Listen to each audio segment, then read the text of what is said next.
Chapter 1, Night Part 1. Year 1834. The round golden moon emitted light as clouds passed by, a few of them trying to hide the moon but only to be blown away by the wind. It was like any other night for the villagers who lived in between Valeria, the West Empire, and Mythweald, the South Empire, near a bank of a river. Each empire had their own villages and towns. However, it was yet to be decided as to which empire this specific piece of land would belong to. Lamps and lanterns were lit around their small houses while the forest they were surrounded by had turned dark after dusk. In one of the houses, a little girl of age 6 lived with her parents, who was now petting her newfound rabbit which she had received from her father. She had often seen the little fur of animals hopping in the forest but had never got the chance to pet it so closely. She was running her little hand across its white fur when she heard her mother call for her. "Katie," her mother called for her, panic in her voice. The little girl got up from where she sat,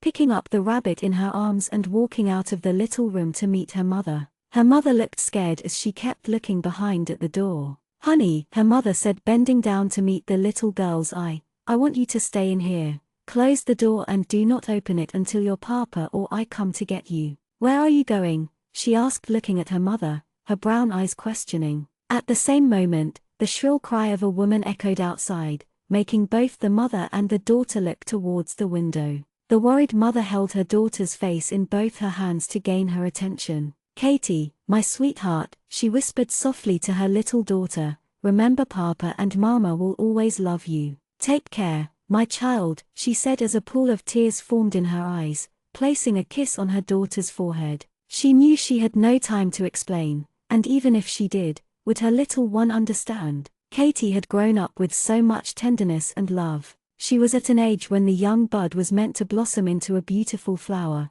but fate was inevitable. What she didn't know was that something more dangerous was heading their way. Someone banged at the door loudly while the area filled with screams of women and men. "Hide!" the woman cried, and the little girl scrambled to hide under the bed. The little girl knew something was wrong and wanted to know what was going on, but her mother had told her to hide. The cries outside the house and the loud banging at the door frightened her as she brought the animal closer to her chest. She then heard the sound of the room's door crash, which was followed by a numbing silence. Katie got out of her hiding, to peek at the hall, but was confused to see a man holding her mother, who had his teeth sunk into her neck. A small trail of blood dripped from the corner of his mouth as he drank. He fed her blood. "Mama," she called out for her mom, who looked lifeless. There was no smile on her face and her eyes looked empty. Her mother was long gone and was just a piece of flesh now. Hearing her speak, the man who was feeding on the woman snapped his gaze at the little girl standing at the door.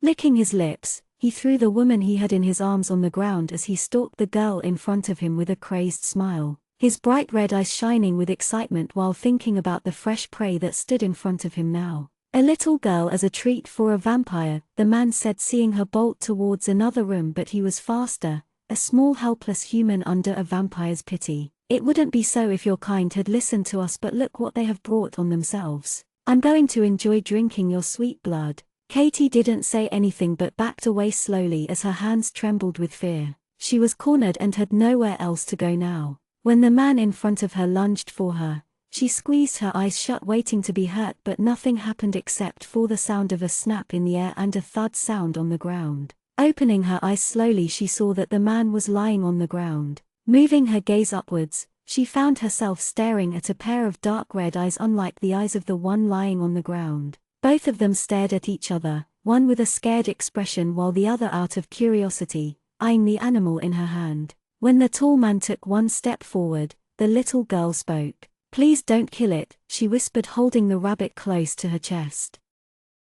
Chapter 2, Night Part 2. Hearing this, the man cocked his head sidewards. "I won't," he said, his eyes transfixed on her, making her squirm with his intimidating frame. At the same moment, a blonde-haired woman appeared in a light armor suit, stepping inside the room with a small bow. "Sir, we have taken the ones that were at the perimeter as hostages, few including witches, though it 2 of them fled before we could capture them. Elliot has already headed out to catch up with them," the woman reported, and the man gave a curt nod. "What about survivors?" he asked his subordinate. She shook her head in disappointment. "None, sir. All of them have been drained out of blood. This is what happens with rogues of other empires." breaking the law as they please, killing innocent men and women with no mercy, the man said with a cold tone. If only that idiot of a lord had decided sooner, it would have saved unnecessary bloodshed and work. Weren't the half-vampires taken into custody of the council? The woman asked him. Either the council didn't do a good job or someone's transformation went wrong while turning the humans to a bunch of deranged half-vampires. Looks like the council will be sending another notice to us. Sylvia, get this place cleaned up and the bodies buried. And ask Elliot to meet me once he's done with his current assignment. Yes, my lord, Sylvia replied with a nod and continued. I found this lying on the ground. She handed the parchment of papers which was in a curled state to him. She saw him uncurl them, to see what it was, and heard him murmur, "These are names," and as he scanned it one of his brows raised up. "Did you find anybody lying around when you found this?" he asked. This was no ordinary parchment, he thought to himself. The contents inside it was a highly classified information. Too many. The villagers' bodies are scattered all around the area. Her eyes then shifted to the young girl. "What are you going to do with her, Alexander?" she asked the man. Poor thing, she thought, her family was wiped away and there was no human in the surrounding. "I don't know," he answered with a sigh. When they passed by the room, Katie saw her mother lying on the floor, lifeless. She ran to her side in an attempt to wake her up, but it was of no use. Her mother wasn't going to come back. She felt a cold hand on her shoulder making her turn towards the man who had rescued her. "It's all right," he said, looking at the girl.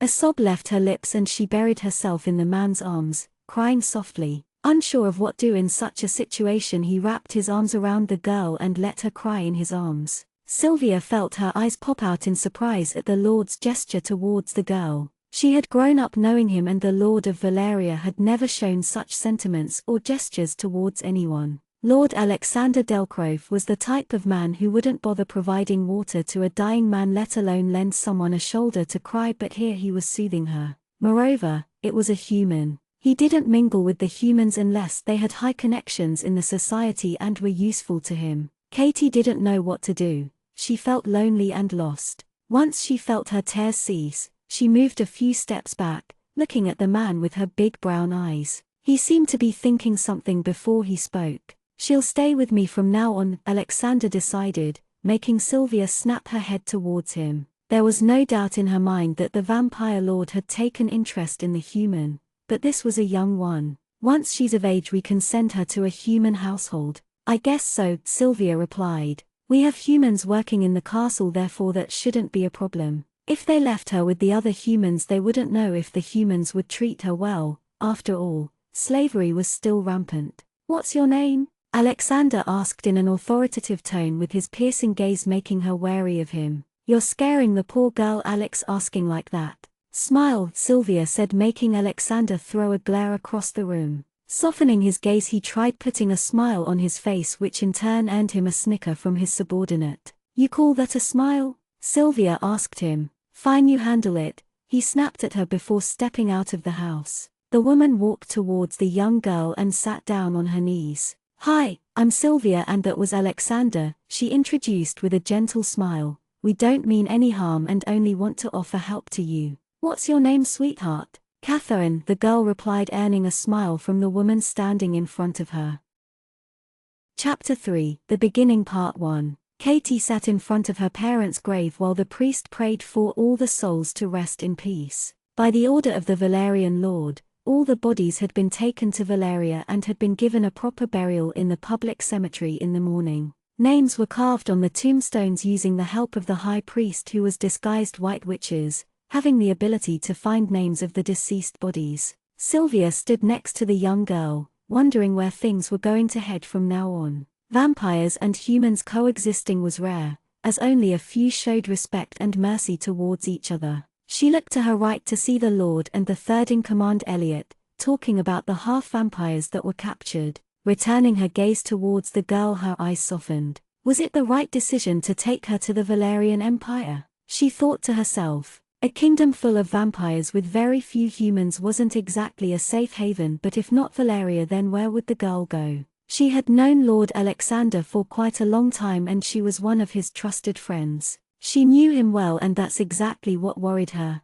Alexander, being the only son, had taken over the empire and could be one menacing man if someone got to his bad side. Maybe this one will change him for good, she thought, nodding her head. And if he wasn't able to take care of the little girl, she and Elliot would provide the care and need. "Come on, Katie," Sylvia said, offering her hand to the girl after spending an hour in the graveyard. "You can visit them later anytime you want." Katie took hold of the hand that was offered and rose from the ground. Her mother had told her to stay strong, therefore she held back her tears. At least most of them, but a few escaped from her eyes. She looked up to see the eyes of the woman whose hands she was holding right now. "She seems like a nice person," Katie thought to herself. "My, such a cute little thing. I could just eat it up," the third in command said, looking at the girl as he walked towards them. "Do you wish to be beheaded, Elliot?" the Lord asked next to him with narrowed eyes. Elliot raised his hand in surrender and bent down, but not before glancing towards Sylvia in question.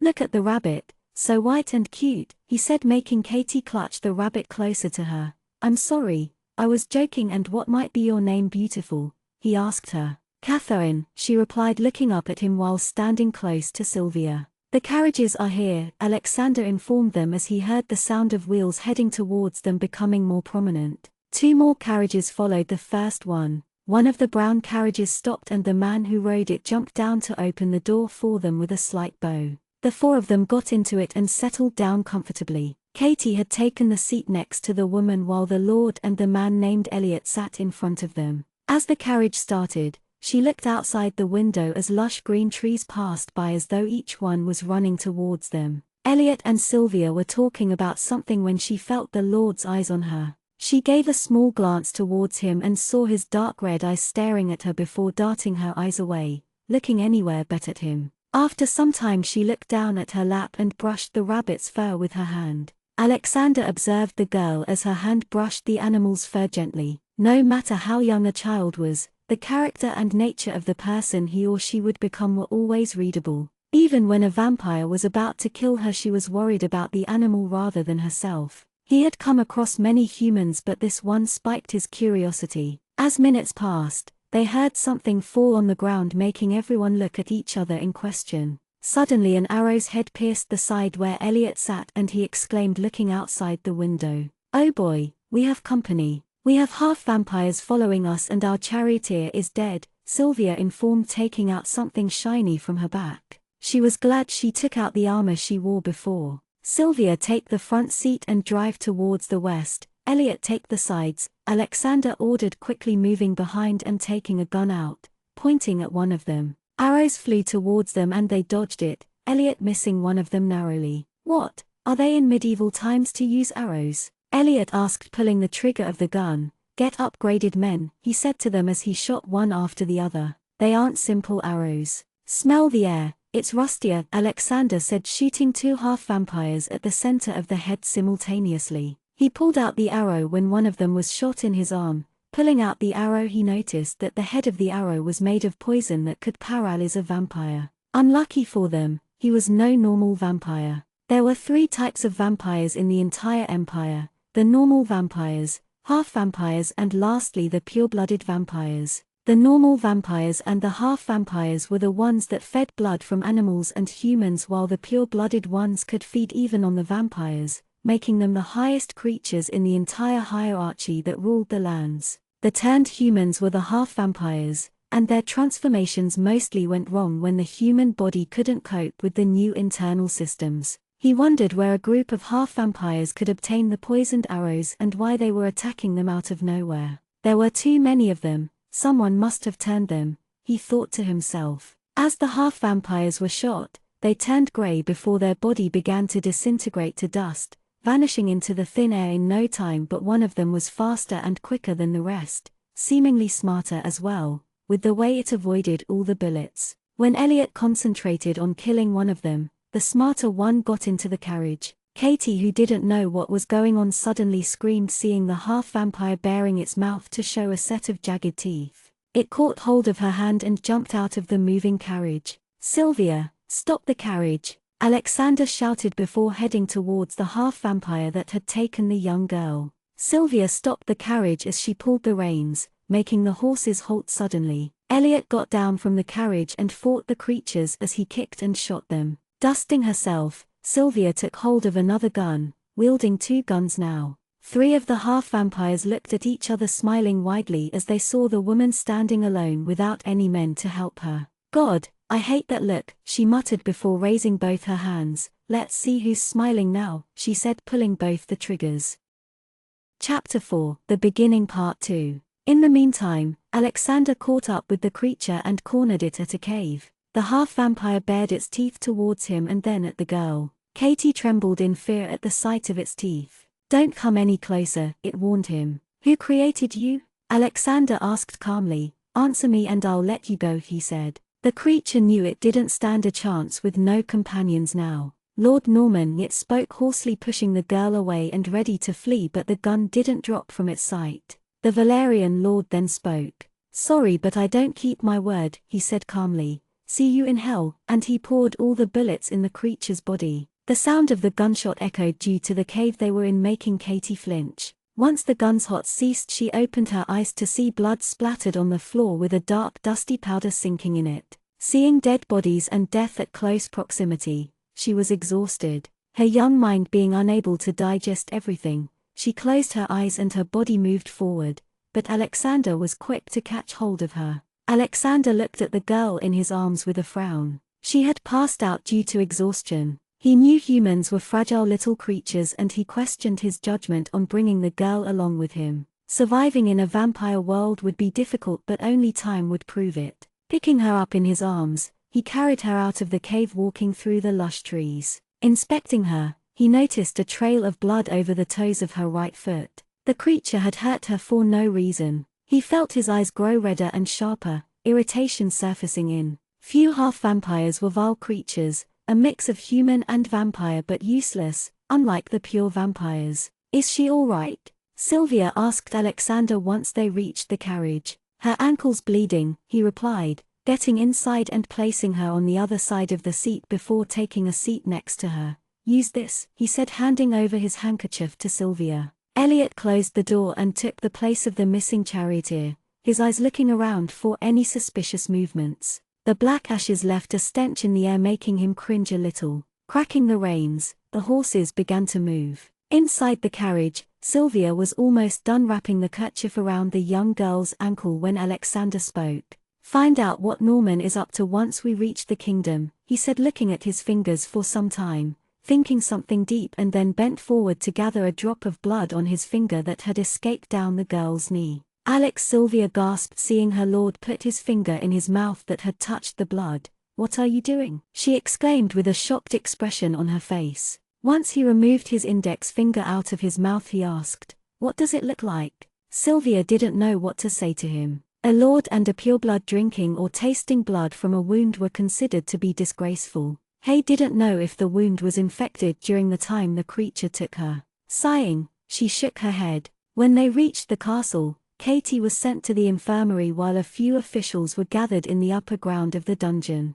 Most of the gatherings took place in the main hall, but the important, urgent and secretive ones were held in the dungeon, its entrance below the palace shed. The dungeon was divided into 2 grounds, upper ground, and the lower ground. The upper ground was guarded with men and wolves, while the lower ground held prisoners who had broken the law. "Sir Elliot, why have we been summoned here?" one man asked, looking at the third in command. "It has been only 2 days since the last gathering. Didn't you hear about the attack that happened last night on the village?" A woman who stood against the wall spoke, studying her black painted nails. "What attack?" an old man asked from the group. "I heard they were drained of blood." "The humans," a young boy replied. Gasps and murmur filled the room at the given information. The voices got louder, slowly asking questions on what had happened. "Silence," said Alexander, entering the upper ground. Behind him followed a man with round glasses. "Last night an entire village of humans was killed by rogue vampires.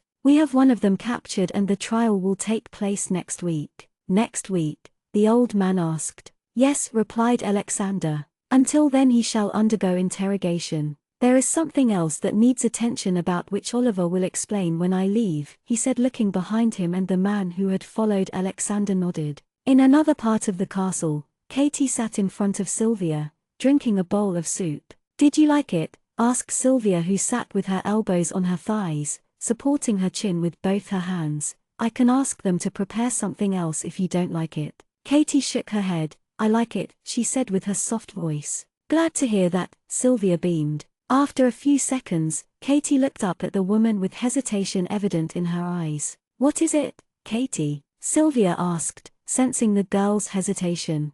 Did you see my rabbit? She asked slowly, and Sylvia's smile faltered for a second. Alexander said he took it to the vet, she informed Katie, to which the little girl nodded and continued with the task of emptying her bowl. Sylvia's smile fell from her face when the girl looked down to continue drinking her soup. It was true that the animal was taken to the veterinary doctor, but she doubted its survival. The claw of the half-vampire must have grazed the rabbit while pulling the young girl out of the carriage, she thought to herself. They would have to replace the rabbit with a different one if this one didn't survive. Once Katie was done with her food, Sylvia took her to the second floor of the mansion so that she could show her the room she would be living in for the time being. The room was situated 2 doors away from the Lord's room for safety purposes, as they had vampire guests in the mansion right now. Katie was yet to be introduced to everyone, and being a human wasn't safe. Even if warned, there were vampires who would want to drink blood from her. Out of the 12 rooms on the floor, only 4 of them were occupied, the rest were empty. Katie, this will be your room for now, Sylvia said, pushing the door made of teak wood. The room was painted white and it had a bed placed almost at the center, but pushed against the wall. It had white satin cloth-like curtains around it. Katie jumped when she heard a loud thunder outside the window. Geesh, can't believe it's raining, Sylvia muttered, going to close the windows. Lightning struck from the sky, and with the way it looked now, the rain wasn't going to stop anytime soon. Turning back, she saw the young girl staring at a nearby vase and flowers in it. They had brought the girl into their dark world. If she has survived all this while, Sylvia thought with a smile, her future shouldn't be that difficult. Chapter 5, Blending Part 1. Katie sat in the wide bathtub as bubbles surrounded her. The water was warm and it soothed the little girl. Sylvia had assigned a human maid named Daisy to Katie, who was in her mid-40s, so that she could take care of the little things. Katie's cheeks turned pink as the woman wrapped a towel around her naked self when she stepped out of the tub. She wasn't used to such treatment from strangers and it was uncomfortable. She had protested to Sylvia that she didn't need help, but her new friend had insisted. Daisy and Katie were the only ones in the room as they walked out of the bathroom. The room was elegant, with soft light being emitted by the lamps. Let me get another towel while you change, the woman said, going back to the bathroom while Katie took the white nightdress that was lying on the bed with the undergarments she was provided to change into. Her hair dripped with ringlets of water that formed at the ends of the strands. The maid took hold of the towel and rubbed the girl's head gently, making sure she didn't hurt the little girl in front of her. Daisy had been taken aback when Sylvia had come to her, asking to assist the little girl with the small details. It wasn't because she was asked to take care of a child, but due to the fact that the little girl whom she had met was human. The Lord treating the little human as a guest would have to be a joke, she thought previously, but Sylvia was serious about it. She looked at the girl who was sitting on the bed quietly without a word as she dried her raven black hair. She couldn't deny the fact that the girl was adorable with her big brown eyes and the innocence they held. She wondered why her lord brought her home. Of course, she heard about the nearby village being ambushed, but he could have sent her to a human orphanage. It was out of character for him to do it unless he was possessed, but then it might also be because he wanted her blood. It was rumored that younger humans had a better flavor than the adults. Hopefully, he won't do it, she thought to herself. Millimeter, I'll do the rest, she heard the girl's small voice, which made her smile. That's all right, dear. Your hair is almost dried up, would you like me to braid it? She asked, to which the child nodded. Let me finish with your hair and then you can go down to have dinner, okay? Thank you, Daisy, Katie thanked the kind woman who had done her hair so prettily. You are welcome, dear, the woman replied as they walked out of the room. When Katie entered the hall where dinner was going to be served, she became nervous upon looking at the new faces in the room. The room had suddenly gone quiet with her presence. She caught sight of Sylvia, who smiled brightly and waved at her to come as she hesitated to take another step forward. The Lord sat at the far end of the table, who only glanced at her once before going back to talking to the man near him. Princess Katie, you are here, she heard someone exclaim. Turning her head, she saw the man she had met a few hours back. She remembered he had introduced himself as Elliot. Why did he call her princess? She knew she wasn't one. Elliot got up from his seat and went to Katie to pull her small hand in his as he took her across the room to seat her next to him. Elliot was third in command and also known as the right-hand man of Lord Alexander. He was tall with wavy reddish-brown hair. "Don't you mean human? I wasn't told a human was joining us for dinner," a woman spoke from one side of the table. She had long blonde hair that was combed at one side, lips painted a bright red as she spoke at Elliot with an arrogant tone. "I'm sorry, my fair lady," Elliot said, bowing dramatically at her and pushed his chair. "Everyone, this is Catherine, who is a very important guest. She'll be living here for—" "What do you mean by living here?" one of the vampires interrupted. "And guest? You must be joking," the woman who previously spoke scoffed with a sarcastic chuckle in the end. Soon murmuring began in the room and suddenly the sound of breaking glass was heard. After noting who had broken it, everyone went quiet. Alexander stood up from his seat, looking at everyone in the hall as he held their undivided attention right now. He looked at the girl, whose eyes were fixed on the plate, looking more nervous than before she entered the room. As Elliot said, "Catherine will be staying here for some time and I would be pleased if everyone would keep their hands off her for blood. Is that clear?" he asked everyone in the room. "But my lord, she's a human." "True, we have good relationships with the humans, but this one," the woman spoke again. "Are you questioning my decision, Giselle?" Alexander asked, his tone turning cold, challenging the woman to cross his words. "No, my lord," she murmured, putting her head down but not before throwing a glare at the little girl, making Katie flinch. Giselle didn't understand why a pathetic human was allowed to have dinner with them. Was it because she was still young and ripe in the age that the Lord wanted to violate her? No, that couldn't be true. She was the one whom the Lord desired. But things change. She had to eliminate the problem before it grew. Chapter 6, Blending Part 2. She liked this person, Katie decided in her mind, seeing Sylvia pick a glass of water and place it on her side. Sylvia and Elliot were nice to her and hadn't been rude by labeling her as human. They were kind and had saved her from the creatures when they were on their way to the palace. She peeked towards the end of the table where Alexander sat talking to an old man. He hadn't spoken to her as much as Sylvia and Elliot had, but he had saved her. She looked at him for several passing seconds until he looked at her, making her drop her gaze. Katie sat next to Elliot as she had her dinner, not looking up once as she feared to see the hatred being spewed from some of the people sitting in the room right now. She wanted her parents. Thinking about them made her sad that they were never going to return to her. She clutched her nightdress, holding in the sob before it could pass through her delicate pink lips. "Katie," she heard someone call her name. Raising her head, she saw Elliot holding a bowl of vegetables that was mixed with something green.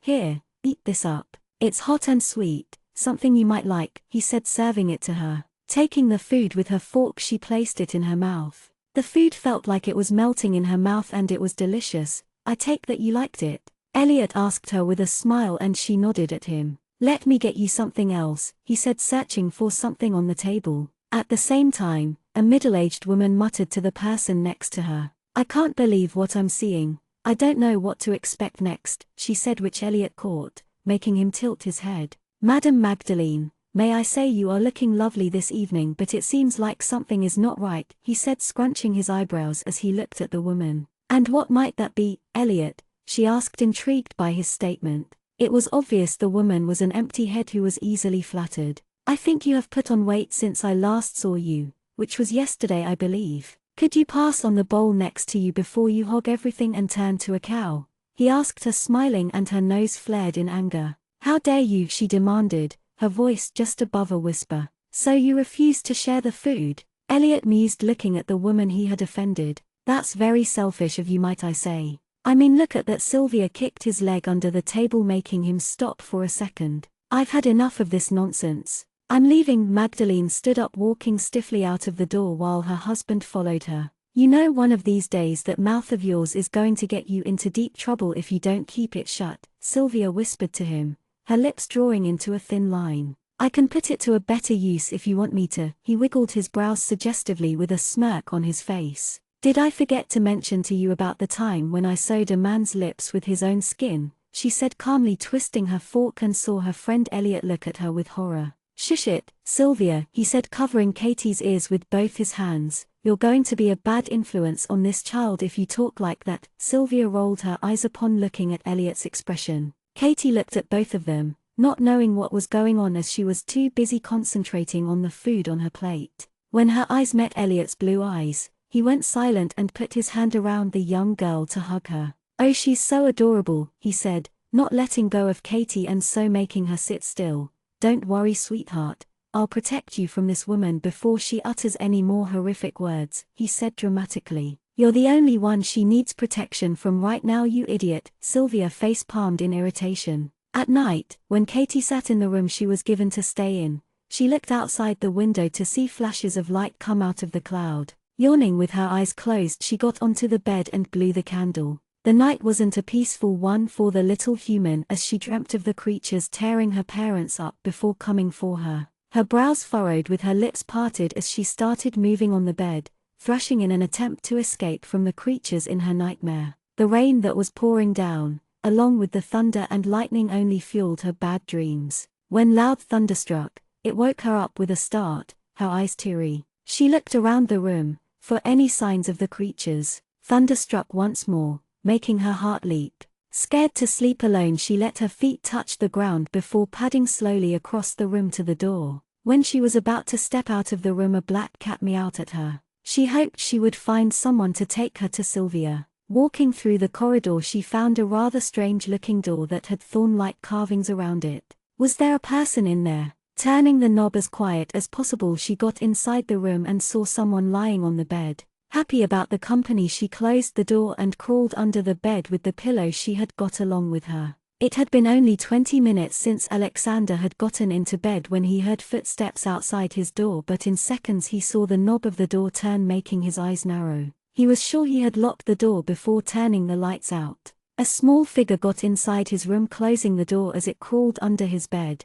With the smell, it was obvious it was the young human, but what was she doing in his room under the bed? Moving. He looked down to see the girl curled into a ball on the cold floor while she slept. Her little body shivered due to the cold tiles. Sighing, he got down to where she was and took her in his arms before placing her on his bed. Getting in, he laid on one side looking at the girl. She was nothing but ordinary and he didn't understand why he got her to the castle. He was known to pick only something unique and exquisite, to be it a person or an object. A small sob passed her lips, making his brows furrow. She seemed to be having a nightmare as she called for her mother. Out of instinct, he wrapped his arms around her and rubbed her back gently. "Sure, that's all right. No one's going to harm you," he whispered soothingly to her. "You're safe here." Once she had fallen asleep, he closed his eyes, wondering what he got himself into. Opening his eyes again, he looked at her, noticing she had her head buried in his chest. She was like a little animal, he thought to himself before going back to sleep.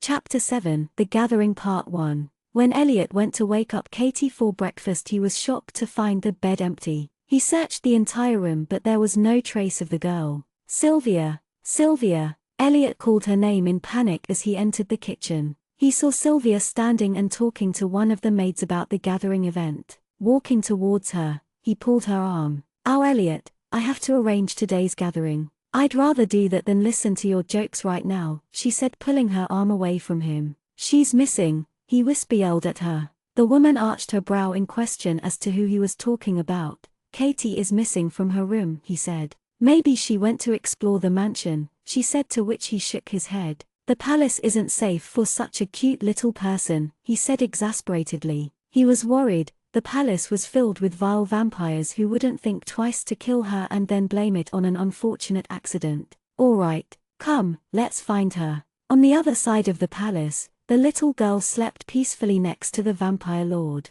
When Alexander woke up from his dreamless sleep, he felt the warmth radiating next to him. Opening his deep red eyes, he looked at the little girl sleeping next to him. Her hands were curled into small loose fists near his chest while her hair covered most of her face. He knew she didn't belong here and she was meant to be living with the humans, yet he had brought her along with him to live in the mansion out of pity. She moved in her sleep, getting closer to him, to which he frowned. If someone caught the wind of him getting attached to a human by seeing them right now, it would only be used for his disadvantage. A human this close would only bring downfall to his kind, to him, similar to what had happened years ago. Gathering her in his arms as she slept, he got out of his bed to take her back to the room she was assigned to. The corridor was clear of any maids or guests, he observed as he walked, and once he set her on the bed, he pulled the blanket over her little frame. A little meow was heard when Alexander got out of the room. It was his black cat, who was looking at him while swishing its tail. Picking him up in his arms, the vampire stroked its head to receive a purr from it. It meowed again, and Alexander turned back to see Elliot and Sylvia in sight. "Good morning, Alexander," both of them greeted him. "Good morning," Alexander gave a slight nod to them. "Sylvia, did you finish arranging for today's gathering? I have something that needs to be delivered once you are done with it." "Everything has been arranged, and I'm adding up the minute details we missed while writing down the list. It should be done in an hour," Sylvia replied promptly and gave a worried look. Before the Lord could ask what was worrying her mind, Elliot spoke up. "Katie is missing from her bed. We searched all around but we are unable to find her," he said exasperatedly. "I went to wake her up in the morning and she wasn't there." Alexander's lips twitched hearing it and internally sighed for his timely exit from the girl's room. Ario, his cat, meowed in response. "She's in her room, Elliot. You must have not seen her," Alexander spoke calmly as he began walking back to his room. He heard the door open from behind and Elliot say prayers of relief. His cat meowed again when he got inside his room, to which he chuckled looking at him. "Glad you don't speak English, though if you ever do, let's keep the little secret between us." Katie woke up to the sound of people talking in a hushed tone and opened her eyes as a yawn left her lips. She saw Elliot and Sylvia whispering to each other softly when she sat up. "I swear she wasn't there earlier when I came, and if you noticed, Alexander was found walking right in front of the door," Elliot said, rubbing his chin. "That's because his room is across the hall," Sylvia pointed out the obvious fact. "I'm sure he had something to do with it," he nodded his head in agreement to himself. When he saw Katie move from the bed, his eyes lit up and went to sit next to her, holding her hands. "Your guardian is never ever going to leave you alone." "Who the heck made you her guardian?" Sylvia asked him, placing one hand on her hip. "The girl needs a guardian to protect from big bad vampires and wolves. I have decided to take care of her and make sure she is safe," the man said, placing his hand on his chest. "Wonder how that is going to go," Sylvia thought to herself as she blew her breath. "Will I get to see Mama and Papa again?" the little girl asked out of nowhere. "Of course, dear. Why don't you go clean up yourself now and I'll see you in the hall for breakfast?" "Yes," Sylvia said with a soft smile. "Okay," the little one replied as she got down from the bed. "Good, and you, mister," Sylvia pointed her finger at Elliot, "have work to do. Come on, let's give the girl some space before you smother her with your newfound fatherly love for her," she said, dragging her unwilling comrade out of the room. Katie was soon attended by Daisy, who helped her with her clothes and hair, asking her to braid her hair just like her mother did. The maid had left once she was done attending to the little girl's needs, leaving the girl in her room. She stood next to the large window where the curtains were drawn out to let the rays of the sun pass through the glass. She caught sight of a wonderful garden outside with many workers trimming the bushes and some tending to the wildflowers. Flowers. She had to take some flowers to her parents where they resided now. She knew her mother's favorite flowers but not their names. Perhaps her new friends could help her in the task later when they were free. Leaving the room, she made her way towards the staircase when she felt herself fall due to a push from behind, tumbling down the 6 steps in front of her. "Insolent child, move out of the way," someone said, walking past her. Looking up, she saw a woman she had met last night at dinner named Giselle. The woman wore an ankle-length dress with a full-sleeve jacket around her shoulders. Her hair was swept to one side while she looked at the girl with disgust in her eyes. "I'm sorry," the young girl whispered softly, feeling like she had done something wrong, but the vampire lady didn't wait for a reply as she went on her way. Katie stood up on her feet, feeling a little less anxious once Giselle was out of sight. Instead of going to the hall, her feet took her straight to the kitchen where Sylvia was present. During breakfast, Alexander's eyes scanned the people sitting in the main hall who were now delightfully chatting about the events for today. As he searched for the young girl at the table, he heard one his guest speak. "Lord Alexander, I have heard the news that the next Lord of the North is giving up his title in the Empire. Do you plan on taking over the place? We are yet to decide on who will take over the North if that happens. Also, we have the council involved in this matter, hence it might take some time to come to a conclusion on what's to be done. Alexander replied to the man. Did you hear anything from your Uncle Harrow? He works with the council, doesn't he? After all, it is much easier to get news from the main source, another one asked. True that, but it is difficult to keep in touch with him when he travels more than a traveler does. Harrow's nephew, Taylor, chuckled lightly as they continued talking about the current affairs of the empire. Chapter 8, The Gathering Part 2. In the mansion's kitchen, Katie sat on the stool with a plate on her lap that had freshly baked bread in it. She tore the bread into small pieces before putting it in her mouth. She had been scared to go out after what had happened last night at the main hall, and therefore she insisted on staying in the kitchen. The kitchen was busy as they were preparing for the gathering that was going to be held in the evening. It was filled with the clink of utensils, men and women shouting to get things done quickly, while a few of them were seen laughing and talking to each other. Seriously, what are you people doing there standing idle when there is so much of work to be done? Start moving now. Chop chop chop, a plump woman commanded, looking at the girls standing there, and they scurried away from their spot. When the woman's eyes fell upon Katie, she asked, "Why are you only having a piece of bread? Boy, get a glass of milk here," she called someone from the far end. "Yes, Mrs. Hicks," was the quick reply as a boy came with a warm glass of milk.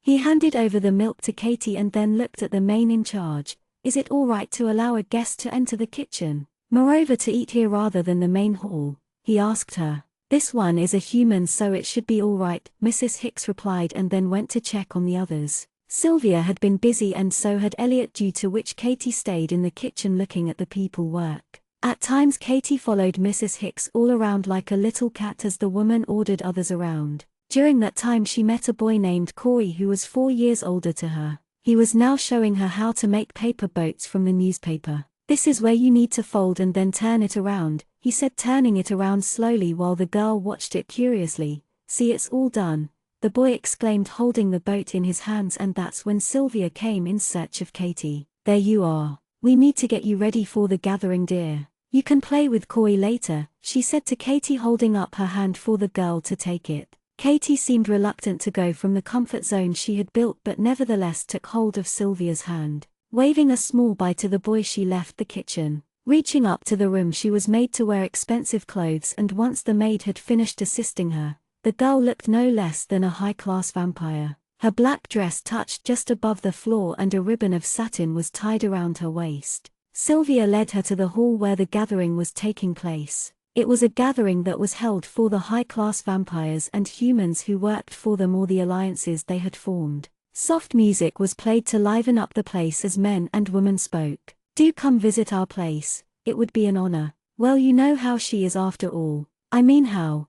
They passed the crowd while they headed straight to where Alexander stood. "And who might this young girl be?" asked a man who stood in front of Alexander with a buff body. "This is Catherine, an acquaintance of mine," Alexander introduced her. "Hello, Miss Catherine," the man bowed as he greeted her. She went to bow her head to greet in return, but felt the hand on her shoulder tighten. The man gave a hearty laugh while Alexander smiled. Katie stood there quietly as the others chatted about things she didn't understand. After some time she pulled Sylvia's arm, asking her if she could go outside, to which the woman nodded before telling the young one to stay close by and not to wander off. When she stepped out of the mansion, she was greeted with a soft breeze and the rustling of trees. Eager to look at the garden she had seen previously, she took a few steps to only be stopped by Giselle. "And where might you be going, human?" Giselle came to stand in front of Katie, folding her hands. "You're a human, so stay where you belong without crossing lines. Didn't your parents teach you that?" Giselle snapped at her as she glared at Katie hatefully. "Go back to where you belong," she said, scaring the poor girl. When Katie took a step towards the castle, the woman blocked her way. "Not the castle, you human. Out now." "That isn't beautiful at all, Miss Giselle," a voice interrupted her before she could say anything more. Nicholas Roon was one of the lords of the empire who had only stepped out of the mansion for some air to see the woman terrorizing a young girl. He was a tall man with broad shoulders, his brown hair combed to allow one to show his proud red eyes. "Our Lord Nicholas," Giselle stammered as her face paled looking at the man. "We were just playing," she laughed nervously. "Sure you were. I believe you have to go back to the gathering now." He smiled before his expression turned serious. "Why yes, see you later," she said quickly and went inside. The man bent down to meet the girl's eye level and saw her sniffle softly. "Are you all right, sweetheart?" he asked her softly, and she was quick to nod. "Do you want to go back to the gathering?" He saw her looking towards the garden. Catching her drift, they went to look at the garden. He slowed his footsteps so that the girl could catch up with him. Just as they were walking, he found her looking at the flowers in interest. He wondered which guest's daughter she was, as he hadn't seen her before. It was very rare for the guests to bring their children to a vampire's mansion, knowing how much a vampire enjoyed fresh blood. How long had it been since he had blood from a child? He smiled to himself at the thought. It had been only a week. If the girl wasn't associated with a high family, it would only mean that she was the rumored child Alexander had taken in. "By the way, my name is Nicholas. What's yours?" He asked her to see her purse her lips. "Catherine," she replied. "Which ones did you like here?" "The flowers, I mean," he asked her. "That one," she pointed at a small red flower. Taking a few steps, Nicholas pulled the flower from its stem and placed it in the girl's hand. "Here," he smiled at her gently. "Thank you," Katie said in her small voice, looking at the flower in her hand.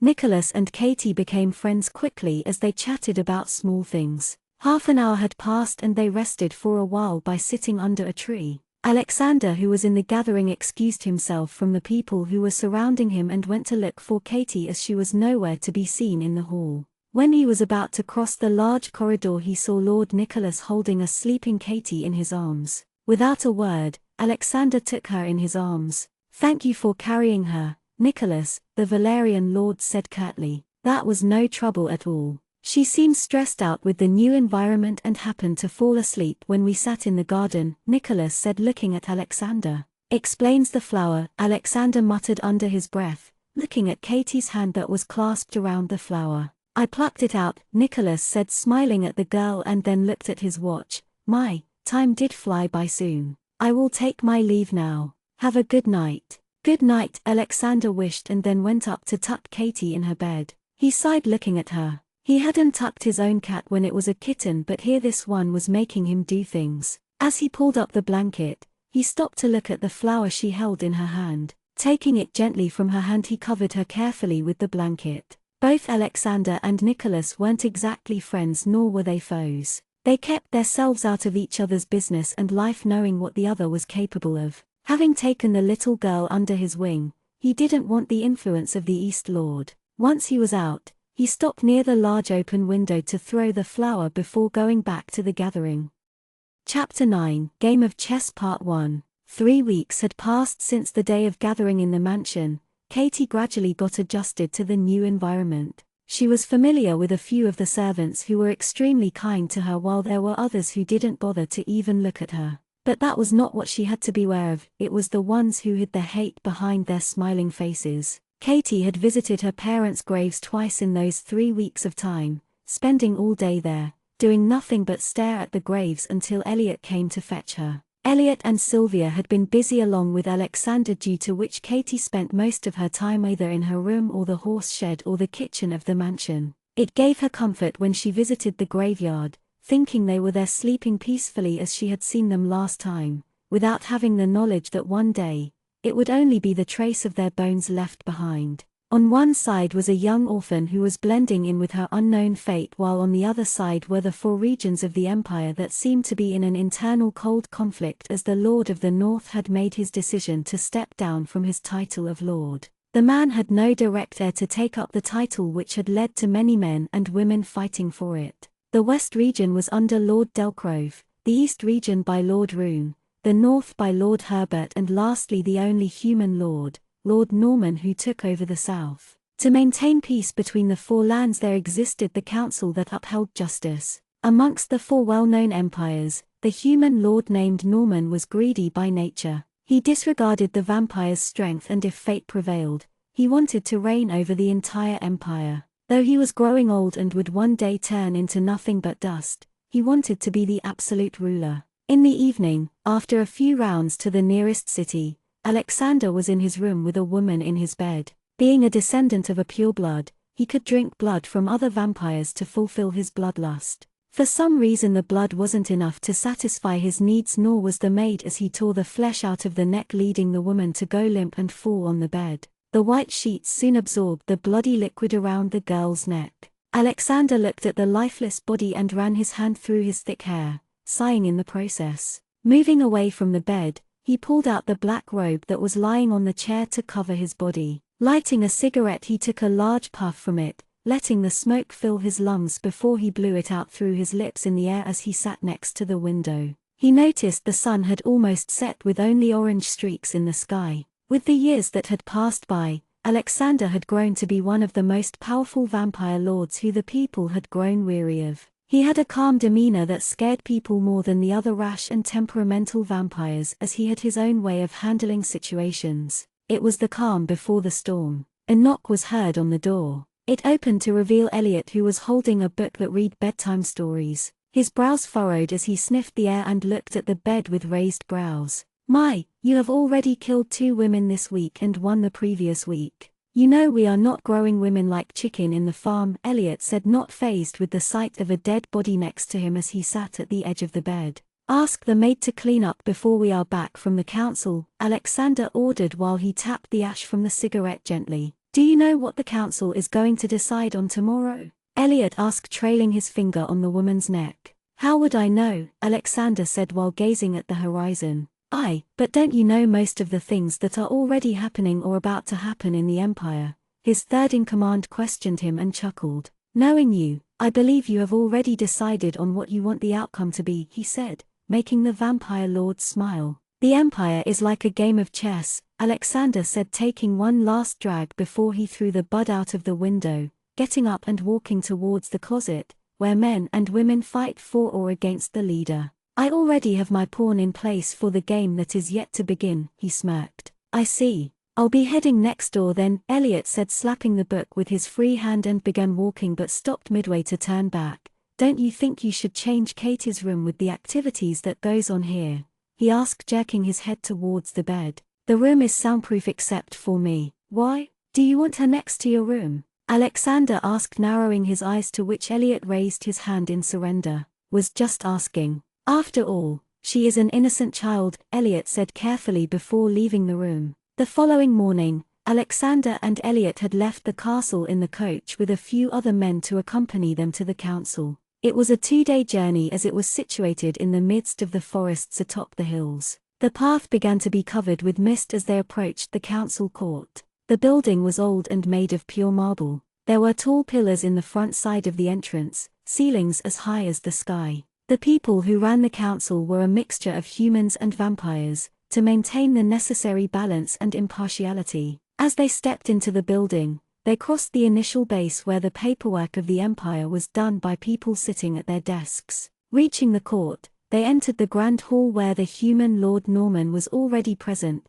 trying to get a favor from Matthias, who was one of the council members. "Good day, Lord Alexander. I hope your journey was smooth," Matthias greeted him politely once the Valerian lord came into his view, ignoring whatever the human lord was speaking just a few seconds ago. "It was indeed, as smooth as the day is going to proceed today," Alexander replied, taking in his surroundings. "Lord Norman, fancy seeing you here, and here I thought last time was the last I would see of you," he chuckled. Hearing this, the human lord's eyes flared with anger, but he covered it with a smile. "Hello to you too, Lord Alexander. What can I say? The world is round that we have to meet like this," he replied. "Looks like the council will be starting soon." It was easy to detect the hate he portrayed towards the vampire. Be it strength, immortality or looks, Alexander excelled in everything. "Lord Alexander, is it always necessary to agitate him right before the council starts?" asked Mathis, looking at Lord Norman walk away from them.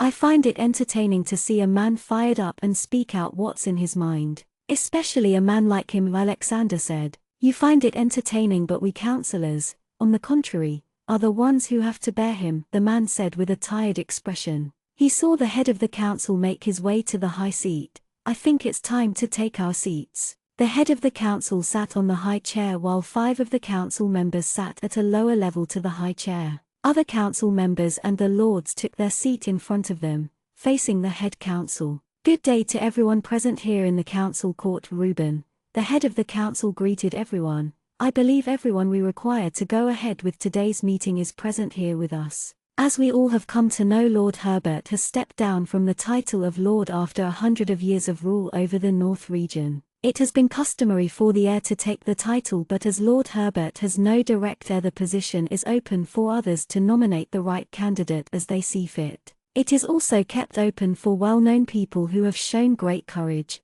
Does anyone object to this trial? He asked clearly and loud enough for everyone to hear. I do, came the response from the center of the seating area in front of the head council.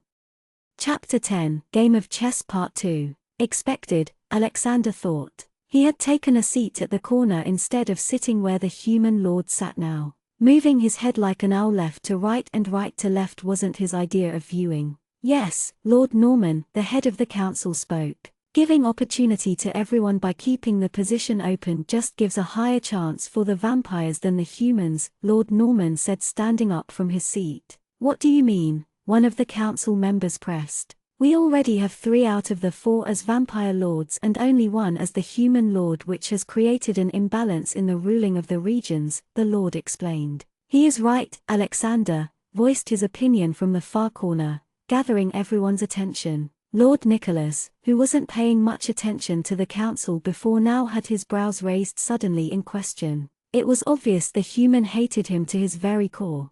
Then why support the person? Even Norman had his brows furrowed in confusion. Maintaining balance is important when it comes to the empire of the 4 regions. As our dear friend Norman has spoken, we have 3 vampire lords with an odd of a human lord. Perhaps we should just remove the human lord and add vampire lord to keep the balance clean, Alexander suggested smartly, which made few of them chuckle at his words, but Norman was furious. How dare you threaten my title of lord? You misfit for a lord, Norman exclaimed in fury. He was ready to take steps towards the Valerian lord and lunge at him, but was stopped by the head of the council's words. Lord Norman, please sit down. We don't encourage such wild-mannered behavior even if you're one of the lords. Please refrain from behaving so before you are asked to leave, the head ordered. Didn't you hear what he just said? Asked Norman with a bewildered look on his face. Lord Alexander was merely suggesting it, and people here are entitled to speak out their opinions rather than threaten. One of the council members spoke, supporting the vampire, which left Norman silently fuming in his seat. Lord Norman, taking your words into consideration, and to be fair, we will have the candidates from the other lords halved while your candidates' count stays the same. The head spoke fairly and the human lord smirked triumphantly. Do the other lords have an objection to it? He asked Alexander and Nicholas. No objections, Alexander replied, followed by Nicholas' reply, none at all. All right then, let us begin with the voting of the candidates, the head council said as a big box was brought into the room to write names and put into. Women and men came up to write the names in an orderly fashion and went back to their seats. After the process was complete, the council gathered to segregate the names with the votes they received. Once the council was done, they began announcing every candidate's votes and picked 5 of them, garnering the highest votes. They would decide who to be the next lord in a few days. Say, Alexander, whom did you pick to vote? Elliot asked nonchalantly as they left the building. Cecilia, the woman who had only 2 votes. You mean the old woman? Elliot asked, surprised. Yes, the old woman, Alexander answered, walking towards the carriage. You gave her the vote knowing she would never win it. Why would you do that? Elliot asked thoughtfully. Sometimes in the game of chess you need to make a void move, the vampire lord said, getting inside the carriage as his lips curled up darkly. In the period of time when Alexander had left for the council, Katie was left unguarded in the mansion. Maids mostly consisted of humans, though there were also half-blooded vampires that served the upper class. Though the mansion had frequent guests that were of great value to build political relationships, there were also ones who rode their parents' coattails. Giselle was one of the upper-class vampires' daughter, was aiming to be the lady of Lord Alexander. She was infatuated with the man. With the help of her father, she had been staying in the mansion. The little human girl who had arrived weeks ago was an eyesore to her. She had seen the affection the Lord had shown her on the day of gathering. She was a child, yet a girl who would one day no doubt be a threat to her. She was going to be the one to take the name as Alexander's wife, and she would give no second thought to eliminate anyone who came in her way. Now that Alexander wasn't there, she had the opportunity to do what she had been waiting for all this while. She detested Katie and wanted her out, and it didn't matter if she was dead or alive. Katy sat on the rough hay that was under the shed as she held a wolf-like creature in her arms. The men who worked there looked at her wondering how she had found it unless she had stepped into the forest that resided behind the castle. They didn't mind her staying as the girl kept quiet, sitting in a corner and not interfering their work for the day. She didn't go to the gardens as that was where most of the elite vampires were found walking. The little pup in her arms licked her hands and face making her giggle. It had a fur of cream with brown patches. As she played with it she didn't notice a couple of vampires walk towards the horse shed. "You should see the horses we breed at my estate. I can assure you that you will love it, Madame Magdalene," the man accompanying the woman next to him said. "That would be wonderful," replied the woman. As they walked inside, the woman's eyes fell upon Katy, who was playing with a pup.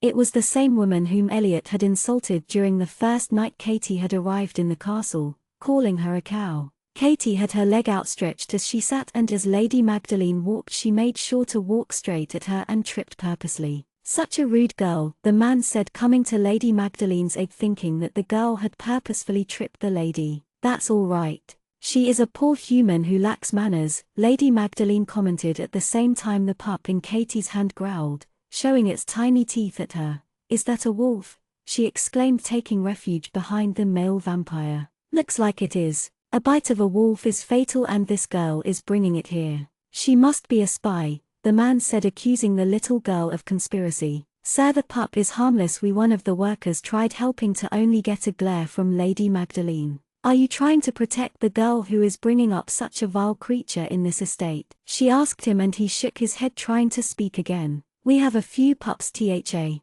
That's enough," the man said, raising his hand. "This shall be reported right away." Katy looked at them afraid now as she held the pup in her arms. She didn't know why the man was yelling at her. When they reached the hall, they heard a commotion inside. Going in, they found few of two vampires with their servants standing behind them, one of the vampires being Giselle herself. "There is the thief!" Giselle exclaimed, looking at them. The other vampire female took few steps towards Katy and slapped her, leaving a sting on the girl's cheek. "Did you think we wouldn't know if you stole my necklace?" she asked with her narrowed eyes. "Oh my God, this is the difference when it comes to us and these lowly humans who are poor," Lady Magdalene said, shaking her head in disgust. Sylvia, who had just returned from the town, looked at the scene in front of her confused. "What's going on?" she asked them before she caught sight of Katy and saw the red mark on her cheek. "This little girl stole my necklace," the vampire cried, and Sylvia felt her brows furrow.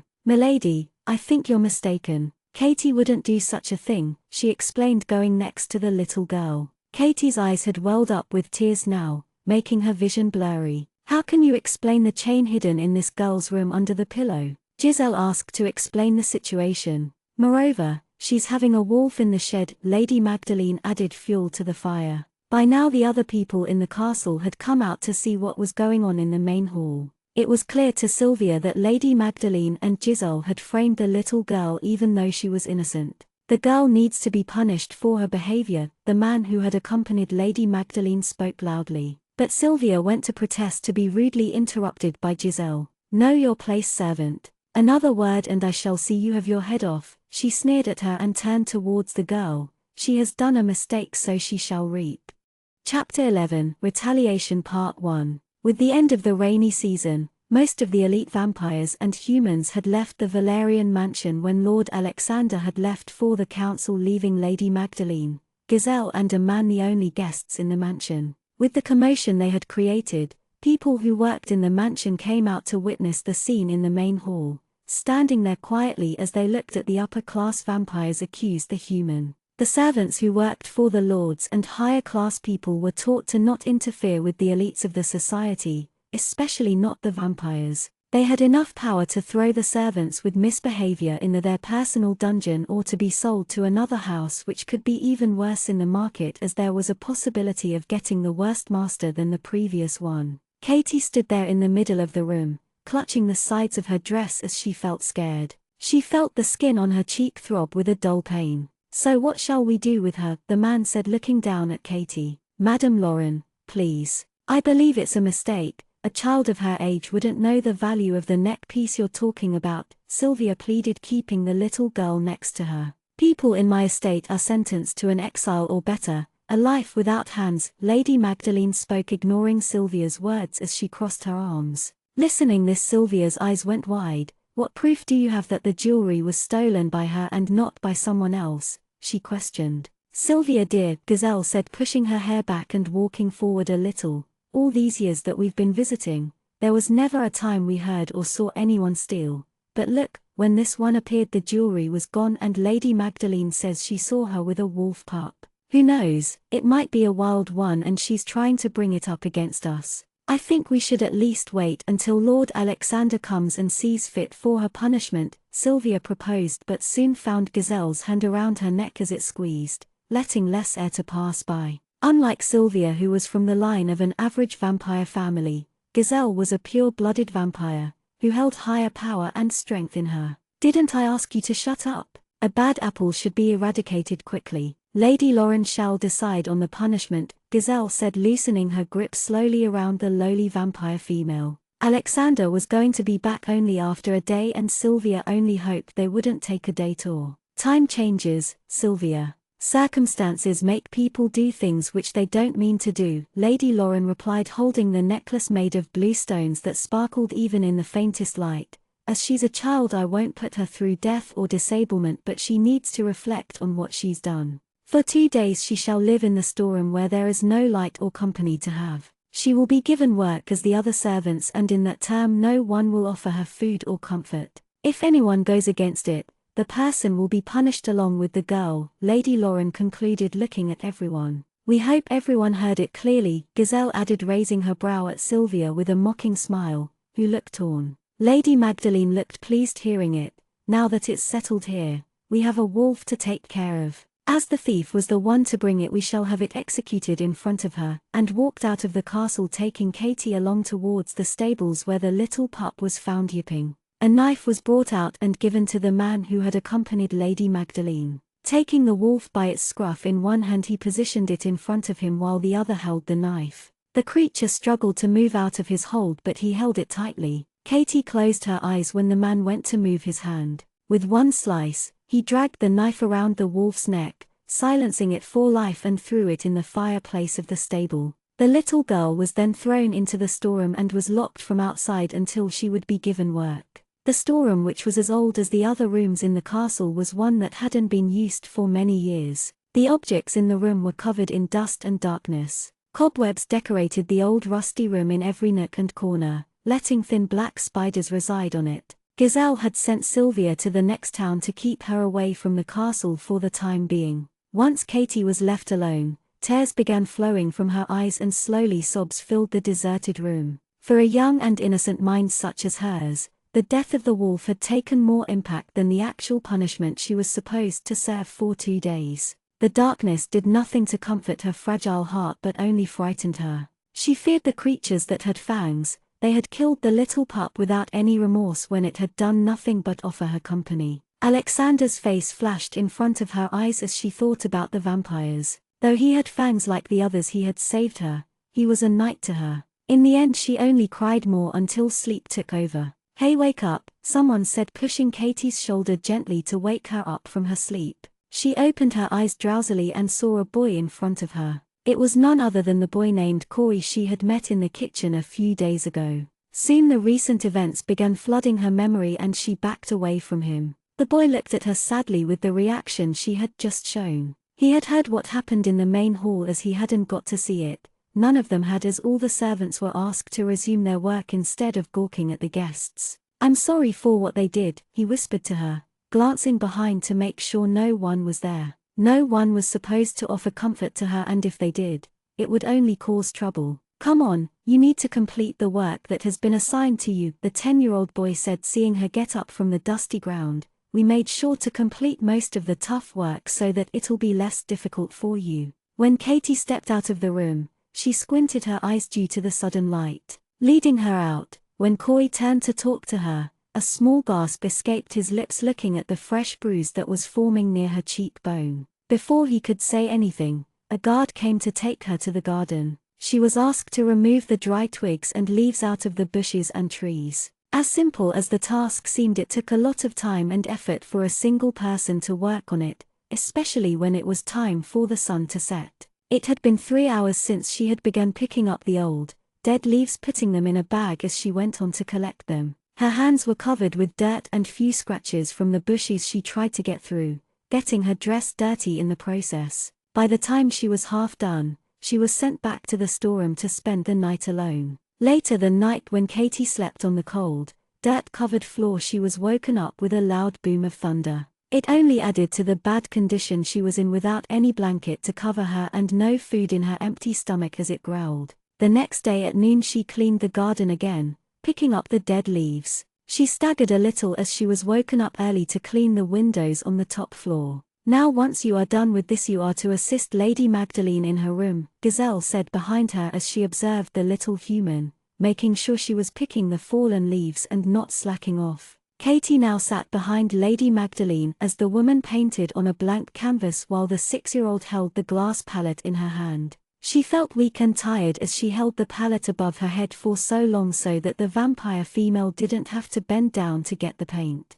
She felt dizzy for a second, that led to her hold to loosen on the glass palette and fall down from her hand to the floor, breaking into pieces. The paint was splattered everywhere on the clean marble floor, and seeing this, Katie quickly apologized. "You're useless. Clean this mess and bring me a new palette to replace the one you broke just now." Lady Magdalene placed the paintbrush at the side of the stand and walked to the bathroom. She sat on the floor quickly to pick the shards of glass that were easier to find as they had paint on them. She winced with pain just as she went to pick another piece, as it had a sharp edge. She winced seeing that the piece had got stuck to her skin, and she pulled it out to see blood drip from her index finger. "Catherine." She looked up to see the Lord of Valeria standing at the entrance of the room with furious eyes. Was he angry with her too?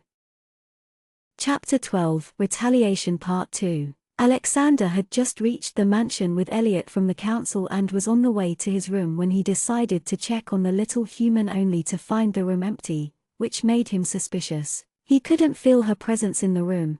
It was as though she hadn't slept here. When he stepped out of her room, his ear picked up the sound of the breaking of glass and went to check it out, to only find the little girl there. His eyes were quick to scan her as he saw the condition she was in, but what made his blood boil in anger was the ugly bruise that had formed on her fragile skin. Katie stood up when she saw him, and when he stepped forward she took a step back. It was a reaction which irritated Alexander. He could see fear dancing in the girl's eyes. "What are you doing here in another vampire's room?" he asked, looking at her, and saw her stare at him back. Sniffing her blood, he frowned. "TSK, your finger is bleeding. What were you thinking picking up broken glasses?" He took her finger in his hand and licked it clean. Soon he felt her wobble as she lost conscious, and he used his hands to support her. He wondered what she was doing in this part of the mansion which was assigned to the guests. It was then he heard Lady Magdalene speak. "Aren't you done with the floor, you pathetic human?" Lady Magdalene asked from the bathroom while walking into the room. "Oh my, Lord Alexander," the woman said with a surprised look.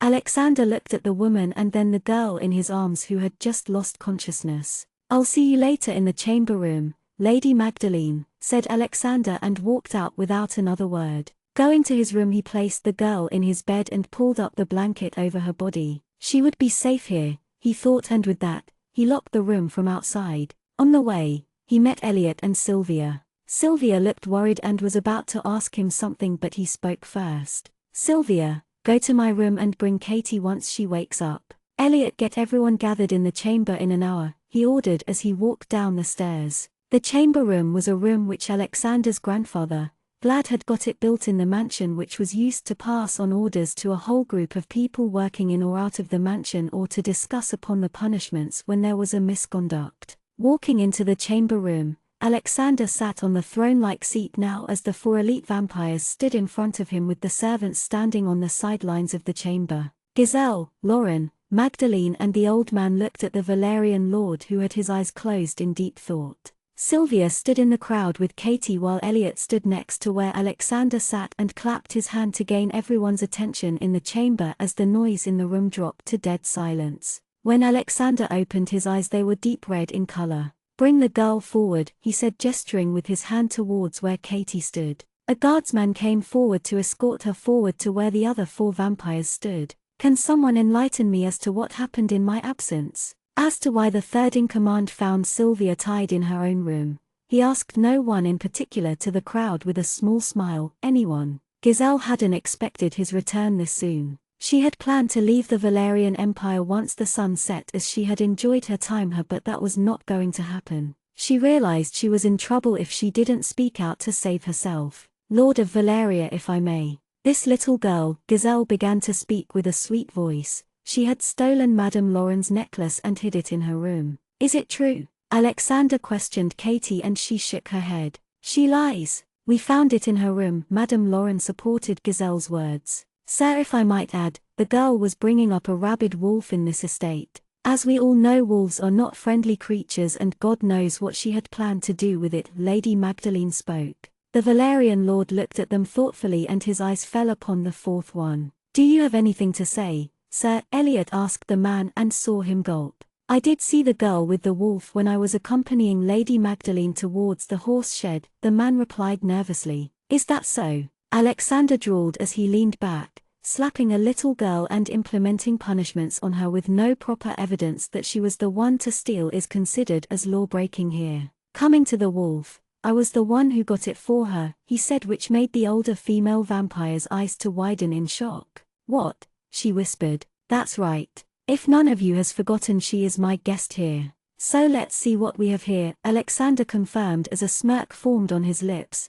slapping a human with no evidence, starving her, killing an animal and the last one, tying up one of the commanders. Did I get them right? He asked them while they looked terrified of what was going to come. Yeah, came a chorus of voices in the room. What is the nature of your relationship with that human? Giselle asked, not able to contain the anger and the hate. The mask she had put up was slowly slipping out. She is a pathetic human who has not a single drop of pure blood in her. Then why is she treated equally to us? Lord Alexander, what you are doing is not right. You are placing a mere human above us, who is not of any blood. Do you know what will happen when the entire empire hears about this? When the vampires hear about it? Lady Magdalene threatened indirectly. Catherine, come here, he called out to her and she walked towards him, placing her hands on his open palm. Without wasting another second he bit the tender flesh at her neck, making Katie bite her lip due to the pain. When he pulled away, the entire chamber was filled with gasps looking at the mark on the girl's neck, and he spoke.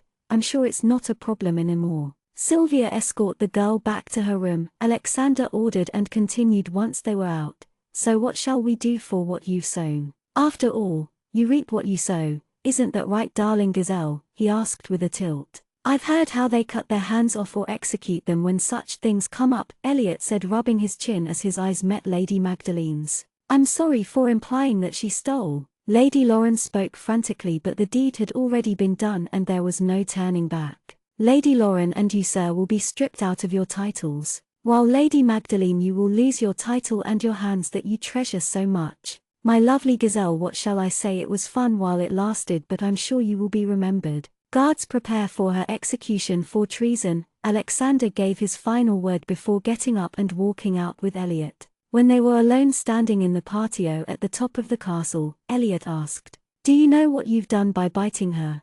He had a frown on his face as he stared at Alexander. I know, Alexander replied, looking at the setting sun. In a vampire world, there were different forms of markings, one of it being as a master and sire bond, another was the mark that meant they belonged to the vampire's coven. There was also a mark which was used to form a soul bond where the vampire would pick the person as his or her partner. True that a human's life in front of a vampire was nothing, and even though he wouldn't admit it, he had grown a soft corner towards the little one, like a little animal. To avoid the situation, Alexander had bit the little girl in front of the whole crowd, placing a mark which looked similar to a soul bond, making others believe that he had claimed her when he actually hadn't. But in some way, which he hadn't realized, he had bound a part of him to her. Chapter 13, Time Part 1. The following day in the capital, Giselle was executed in front of the Valerian crowd while Lady Magdalene lost her hands. Nobody knew what happened to the other two vampires as they weren't seen after what happened in the chamber. A vampire couldn't regain or regenerate limbs, and it was an absolute punishment, a remainder not to go against the Lord of Valeria. There were murmurs in the crowd as the punishment took place. Word had passed from one person to another about what had occurred in the castle, and they were now curious. Curious if their lord had chosen the human instead of a highly classed pure-blooded vampire woman. When Alexander had bitten the girl, a mark had appeared on her neck, but by the time of dawn the mark was gone. The servants in the castle, who were eager to look at the mark, found nothing on the girl's neck. They wondered if the lord had pulled a trick in front of everyone. It had been more than 3 months since Alexander came back from the counseling. In those 3 months Lord Norman planned to show the Valerian lord that he was smarter and stronger, even if it meant a little. "Lord, this is the information we have found. It said that the human lives in the castle," one of Norman's men said, giving a parchment to him. Looking at it, Norman smiled. "How nice. Treating a human so badly right in the castle of Valeria is what we need. Send this to the council and make sure it reaches," he said, handing back the parchment. "He thinks is better. I can't wait for the council to take action on him," he said, laughing. In the Valerian Empire, Catherine walked with Sylvia in the meadow as Elliot and Alexander walked behind them. The meadow was situated next to the forest behind the castle, covering a part of the estate with grass and flowers. Sylvia looked at Katie as the little girl spoke about her mom. She noticed the smile and happiness that seemed to be returning back on the little girl's face. Though Katie was weary about few vampires in the castle, the Lord was someone whom she trusted the most. He was a hero in her eyes, a savior. "Are you planning on letting her attend the school like other children?" Sylvia asked Alexander when they sat down to eat something from the basket they had got prepared from the castle. "I have prepared a tutor for her to come to the castle. It'll avoid any unwanted situations in the future," Alexander replied, drinking the wine from the bottle directly. Elliot, who was talking to Katie, glanced at her neck to see the mark gone. It made him doubt if Alexander had really bound her to him. The Valeria Lord had himself said that he had bound her for life, but then what did it mean now with no mark? "That's right, Sylvia. The school we have now has a lot of children," Elliot spoke, throwing a piece of fruit in his mouth. "Regardless if it's vampires or humans, there are some who are like the little minions of devil. Protecting her like a shadow is not going to go well. She needs to experience things. I think you should let her go to school. After all, she needs to socialize with people of her age. She is young," Sylvia voiced her opinion. "Let's see about it later. I'm going for a walk," Alexander said, yawning as he stood up, walking towards the forest, making both Sylvia and Elliot exchange looks with each other. When he came back, he had a little wolf in his arms. Seeing it, Katie ran towards him to take turn in holding the wolf. "Easy there," he said as Katie managed to hold the grey and white patched wolf. "He is yours now," which made the little girl look up at him. "Mine?" she asked in a soft voice. "Yes, yours," Alexander said, looking at her. "Thank you," she whispered. "Oh, I knew you had a heart in that hollow chest of yours," Elliot said, bending down to pet the animal in Katie's arms. The following morning, a tutor appeared to educate Katie with other 5 children of her age in the castle. Considering what Sylvia had said, Alexander didn't want to isolate the girl, therefore had made arrangements to let other children study with her for company. It was late one night, when Alexander found Katie sitting at her desk and writing something on her book. Going up to where she was, he peeked into her book to see words scribbled on it. "Aren't you supposed to be sleeping?" he asked her, startling her from his sudden presence. "My handwriting, Alex," she said, looking at her book sadly. She had seen her other mates with neat writing while hers was always a mess no matter how much she tried. "Here, give me your hand," he said, taking her hand while she held the pencil. He guided her by moving his hand with hers to show how it went. "You don't have to feel bad about it. You have plenty of time to catch up. So no rush. Sleep now," he said before shutting the door of her room. He stood outside her room for few fleeting seconds, and when he heard the click sound inside the room that indicated that she had turned off the lights, he went inside his room. In 2 days things would change, he sighed thinking about it. 2 days later, as predicted, 2 members of the council showed up at the Valeria castle to meet Lord Alexander. "Sir, the council is here to meet you," one of his servants informed him. "Let them in," Alexander ordered the man, who obliged, bowing his head slightly to bring the men inside. The door opened to reveal Mathis, Kellen, and the head council's right-hand man Lionel. Lionel was a tall and extremely lean vampire. He had a grey beard and wrinkles surrounding his eyes. He was a man well known for his strict conduct when it came to the law, not overlooking the tiniest details. We are sorry to intrude your day without informing you, Lord Alexander, Lionel spoke, taking a seat in front of Alexander's desk. That was no trouble at all. I was expecting you sooner or later, Alexander said, due to which Lionel looked a little taken back before he composed himself. Then you might know why we have come here to see you for, Lionel confirmed, making Alexander smile. Alexander knew a spy was sent to the Valerian Empire to collect information by that idiot of human lord. When it came to the Empire, he kept himself aware of what went behind the scenes. If he didn't know, he would be the idiot. He knew the council was on its way to take action on what happened. It was also because he had a man of his own inside the council. Even though it was a minor issue, Lord Norman might have added enough details to show a small gentle breeze to a full-blown storm. Chapter 14, Time Part 2. I'm not sure if we share the same facts, so if you could brief me about it, Alexander said, coolly looking at the men who were seated in front of him. Lord Alexander, this is about the little girl who has been staying in your castle, Kellen began to speak. From what we have gathered, she is a human you rescued a few months back from the ambush that occurred in the village that was situated between the border of South and West region. Is that right? Yes, she was the sole survivor from the attack that took place, the Valeria Lord answered promptly. But did you know the outlaw vampires were released irresponsibly by Lord Norman's men, which led to the ambush of many families that lived there? Is that so? Lionel asked, turning his grey eyes on Kellen, who nodded like an obedient child. Alexander pushed a small button on his desk as they spoke. Did they take action on it? Sir, the matter was hushed with the lack of evidence of who had let the outlaws free. It was the time when the head council and you had gone to visit Lord Herbert. Mathis spoke diligently and added,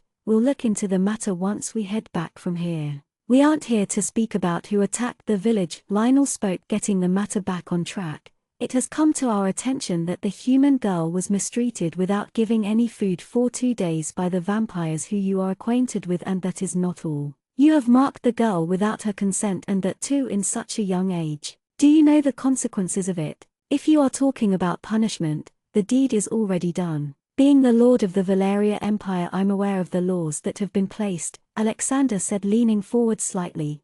And about the mark you're talking about, what proof do you have that I have marked her? He asked them. That will require for us to see the girl's neck, Lionel said firmly. Of course, Alexander replied, and at the same time, the door opened where Katie stood accompanied by a guard of the castle. Alex, Katie's small voice filled the room, going to where Alexander sat. This is the girl? Kellen asked. No, I've replaced the actual human with another, Alexander deadpanned, and it took few seconds for the new council member that the Lord was being sarcastic. The girl doesn't bear the mark, Lionel said, looking at Katie's neck carefully.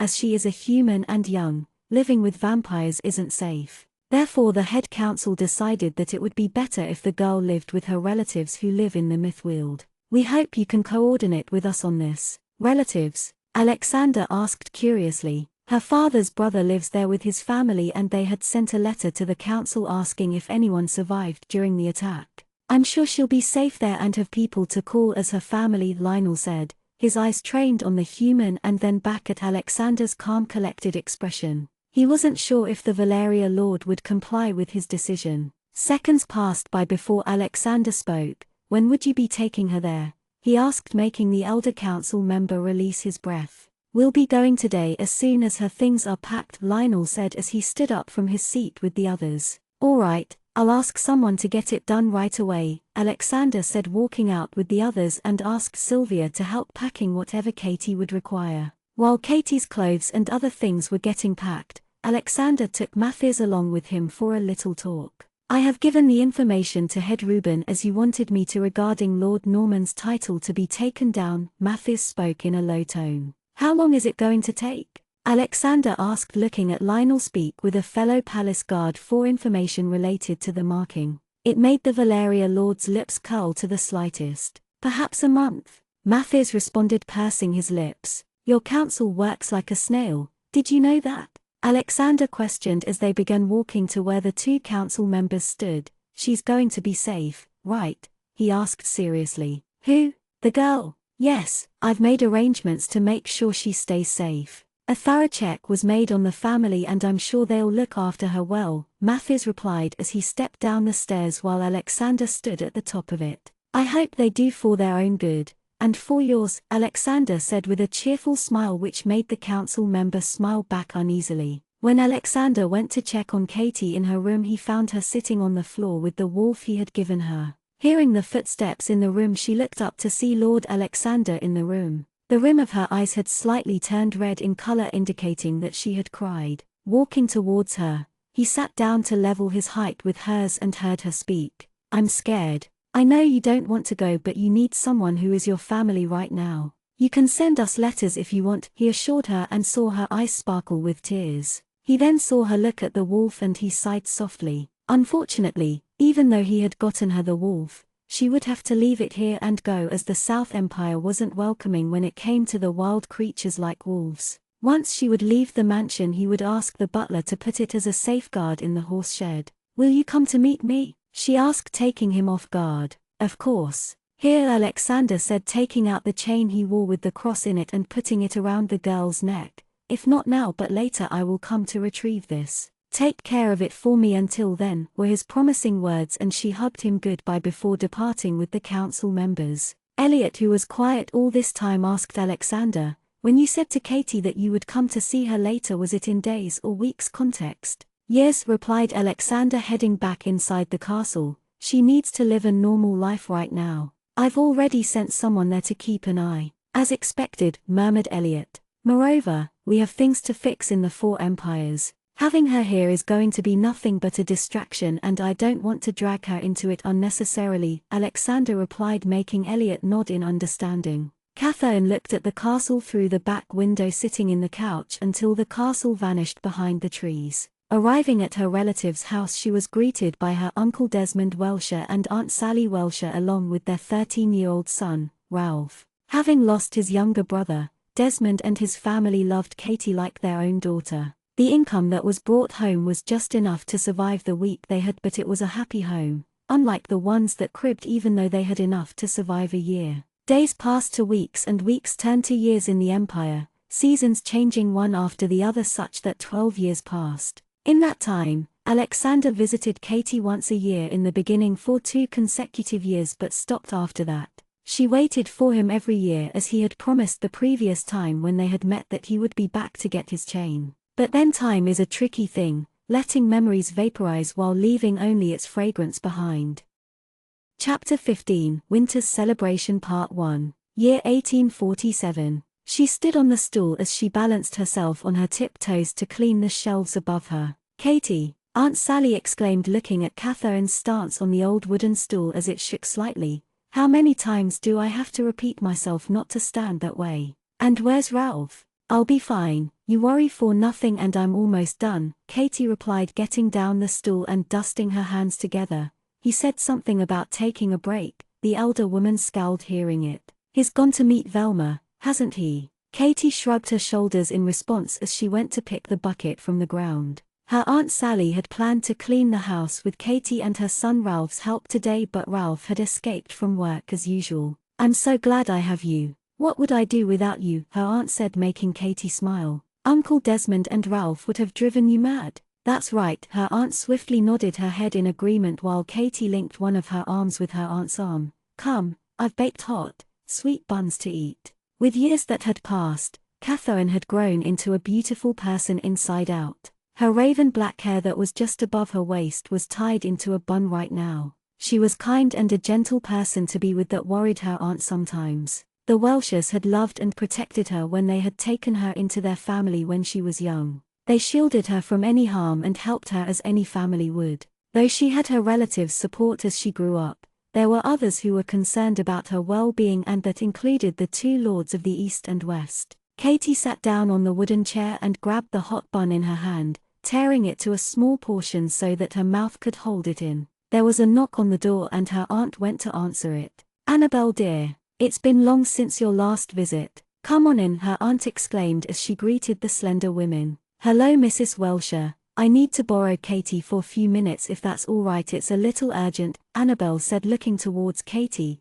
It's nothing serious or troublesome, I promise, she added quickly, seeing Mrs. Welsher's worried expression. All right dear, but don't be late, Mrs. Welsher said, to which Katie nodded before being dragged out by Annabelle. Annabel linked her arm with Catherine as she pulled her away from the Welsh's house. Annabel was one of Catherine's friend who was now married to one of the noblemen in the estate, who was a vampire. "What's the rush? You look to be in a hurry," Katie said, looking at her friend as she looked her around searching for something, or perhaps someone. "Let's just say someone isn't aware that someone came to this place without any notice, and if someone else meets that someone, that might be a problem," her friend said hurriedly. "You didn't tell your husband that you were coming here?" Katie asked, a little taken aback as her eyes widened. "Wait, does anybody know?" Annabel was married to her vampire husband, Donovan, against her wishes. Her family, being the poorest, had no choice but to go with the arrangement when the nobleman had come and asked her hand in marriage. The man was scary to look, with rough appearance he held and the gruff voice. But Annabel had claimed later on that he was a decent man and a loving husband. Though vampires and humans lived together, it didn't mean they coexisted equally everywhere. There were vampires who didn't like the humans and humans who didn't like the vampires in the Empire. Annabel's husband was not one of them. He only meant her well-being. In the fear that a human would avenge him by hurting his beloved wife, he kept her away from the humans. "That is why it's urgent." Annabel rolled her eyes with a sigh. "I need some privacy with my Katie without any buff man hovering behind us to protect me from silly insects. I wrote a letter to him and placed it on his desk, so he should understand." "So what's the urgent matter?" Katie asked as they sat down on the green grass. "You know how every winter there's celebration in the main mansion, which we wanted to go?" Annabel asked, glaring at a nearby tree. "Which we couldn't because we weren't invited," Katie piped in. "Yes, that one," she answered, narrowing her eyes, and then smiling slowly she continued. "But as I'm a noble's wife, I have been invited, and the better news is that Donovan's cousin needs a partner to go to the winter's celebration, so I thought, why not it be you?" With an expression of tather. "The idea sounds intriguing, Anna, but I'll have to refuse," Katie replied, thinking thoughtfully while she played with a small flower in her hand, making her friend frown. "I have to go clean up the library, remember." "What if I say there is a possibility for the Lord of Valeria showing up at the winter's celebration?" Hearing this, the flower Katie was playing with slipped through her fingers. It was a year back when she fell spellbound with the picture of the man in the local newspaper, titled below with the Lord of Valeria. He was handsome as the devil. Not that she had met a devil, but had heard people in her town talk about him. Katie's memories weren't fresh, but that didn't mean she forgot him. She knew the Lord was the one who had saved her life. Understanding Katie's silence, Anna spoke. "The carriage will be here at 6 to pick you up," she hugged her. "Wouldn't it be rude if I left Donovan's cousin searching for the Lord when I'm at the mansion?" Katie asked, worried, to which Anna waved her hand. "Don't worry about that. Toby is going there on some official work and he'll be occupied," Anna replied, getting up and dusting her dress while Katie mirrored her actions. Before leaving, Anna gave the winter celebration's invitation card to Katie, as only the one who had the card was invited in. At 5:30, Katie was getting her hair done by her aunt. Katie's hair was a mix of light curls and waves, which she didn't like. It was difficult to keep it tamed and neat, unlike the females who possessed straight, smooth hair. She envied it. "You have beautiful hair, do you know that?"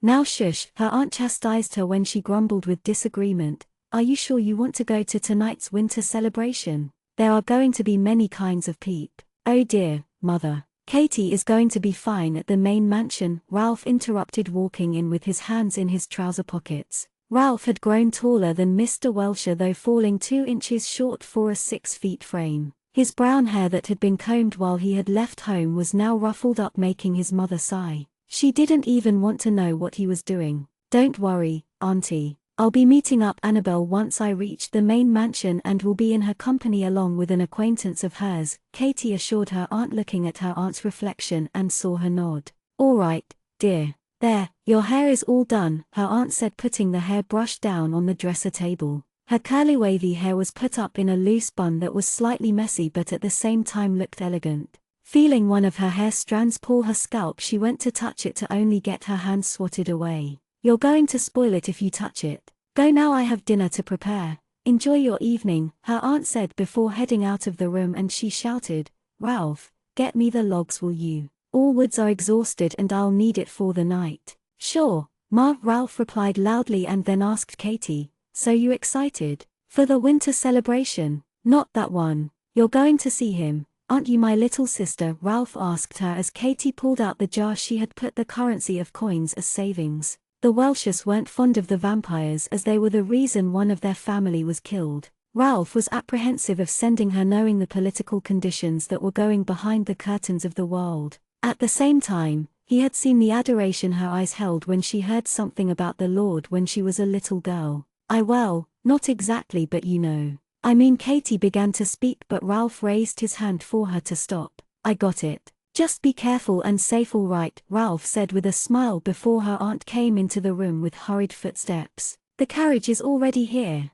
"Here, I brought this," the woman said, showing a dark red rose in her hand that was half bloomed. She stood next to Katie and pinned the flower to the messy bun. When the carriage left with Katie in it, Mrs. Welsher turned towards her son to speak. "Honey, are the logs on the way walking towards our home?" "No, it might take an hour for them to walk." "Don't worry, I'll go help them get here," was the smart reply from Ralph. "Please do," she replied, and a worried crease formed on her forehead as she looked at the carriage. Seeing this, Ralph placed his hand around his mother's shoulder. "She will be fine. She's not little anymore. That's one thing to be worried about," she murmured to herself, making Ralph look at her in question, to which she shook her head, sending him off to fetch the logs. Chapter 16, Winter's Celebration Part 2. In the carriage, Katie looked at her reflection to make sure she looked presentable. Her hand reached for the chain that was around her neck and made sure the pendant was tucked in safely. Her brown eyes that were filled with anxiousness stared back at her, and she moistened her lips as the carriage rode towards the bridge. The still river was situated on either side of the bridge, turning to a color of dark sapphire due to the setting sun. When the mansion arrived, the sun had set, but the celebration had started with the music in the air. The horses came to a halt and the driver got down to open the door. As Katie stepped down out of the brown carriage, she felt a flash of déjà vu looking at the mansion. She walked inside, her feet carrying her with a mind of its own. The mansion was decorated with light bulbs and flowers. Few of the guests had already made themselves comfortable by drinking a glass of wine at the tables while the others spoke to each other, discussing matters of their own or others. Men wore suits and women wore beautiful, extravagant gowns with jewelry that could be spotted from far as it shone in the light. Drinks and food were served by the servants time to time, heeding to the guests' requests. As she tried searching for her friend, Annabelle, in the vast room, her back hit a woman's side and she apologized for it. "I'm sorry," and walked to the other end sighing. "Anna is late," Katie thought to herself. "Hello, miss," a guard came up to her after some time. "If it's not much trouble, could you show me your invitation, please?" he asked her. At first, she frowned, but she then smiled. "Of course, here," she said, pulling out the invitation card and giving it to him. People would always suspect the poor. Just because she didn't wear any flashy jewelry or wasn't in a group talking to the elite members in the room didn't mean she had barged in without an invitation. Reading the card, the guard bowed his head and left, looking at other people in the room. "Katie," she heard Annabelle's voice chime in as she walked along with her husband. "I'm sorry for being late," she apologized as they hugged each other. "That's all right. Hello, Donovan." "Hello, Catherine. How have you been?" Donovan asked in his deep baritone voice. "I'm doing good. I hope my friend isn't giving you any trouble," Katie said, making the couple smile. "Not at all. She's like a firefly in my life," Donovan laughed, looking at his wife as she held his arm. A man wearing a round frame walked towards them as they spoke. "Catherine, this is my cousin Tobias. It's a pleasure to meet you, mademoiselle." The young man named Tobias greeted her with a slight bow. "Annabelle has told so much about you." "The pleasure is all mine," Katie replied politely. As the evening proceeded, more people gathered in the main hall to celebrate the winter's time. Her eyes kept searching and scanning the room, but she didn't find him. She wondered if the Lord of Valeria was even going to make an appearance tonight. Thinking this, she felt her stomach drop. Tobias was a hostile and a serious man. Katie gathered that he had come to the celebration only to talk to one of the men on the agricultural land that hadn't been allocated yet in his city. They now danced to the beautiful piano tones that were played at the center. "How long have you been a vampire?" Katie asked, trying to strike a conversation which she was normally bad at. "A decade and a half, though I don't have an exact count. After all, age is just a number. Don't you agree?" he asked, to which she nodded. "True," she murmured, but then spoke. "For a vampire, it's just an infinite time, but for a human, It's a time that needs to scheduled and organized with the minimum one has to achieve their dreams. I agree. Looks like Sir Carlington has finally come, Tobias commented, looking towards a man who looked to be in his 50s with a big belly and a moustache. Miss Katie, I apologize for the short company. Don't be, Anna had informed me earlier on it. I think you must go before Sir Carlington disappears, she commented, looking towards the old man who was heading towards the exit. Tobias bowed quickly and took his leave to catch up with the old man. Katie let out a soft sigh looking at the entrance door after Tobias left. Her friend Annabel was busy with her husband talking to a couple and she didn't want to interrupt. When she began walking towards the back exit for some fresh air, she caught sight of a black cat and the next second it ran away. The garden was beautiful with the trees and bushes that held fruits and flowers. As minutes passed, she noticed a shadow in front of her that was following her, and she turned around in time to lift her leg up to attach with the man's stomach in time. "Ah, my face!" the man groaned, touching his face that was hidden underneath a scarf. Taking the chance, she began to run. "Get her, Julio!" he yelled, seeing her flee. Another man came out from nowhere and she took hold of the branch that was lying on the ground. But when she swung it, the man caught it easily and pulled it away from her. "Doesn't that look pretty, eh? I'm sure you'll fetch us good money with that face," he said, making Katie close her eyes tightly out of fear. In that split second, she felt her hair loosen and a thud sound on the ground. Opening her eyes slowly, she saw the man's body lying cold on the ground. Blood oozed out of his neck, damping the ground. Then she saw the man she had been waiting for the entire evening. The reason she was here. The Lord of Valeria was standing in front of her and she felt all her senses seize. 2 guards came and carried the man away. "Did they hurt you?" he asked her, concerned, while she looked dazed. Eyes that were red as blood and hair that was black as midnight. He was taller than she had imagined. The rumors were true. He was a devil who could steal anyone's breath away. It was as if a missing piece of her was finally found. She was entranced with his mere presence. She saw a small smile grace his lips, and that's when she realized he had asked her something. "Ah, no. I'm fine," she replied, feeling a small blush rise on her cheeks, and the snowflakes began to fall down from the sky. Alexander hadn't expected to see her in the winter's celebration. All these years he had made sure to keep her away from the mansion, to let her ease into the human world. And even though he didn't write letters to her or meet her, he knew she was safe and sound through Elliot. She had grown into a beautiful woman, her brown eyes wide that stared at him and her pink lips that were slightly parted. He didn't miss the innocence and the spark of desire in her eyes for him, and he smiled. Chapter 17, Black and White Part 1. Catherine stood next to Alexander with one circle of a crowd that had formed in the main hall. Apart from them, there were 2 men and 3 women of the high-class society. The last 2 years the council was busy, but this year there has been less paperwork. The man named John, who wore a grey suit from the group of people, spoke. "There were rumors that Reuben has been planning to retire from the head counsel's position. Is that true?" Travis, one of the aged vampire, asked, tapping his walking stick softly on the ground. "The man loves his job. I doubt he'll be leaving the position open for anyone anytime soon," Alexander chuckled as he said, and few of them nodded their head in agreement. "That's true. We haven't heard anything about it. It must obviously be a rumor," John replied with a smile. "John dear," John's pregnant wife tugged at his hand and whispered something quickly, making him nod. "Excuse us, ladies and gentlemen," and they went on their way to the exit. The intrusion that was caused half an hour back had no effect on anyone, as no one was aware of what happened outside the walls of the mansion. The matter was shushed like it never occurred. Catherine was speaking to one of the ladies when a woman came from behind, pushing Catherine slightly so that she was in between her and Alexander. "Lord Alexander, I had been searching for you. Where had you been?" she asked him. Katie couldn't see the woman's face as she was facing her back to her. The woman wore a rich fabric of dress which was surely brought from a foreign merchant. "I was talking to Mr. Tanner and the ladies here. Would you like to join us?" the Lord of Valeria asked, to which the woman smiled brightly, turning to look at the others and greet them. Caroline was the woman's name. She was gorgeous from head to toe, Katie noticed. The woman was one of the noble's only daughter, therefore, she was polite to the high-class people but not holding the same attitude for the peasants. When Caroline turned to greet Katie, her smile fattered, looking at the common girl before she greeted and continued to converse with everyone but her. For some reason Katie felt her heart clench when the woman took Alexander for a dance. She looked at them from far as they danced together.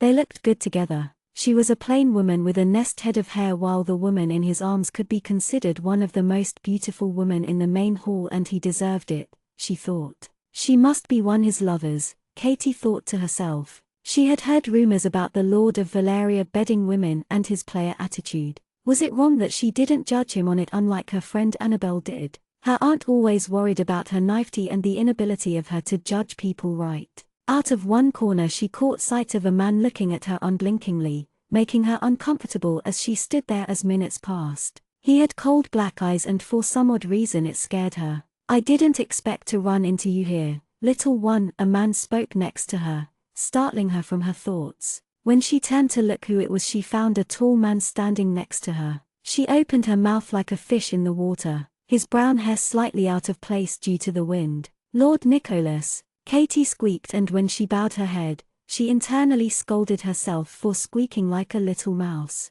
"You remember me?" he asked, standing next to her. "I saw you in the papers." I mean the newspapers," Katie replied, fretting as he gave a questionable look. "Do we know each other?" she asked him, worried that her memory was turning quite bad, that she couldn't remember him. "We did, only for an hour," Lord Nicholas thought to himself, "when you were a cute little girl, but it was a long time back, so don't fret over it," he replied, looking at her creased eyebrows. When a servant stopped by to offer the wine of glasses he was holding on a tray, Lord Nicholas turned to ask if Katie wanted one, and she nodded her head, thinking it might be impolite to say no. Moreover, the temperature of the atmosphere was dropping down due to the snow. A drink wouldn't harm her, would it? She was glad her dress was made of layers to protect her from the cold. Bringing the crystal glass to her lips, she took a sip to feel the smooth water-like texture slide down her throat. It tasted delicious, nothing like she had tasted before. She took another sip eagerly, and a drop or two of the liquid escaped by the side of her mouth.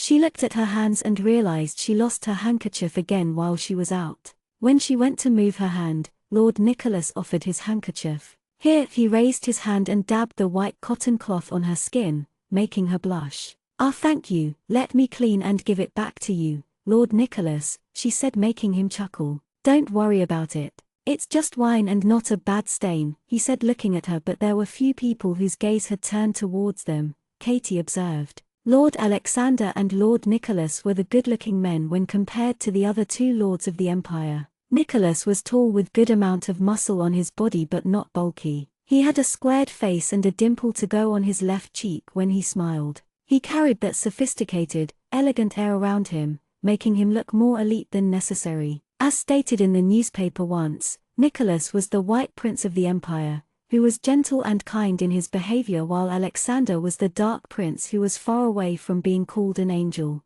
Yet they were still the same kind, dealing things a little differently from the other. "Whom did you come along with?" Nicholas asked her, and Katie explained that she had come with her friend Annabel to attend the winter's celebration. Katie found it easier to talk to Nicholas as he was friendlier than the other high-class vampires. They were speaking about her town she lived in when someone interrupted them. "Glad you could make it to the celebration, Nicholas," Alexander said, walking towards them with a lost Caroline behind him. "I'm glad I did," Lord Nicholas replied. "Miss Caroline, you look beautiful with every passing day," he complimented her. "Thank you, Nicholas." It was easy to be seen that Caroline got flattered very easily as her face turned red. But then who could blame Miss Caroline? When one gets a compliment from a man like him, it was a high praise. If Katie was in her place she would have reacted the same way. Not that she had ever received any compliments as such from others apart from her family. Her family found her beautiful, while she was sure that others, especially men, found her as unattractive as a potato.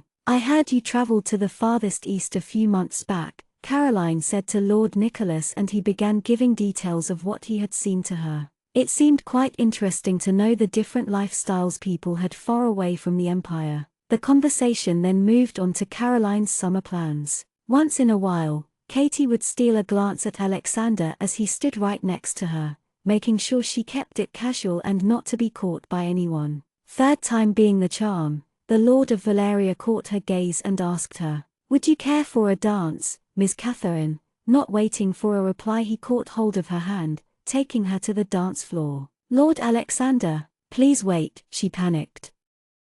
Chapter 18, Black and White Part 2. She was taken in by surprise when he had asked her to dance with him, and by the time she had recovered from it they were at the center of the dance floor. Unlike most of the ladies in the room, she had never been to a dance etiquette, not because she didn't want to. She never found the time and money for it. Dance etiquette was held for the elite women and she wasn't one. I don't know to dance, she whispered only for him to hear. Is that so? Alexander replied with a grin as he placed his hand on her waist. Then now is a good time to learn. Catherine was glad that the music that was being played now was soft and slow, which didn't require too much of hand movements. Her mind was too occupied minding her steps to make any conversation with him. She stamped his feet twice by mistake and felt her face flush red with embarrassment. I'm so sorry, she apologized quickly, closing her eyes, and heard him chuckle. He was finding it amusing while here she was dancing like a duck. This was terrible. Utterly worst disaster in the history ever,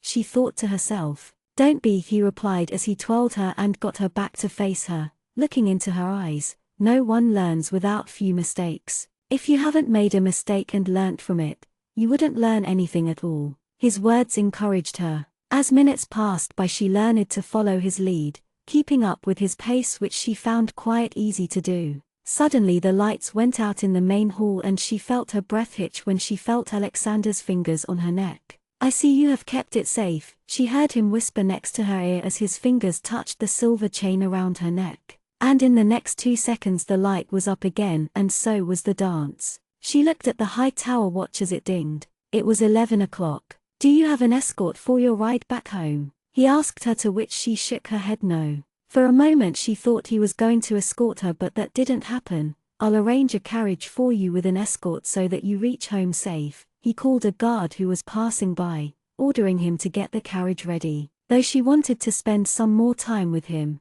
she couldn't bring herself to ask him such a thing. He would have matters to attend to and she would just be a hindrance. It made her feel warm when Nicholas came to her to say his farewell. He had been kind to her the entire evening when she was in his presence and she was grateful to his gesture. Alexander walked Katie out of the main hall to see her to the carriage. The wind blew at them as they walked, the leaves in the trees rustling quietly. One strand of her hair that been tucked in safely got out loose, to fall over the side of her face. He looked at her as the horses pulled the carriage in front of them. She was beautiful, so soft and sweet by nature. It awakened the beast inside him like a beacon light, wanting to taint that pure soul she held. He had seen the way men watched her and it irritated his nerves. He was humoring Caroline only because she was useful to him, a pawn that could be used and thrown, which didn't matter to him. Alexander knew that he had to keep Catherine at an arm's distance if he needed her safe. There were too many people who wanted to find his weakness to bring him down, and Katie was a mere human.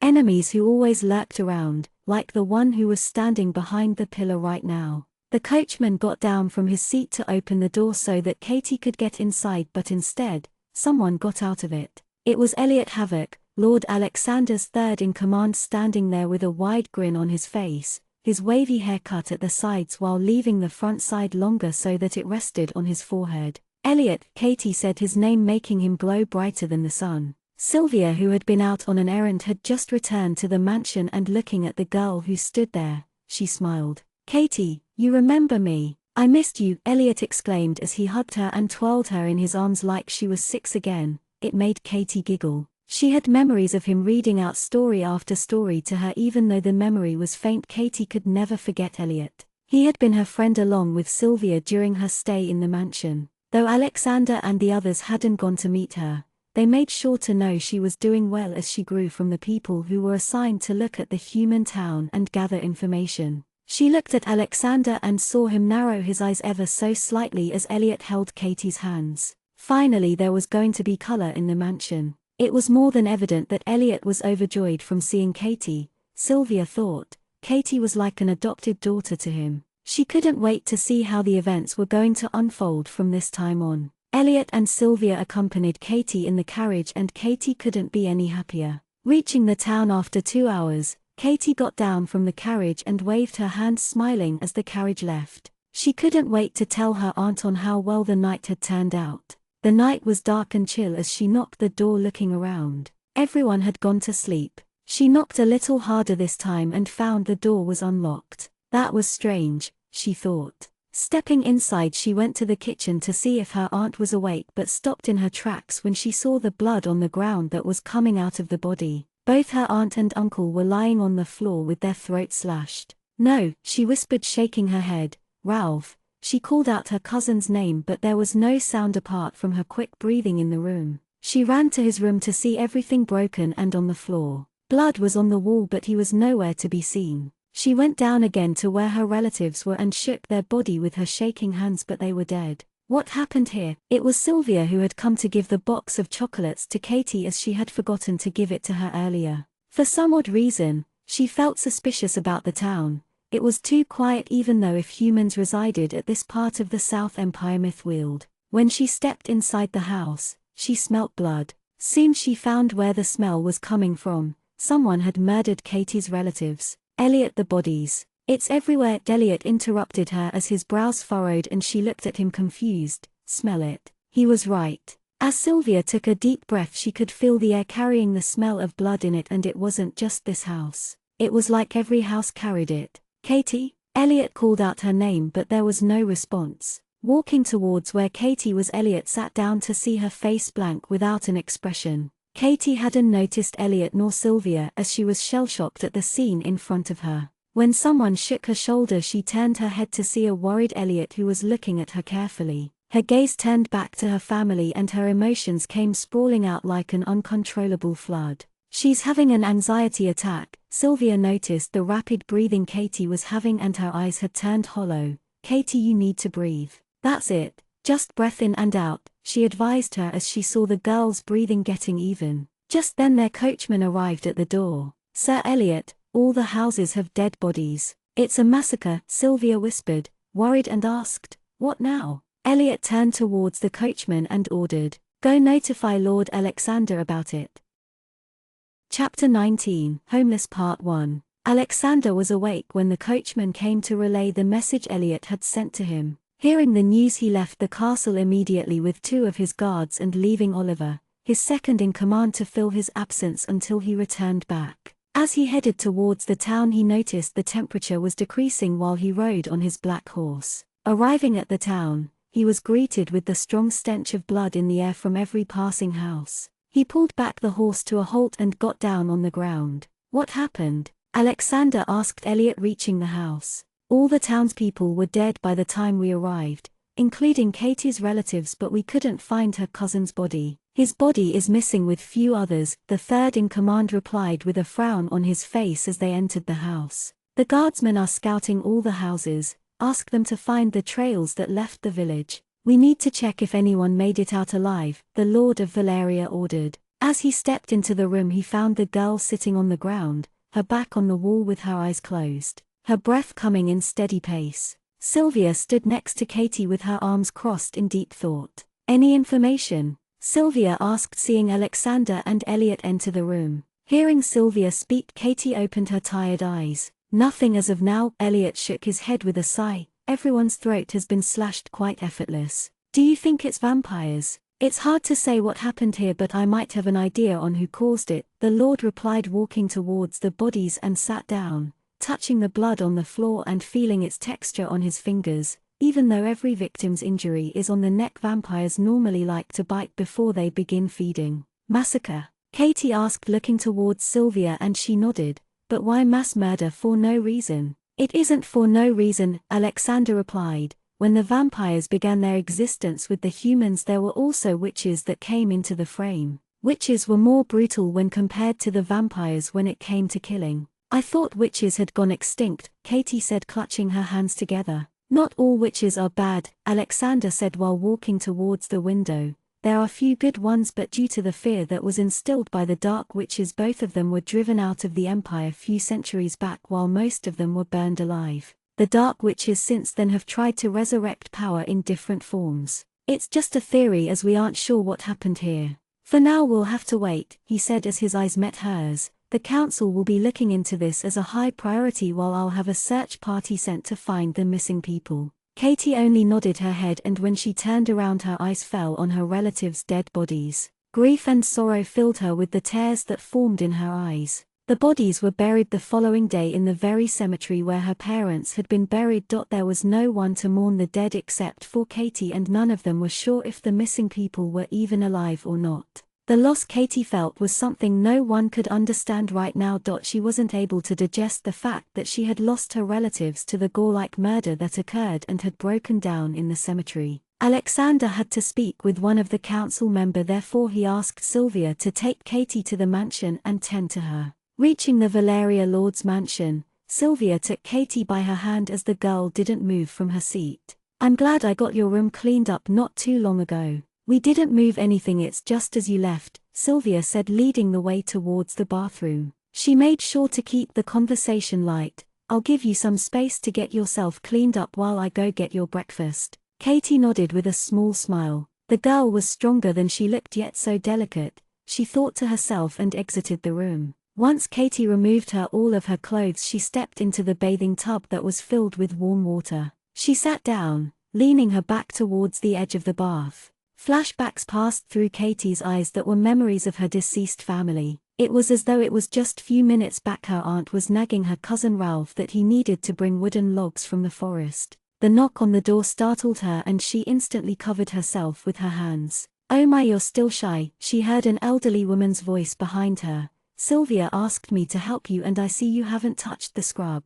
"I'm Daisy," she introduced herself with a motherly smile. "It is said that when someone is kind to you, it makes you cry harder, and that's what happened." There, the woman patted the top of Katie's head as her sobs echoed in the bathroom. "I'm sorry," Katie apologized, wiping her eyes. "That's all right, dear. I heard what happened and I'm sorry for your loss," Daisy said, taking the scrub from the stand and applying a white liquid on it. "Few years back my family were killed by the rogue vampires. My only son and daughter-in-law were killed right in front of my eyes mercilessly, leaving my grandson and me alive. I am sorry," Katie said to the woman, wondering what impact it might have had on her as she had seen them get killed before her eyes. "Do you hate vampires?" she asked, making the woman smile. "Why would I? Just because one of them turned out bad doesn't mean you hate other vampires. True that characteristically vampires aren't good ones, but neither are humankind. We all have our flaws and good points. Lord Alexander was the one to provide shelter to us," the elder woman said as she scrubbed Katie's back.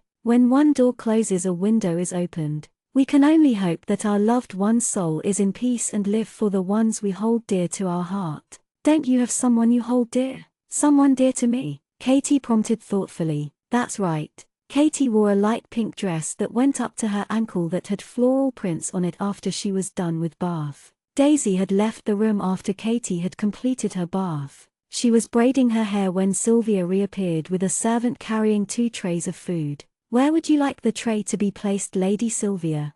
the servant asked politely. "The bed should do. And can you ask someone to come up here and change the sheets once we head out?" she ordered, making the servant reply, "Yes, Lady Sylvia," and left the room without glancing around with a blank expression. "Are people normally that polite here?" Katie asked Sylvia. "Just some of them." Sylvia pulled the lid, setting plates for Katie and her. Sending Daisy up turned out to be a good, Sylvia thought to herself. Katie looked much better, though she didn't know how long the atmosphere was going to stay the same. When Alexander returned to the mansion, it was midnight. A servant came to take his coat when he entered the main door. Giving it, he took a deep breath and looked up. Walking up the stairs, he was greeted by his black cat, Aereo. "Alexander," it was Sylvia. "You haven't gone to sleep," Alexander commented, raising his brows. "Waiting for Elliot?" he asked with a chuckle. "Why would I be waiting for him?" she snorted as she rolled her eyes and continued to speak. "Did you meet up with the council?" "Yeah. Matthias was around thanks to the winter's celebration, saving me from traveling back and forth to the councils. I sent a letter to Ruben myself to make sure that none of the information is manipulated or missed," Alexander said as the cat walked around his legs and rubbed his head lovingly. "I see," she responded. "Katie is sleeping in the above room and the door is a little creaky, so don't open it if you don't want her to wake up," she said, knowing well the man in front of her already knew where the girl was. She saw his expression relax so ever slightly that went almost unnoticed when she said she was sleeping. She had known Alexander before he was given the title of Lord, and it made it easier to decipher his impassive expression at times. So he was worried about her. "I'll be heading to sleep," She turned around waving her hand in the air. Chapter 20, Homeless Part 2. Alexander walked towards his room but stopped at the door that was before his room. He could hear her heartbeat behind the door. The cat pawed the door looking at Alexander. "Not today, Ario. She needs rest," he said, going to his room. After an hour, when he was done bathing and drinking the blood that was brought by the maid, he went out of his room to head towards Katie's room. To his surprise, Ario was there sleeping in front of the door. The cat opened its eyes and looked at its master with half-closed eyes as if it was accusing him. "My bad, I forgot you're my cat," he murmured as he turned the knob and pushed the door open carefully. He sat on the vacant space of the bed and the cat jumped on the other side of the bed, swishing its tail. She wasn't having any nightmares, which was a good sign, he thought. Instead, she was sound asleep. When he went to adjust the blanket around her to make sure she was warm and comfortable, he noticed her hand clutching the chain and her neck was bare, like a peace offering to him. His hand touched her slender neck and the sheer thought of her blood made his tongue run over one of his canines. How long had it been since he had a satisfied drink? The blood he wanted was right here, yet it made him needy and angry at the same time. He didn't like the thought of someone having that kind of power over him. The need for her blood was because he had bound her to him and it had taken him 6 years to realize it. As the years had passed, he didn't understand what the cause was for his unfulfilled thirst of blood and mistook it for something else. A few years ago he had bit her, to place a temporary mark, a bluff in front of everyone so that the girl could be kept safe. Tucking the blanket, Alexander picked his cat in his arm and left the room for the girl to sleep as Ario had begun to meow. When the sun rose the next morning, Katie woke up dazed, feeling her head heavy. She sat there motionless as time passed. There was no one to call her own anymore. Days passed by like that and the pain she felt eventually reduced a little by little. Sylvia and Elliot kept her company when they didn't have work, while she saw Alexander only during dinner or sometimes not even that. She was grateful for their kindness and hospitality they had shown to her, but it had been 2 weeks now and she couldn't be living off like that forever. She was a guest and not a relative of the Lord to overstay her welcome. She knew a family who had moved to next village, and then she had her friend Annabelle too if she needed help. On the 15th day, Katie decided to talk to Alexander and went to his study where he was talking to Elliot and another man. She didn't want to interrupt, but Alexander had somehow realized she was on the other side of the door and had made her sit on the chair that was in the room. Elliot was playing with some device that looked like a clock while the Lord and the other man were speaking about their relationships with the villagers and town people. "The revenue isn't helping us either," the man who wore glasses asked in the room. "Perhaps, if we could reduce the taxation that's been going on, we could use it to our benefit," Alexander suggested. "Would that be okay?" "We can get the money in other ways," said the Valeria lord, who took the blank parchment from the desk and wrote something on it before handing it to the man.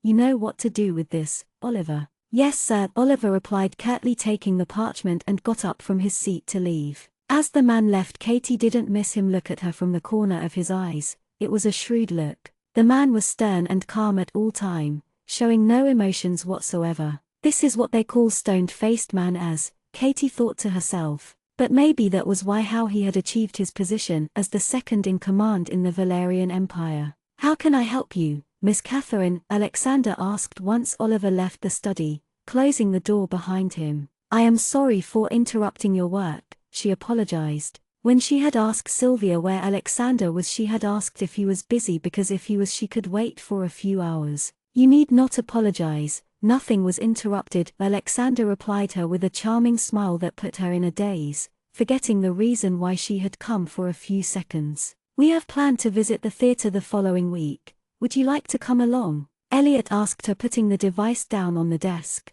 "Theater? I believe you haven't visited one before," Alexander commented, to which she shook her head. The man was being kind to her, and if she stayed here longer she would only feel she was using his kindness for her personal benefit. "You must come. You might like it." Katie was slow, but she remembered that she had planned to leave the mansion. "I don't think I will be able to come," Katie replied with a nervous smile, wondering how to start. "I actually came here to say that I will be leaving the mansion tomorrow." Hearing this, Alexander narrowed his eyes for a second but scowled back his expression. "Oh," Elliot said out in his mind, seeing the Lord's demeanor change like the clouds passing by in the vast sky. "Is your stay not comfortable here?" It's been very comfortable, Katie replied, feeling her hand sweat, feeling the Valeria Lord's eyes. But I think I have overstayed the days here in the mansion, and I think it's time I start looking for a job to support myself. I know a friend who will help me. Even though she had a home, she couldn't go back there. She was homeless, with no job or money. Is that so? Alexander replied coolly. If I may know, what type of job are you looking for? Something that pays well and is safe for me to work.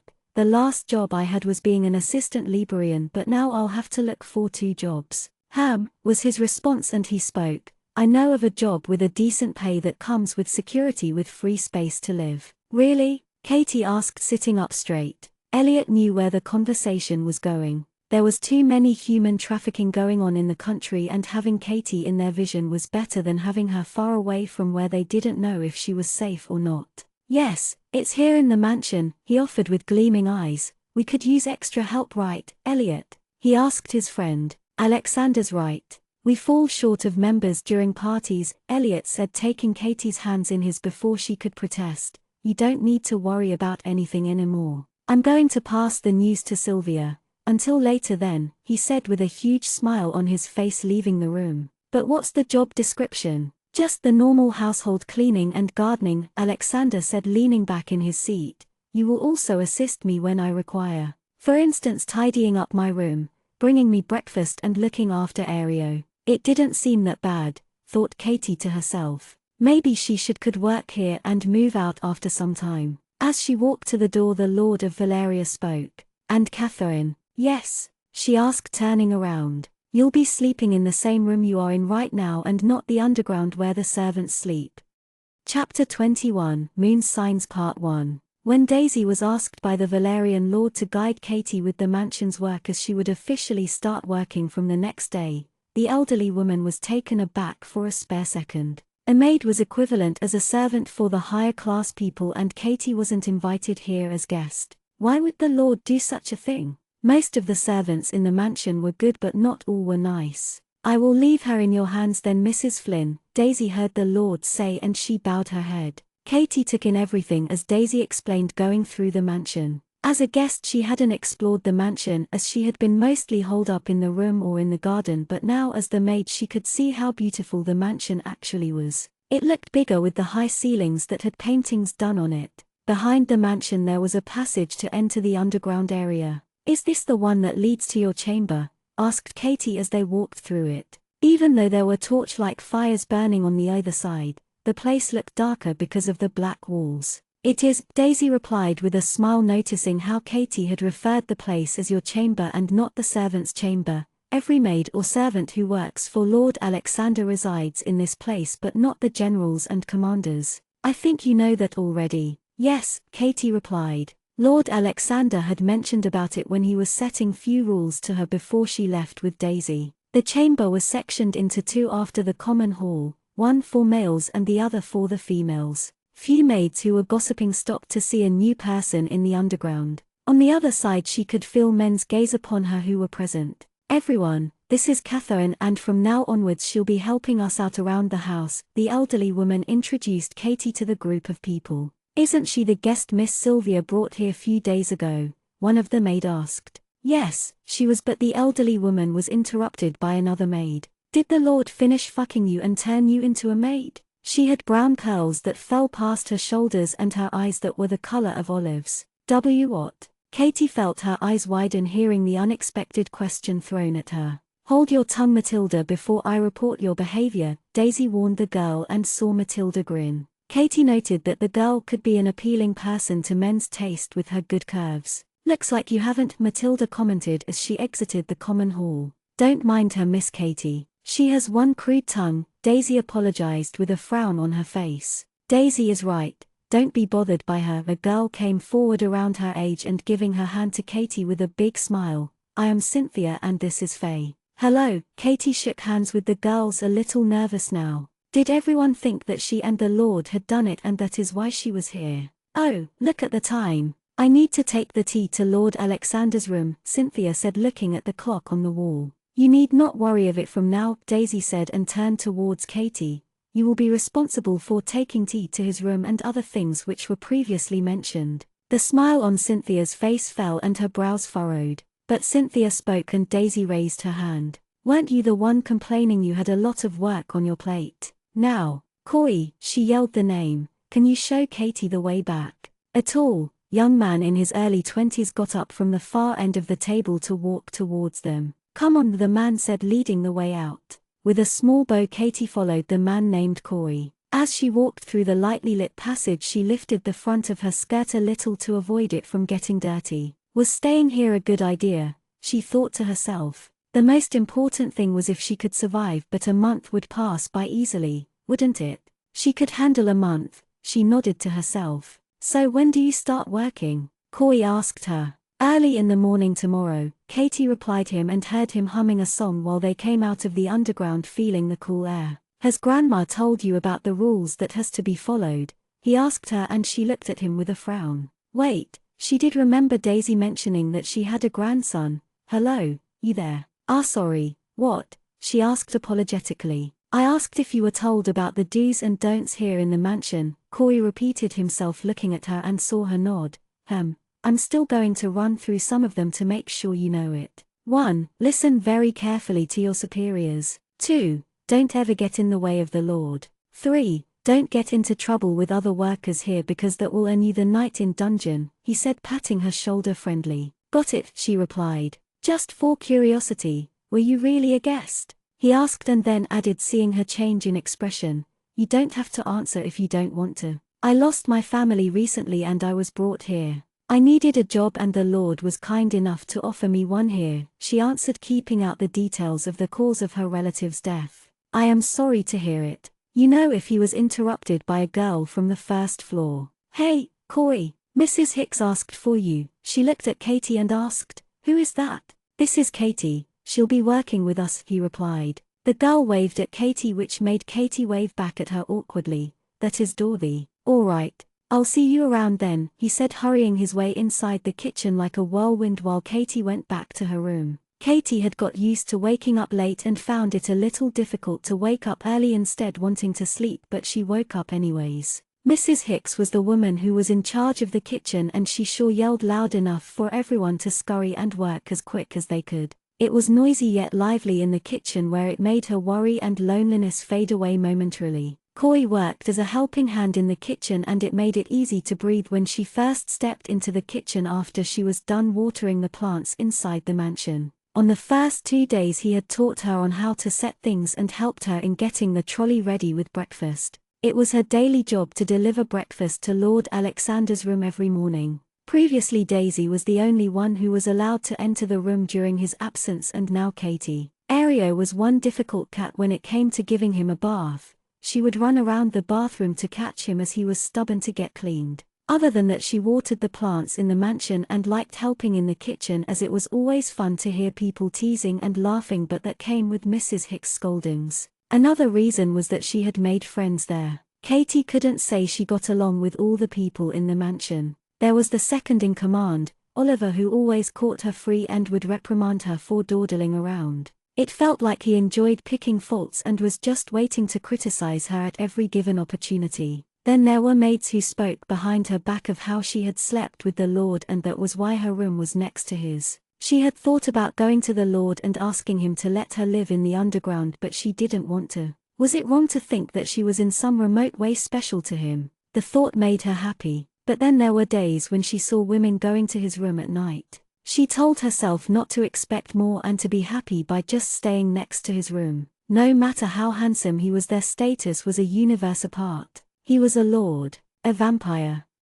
Chapter 22, Moon Signs Part 2. The Lord of Valeria hadn't spoken much after she had turned to a maid. But then she didn't get to see him much except for the mornings, which sometimes was rare too. There were times when she saw him asleep in the morning in his bed, and she would just stand there staring at his peaceful face, but soon would shake her head and continue her work quietly. The more she saw him, the more infatuated she was with him, and sometimes she would stare at the window outside with a cloth in her hand, doing nothing but dream until Daisy or someone would clear their throat. "They sure are lively at the back side of the mansion," Elliot whistled, looking at the people outside the window from Alexander's study. Alexander was lying down on the sofa with his eyes closed. It was Katie, Dorothy and Corey, who had gone out to hang the freshly washed clothes, laughing and sprinkling water childishly at each other. "I am glad she's made friends," Sylvia commented, looking up from the book she was reading and straining her neck to look outside as she sat right next to the window, and continued with a smile. "When she was little it was really hard to get her to speak. If I'm not wrong, he was her friend back then, but human memory fades away quickly. Maybe this time it'll be more than a friend," Elliot commented, narrowing his eyes suspiciously, and Sylvia shook her head before going back to her book. He glanced towards his friend. He had seen Katie's neck and there was no mark. Vampires mostly bind their other half, but the one that forms the bond are at the receiving end, and Elliot wondered if Alexander felt anything at all. He then asked, "What do you think, Alexander? If you have time to chit-chat, why don't you complete the paperwork on the table?" Alexander asked without opening his eyes. "You mean Alexander?" Elliot pouted, turning his back to the window. "What happened to the wolf which you had got her from the forest?" he asked. "It's in the horse shed, having a better use guarding the other animals." Alexander opened his eyes to look at the ceiling. Evening had passed by, setting the sun and bring the starry sky. Katie was doing a quick errand at night of filling water in the jug in the kitchen for the Lord before going to bed, when she saw Corey sitting next to the burning logs with a book in his hand. There was only a small boy apart from him who was busy cleaning the slab. "That's surprising," Katie commented, looking at Corey reading a book. "You're reading a book? And it's surprising because," he prompted, not meaning to be judgmental, "but from the place I come from it is rare to find a man with a book in his hand at this hour. It is only scholars or men who aspire to be in the council read while others indulge themselves in other things," she said, taking a seat next to him. "Like women?" Corey chuckled, tilting his head. "I was going for the word fist fighting, but yes, that one too." They were now alone in the kitchen with the crackling fire of the logs. The boy had left. Katie always found her cousin Ralph charming women when he often visited her in the library she worked in before. She had to forbid him to visit her at her workplace. He mostly let his fist talk than his mouth. She missed him. "So what are you reading?" "Actually, I was going to read this cookbook but found this inside it," Corey whispered, taking the torn paper from the book and sitting closer to the fireplace that was heating a pot of water in it.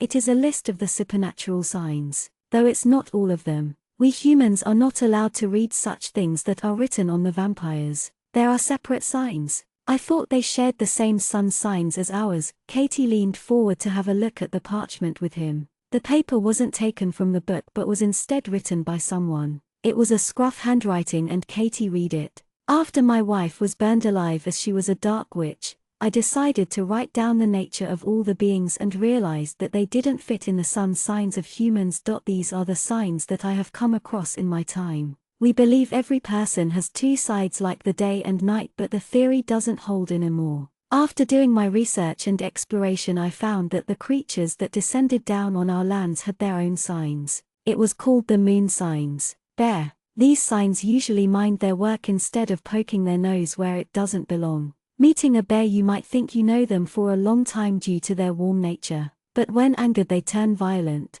Spider. You might think he is sad with the gloominess he holds around himself, but don't be fooled by the spider. While you were thinking about helping him, he was only planning to trap you in his web with his sweet antics. Tortoise. They are usually slow but steady in enough to make decisions when in trouble. After all, the tortoise has lived longer than you would have guessed, gathering knowledge during his lifespan to survive. Wolf. These creatures are mostly hot-blooded and territorial by nature. They have immense strength, be it mental or physical. They like to have their way. Vulture. If you are seeking for advice, this is one sign you should avoid. The vultures usually hunt for people's weakness for their advantage. There are just 5 of them here, Katie said, turning around the paper. And it seems like it was burnt, she said, showing the lightly shaded brown at the edges. Put it in the fire, he said, letting the parchment burn. If given the opportunity, I would like to be a wolf. What about you? I think I'm okay with my current sun sign, she smiled, looking at the parchment burn completely. Corey said, suddenly holding one of his eyes. I think something went in my eye. Don't rub it that way. It's going to increase the irritation. Let me see, Katie asked, swatting his hand away and taking a look at his eye that had turned red, making her own eye tear up looking at it. To support herself, she placed one of her hand on his shoulder. Finding the small dust-like particle, she carefully removed it with her finger. Thank you, Katie. I'm glad you were here to save my eye. How can I repay you?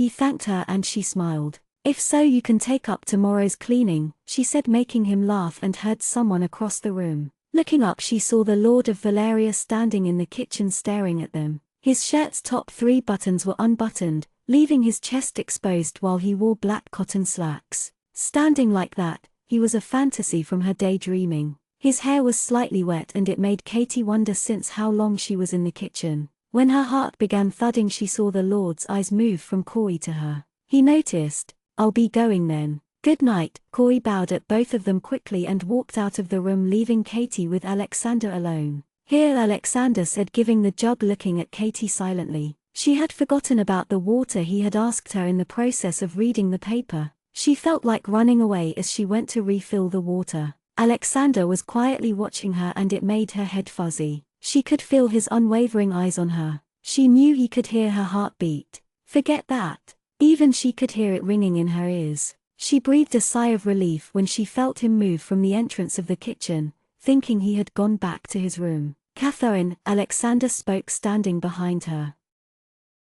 Chapter 23, Lingering Feelings Part 1. Katie felt the hair on her nightstand when she felt the heat Alexander was emitting as he stood right behind her. It was the proximity he was standing near her that made her nervous. "Why yes," she responded, unsure what he wanted to speak. She felt guilty to be caught with Corey at this hour of night by Alexander. Maybe it was because since some time she had her eyes only for Alexander. The Lord of Valeria held no interest in her that much, she knew. And then there was also the way he always called her by her given name, and never once did he use the nickname like how others did. It was as if he had set an unseen boundary between them. She knew well that harboring feelings like these were pointless, yet there was this unknown longing in her. Katie gasped when Alexander leaned forward, his shoulder touching hers. "The water is overflowing," he said, and he was right. She had been filling the jug even after it had been filled. "Let me take this." He moved back once he took hold of the jug from her hand. "I'm sorry," Katie apologized and went to get a dry cloth to clean the slab where the water had been spilt before. She had made a fool of herself in front of him. How embarrassing, she thought to herself. "It's late. Why don't you go to your room to sleep now?" she heard him say to her. She nodded and left the kitchen as quick as she could, away from the Lord of Valeria. Reaching the room, she closed the door, leaning her back and head on the door. Closing her eyes, she took deep breaths of air. She could still remember the lingering scent of Alexander when he had bent forward to retrieve the jug. It was pleasant as the first fall of snow in the sunlight. Shaking her head to push away the thoughts, she walked towards her bed, climbing and pulling the blanket to get ready for sleep. The next week, on one evening, Katie was asked to clean the guest rooms with Matilda and 3 other workers. She had tried keeping away from Matilda, but somehow here she was making bed covers with her, and Matilda was the one who was in charge. It wasn't that Matilda was bad or she didn't like her, but her words were too brazen. She didn't know. She sometimes wished she was as bold as her. At least she wasn't like the other maids who behaved well in front of her and spoke ill behind her back. Katie moved to clean the vases when Elliot appeared out of nowhere. "Why aren't you ready yet?" he asked, buttoning his cuffs. "Ready? What for?" Katie asked him, perplexed. She had to attend to Ario after this, but she didn't remember going anywhere for the day. He pulled her hand, dragging her to the corner of the room. "Did you forget about the theater?" he whispered while Katie furrowed her brows in questions. "I spoke about it when you wanted to work here, remember? And today is the day." "I am sorry. I thought you were joking about it," she replied, looking around other workers in the room and caught 2 of them looking at her. "Of course I wasn't. Originally the plan was to go last week, but it got cancelled, and so here I am already." "What are you waiting for?" The man in front of her raised his brows. "I am sorry, but I'll have to decline the invitation," she replied.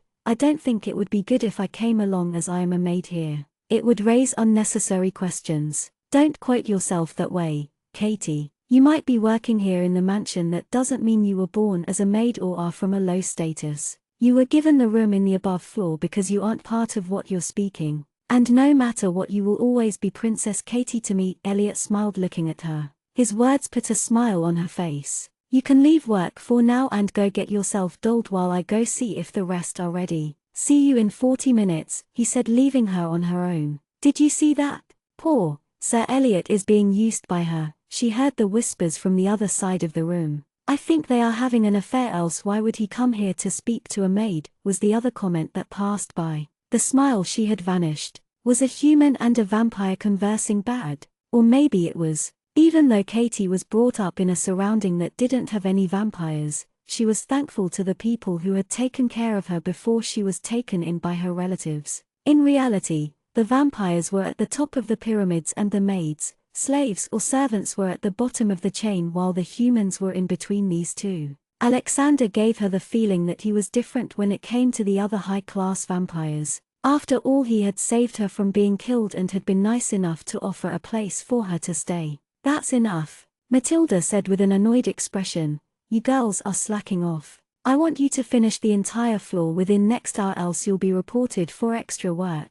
They protested to only receive a glare from her. "And you," Katie saw that Matilda was speaking to her now, "come with me." She followed Matilda as the caramel-skinned woman walked outside the room. On the way she saw Alexander standing next to a woman. He was in a black tailored suit. The woman wore a dark turquoise floor-length gown with black gloves that had fur at its end. She recognized the woman, one whom she had met during the winter's celebration. Caroline, was it? She saw Caroline place her hand on Alexander's arm casually, and Alexander smiled at what she said. When they passed the Lord, Katie was going to ask where they were going when the woman spoke. "There are people who would do anything to bring you down where they are because of the treatment you receive here in the mansion. What you are experiencing now is at its minimum. The best advice I can give is to ignore if you want to hold on to your sanity." Katie looked surprised that Matilda was trying to cheer her up.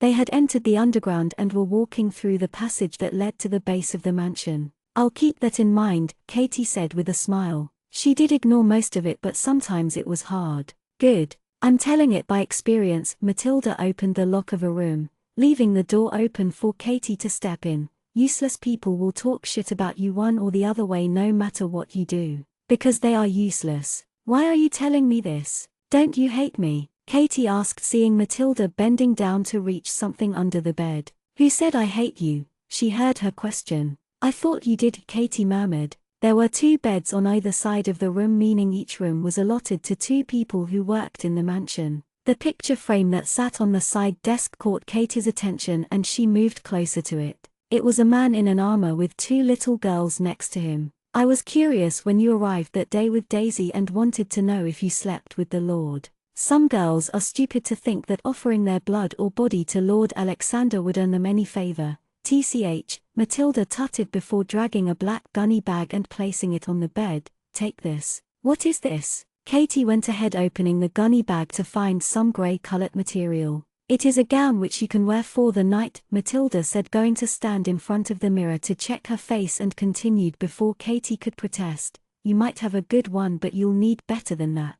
People like us normally don't get to visit such places like the theater. The theater is used for the higher-ups and elites of the vampire class. You can thank me later." "Thank you for lending me the gown." Katie bowed her head in appreciation. "I'll return it the same condition." Seeing there was no one in the halls, Katie ran up the stairs to change quickly. The gown was simple and neat, and Matilda was right. The 2 gown-like dresses she had didn't hold a candle to what she wore now. The gown started dark in color, but as it went past to touch the floor it turned to a lighter shade of gray. Unlike many women who made sure to keep themselves lean and in shape, Katie didn't have that.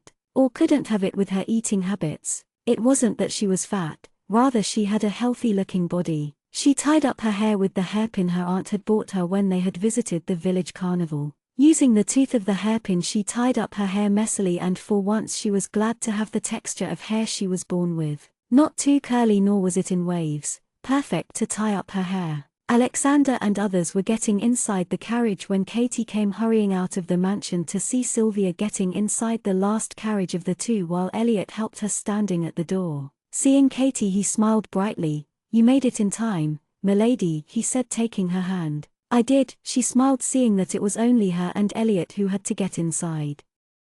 Chapter 24, Lingering Feelings Part 2. Taking the seat next to Sylvia she saw Mr. Tanner, whom she had met before, sitting in front of her with an elderly woman. "Miss Catherine, how do you do? This is my wife Althea," Mr. Tanner introduced. "Hello," she greeted his wife. "I've been doing wonderful, sir. Thank you for asking." The 4 horses pulled the carriage as the coachman whipped to start them moving. The theatre was in the next town and the journey was less than an hour. Like her, they were humans but of elite class. The Tanners weren't prudes but instead conversed like any other day, sitting in the carriage like they were the only ones. Though Katie had her eyes looking outside at the vast green fields, she heard the couple talking to each other. "I hope they don't play in Carus politics again, Mr. Tanner," his wife Altia spoke to him with a frown on her wrinkled face. "What are they presenting today?" she asked. "It's Romero. The story which you love to read, my dear." Mr. Tanner patted her hand reassuringly. Hearing the word Romero, Katie's head jerked to look at them.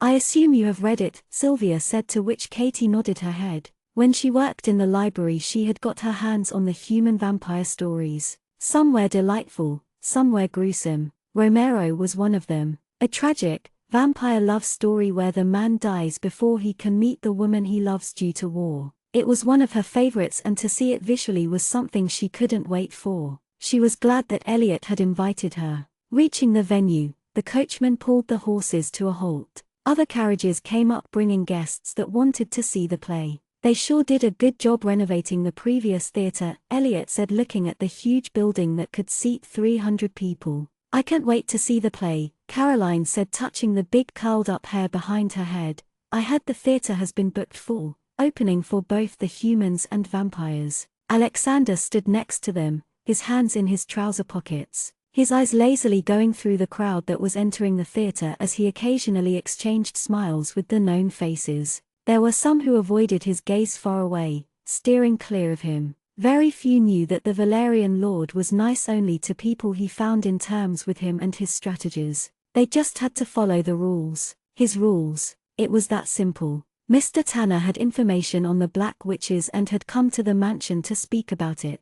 "Shall we go in, Lord Alexander?" He heard Caroline when he turned back to see if the Tanners and the others had got down from the carriage. His eyes fell on the person who Sylvia was talking to in the grey gown, tuning out everything around him. Catherine's cheeks had turned slightly pink and her hands held the gown tightly due to the cold weather. She smiled at something Sylvia said and replied back with a sparkle in her eye. He wondered what got her that excited. Her hair was tied up where there were few loose strands on one side of her face that was out, and very slowly she tucked it behind her ears. The gown she wore was a court gown and it amplified her bosom. There were many women who had bigger assets than her, yet has aroused the primitive man in him. Though the view stirred something in Alexander, at the same time he felt annoyed. He wanted to take her back to the mansion and change her to something that didn't attract any males. A sigh left his lips. He was protective about her like she was his to protect. He didn't understand why it was happening when the mark he had given to her was actually a temporary one and should have gone by now.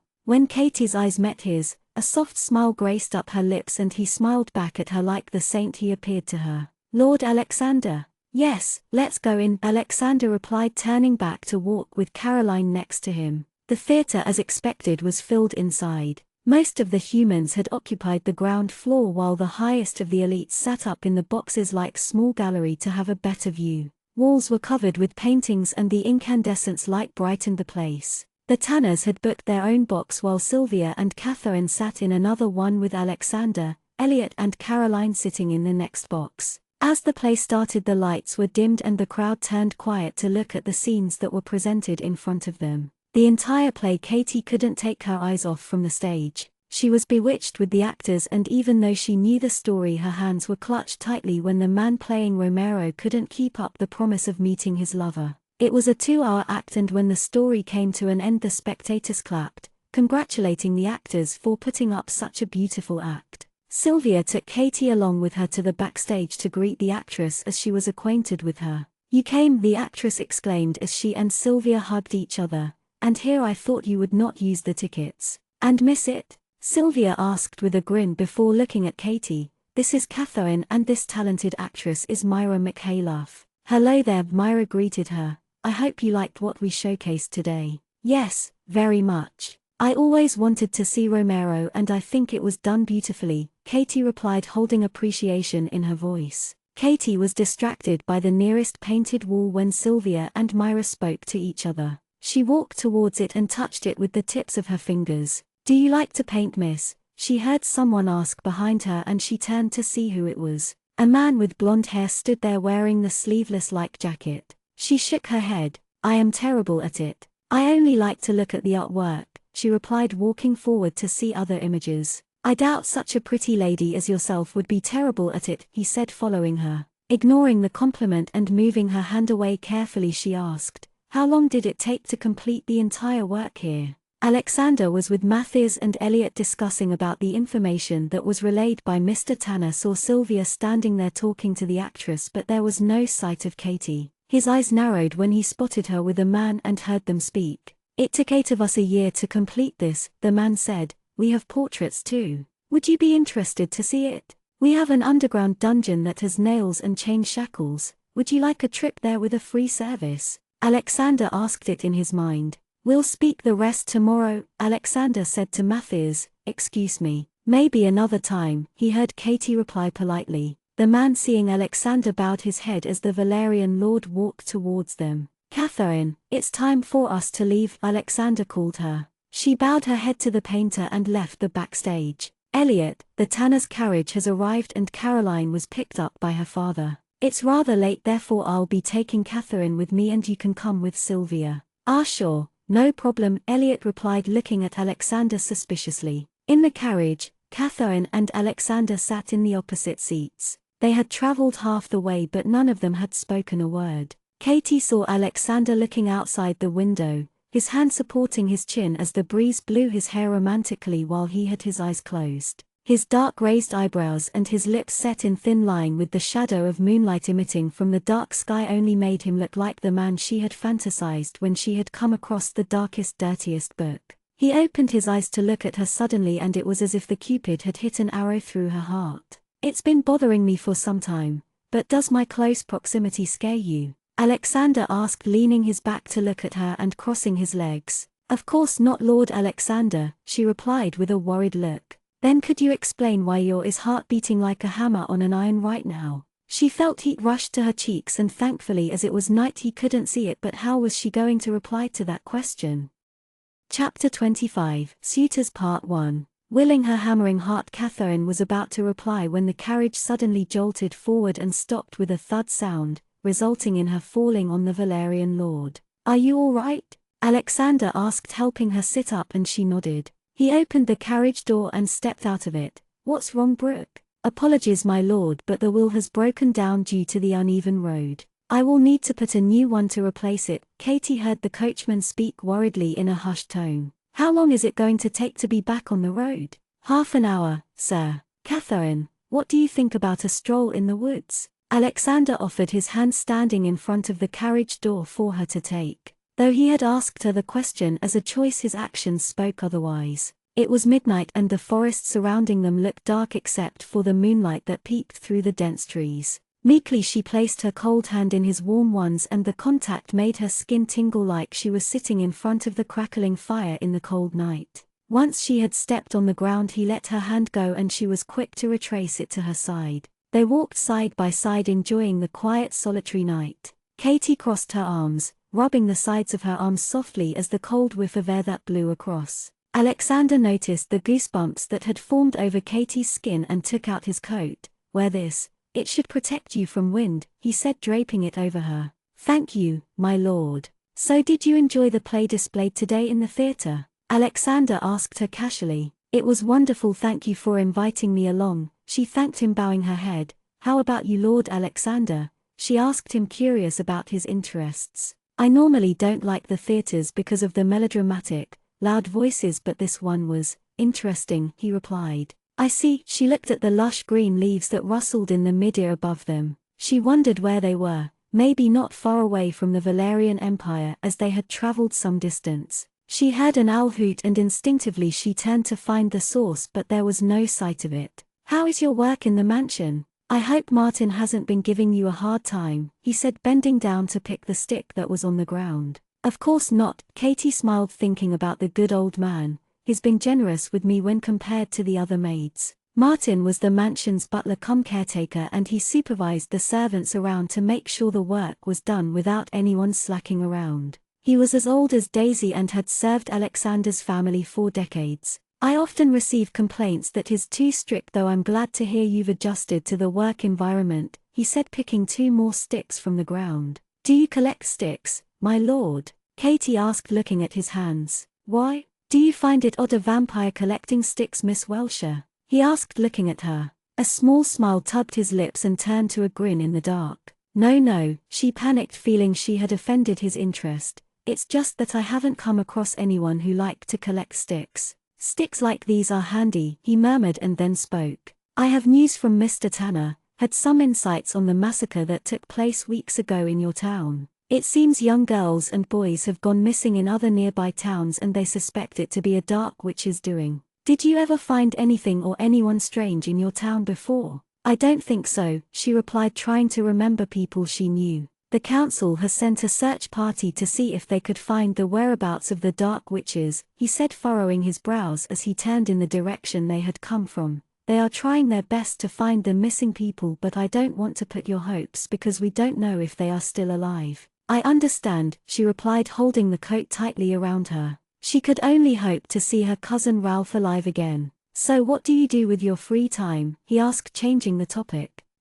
Well, I read books to pass my time, she responded. Ralph had begun to teach me how to fight, but those were basics. Just in case I fell into trouble, she shrugged her shoulders. Before she could speak more, they heard a wolf howl from a far distance. And then there was a second howl, but this sounded less of a wolf, like something sinister in the air. We need to leave now, Alexander said, taking hold of the young girl's hand and walking back with quick and fast steps. What was that? Katie hadn't noticed it in the beginning, but it looked like the air was foggier than when they had entered the woods. I think we have unwanted company, he said, scanning his eyes for anything with movement. Before they could walk any further, a half-vampire came to attack them and Alexander effortlessly jagged the creature's neck with the sticks he had previously picked. The half-vampire paralyzed fell with a dull thump on the ground. Unlike the pure, completely turned vampires, the half-vampires were corpse-like when it came to appearance. They were the dead vampires who had no control over their own mind. Katie stood there shocked to see a half-vampire lying on the ground. The wolf howled again, this time scaring her to death. Come. Alexander had been dubious when their carriage had stopped due to their wheel on the uneven road. Even though this was the very route they had used, which was previously smooth. He pulled Katie along with him towards the road to see the coachman turning the bolts around the wheel as he hummed a country song. Twinkly night with stars, aha, and down we go, aha ha. Seeing his lord and the lady, the coachman spoke. My lord, the carriage will be ready in 10 minutes. We don't have time to fix the carriage, Brooke. We have half-vampires here, the Valerian lord said, pulling the carriage door and bending forward to pull out the gun he usually carried with him. What do we do, sir? The coachman asked him with a bewildered look on his face. We don't know how many are there, so it's better to leave the place quickly now. The Valerian lord pointed the gun in a direction and pulled the trigger. The gunshot resonated around them and Katie heard something fall on the ground. Please free both the horses and use one for yourself, he ordered. The coachman and Katie began untying the horses as Alexander secured their location. Once the horses were free, both Alexander and the coachman mounted on their horses. Alexander gave his hand to Katie and she held it to sit behind him.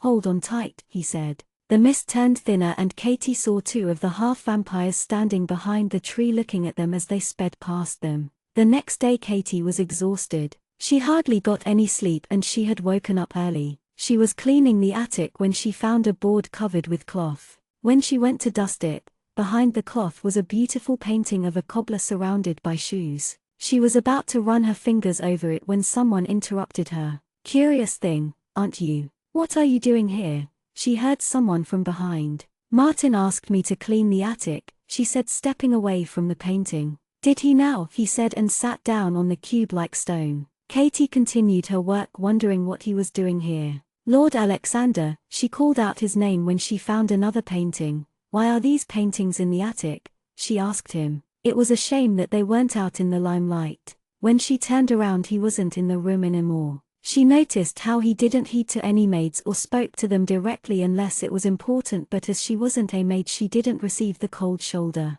1 minute he would be there and then he would be gone. As Elliot invited Katie during their leisure time, Katie had become accustomed with the Lord of Valeria and even more fond of him. They spoke about their interests and disinterests like friends. On one particular night, Katie laid down on her bed in her nightgown. She pulled the blanket close to her. She could still hear the gunshot resonate in her head loud and clear. Even though she couldn't see the half-vampires, the Lord of Valerian had shot them without missing, just on the mark. He truly was a pure-blooded vampire to have such reflex and precision. She closed her eyes to sleep, but the images kept haunting her thoughts, and the howling wind that came through the window did nothing to calm her. She was awoken by the eerie whistle of the wind that came from the open window. Closing the windows, she locked it firmly. In the shadows, every object in the room scared her now, like the presence of demonic monsters. Frightened, she took her pillow with her and stepped out of the room, wanting to go Sylvia's room.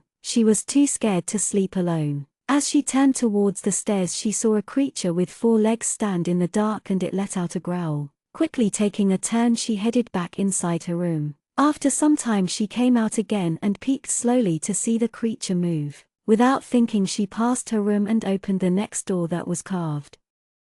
Chapter 26, Suitors Part 2. Tired, Alexander had fallen asleep when he had got to bed that night. Hearing someone in his room, he opened his eyes to see Katie standing with a pillow in her arms. "Catherine?" he asked her, confused. "What is it?" "I am scared and unable to sleep," she whispered, clutching the pillow tightly. Moving, he made space for her and pulled the blanket for her to occupy, and she without a thought drowsily got in. As he closed his eyes to sleep, he covered her with the blanket before both of them fell sound asleep. In the morning, when Katie woke up, she stretched her body like a cat. It had been days since she had last slept this well. She could hear the water running and she wondered if it was raining. Rubbing her eyes, she opened them, adjusting to the light, and once she was wide awake, she looked at the room puzzled, and then realization hit her. Scurrying from the bed in a hurry, she picked the pillow that was on the ground and left the room. She was late for work. She had to bring tea to Lord Alexander. She rummaged her cupboard. She heard a knock on the door. It was Daisy. "I am sorry, Daisy. I slept more than I intended to," Katie apologized, pulling out clothes. "Why aren't you dressed yet?" "I'll ask someone to get the tea prepared for Lord Alexander and get it here. You'll be ready by then, won't you?" Daisy asked her. Thank you," Katie said, going to hug her. "Quick now. Don't waste any time, because Martin hates it when a maid doesn't work with time." "Off you go," the elderly woman said, leaving the room. Daisy had sent the tea trolley through her friend Dorothy, and she took it to Lord Alexander's room with no more delay. He still hadn't come out of the bath, and she was relieved. She began dusting and cleaning his room, picking up things that were on the ground. When he stepped out of the bath, she didn't have the courage to face him. She was embarrassed with herself. How could she have gone and slept in the same bed as Lord Alexander? She had been so scared the previous night and sleepy that she hadn't weighed the consequence. She poured his tea and left the room without looking at him. Later, Martin had asked her to help serve breakfast with Matilda. It was as if God was punishing her for the mistake she had committed. She carried the glasses into the hall, placing them beside the plates. "Good morning, Princess," Katie heard Elliot's voice from behind. He with Alexander and the others took a seat in the long table. It looked like they had guests today. "Good morning," she bowed her head before placing the bowls with the help of the servant. Alexander was talking to the guests when Katie poured the liquid into the glass. "Last night sure was bad," the woman in front of Sylvia spoke, rubbing her hand together. "It has been some time since we experienced the winter air that harsh. We couldn't get the kids to sleep," the man next to her said, passing the salad to his pregnant wife. "I think most of us had a trouble sleeping," Sylvia said. "What about you, Alexander?" Elliot commented, turning his fork around carefully. "I slept quite well last night," Alexander replied, smoothly cutting the rare-cooked steak in front of him and placing it in his mouth. "And you, Katie?" Elliot asked, staring at her. "Me?" Katie asked, unsure how to reply. She saw Alexander there, continuing to cut his steak like he was hardly bothered, but the twitch on his lips said otherwise. "I slept okay." "Lovely, isn't she?" Katie heard the woman speak, and she ducked her head, taking the empty used bowls. "How old is she?" the pregnant woman asked when they were done with breakfast. Sylvia and the woman walked ahead while the men spoke about the recent newsletter the council had issued to the 4 empires. "She should be around 17 or 18, Sylvia replied. "Why do you ask, Lady Letitia? Isn't she the one whose family had been killed?" "I heard it from John," the woman said with a frown on her face. "She's young and beautiful, but isn't it time to find suitors for her? Forgive me as it isn't my place to speak. I only mean well for the girl. Sylvia nodded with an assured smile. I know. Human families usually found suitors for their daughters when the girl turned 17. It was considered the right age to marry, unlike the vampire families who waited for 2 more years. If Katie family was alive she would be seeing suitors, but instead, she was working here as a maid. Sylvia thought to furrow her brows. I don't know why it didn't cross my mind, she murmured. You don't have to worry about it, Lady Letitia said, stopping to hold Sylvia's hand. Next week we have a tea party being held at our place. There will be a number of bachelors who will be searching for a bride. Let me ask Katie on it. If she's willing, I shall bring her there, Sylvia said, patting the woman's hand. That day when Katie had gone to get Aereo from Alexander's study, Sylvia spoke to her outside the room about what Lady Letitia had told her. There's no pressure and you don't need to answer it right away. Take your time, Sylvia said, getting back inside. In the meantime, in Katie's room, I don't know what I should do, Katie said to the cat as she groomed him. I know I'm not getting any younger and I need to settle down with a man, but, you know, I have been having my eyes and ears and my heart on someone else. I don't know what to do. The cat meowed, looking at her, and she nodded her head. I know you don't what to do either. It was that tiny hope she was hanging on to. They are all good to go now. Ari, she said, patting his head. She opened the door to let him out, and when she stepped outside she saw the Valerian lord talking to Lady Caroline downstairs. Her friend Dorothy, who was getting the sheets around the corner, looked at what her friend was seeing. Lady Caroline is beautiful, isn't she? Dorothy said in a low voice. She is, Katie agreed to look at the woman who laughed at something her lord said. Rumor is that she will be engaged to our lord by the end of summer. They witnessed Lady Caroline lean forward and Alexander kiss her on her mouth. Where are you going? Peeping is rude and we still have work to do, Katie said. Could you help me take this for the laundry? I still have sheets to get, Dorothy asked her, and she took the sheets from her. No problem. Alexander had felt the gaze from above when he was humoring Caroline and hadn't bothered to look up, knowing who it was. He hadn't expected her to come to his room last night. He had been tired traveling and was running out of sleep, due to which his mind was fuzzy and he had thought it was a dream.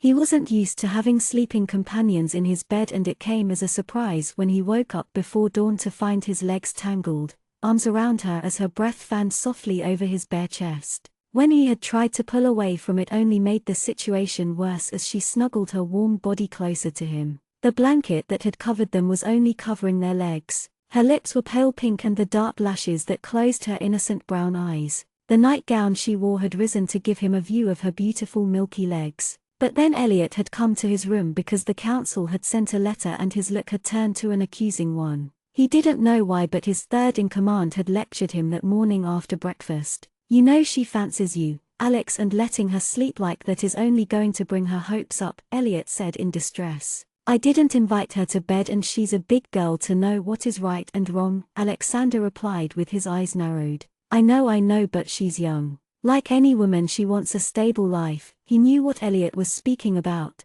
I heard from Sylvia that Lady Letitia invited them for a tea party to get a suitable suitor for Katie. Relationships were never his thing. He found it quite troublesome. He used women to quench his thirst for blood and physical needs. Though he found Catherine attractive since the night at the theatre, he couldn't offer her things, as Elliot had pointed out not so subtly. Alexander knew he wasn't the dream man. He broke things and people, and it was better not to break the girl.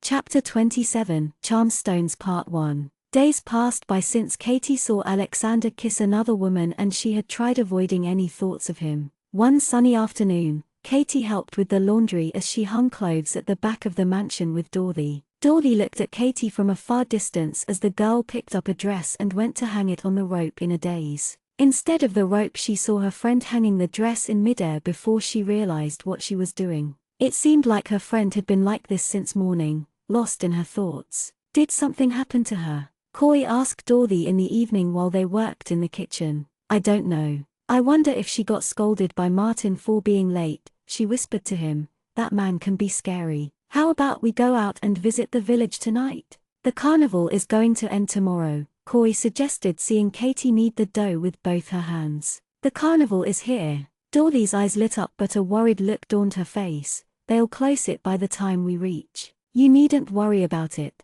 It's open until 11 in the night. If we leave here by 9 we should make it in time to look around what they have set up, Corey said, giving a thumbs up. Katie washed her hand and went up to take the folded clothes to Lord Alexander's room. She met Cynthia at the stairs and smiled before going on her way. She pulled the closet door and placed the clothes inside. The view shouldn't have upset her, yet it did, and she knew it wasn't right the way she felt. The lord she was attracted to was of a high status. It was obvious that he would find a woman of his equal status. She was just one among many women who was charmed with the way he was. He had protected her, provided a roof over her head and spoken to her nicely, but that didn't mean he would fall for her. She was as plain as a canvas and a human. The time of life was a tricky thing. Humans took birth and died when their time came, unlike vampires who lived longer in eons. Pure-blooded vampires lived longer than normal vampires. The Lord of Valerian had stopped visiting her when she had begun to live with her relatives.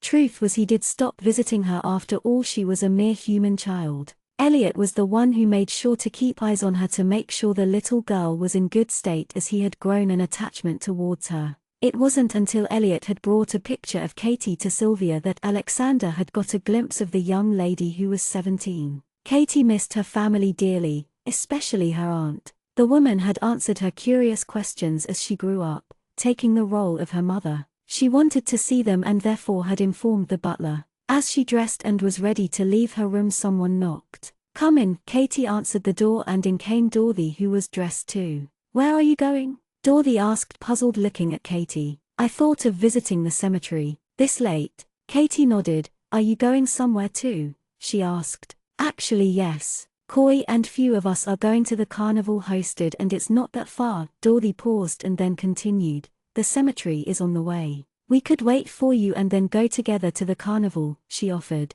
"I'm fine with that," Katie replied before they headed to meet others who were accompanying them. Reaching the cemetery, Katie went alone to see her family while others waited outside for her. The Lord of Valeria had taken the responsibility of giving the dead space. Both Katie's parents and her relatives resided in the same cemetery. After going to her relative's grave, she bent down, reaching her parents' grave, and pushed the dead leaves to place a single lily flower on each. She didn't have enough memories except for the horrific night that took place 12 years ago. It haunted her even now, because of which she had trouble sleeping at night. "Mama," she whispered, "I hope you're doing well wherever you are. I miss you." She spoke to her, telling about her work at the mansion and the theaters she had gone to. The wind howled in the forest and she looked in its direction as she headed back towards the carriage. They took the old carriage that was used by the workers occasionally. It was rather a large carriage to fit 6 people in it. Apart from Catherine, there was Corey,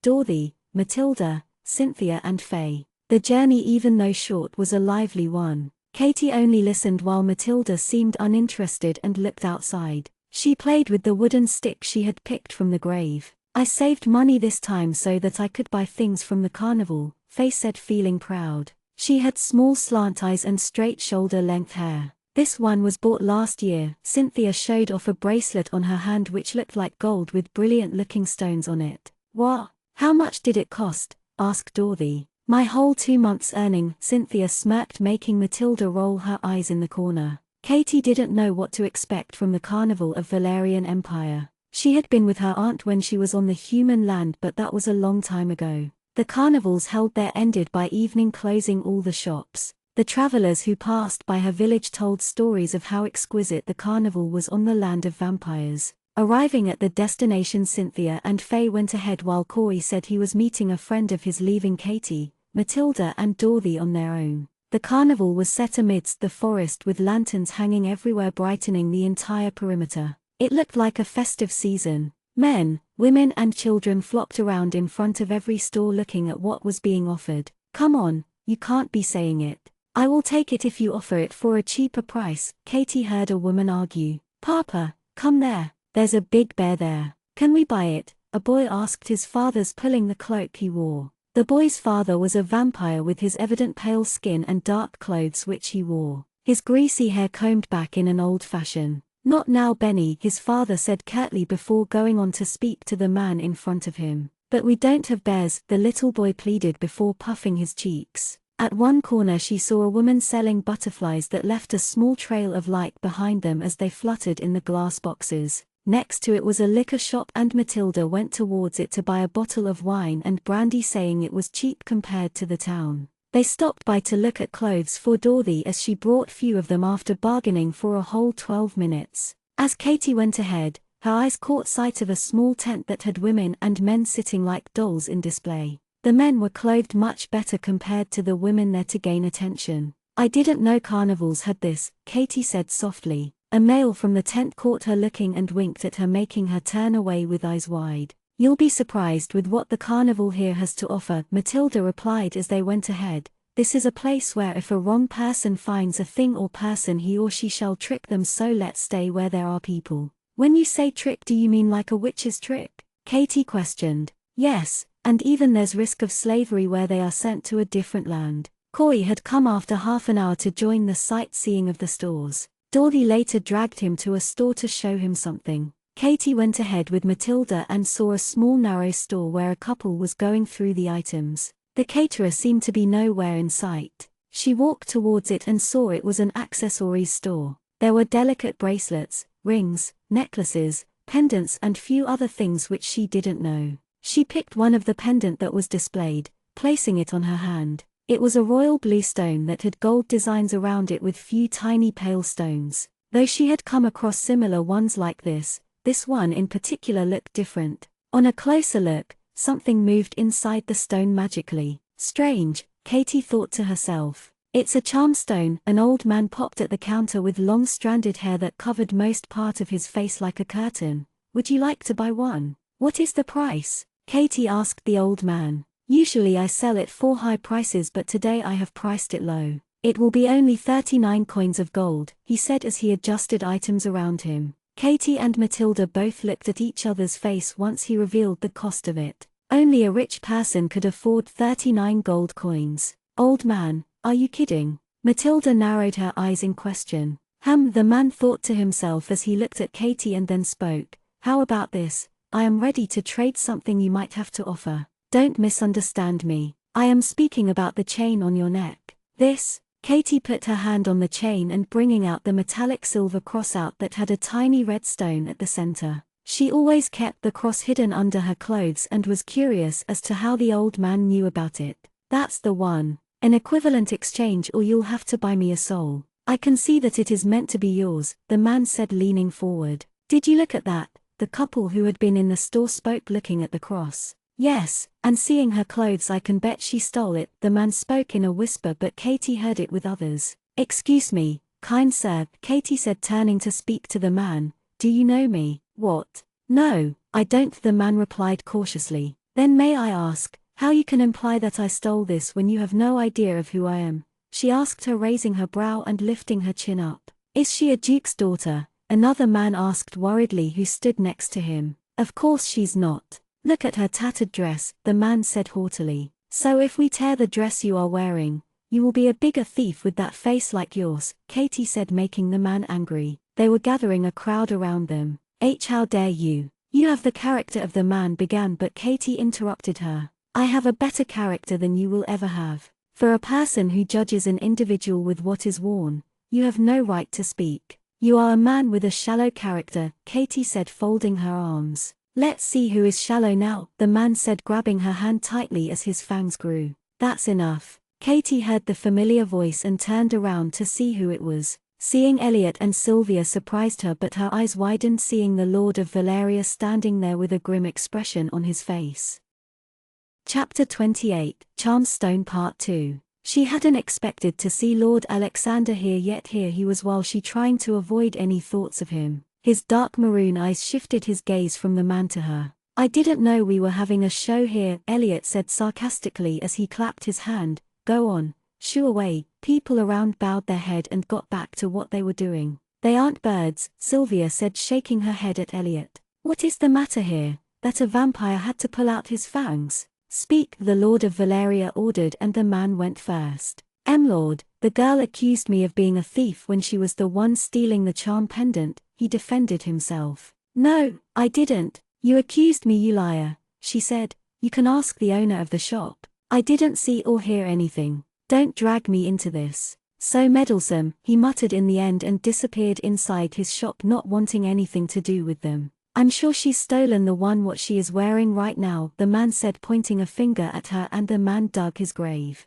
This is a carnival and not an arena for a vampire to attack a human, the Lord of Valeria said calmly, and attacking a human for no reason when we are trying to cohabitat earns a punishment, and his fingers clicked. But Emerald, you're mistaken. The man panicked as two men pulled him with them. Alexander walked ahead without another word, and Katie felt her breath in relief. Reaching back the mansion at midnight, Katie changed into a nightgown and went to wash her face. She heard the knock on her door. It's me, Coy, she heard from the other side of the door. He stood with a box in his hand and soon came Dorothy pushing him in. Hey, sorry, she giggled, we forgot to give you these which we brought for everyone at the carnival, she said while Coy handing the box to her. Thank you, Katie said, feeling a little guilty for not getting anything for them, but then she hadn't bought anything for herself either. We'll be going then, and they left, but there was a knock on the door again. Katie? It was Coy who peeked inside the room. You're okay, right? He asked her and she nodded her head. Why do you ask? Oh, nothing in particular, and he disappeared behind the door. The door was knocked for the second time and Katie raised her brows looking at Coy's head pop again. What? Coy smiled sheepishly. We have to wake up an hour early tomorrow. Don't be late else Martin might scold you again. Good night. And she wondered what did he mean by scold you again? When did she get scolded? She stared at the door before going to brush her hair with the wooden comb and trying to tame her hair. She noticed that her left hand had begun to form an ugly bruise because of the man who had held her hand forcefully. She hummed a song that got stuck in her mind that was being played in the carnival. And then there was the third knock and her eyes narrowed at it. Were her friends not planning to get some sleep? Sighing, she walked towards the door. Coy, stop knocking, and opened it. The door. I didn't know you were expecting mail company at this hour of night. Katie felt her blood drain from her face. It was Alexander. No. I wasn't expecting mail company. Dorothy and Coy had come earlier and they kept knocking like silly kids, she said, moving back, and he entered her room like a ghost moving across the floor. I came here to retrieve something from you, he said, walking towards the large mirror on the wall. I would like to have my cross back if you don't mind. Of course, she said, her fingers going to the hook-like lock behind her neck. She wondered why he wanted it back now and why not anytime before. Did she embarrass him with what happened at the carnival? You're overthinking things. What? She asked, taken aback as her eyes met his while she handed back the cross to him. Come here, Katie, he said with a gentle smile on his lips, and very slowly Katie went to where he stood. He made her stand facing the mirror. May I? He asked her, raising his hands near her head, and she nodded her head warily. His fingers touched her hair gently as he brought it together and her skin tingled, and she felt sleepy. The carnival has a higher population of vampires when compared to humans.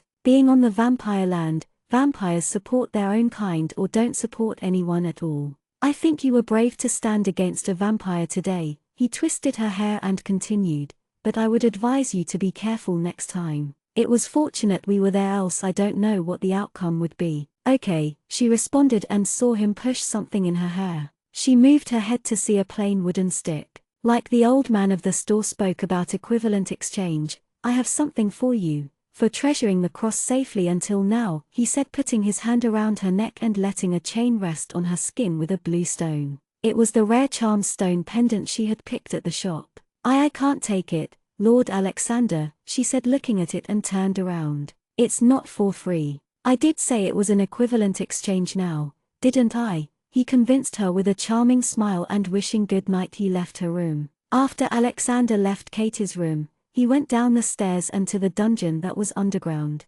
It was a dark and a restricted area. He walked past the empty cells and few which held people who broke the law. Going to one of the cell, he saw the man whom he had encountered previously. The man was sitting on a chair with his hands and legs tied. Alexander noticed he looked clean and untouched. No harm done yet. Why am I here? I didn't do anything, the man cried, seeing Alexander step inside the cell. Didn't you now?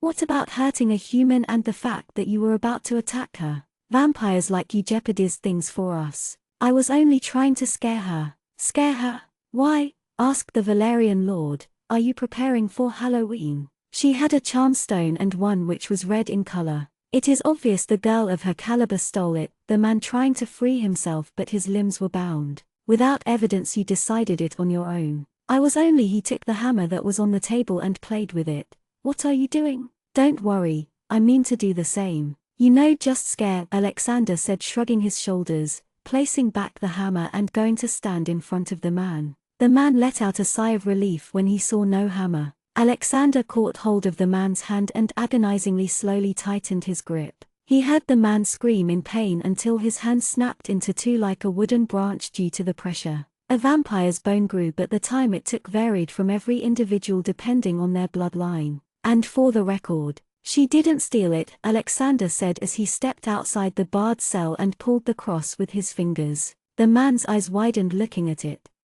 Chapter 29, Unwanted Guest Part 1. Katie puffed the cushions with her hands and placed it back once she was done. Removing the withered flowers from the vase, she changed the water and placed fresh ones that she had picked herself from the garden. As she pushed the bunch of stems into the vase, her finger pricked with the thorn and she winced. How many times have I advised you to avoid the roses? Dorothy said, seeing Katie press her finger. They look beautiful together. See, Katie reasoned, looking at the combination of flowers and then back to her finger, which now had a small red dot where the skin had been pricked. They aren't your normal roses. The thorn is sharper than a shard of glass which cuts deeper into the skin if you aren't careful. Katie looked at the deep blue roses that stood out in the vases. None of the maids go to pluck it. I heard that Lord Alexander was the one who planted and nurtured it. They are scared of Lord Alexander, Katie murmured. Of course, that's another thing to consider, Dorothy said thoughtfully. Do you know a lady was found breaking its branches and tearing the roses one night?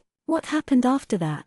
I don't know. None of them know what happened to her or where she went after that night, Dorothy answered, shrugging her shoulders as they went to pick the dried flowers that was kept aside. What was she thinking? I would be angry too if I grew something with so much love and if they harmed it. Katie picked the wilted flowers and the residue it left around the vases. With the other hand she touched the rose with her fingertips. I think these deserve to be out and loved. Just because they are wilder and different than the other ones, it doesn't do justice to them to be in dark. Looks like your hand hasn't healed yet, Dorothy said, looking at her hand, which was a lighter shade of green.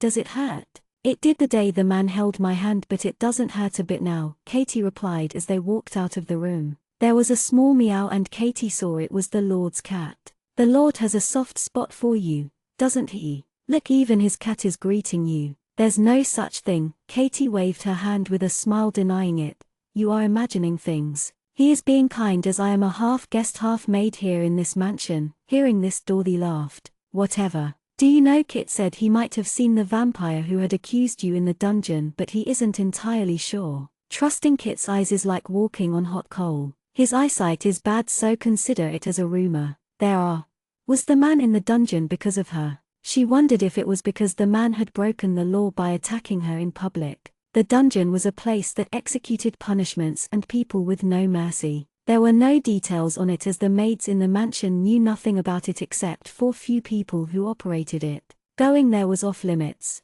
Before lunch, Katie was asked to see Sylvia, who was in the drawing room, and she went to her. Come in, Katie. Please take a seat, Sylvia said, seeing Katie at the door. From the far corner of the room, music played from the gramophone. Taking a seat, she linked her fingers, looking at the lady in front of her. Sylvia looked no less than a high-class man's daughter as she twirled the spoon in the cup before handing it over to her. Her hair was tied up with a side partition and a gentle smile on her lips. Lady Letitia invited you to her summer house, she said, taking the card that was on the tea table. Here. Katie looked at the card and saw it dated for tomorrow. Will you be there? You don't want me to? Sylvia asked her, and Katie shook her head. Forgive me, that wasn't what I meant. I wouldn't be comfortable going there alone, Katie said, looking at the card. We know, Sylvia replied with a smile. We'll be leaving by 7 in the morning, and I already spoke to Martin regarding your absence for tomorrow, therefore you needn't talk to him about it. Thank you, Katie was glad hearing it. She didn't want to ask Martin in front of any servants because it was difficult to find him alone while he was always nitpicking on the servants. There were always little gossips going around the mansion with the maids, and she did not want to be part of it. After all, she wasn't going to stay in Valeria forever. She had to leave someday. May I ask a question? And Sylvia nodded for her to go on. Where did Lord Alexander find the rose stem that grows behind the mansion? I haven't seen one as such in my lifetime. The unexpected question startled Sylvia. He received it from his mother. So it has been you who has been arranging flowers. It's been years since I last saw those roses inside the mansion. If I remember, the maids were asked not to touch them after an event. I wasn't aware of it. When Martin had given her the task of flower arrangement, she was extremely happy as it was the easiest job. Cynthia had shown her the flowers that was normally picked out and had included the wild rose. Handle them with care. The Lord wouldn't be happy if it was mistreated. Katie nodded with a yes and left to get back to her work. Next day in the summer house of the Bolans, Katie sat quietly, squaring her shoulders stiffly as others spoke. It had been an hour since the time they came, but she just couldn't relax. Alexander and Elliot, who had come along with them, were busy in one corner over the lawn while Sylvia had left her a while ago to look at their apple orchard. The Bolans were of an old lineage elite family. It was expected that men and women who came today would be of the same class. Women with their grand gowns and a fan in their hand as they spoke to each other. Most of them behaved coy with their prim and proper manner. Few men had made an effort to exchange a smile or two, but she was too rigid or shy to talk. She wasn't used to such attention. "Hello there," a voice belonging to a man interrupted her frizzy mind. "I don't think we have met. I'm Lancelot Milford." The man introduced himself with a bright smile on his face as he put his hand forward. "Catherine Welsher," Katie said, giving her hand unsure, and the man placed a kiss on top of her knuckle, making her take her hand back to her side. Lancelot was a man of average height with his blonde hair swept aside and a dimple that appeared every now and then as he smiled. "If I may," he said, placing his hand on the seat next to her, and she nodded. "How is that I haven't seen you before? I surely wouldn't miss seeing you." "It is my first time attending a tea party," she replied. "I see your parents have been treasuring as you're young and pretty. Are they here?" he asked, taking a biscuit from the plate and putting it in his mouth. No," Katie said, looking towards Elliot, who was chatting up with a little boy. As she and Lancelot spoke, she felt the man was intrusive with his questions. She evaded his questions subtly and smiled at the jokes he tried making. Nonetheless, he seemed like a decent man. She once caught him looking at her neckline but had brushed it off, thinking it might have been by mistake. Chapter 30, Unwanted Guest Part 2. Call it a bad habit, but between their talks Katie's eyes would occasionally seek for the Valerian lord. Only once did their eyes meet, and it was the intense look in his eyes that made her heart skip a beat in her chest. She had averted her eyes right away. "There's a tea gathering in 2 weeks at the chapels. Can I expect you there?" he asked her, hopeful as it was time for him to leave. Katie didn't know what to say, and noticing her resistance, he added, "Please." At the same time she saw the Lord kiss the woman's hand politely. No matter what, she was no elite and he would never see any potential in her. "Okay," she replied, that brought a smile on Lancelot's face. For the next tea party, as they got down from the carriage, Alexander walked beside Catherine while Elliot and Sylvia walked in the front. Katie almost tripped over the stone she didn't see, but Alexander caught her. "Careful," he said as they stopped so that she could gather the front of her dress. "You need to relax. Huh? Your shoulder is tense and you're walking too stiffly, which might lead to a backache later at night. It is just a casual tea time. Come," he said before they began walking again. "I have news on your cousin." Hearing this, Katie's eyes lit up. "Were you able to track about his whereabouts?" she asked. "We don't have the entire trail, but the trackers have reported that he did escape from the massacre. Give it few more days and we'll be able to find him," he informed her. "As the council is involved, finding him shouldn't be that difficult." "Thank you for letting me know," she thanked. She would stay until she found her cousin Ralph. After that they could go back to the Southern Empire. Alexander looked at her from the corner of his eye as they walked through the chapel's house. Her brows were slightly furrowed and it seemed like she was thinking about her cousin. He had been busy lately thanks to the dark witches who had been causing problems to not just his empire. His attendance was required in the High Council and traveling there took up his time. "Did anyone catch your eye last time? I heard that Sylvia has taken a new job in matchmaking," he commented. Katie looked at him in the eye and then turned away, shaking her head in the process. She couldn't say it was him who had caught her eye, she thought to herself. When they had been to the Bolans farmhouse, he had kept a close watch over her. The girl had no experience when it came to men. What was Sylvia thinking, putting her under the gun? Things like these needed to be eased into slowly. Being the lord of Valeria, he knew men well of their society, men who wanted women just to pass their leisure time and very few men who wanted a woman as their wife. With Elliot he had made sure to keep the unwanted pests away from her, letting only half the decent ones to go near her, which was 2 or 3. Truth was that he didn't find any of them good enough for her. She had been a wallflower the entire time until a man he didn't know spoke to her. He had later gathered he was from the Northern Empire, Lancelot Milford. For some odd reason he felt the man had something more that was kept hidden beneath that charming smile on his face. It is not necessary to pick a suitor for yourself if you don't like it by coming to events like these. You can take your time, he said, and she looked at him wondering if he was giving her a choice. True, in the beginning she did feel a little pressure that it would be hard to get a suitor as she was a maid. Though there was hope, she was scared with what if her cousin wouldn't be alive. During the stay in the mansion she had heard from the others on how horrifying the dark witches were. And Catherine, yes. If ever something goes wrong, he said seriously, call me. She felt warm hearing those words come from him. She knew the Lord didn't have a degree when it came to caring for others. His reputation was bad with the people, and she wondered how could a man such as him be portrayed like that.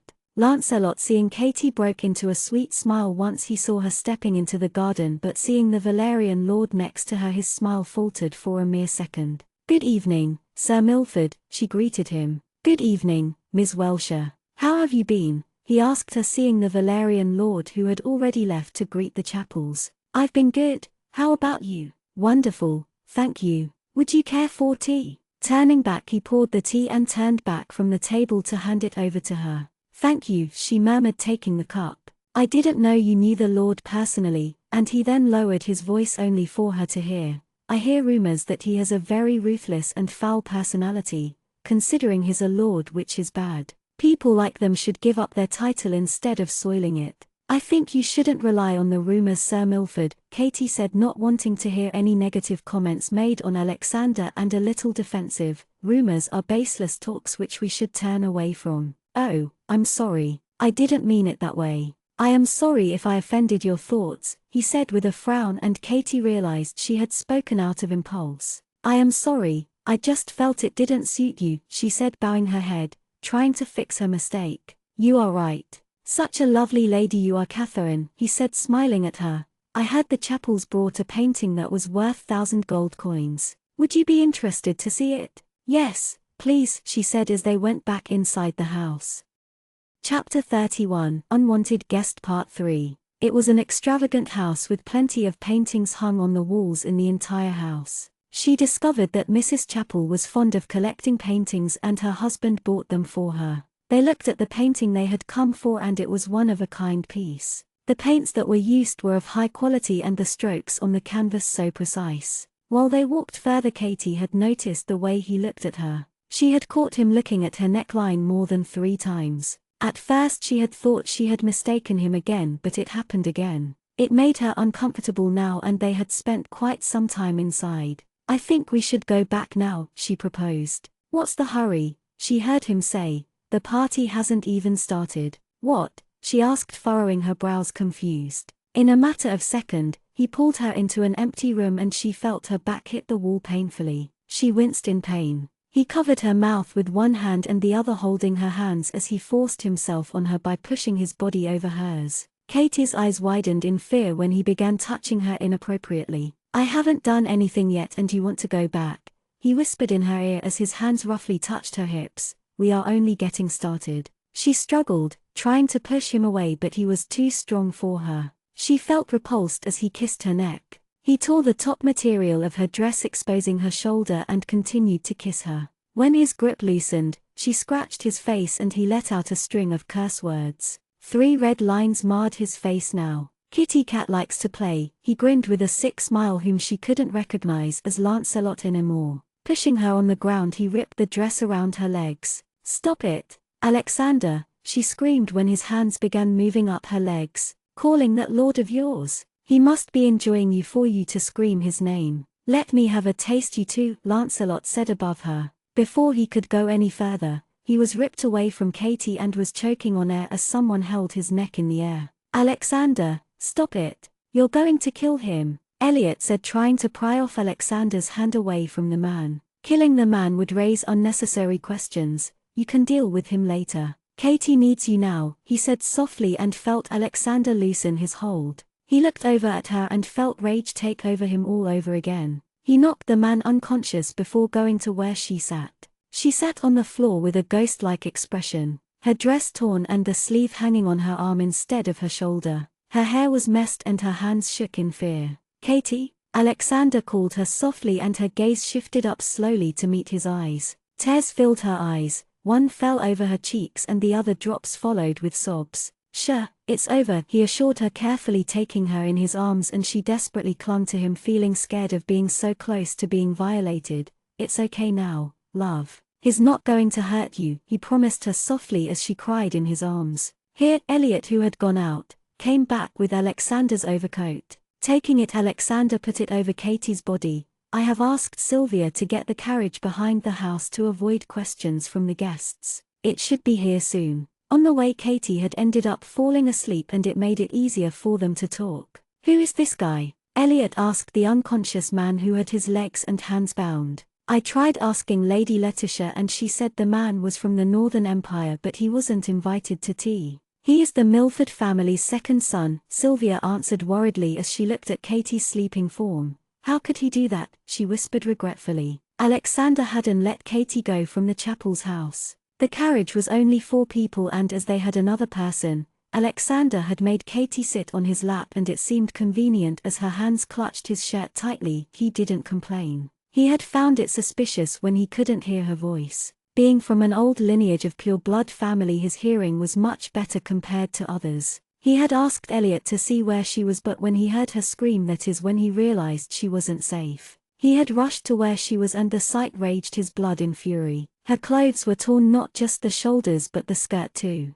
He held her close to him. When he took her in his arms, relief washed over him. Reaching the mansion, Alexander took her to her room and put her in the bed before pulling up the quilt to cover her. Taking a chair next to the bed, he sat down, not wanting to leave her side. When Katie woke up, it took her some time before all the things that occurred came rushing through like an open dam. She felt dirty. Her shoulder pained every time she moved. Why did it happen to her? Had she given a wrong impression that made the man do such a thing? She hadn't done anything, then why? Drink this, she heard Alexander next to her and he went to touch her forehead but she moved away due to shock. I'm sorry, he apologized. She took the glass from him. I should have looked out for you. It wouldn't have happened if we had been careful. Katie shook her head and spoke softly. We didn't know something like that would happen, not meeting his eyes. He went to retrieve the empty glass and this time she shifted away again. Are you afraid of me? No, she replied and then continued.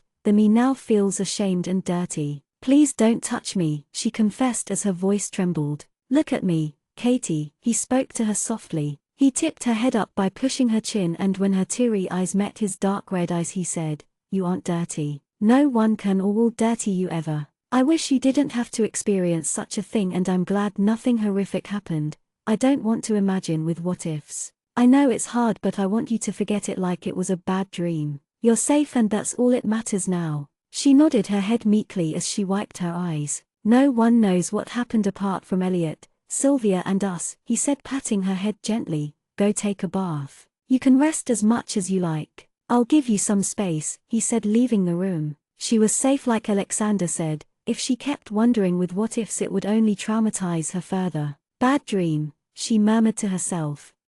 Chapter 32, Hello Part 1. Stepping out of her clothes, Katie got into the tub that had warm water running on one side of it. Taking the bar of soap she lathered it on her skin before scrubbing it vigorously as she repeated to herself that nothing happened and she was safe. She wanted to forget it like a bad dream. Instead of getting out when she was done bathing, she sat in the tub and touched the surface of the water with her fingertips, drawing uneven patterns. The warm water soothed her like a cocooned nest. Being a maid didn't seem that bad now than ending up with a wrong person, she thought, bringing her knees close to her chest. Few more days and she would get to know about her Ralph's whereabouts. From there she would decide what to do.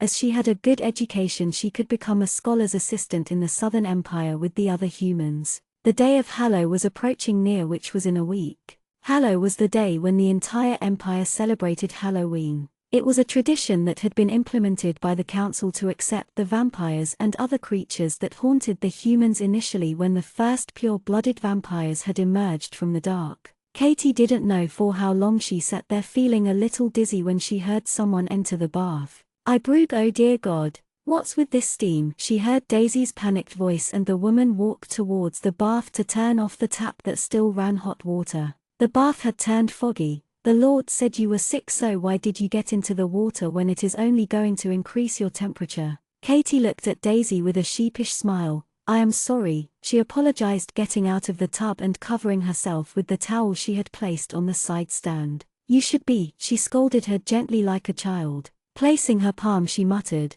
"And now you have a fever." "Yes, Daisy, now get dressed and into bed. I'll ask someone to get your dinner up here," she said, leaving Katie in her room. She managed to get herself in her nightdress and wore socks as she felt her feet turn cold. Crawling on the bed, she pulled the covers and got inside. Minutes passed by and soon she was bored, doing nothing but simply sitting on the bed. She pulled the book from the nightstand that she had borrowed from the local library in the town. After reading a page, she closed the book and placed it back on the stand. She couldn't say what time it was now as the clock on her wall stopped working. Both the minute and hour hand pointed at 3 while the second hand was stuck at 12. When her door was knocked, she thought Daisy had sent Dorothy and she was happy for an instant, but seeing the moderate height and the lean figure of Martin, the mansion's butler, she felt her shoulders sag down. "Miss Catherine, your dinner is here," he announced, walking like a dead corpse across the room. Martin wasn't much of a casual talker. He spoke only if needed, and it was understanding as he had to deal with dozens of people in the mansion.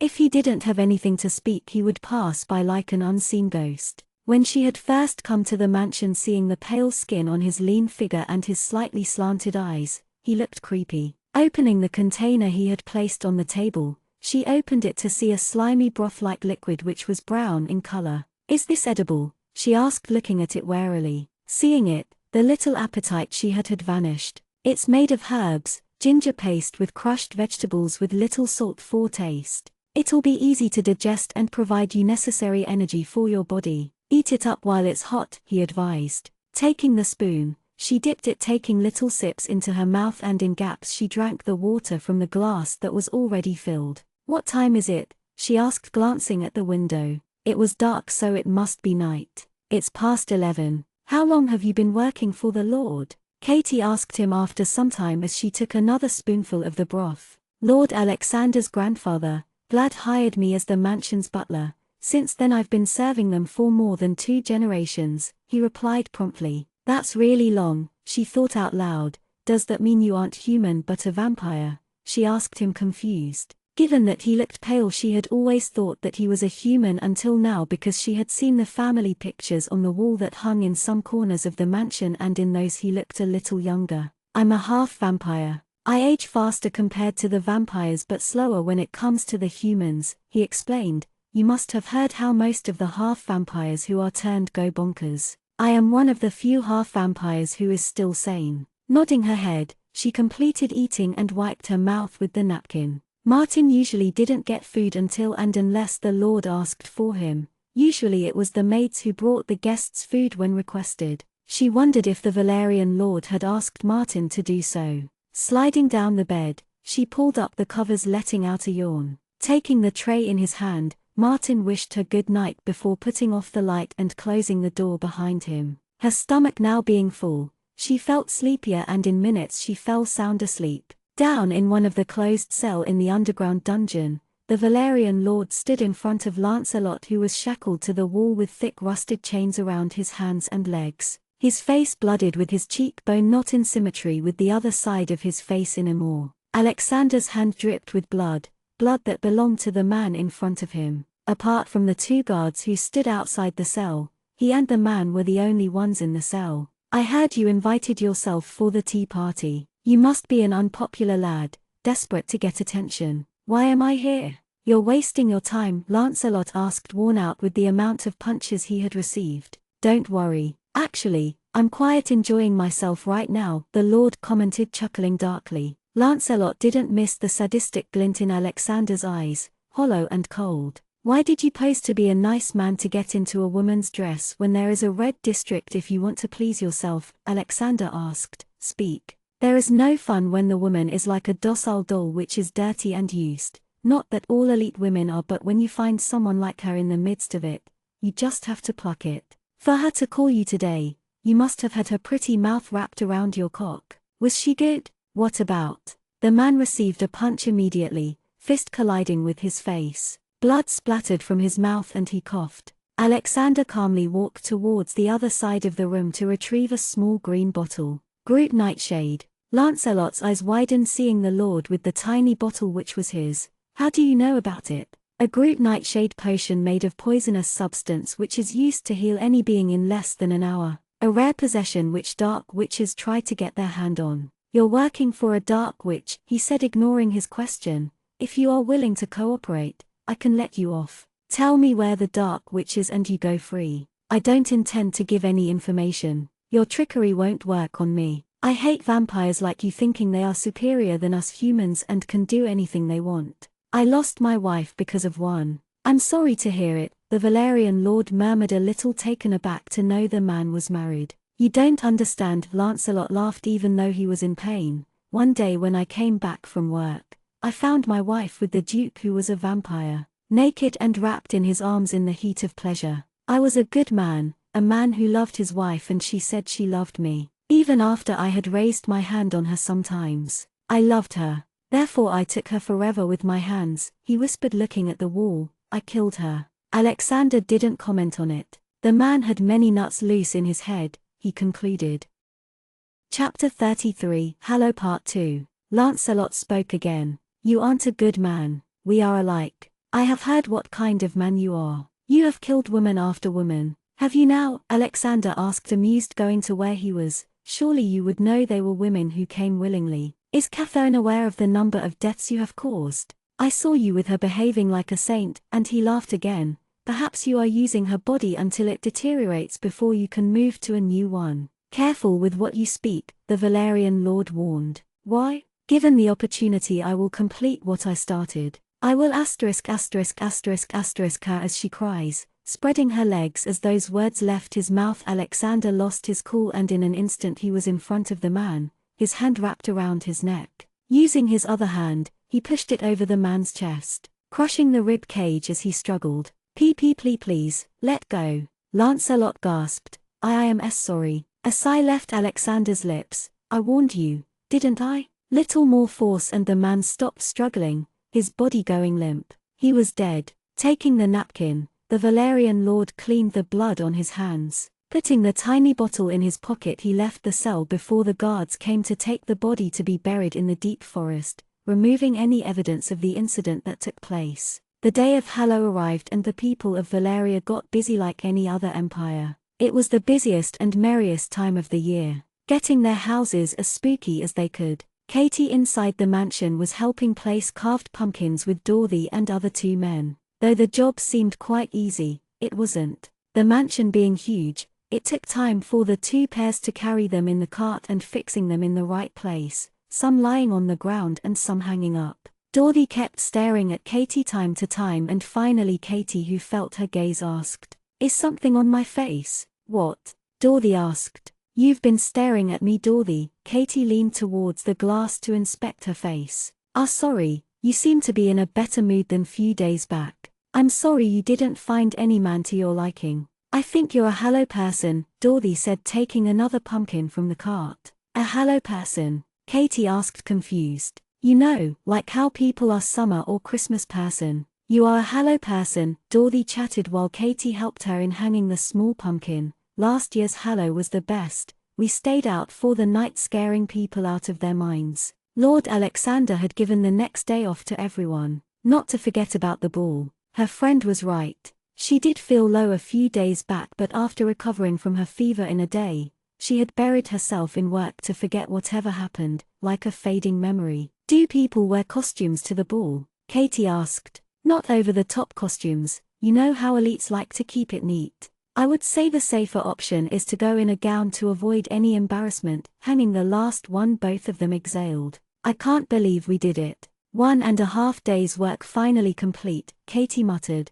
wondering if she was going to see pumpkins in her dreams. Like everyone, she was excited about the Hallow. She remembered her family decorating the house with strange things. She and her aunt made cookie chips that day. It was a beautiful time and she would cherish it. I see you're done hanging scary pumpkins. It was Matilda. She had her curly brown hair tied in a messy bun. Do you know where Cynthia is? We didn't see her, answered Dorothy. Mrs. Hicks asked for her. The kitchen is running short of workers. If you guys see her, please send her to the kitchen, she said to the men and continued, help me with the boxes. She pulled both of them, not waiting for their replies. Katie had come to know that Matilda was actually a nice person than the impression she had given her when they first met. As they passed through the long halls, Katie caught sight of the Valerian lord with Elliot and Caroline. Isn't Miss Caroline hanging around the mansion a lot? Dorothy whispered. She's trying to get Lord Alexander's attention so that she can marry him. Matilda spoke in a hushed tone. SSH, Katie shushed. She's being too desperate, Dorothy said, making Matilda nod in agreement. Katie, Elliot called, waving his hand for her to come over. Good afternoon, Elliot, she greeted him with a smile. Good afternoon, Lord Alexander and Miss Caroline, she bowed her head. Alexander returned her smile while Caroline let out a HMPH sound in response. How is the preparation going? I saw you with pumpkins with others, Elliot said, looking at Dorothy and Matilda, who stood few meters away from them. We finished with the pumpkins and were helping out with few materials, she answered. It must have been heavy, Elliot pondered before Katie could say something. Caroline interrupted. Pumpkins are light. Those are the easiest to carry, and turning towards Katie she said, I want you to change my sheets as it's got dirty. Of course. Did you see the skeletons we got out of the grave? Elliot asked her with enthusiasm and she nodded. It is a one-time opportunity for them to get outside. Poor things are always in the coffin, Elliot grinned.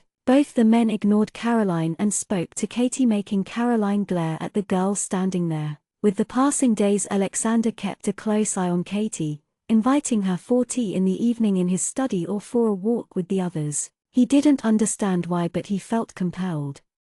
Chapter 34, Hallow Part 3. Dorothy and Matilda, seeing that Katie was taking time, they went ahead to get the boxes themselves.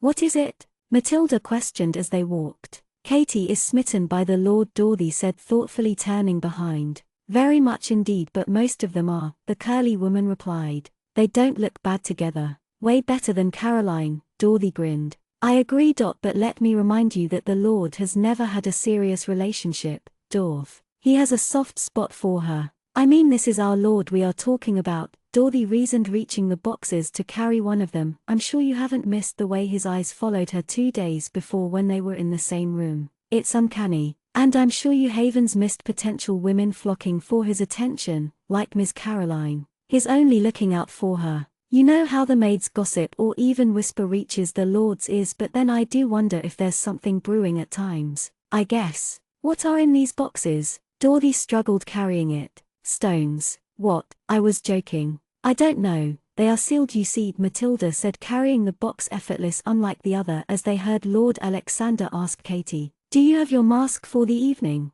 Mask? Katie asked. For the evening ball, of course, Elliot piped in. Katie wasn't sure if she was going to attend it as she had planned to go to the town with her friends. Actually, we have an extra mask which she can use, Matilda interrupted Katie with a bow. Good, Lord Alexander nodded. Once the Lord and the other 2 people left, Dorothy looked at Matilda accusingly. You're playing Cupid, she whisper-yelled as Katie walked towards them and saw Matilda shrug her shoulder. Weren't we going to the town? Katie asked them, confused. Seeing Dorothy struggle, she took the box from her. Thank you, Katie, Dorothy sighed happily. Dorothy here wanted to see the ball before we headed to the town. We can spare an hour or 2. Don't you want to attend the ball? If you don't want to, we can skip it. I do. Katie replied too quickly, making the girls chuckle. Her friend was a beautiful and a kind person, thought Dorothy. Even though she wasn't born to be a maid, she always helped people. A little innocent at times, but that was okay for now.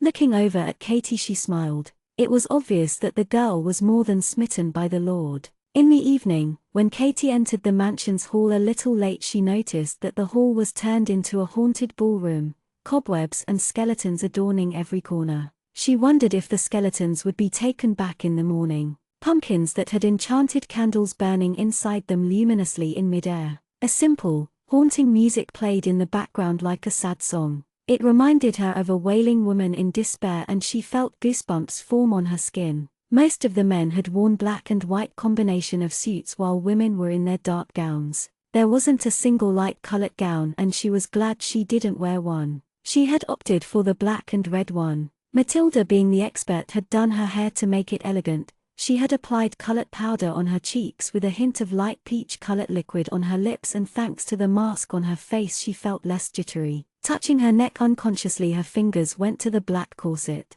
She had taken out the charm stone for the night and had instead tied it around her ankle, which surprisingly fit perfectly. "Be careful when you pick your drinks," Coy whispered behind the girls. "There is the normal water, then the alcohol and stronger alcohol for vampires. I see something else too. I'm hungry," and he left them in search of food. "I didn't know vampires could get tipsy," Katie said, looking at the tray that passed in front of them. "They do," Dorothy said, nodding her head. Not soon a man asked her for a dance and she was gone. Matilda had then excused herself for a drink, leaving Katie alone. As she got closer to the dance floor, she spotted Alexander dancing with a brunette in his arms. With the black mask covering his eyes and the black cape he wore, it wasn't hard to not notice him. Coincidentally, he wore the same color combination as he did. Red shirt over a black suit with the top two buttons undone. At one point Alexander's gaze fell over Katie and their eyes met like magnet. She began feeling dizzy and breathed in and out while keeping a calm composure. "You look good," she heard someone speak next to her. It was Lord Nicholas with a pair of imitated horn on his head. "Lord Nicholas," Katie bowed her head in surprise. "Thank you. You look good yourself." Alexander, who was dancing with the woman, shifted his gaze to where she stood, his attention completely on her and unable to take his eyes away. It took him a second to realize it was Catherine when he first caught sight of her in her black and red dress. How ironic, he thought, for them to wear the same combination. How could the little innocent child he met few years ago turn into such a beauty? And she was utterly oblivious to the stares she was receiving in the room. When their eyes met, he felt the time cease, but she had quickly averted her eyes. Unlike her normal dressing, it looked like she was going all out. Was she finding a man for herself? His brows contoured as it lingered on his thought. Nicholas was here, speaking to her, and he saw her blush over something the man said, making him slightly irritated. There must be someone. "Is he in the room?" Lord Nicholas asked. She didn't know why Lord Nicholas was teasing her. Was he that bored? How did they end up on her love life while talking about pumpkins? No, Katie spluttered. "So you haven't told him yet," Nicholas murmured, picking a glass of wine. "If only you didn't have someone you liked, I would have asked you. You're blushing. How cute," Nicholas teased Katie and continued. "You won't know, unless you try," he encouraged, sipping his wine. "I don't think it would do anything," she muttered, but he heard her. Nicholas noticed her looking up to meet the Valerian lord's gaze time to time, only to lower it. How troublesome, he thought to himself. Looking at his watch he spoke. "I will be leaving now." "A happy hello," he smiled, looking at her, and leaned forward to leave a kiss on her cheek. "Good night." Katie stood there shocked with what just happened. She just got kissed by a lord. In time, she caught sight of Alexander looking at her with a blank expression, but it looked cold, like he was hiding his annoyance. The timing was unfortunate as the song ended. Saying something to the woman, Alexander began walking across the room towards her, but she took one step back and he noticed. His eyes narrowed at her action. Scared, which she didn't understand, she ran out of the room. Chapter 35, House of Dolls Part 1. She pulled the mask off her face, walking quickly as she could away from the crowd as she took a turn towards the next corridor. The displeased look in Alexander's eyes and the way his lips were pressed together in thin line had made her nervous. She shook her head as though the thoughts would leave her mind, but it didn't. The words he had exchanged with her didn't seem like he was interested in her, but then why did Lord Nicholas kiss her? Not far, she saw Sylvia, who stood talking to a man who had a rope around his neck with a noose, like he was preparing for a suicide. He had a bulky physique and a gruff appearance. Sylvia's arm sported an open wound, showing muscles and blood. "Katie, how is the ball?" Sylvia asked, holding the mask in her hand and not bothering to wear it. "It's going well. Everyone is enjoying the music and dancing to it in the dark floor," she replied. "I knew I had good taste in music," Sylvia said with a proud grin on her face. Edward, you know Katie, right? She asked. The little girl, the man named Edward asked by gesturing his hand to the height of his waist. He said seriously, looking at Katie, and she bowed her head. Edward looked after your wounds when you were little. He is a doctor who moved to the North Empire, Sylvia introduced him. Thank you for looking after me, Katie thanked him and received a nod from the man. Unlike the rough appearance, Edward was a gentleman as he spoke with minimum words, and Sylvia seemed to enjoy his company. She wondered where Elliot was. She hadn't seen him the entire evening. Did Elliot like Sylvia or the other way around? It wasn't possible, Katie thought to herself. They were friends, but there wasn't anything romantic, even though they bickered at times. Actually, it was Elliot who bickered while Sylvia would ignore him. The woman had gotten used to him. Alexander is here, Sylvia commented after a while. Katie turned around suddenly to see the Valerian lord walking towards them. His eyes met hers before shifting towards the other two people standing with her. She noticed he had taken off his mask too. Good evening, Edward, she heard Alexander greet the gruff man politely as he came to stand right next to her. Good evening, Lord. Thank you for your generous invitation for the Hallow, Edward spoke with sincere words. We are privileged to have you here, Edward. I hope your research completes soon so we can have you back. Just a few more weeks and I should be back, Edward replied, bowing his head. Alexander looked at his side to see Katie looking at the floor like it was the most interesting thing she had seen as Sylvia proposed to Edward to go to the hall. I'll be heading back, he heard her speak nervously to Sylvia while avoiding his gaze. This soon? Sylvia asked with her brows furrowed. The Hallow has only begun. We plan to go to the town tonight to visit the stores, she explained. Visit the town? He frowned hearing it. Towns and villages were never safe at the time of Hallow. It was the time when traveling vampires could drink blood from unwilling humans. They are still in the hall if you are worried about missing it. I'm sure they will call you when they are about to leave, Alexander said, and she turned to face him. Her brown eyes stared back at him like the little deer he had once caught midst a hunting in the forest. Shall we? He asked, raising his hand in front of her. Seeing Katie put on her mask, Edward and Sylvia went ahead while the other two followed not far behind them. Katie felt warmth seep into her cold hand when she had taken the Lord's hand. She knew the Lord didn't spare a glance on a mere commoner, but here he was taking her back to the ball. Little things like these confused her. He was too kind to her. She looked at him from the corner of her eyes and he was breathtakingly handsome. The devil had blessed him with looks only one could imagine. His face was a defined piece of art with a strong jaw, straight nose, eyebrows that were dark and raised, just below that held the dark red eyes. As they approached the ballroom she felt her nerves give away, and when her hands went to pull away the Lord's hand tightened around hers as they entered the hall. She felt her heart stutter at his gesture. Murmurs passed around as people saw the Lord of Valeria leading a woman into the hall. Why wasn't he letting go of her hand? Katie thought to herself. She caught sight of her friend Dorothy, who was dancing with a man, and just when she was looking around, she felt Alexander lean towards her. It would be a shame to let you go without one last dance, he whispered only for her to hear. Shall we? And she nodded her head uncertainly, following him to the dark-lit floor. Reaching the dance floor, Alexander turned her around swiftly and she found herself to be face to face, but her eyes looked at Dorothy's smiling face, who wasn't far from where she was. I see you have taken out your chain, he said as they moved to the dull yet haunting music that echoed from the walls softly. It stood out with the outfit and I didn't want anyone to point out that I stole it too, she said, meeting his eyes. You don't have to worry about it.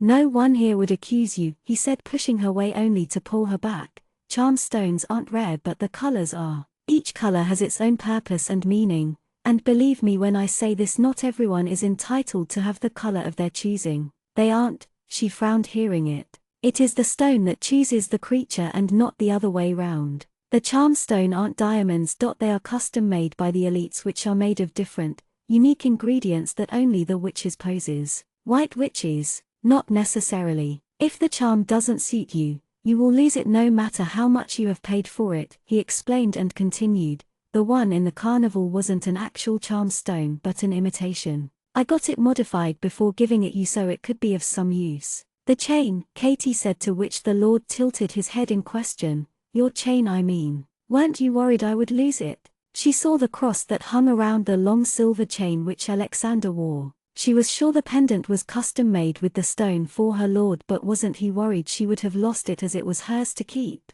I trusted enough that you wouldn't lose it, he said, making her smile. That's a leap of trust, she murmured, wondering how he could entrust his chain to a little girl. As they danced, Katie noticed he didn't let go of her hand, not even once. She could feel some people standing in the sidelines looking at them and felt like shrinking herself to invisibility. And she was glad she had her mask on while Lord Alexander didn't. Though it wasn't a bright room, she could see the vile looks she received from the elite women. It made her uncomfortable even though she was dancing with the man a woman could only dream of. She felt fortunate at this moment to be dancing with him in such close proximity. Looking around the room, she observed that there were more people in the hall than when she had last been here. The Lord of Valeria surely maintained good relation with all the high-class society, the other lords of the empire and the council members, to have them here today. Her face turned red thinking about the kiss she received by Lord Nicholas. Her eyes looked up to see the grim expression adorning Alexander's handsome features. As though knowing what was running in her mind, he asked, "Are you thinking about Lord Nicholas' kiss?" Chapter 36, House of Dolls Part 2. Katie averted her eyes, embarrassed that he had seen it taking place. In some part of her mind she knew that at some point the inevitable question was going to be asked. "You shouldn't let men kiss you frivolously." His words offended her. Alexander hadn't meant to phrase it that way, but his anger had slipped through getting it out before he could prevent what he said. "Forgive me, I didn't mean it that way," he apologized to reduce the damage while she nodded, not meeting his gaze. "I didn't mean it to happen. It was the first time," she said, whispered softly. It was the first time a man apart from her family had shown such affection. "I know, love." Alexander's face softened while his hand rested on her waist gently. "Letting a man kiss you and not reprimanding makes one think that you are okay with it because that's how society thinks. Or is it that you like Lord Nicholas?" "I don't," she said quickly, looking in his eye, and added, "I think Lord Nicholas was only being nice to me. Maybe a little over-friendly." "Stay away from him," he said bluntly, making Katie blink. "What? Why?" Her brows furrowed in question. "Because I said so. He is a sweet talker with intentions you wouldn't know. But he is a good man," she argued, and saw his eyes narrow. "And I could be a bad man," she sensed the warning in his tone. "Until you're under my wing, I expect you to behave and listen to what I say. Do not let any man kiss you, Catherine. We don't want you falling into wrong hands like before, so play along." Lord Nicholas had been good to her and she was sure the man didn't hold any wrong intentions over her. Even though he was looking out for her, Lord Alexander had no right to control on whom she should and shouldn't speak to. "I'm not yours to listen," she blurted out, and felt her face flush with embarrassment for the second time in the evening. "I mean, you can't." "So disobedient," he murmured before his hand moved from her waist to her back, pulling her close to him, and he whispered, "Would you want to be mine?" What? No, I didn't mean that," she stuttered, suddenly feeling dizzy and her eyes going unfocused. Did she mishear what he said? Or did her brain start to hallucinate things which she hadn't even dared to imagine? "Relax. I was only teasing you," he gently calmed her. He found the sight adorable, seeing her react like a small flustered animal. When the song finally came to an end, Alexander let her hand go. After the dance, Katie went to change her clothes, wearing a coat over a trousers and shirt which she had borrowed from her cousin long ago. She now walked with her friends into the human town and saw the happiness filling the atmosphere. It reminded of the time she had spent the day of Hallow with her family. The town she previously resided in didn't celebrate it extravagantly, but nonetheless it was celebration. A group of children ran across them with fascinating outfits and an elder couple wished them a happy Hallow. Coy pulled Katie to the circled crowd that had gathered ahead of them, where men, women and children danced in a merry way. She laughed with Coy as he tried to twirl her with their wrong coordination. Dorothy and the others joined to goof around and taking turns to spin each other around.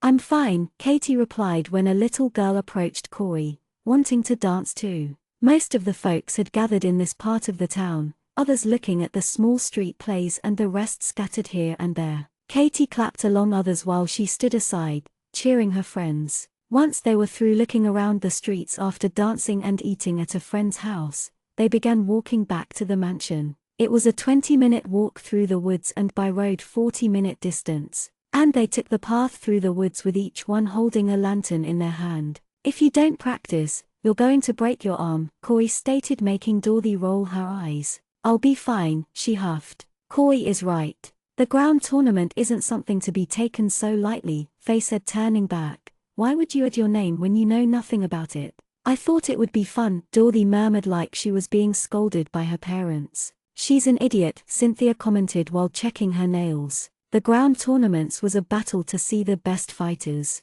Elites bid on them, on who would win or lose. While one side it was an entertainment for the elites, on the other side the ones who took part in it could be badly injured or worse, lose their life. Isn't it possible to remove her name? Katie asked and saw Matilda shake her head. Once give, it's done. There's no way out, Matilda sighed as she looked around as though she heard something in the woods. All the best, Dorth. Katie rubbed her friend's arm encouragingly. The woods were filled with crickets sound along with their footsteps as they spoke. From far they heard a wolf howl, making them look at each other as the wind began blowing through the winds, giving an eerie chill. Matilda raised her lantern, looking at the direction they came from. We should have picked the road, Faye spoke under her breath. Look, there is a family who lives there. If something does happen we can ask for their help, Corey said, pointing his hand towards a house. They sure are celebrating Halloween with no lights, Katie said, looking at the dark house. There was no sign of anyone around the house as it was dead silent apart from their voices.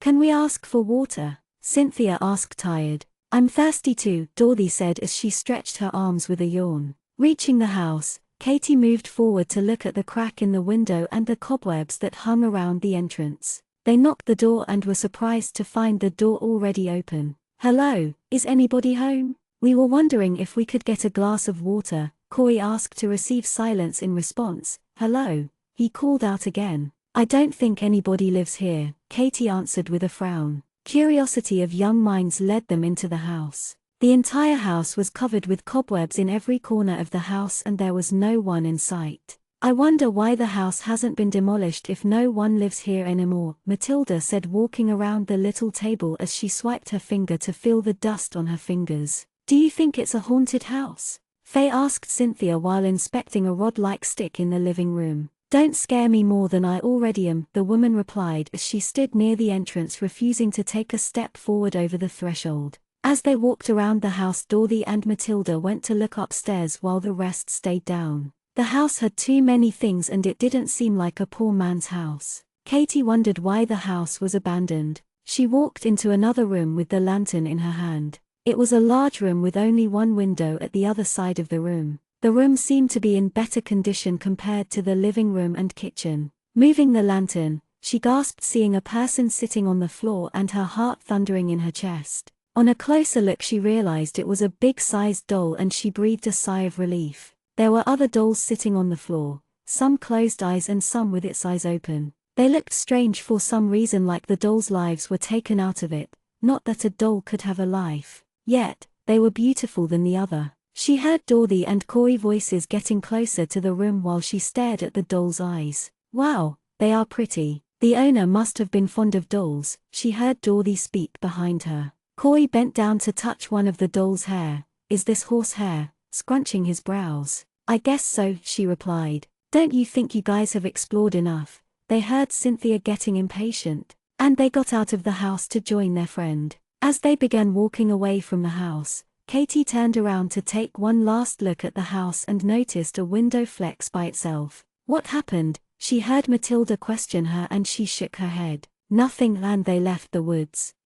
Chapter 37, The Maker Part 1. Alexander sat in his study going through letters the council had sent regarding his proposal on acquiring the land which Katie once lived with her relatives. Reuben, the head council, wanted him to sign few documents, and if that was done he could have the land added to his empire. After the Dark Witch's masquerade, the entire area was under the council authorities for inspection and the other town folks didn't dare to step on it, scared the bad omen might inflict their lives. When a massacre takes place, the Dark Witches usually mark around the village to a circle and triangle. Dark Witches. His second-in-command Oliver was on the scout, hunting them. If the Dark Witches could go extinct, that'd be great, he thought to himself. Having them around was extra work, but he knew one or two who was quite useful to him when needed. Catherine's cousin was still missing, but he had a hunch that the boy must be alive or should have escaped. Then there was another issue in Valeria regarding the missing bodies from the cemetery. He wondered if it had to do anything with the dark witches. One of the family of the missing body in the coffin had turned for his help. Someone knocked on the door, interrupting Alexander's thoughts. "Come in, Martin," he said, seeing his butler stand at the door. The old man placed a glass of blood on his desk before going to stand still with the tray in his hand. "Did everything settle down?" Alexander asked as he signed the paper in front of him. "Yes, my lord. The hall has been cleaned and is back to how it was except for the pumpkins, which will be taken down tomorrow. And the guests. Everyone have taken their leave except for the Tanners. Bolans and Miss Caroline have stayed back using the below guest rooms as you asked." The old man replied back promptly. "We had 2 intruders but they escaped. What a shame, we could have used them for the next year's Hallow." Taking the documents, Alexander opened the drawer to place them inside it before locking it with a key. Picking up the glass, he brought it to his lips before drinking it, relishing the liquid on his taste buds. Once he finished it, the butler took the empty glass and walked towards the door. "What is it, Martin?" Alexander asked, seeing the old man halt. "Miss Welsher and her friends haven't returned yet," the man informed his lord, thinking his lord might want to know. "Thank you, Martin. You can leave for the night." Alexander nodded and saw Martin bow his head before leaving the room. Going to his room, he changed to a much comfortable wear for the night.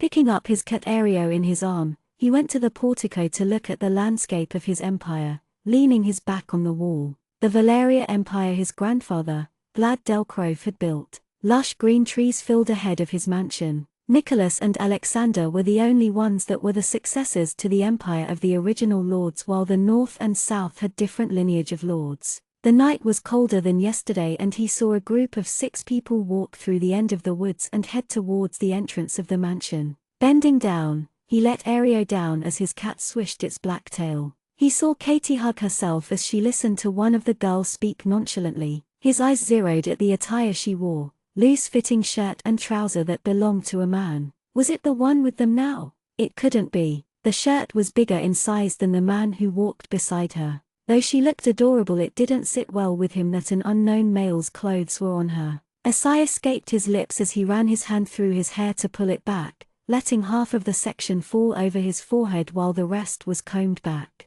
The event that took place in the hall earlier this evening was something he hadn't contemplated. Katie had looked utterly beautiful and he had kept an eye on her the entire time he danced with Duke Hamilton's daughter. Her brown eyes averted every time their eyes met and he had noticed her tongue peek out of her delicate lips to run over her bottom lip nervously while his eyes followed the trail. He had seen her smile at something Lord Nicholas said and the next second the man placed a kiss like it was a normal thing to do, not before adding fuel by having a smirk on his face as he looked at Alexander like the bastard knew something. She had turned red, eyes wide with shock, and when he had taken a step forward she had taken one back before she made her way out of the hall. Like a predator he chased after her to only be stopped by his guest, but he had looked for her after that. It shouldn't have bothered him, yet it did. He had no right on what the girl should and shouldn't do. After all, like the girl had stated, she wasn't his. Truth was, that if they had met for the first time tonight, with no concerns and boundaries where she was someone non-significant, he would have taken her to his chamber to spend a pleasurable night. He was protective of her, but there were days when he sometimes caught himself thinking things he shouldn't. She was off limits. He had decided not to touch a single hair on her head, yet he had danced with her, teasing her to see her pale cheeks turn to a beautiful shade of pink. Unlike women tried to flatter him with a shower of compliments, he actually enjoyed Catherine's presence, her hand in his as they talked. It was better not to associate himself with the girl, he told to himself. Alexander knew well that Katie's stay was only until she got to know about her cousin's whereabouts. It was obvious once found, she would leave the mansion. Placing one hand on the railing, he jumped from his portico on the cold ground to stroll in his empire.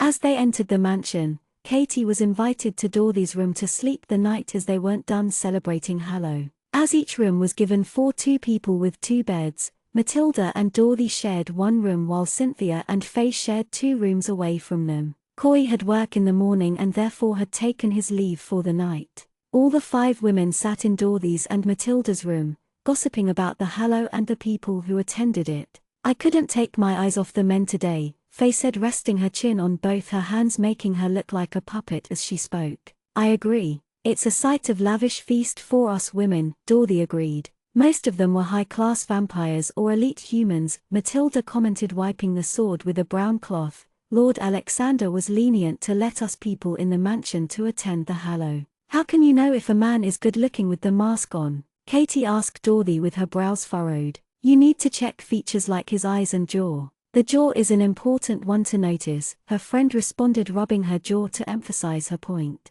Really? Katie murmured, her thoughts drifting to Alexander's jaw. Lord Nicholas was here. Did you know? Cynthia asked them. As others talked, Katie stayed quiet, and it seemed that they weren't aware of what happened. She was glad that no one had seen Lord Nicholas kiss her cheek. How was the dance with Lord Alexander? Dorothy asked, curious. It was good, she responded, to see her friend raise her brow. Just good? And Katie nodded her head. Cynthia, who had been observing Katie, spoke. Lord Alexander might seem to have a speck of interest in you, but remember, once he's had a good fuck, you'll no longer be needed, she said, looking directly at Katie. Cynthia! Faye exclaimed. What? I'm only telling the truth. I don't want Katie to be hurt, Cynthia said in a concerned voice. Don't apply your experience on her. The Lord hasn't taken unwilling women, and we all know how vampires crave pleasure, Dorothy defended her lord. Oh please, Cynthia huffed. He'll turn you into a broken toy, and I don't think you can satisfy him, she said smugly. Katie felt a jab of hurt as the woman spoke about her experience. Speak for yourself, Matilda said, her dull green eyes trained on Cynthia. You couldn't catch his interest and now you're whining. Hearing this, Katie's brows furrowed. That must mean Cynthia had slept with the Lord. Whatever, I was only advising. I am going to sleep, Cynthia said, getting up to walking out of the room, while Faye gave an apologetic expression and left the room. Don't mind her. She's just jealous, Matilda said to Katie as she pulled the blanket to get ready to sleep. It's not like he's interested in me, Katie muttered. Matilda and Dorothy shared a look together before joining both the beds so that the three of them could sleep in it. Taking the blanket Dorothy passed her, she spread it across her body before lying down to sleep the night off. Chapter 38, The Maker Part 2. The next week, on one late noon, Katie accompanied Mrs. Hicks with Elliot to the town. Elliot, who had been bored and had tagged along with them. As they sauntered through the town, Elliot rambled to Mrs. Hicks about the dish he had eaten at the Bolans, wanting her to recreate it, while Katie walked behind them with parchments in her hand that had lists of what was required in the kitchen. As they passed through the streets, Katie saw a small shop with a beautiful dress on the mannequin. The dress was a gorgeous shade of water and the night sky. She looked at the price, which was laid down 666 silver coins. Even though she had the money, she didn't want to spend it on the dress. It wasn't like she had places to visit like the elites. For some odd reason, looking at the mannequin reminded of an acquaintance she knew long back. She remembered the acquaintance too had beautiful blonde hair with puffed lips. Katie, she heard Elliot call her as they had walked ahead while she was admiring the dress. Walking quickly, she joined them as Elliot looked at the store she had been gawking. Isn't that the infamous dressmaker's shop? Mrs. Hicks asked as they began walking again. Infamous? Elliot asked, surprised. Why, what did he do? Mr. Weaver is the infamous dressmaker of the town. What a fitting name, Elliot murmured. The clothes he makes are absolutely gorgeous and exquisite. And his price is affordable, Mrs. Hicks explained. But rumor is that after his daughter died, he became strange, and the materials and fabrics he's used is not right, things that goes against the living. Some say he was the one who killed his daughter, while others say otherwise. Fascinating. I would very much like to meet the man, Elliot stated, excited. So have you bought anything from there? He asked Mrs. Hicks. Of course not. I must be out of my mind to go there, Mrs. Hicks exclaimed, shaking her head. People of the town avoid him, and the only customers he has is people from the other empires. Who knows what curse the dressmaker may possess? The town folklore. As interesting and intriguing it sounds, you shouldn't believe rumors that is loosely passed on, Elliot said as they entered a store to buy things. The carriage and the cart was left near the center of the town as it would be easier to load in things. Mrs. Hicks, being the one in charge of kitchen, often visited the town to buy new items. With the help of the parchment and reading it one by one, Katie asked the shop owner for it. Once they were done loading the two carts, Mrs. Hicks went in the carriage while Elliot and Katie stayed back in the town. Did you have something to buy? Katie questioned, seeing the horses pull the carriage. I did. Come with me, he said, and she followed him to make a stop in front of the shop Mrs. Hicks didn't want to. It was the dressmaker's shop. Was this the one you were looking at, Princess? He asked her. No, she protested, knowing Elliot would buy it for her. She always received little gifts from him. The gifts ranged from edible treats to a hat or a seashell which was strange in appearance. Don't worry, I just want to see how it looks on you, he said, gently easing her through the open door, and the little bell rang to notify the owner of visitors. And my curiosity has piqued. Curiosity killed the cat, she said gingerly, to which Elliot responded with a broad grin. And satisfaction brought it back. The store had no windows, except for the ceiling above that had a circular ridge which had a transparent sheet to cover from dust and rain. The other source of light was the lamps on the walls. The room was filled with dresses standing in line elegantly, one following another. Katie was in awe as she bent down to see it a little more closely. She had seen women wear dresses, but this, here, was something she hadn't seen. It made her wonder at Mrs. Hicks' words, if the man made the dresses using fabrics against nature. She went to the mannequin that stood tall with the liquid blue-like dress, and she went to touch it. Welcome to the store. Turning behind, she was greeted by a short man, his grey greasy hair accompanying the colour of his eyes. Chapter 39, The Maker Part 3. You must be Mr. Weaver. We would like to see the dresses you have, Elliot stated, sizing up the man with his calculative eyes as he spoke. And for whom would that be? The man asked, and Elliot turned towards Katie. Please, sit down and I'll show things you might like, he said, waving his hand towards the wooden stool. Elliot went through the dresses that had been stacked in a corner while Katie sat down on the stool. In the beginning, Katie was careful as she spoke to Mr. Weaver, but as he explained the designs and colors passionately, she felt the man had a good heart and was instead misunderstood by the town folks. His hands looked worn out, and she wondered if he was the only man left in his family. It saddened her. Elliot had picked a white dress for her to try. It looked like a wedding dress, and knowing that she couldn't get an opportunity like this again, she went to try it on. She had seen how the reputable shops treated people with no money. Forget trying on the dress, seeing one in such close proximity could be achieved only in dreams. The old man was good enough to let her try on, even though her clothes indicated that she was no duke or count's daughter. Stepping out wearing the bridal dress, Katie looked at Elliot as she clutched both her hands nervously. The old smiled, his dull eyes looked like it took a life of its own seeing her. How do I look? She asked Elliot. Absolutely stunning. I am so proud to be your guardian, even if Sylvia says otherwise, he said dramatically, wiping his non-existing tears from his eyes. Thank you, Elliot, Katie smiled as she turned around to look at herself for one last time in the mirror before getting back to her regular clothes. As she changed, she could hear Elliot and Mr. Weaver conversing. Let me pack this one, the man said, going to get the papers to bind it in securely. What is it? Mr. Weaver asked, seeing Katie pulled Elliot's sleeve, shaking her head. We're sorry, but we were here to only see the collections you had. We will be back for the dress some other time, Katie apologized sincerely. Oh, the old man responded, if it's the price, we can negotiate, he offered. All right, we'll buy it, Elliot said, pulling out a bag of coins. But Elliot, Katie protested, to only be cut off by her. Elliot. It's not going to go waste, he said, and Katie interrupted him. Who's wearing that dress? You. For whose wedding? Your future wedding, of course, he replied in a matter-of-fact tone. So who is paying for it? You, he answered, making her smile before he realized what he said. That's right. Here, she said, taking the coins she had carried with her and giving back Elliot his bag of coins, who took it unwillingly with few grumbles, making her smile. He did pamper her like a child. In the end, she ended up spending money for the dress. Once Mr. Weaver packed the dress, they left the shop to get something to eat before heading back to the mansion. Going to her room, Katie kept the dress in the closet, carrying Aereo in her arms as the cat had been sitting in front of her room. She knocked Alexander's room to get no response and entered the room to refill the water and clean his room. His room was much tidier when it came to the guest rooms, and it made her work easy. Picking up the shirt that was on the floor and ones that needed to be washed, she walked towards the bathroom to see if there was more to be picked.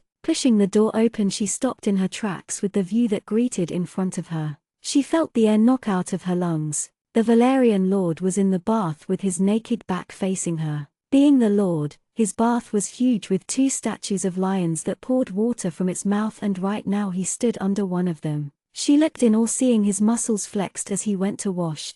It was a sight to hold. The Lord had good amount of muscles on his body, broad shoulders that narrowed to his waist. She wanted to trace her fingers tips over the ridges of his muscles, and the thought made her blush. When he moved back, she could see the water dripping down from his hair. She felt her lower abdomen clench as her eyes followed his movements. Steam hovered over the surface of water, covering his lower half of the body. He made her feel things she hadn't felt in her life. There were emotions that were new and she didn't know how to deal with it. Her hand clutched the door tightly when he turned around, his eyes closed, dragging his hair back with both his hands. A sigh left her lips and his eyes suddenly opened to look straight at her. She felt her head spin due to the adrenaline rush of being caught. Planning to take a bath, she heard him question, I am sorry. I came for. Words were failing her as she tried to speak. Say something. She tried, remembering why she entered the bath. The clothes. Did you take it? She nodded and saw him raise his brow, asking silently what was she still doing standing there. Oh, excuse me, she said, getting out and shutting the door close.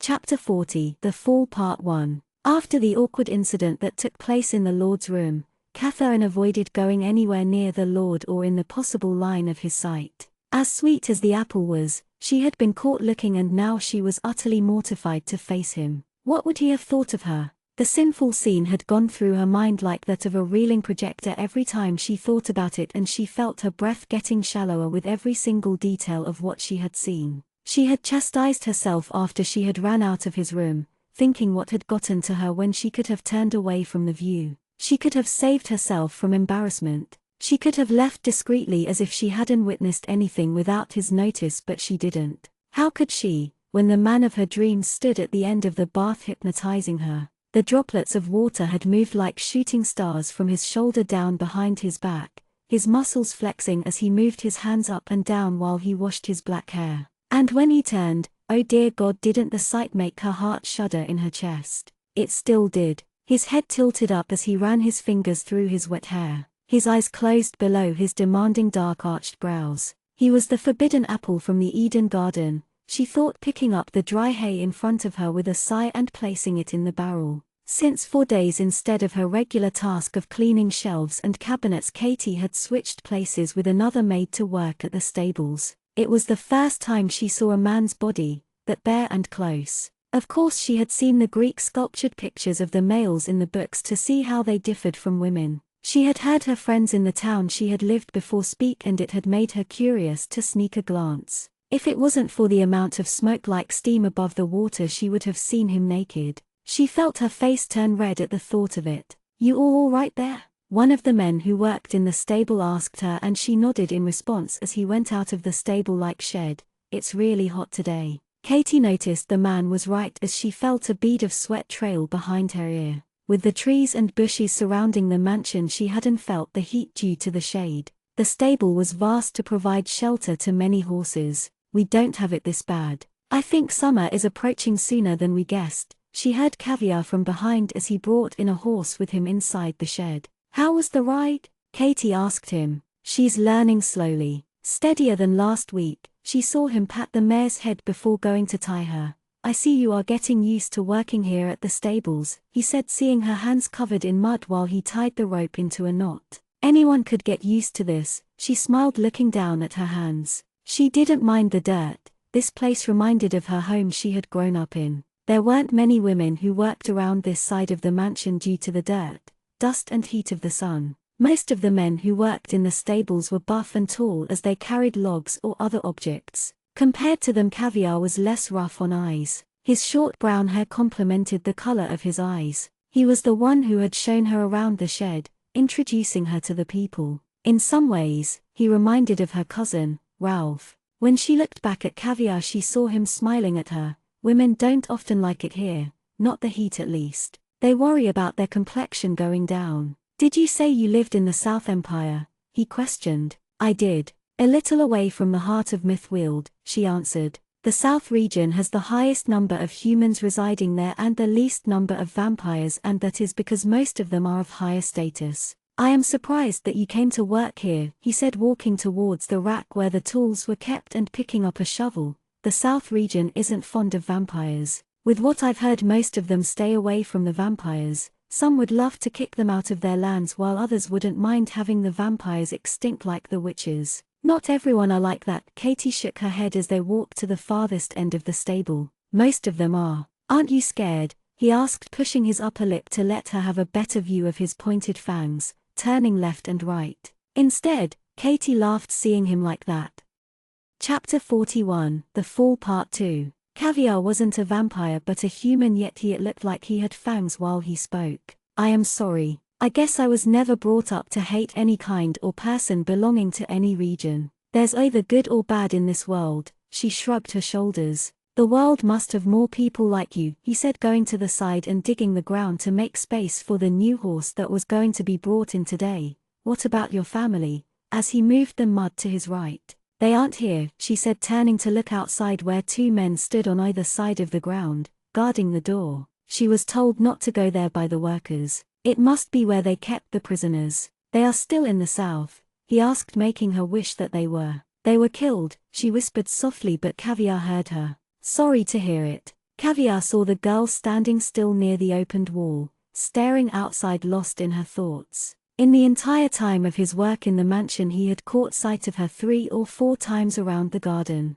Compared to the other workers, she seemed different. The tone she used and the minimal interaction she held was graceful like a butterfly, unlike the other women in the mansion. He had heard about her from young boys who worked in and out of the mansion. People sure had enough time talking about their interests with the opposite gender when they were young, he thought to himself. She had been uncomfortable and a little stressed when she had first arrived there, but she seemed in a better state now. The previous day he had seen one of the boys offering her help when she was trying to clean the ground, but she had refused, with a smile, waving her hand telling she was fine doing it alone. They were cautious with her, unlike the other girls whom they blatantly flirted with. It was something to think about. Before her work here he had caught her speaking to Elliot, who had patted her head like a little girl. Something clicked in his mind as the thought crossed. He had heard about a little girl being marked by his lord, but the matter was dismissed and forgotten years back. "Is the butler aware of you switching your work routine?" Caviar asked Katie. "I think he knows.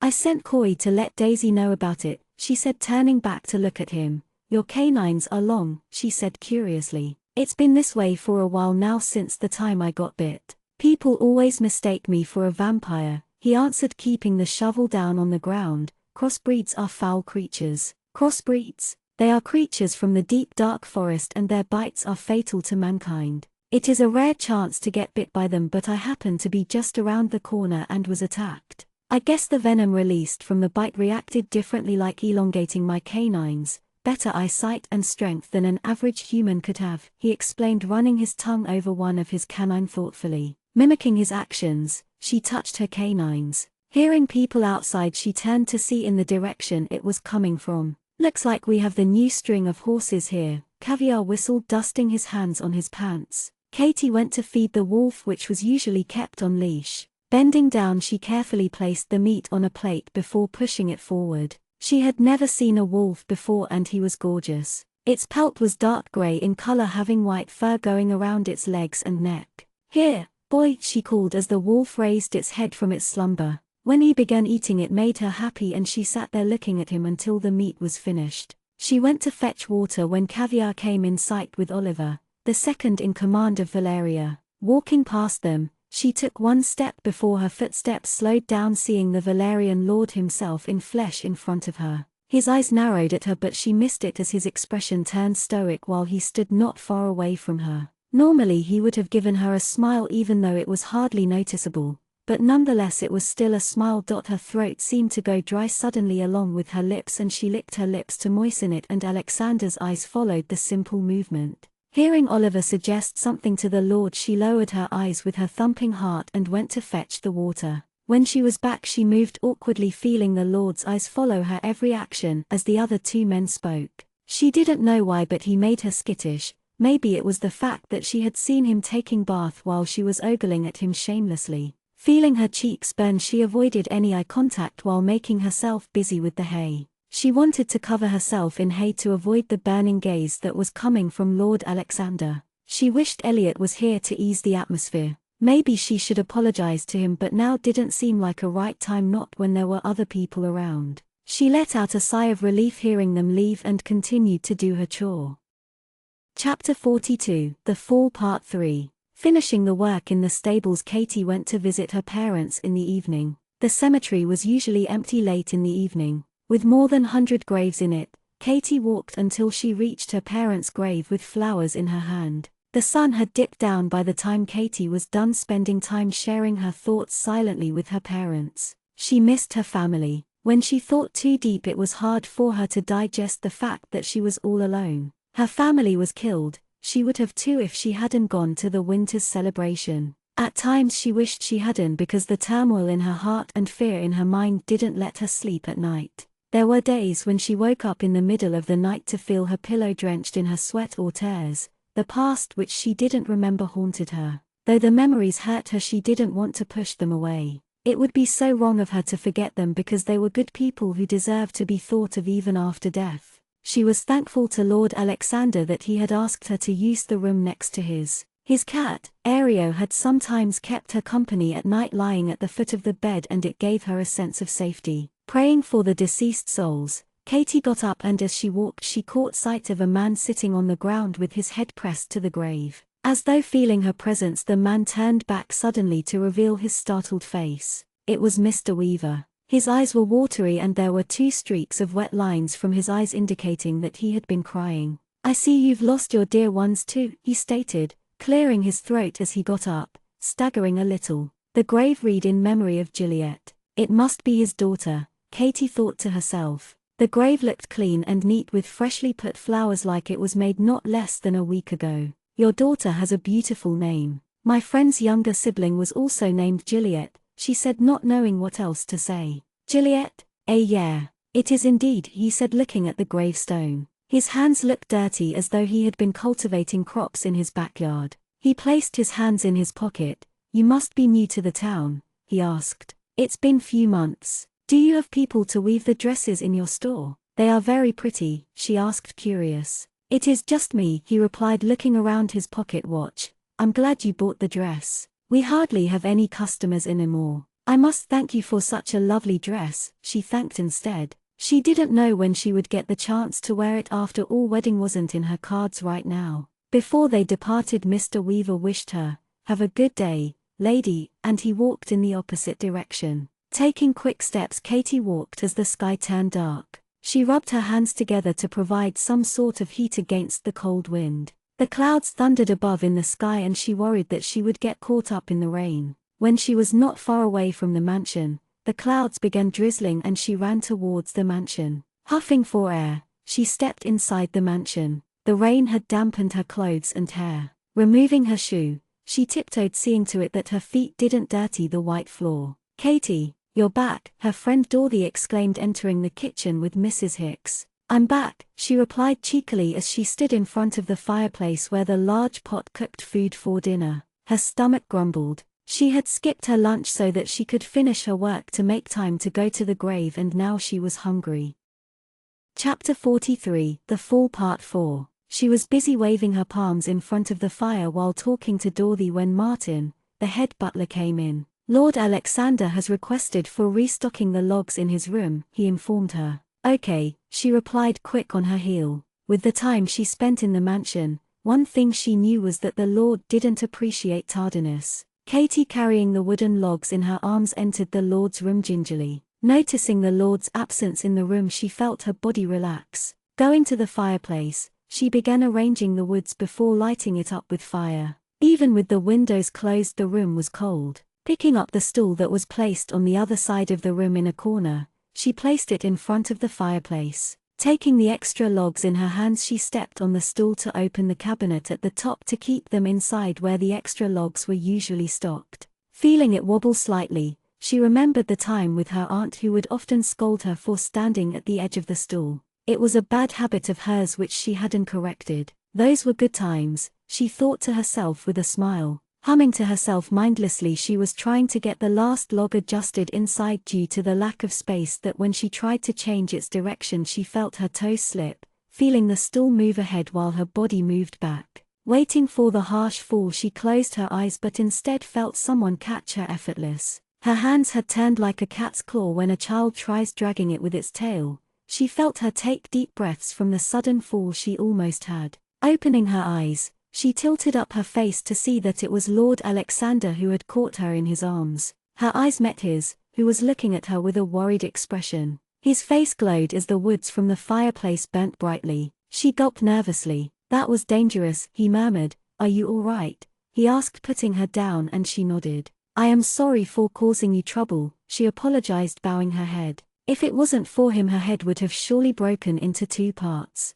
Not knowing what else to do, she went to pick the fallen stool and to place it back in its original position. "Are you trying to avoid me, Catherine?" she heard him ask her. "No, my lord. Why would I do that?" she replied nervously with a tense back facing him. Turning around, she saw him walk towards her like a predator with slow, sleek movements. "Why do I feel you switched your work routine without informing the head butler. That goes against the rules," he said, and she took a step back, hitting her back to the wall. "I told Coy to inform about it," she replied uncertainly as he came to stand right in front of her. Not able to keep up with the gaze, she turned away to look elsewhere, but he was having none of it. Tipping her chin up with his finger, he got her eyes back on him. "Are you embarrassed?" he asked, hitting the bull's eye. Aye, you could say that," she replied, flustered. "And why is that?" he asked her with a raised brow, a small smile playing on his lips. He was teasing her. I was," she said as he leaned forward,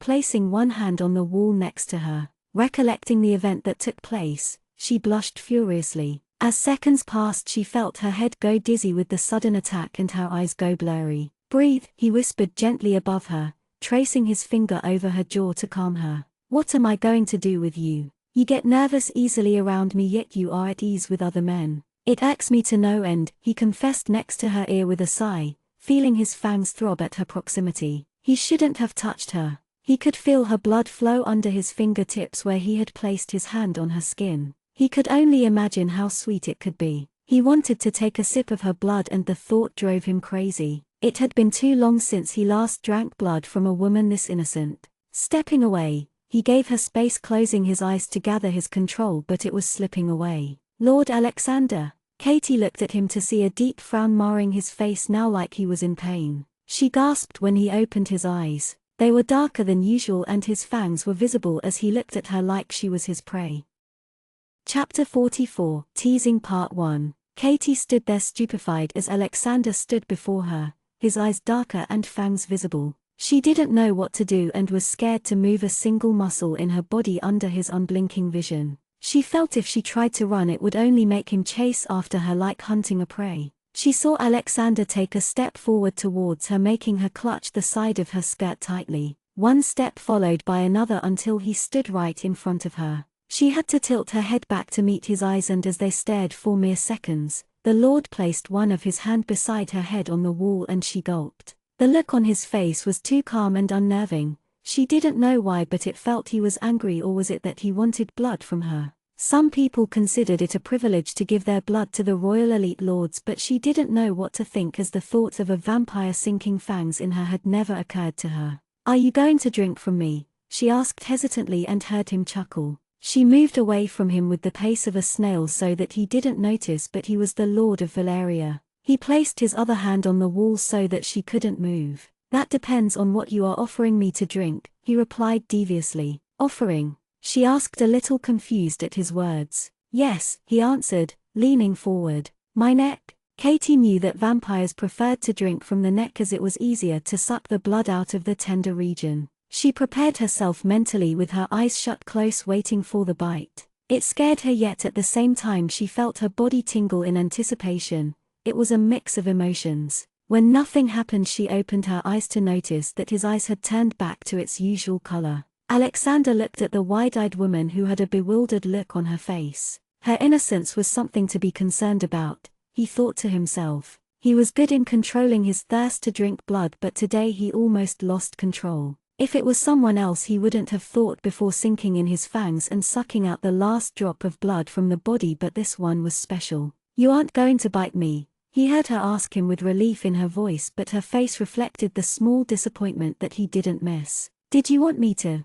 He questioned her question. No," she stuttered, avoiding his gaze, now bringing an amused smile on his face. She was fidgeting under his gaze and he found it to be endearing. He had only meant to tease her when she had entered his bath. Instead, she had vanished from his sight for 2 days. It took him by surprise to see her in the shed, and the thought of her avoiding him had irked him. During that time he had caught a boy looking at her suggestively and wanted to gauge his eyes out. She was naive. Too damn naive, he thought to himself. He didn't have the right to control her actions, which he normally did with others. It would be best to have Martin deal with it than him directly asking her to change back her work routine. "Did you get drenched?" Her hair looked a little frizzled. Stepping back, he went to one of his drawers to pick a rusted key and placed it in his trouser pocket. Yes, I had been to the graveyard and got caught in the rain while coming back," she replied. "You can take the carriage with you from now. You don't have to walk all the way there," the Valerian lord suggested kindly, making her smile, and she nodded.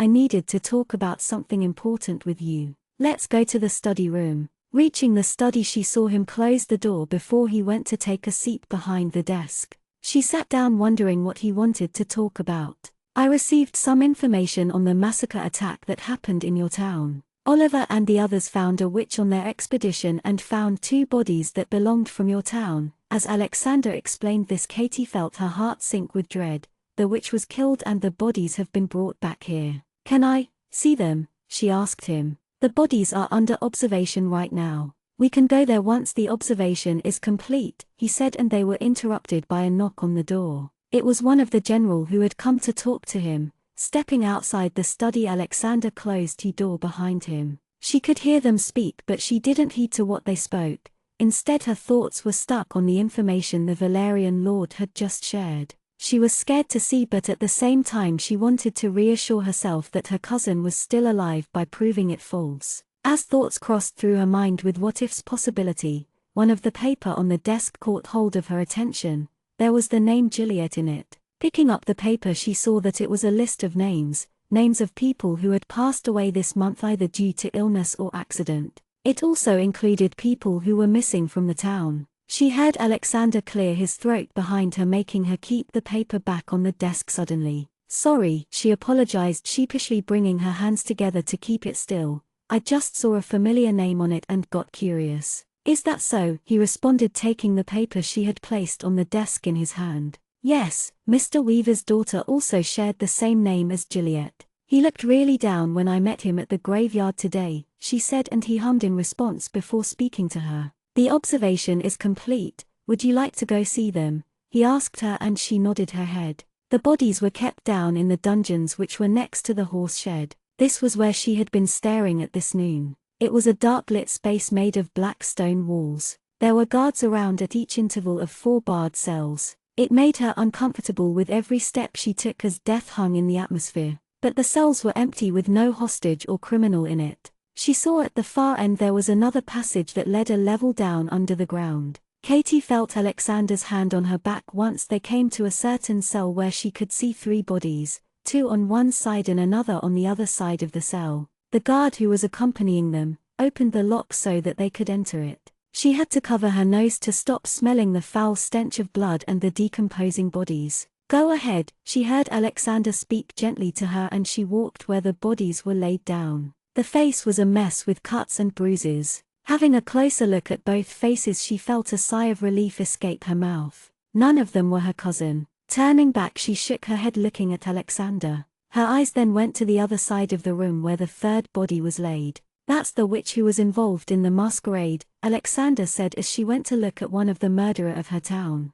Katie had never come across a witch, and this one had a chalky white, broken skin that showed of veins-like patterns around the face. Lips cracked, nails that had turned black. Having a closer look, she frowned before her eyes widened in shock. She couldn't be whom she thought she was. She was unable to digest the fact that this woman had been around her family, among their town folk like any other human. How could this be possible? She thought to herself. "What's the matter, Katie?"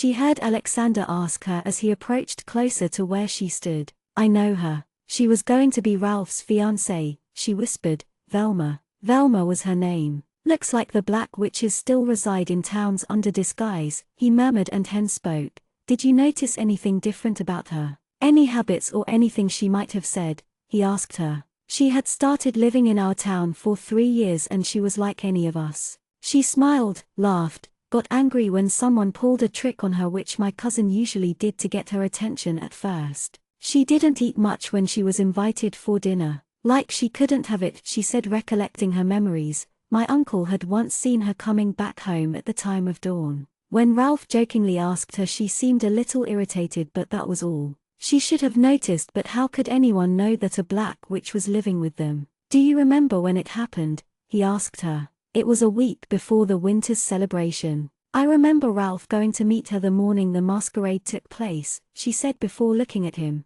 "Can we go from here?" "Of course," he replied, asking the guard to lock the cell as they left.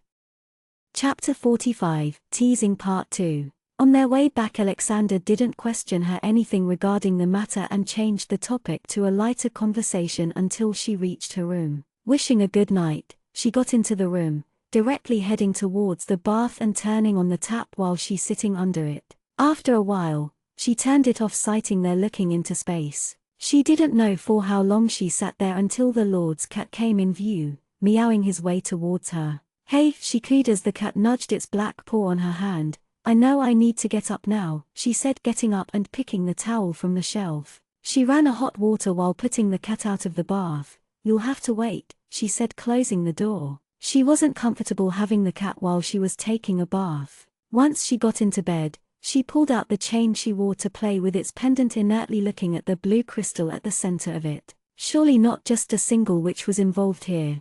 There must have been many of them to pull such a massacre on an entire town. "Ralph, where are you?" she asked it in her mind, worried. Days passed by, and Katie immersed herself with work. That was one way she kept her mind busy, other was she liked to knit. She often walked across the paintings that were kept on the far end of the ground floor, and she often found herself mesmerized by it. If only she had talent as such, she would have earned herself enough money to buy a house near the border of the empire. It wasn't that she didn't like living here. She felt privileged by the hospitality the elites had provided her, but she wasn't part of it. She couldn't stay here forever. A guest is no longer a guest when he or she overstays their welcome. She knew Lord Alexander and Elliot didn't want her to leave. She remembered one time in a conversation with Lord Alexander how he had said that he would take her to a place next year to show her a place during fall. It was subtle. They weren't friends, nor did they have a relationship of a lord and a servant. Yet the rapport they shared was unique. The Lord read her like an open book when she didn't even need to utter a word. But these days it seemed like both of them spoke more in silence without the need of words. The eyes spoke volumes, sometimes saying something through it or other times stealing glances. The butler and the housekeeper had noticed this as they were around one of them in a day's time. They found the Lord and the girl playing a cat and a mouse's game. They ignored it though. It wasn't their business to meddle in their lord's personal life. One fine morning when Katie was watering the plants in the mansion's garden, humming a folklore and tapping her toes in a rhythm, she heard Dorothy call for her, excitedly holding a piece of envelope in her hand. "What's got you excited this early in the morning, Birdie?" Katie asked her friend. "Birdie is here to deliver a letter to Miss Catherine," Dorothy grinned, giving the envelope to her. "Who is it from?" she asked as Dorothy had already begun walking back. "Tell me about it later. I need to deliver few items in the town today," she heard her say, and turned around the plain envelope. She wondered who could have sent it. Tearing it open at the side, she pulled the letter that was inside, and once she was done reading it, it put a smile on her face. "Dear Catherine, there is a new theatrical music that I have been invited to go tomorrow evening. I would be delighted if you could join me, as Elliot and Sylvia are both occupied with work this time. If yes, then wave the envelope once you are done reading. If you are busy, you can leave it as it is." Below it was a sign from Lord Alexander. Turning around, she saw the Lord standing there in one of the room patio as he sipped his tea from the white cup while looking at her. Raising her hand, she waved the envelope, making him smile, and continued her work. She needed a dress for it. As Dorothy was going to the town, she accompanied her. Out of all the dress shops, the Weaver's was the best. Maybe she could find something suitable for the evening. Last time she had borrowed Matilda's dress, which was returned back torn due to the incident that took place during the tea party. Even though she paid the damage with the money, she couldn't stop feeling guilty about it. While Dorothy went to make rounds, Katie headed towards Mr. Weaver's shop. As she pushed the door, the bell above made a noise to alert the customer's visit. She looked around the shop and found a dress that looked suitable enough to wear for the theater. "Good afternoon, Mr. Weaver," she wished, seeing him enter from the back door. "Good afternoon, miss. I see you've already picked your dress," he noted, seeing the dress in her hand. "I was searching for something simple and not over the top. This seems perfect," she said, glancing at the dress before looking back at Mr. Weaver with a smile, and he looked around her. "I see the gentleman you visited last time with isn't here," he said. "He's busy with work," she replied, making the man smile. She did think about asking Elliot, but Lord Alexander had already mentioned that he was caught up with work. "Would you like to try it? To make sure it fits well, I can alter it right away," he offered, and she went to try the dress. She turned in front of the mirror and saw that everything was perfect except for the sleeves, as they were quite long. She got out of the changing room and called for Mr. Weaver, but he wasn't there like last time, ready to suggest on the alterations. As she called out his name, she felt something heavy hit her head and felt her ears ring before she lost consciousness, falling on the ground. After 5 hours, Katie woke up, gaining back her conscious to find herself in a familiar room she had stepped into on the day of Hallows. It was the same abandoned house she and the others had been to while their way back home. The question was, what was she doing here? The room was now brightly lit with candles all around the room, and the large-sized dolls that sat on the floor scared her. They looked too real to be called as a doll. "Ah, you are awake," she heard the voice at the entrance of the door. In the mansion, Alexander stared at Dorothy as she trembled in fear. "What do you mean by she disappeared?" he asked the maid with gritted teeth. Katie said she was going to buy the dress from a shop she had last visited, and we had decided to meet at the C checkpoint. I waited for her, and when she didn't come, I decided to go look for her, but she was nowhere to be found," Dorothy stuttered in fear.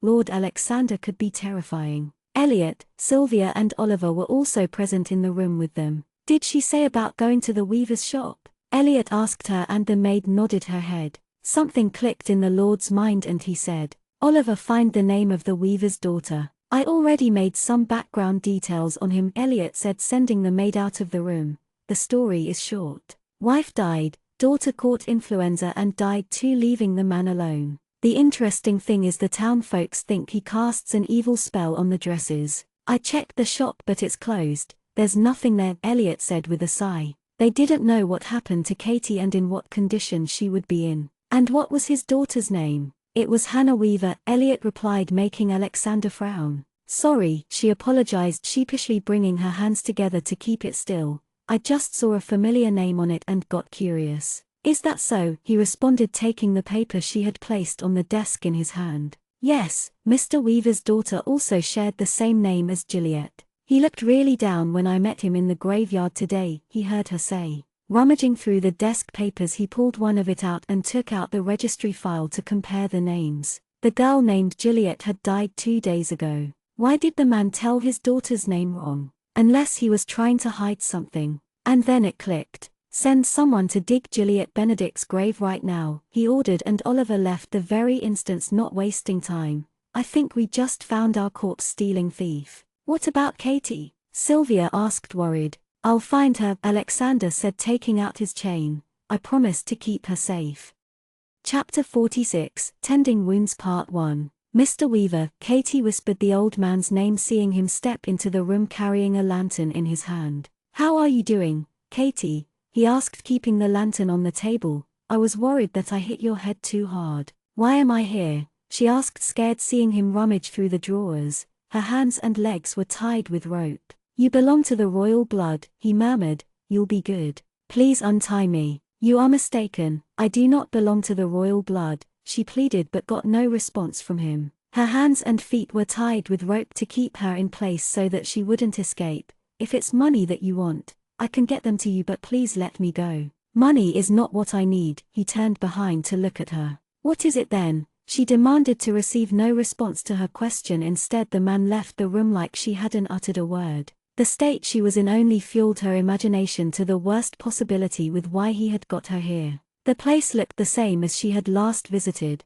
dusty and deserted. The silence only rattled her beating heart. After few passing minutes Mr. Weaver got back to the room, this time dragging a girl with him. He made the girl sit on the chair blocking the view, and when he moved away, Katie gasped in horror. The girl was dead and the atmosphere was only getting contaminated with death. "Now that you're awake, I will have you for my company until I complete my new doll." "You made these?" she asked, surprised. "Beautiful, aren't they?" He looked at the big-sized dolls. "I've poured my soul into them even though their soul has left the shell. They will help me with the revenge." His words made her brows furrow in question before she looked alarmed. "They aren't dolls," she stuttered. "It wasn't a question." "They aren't," he confirmed with a smile, his emotions not reaching his eyes, and he looked no less than the dolls that surrounded them. Katie saw him pick a bucket from the ground and placing it on the table. She noticed his hands were dirty, his fingernails muddy like he had dug the ground with his bare hands.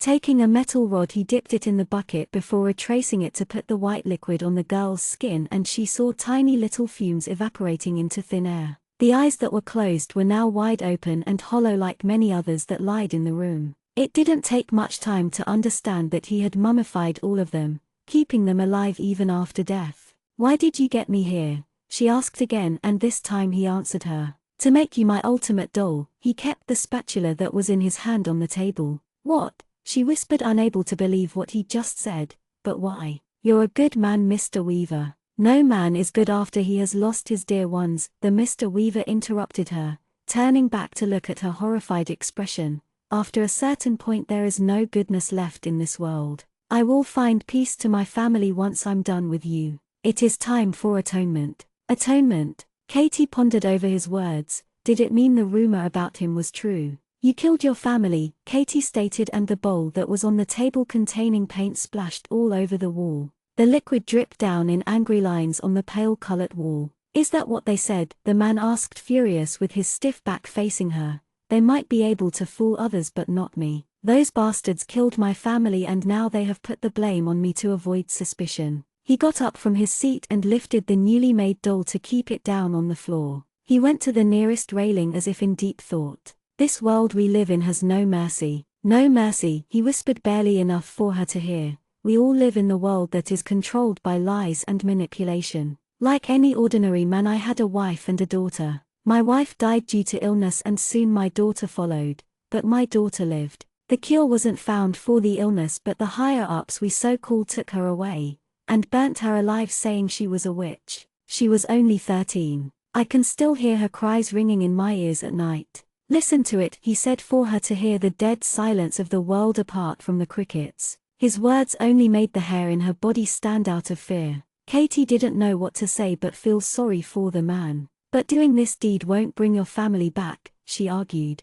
"It won't, but I vowed to repay the higher-ups one by one. Don't worry, you'll be the last doll, Katie. You remind me of my little girl," he said, walking across the room to pick a small knife before walking towards her. "If that is so, please untie my hands. Killing me is not going to bring your family back. Your daughter won't find peace this way, neither will you," Katie pleaded to him, but the man didn't say anything as he crouched down to her level. Before she could move away from him, he caught hold of her hand and untied her hands to her surprise. She breathed out a sigh of relief, thinking that the man had changed his mind, but she was so wrong. Not a second later he slashed her wrist and she screamed in pain, due to the agonizing tear on her skin.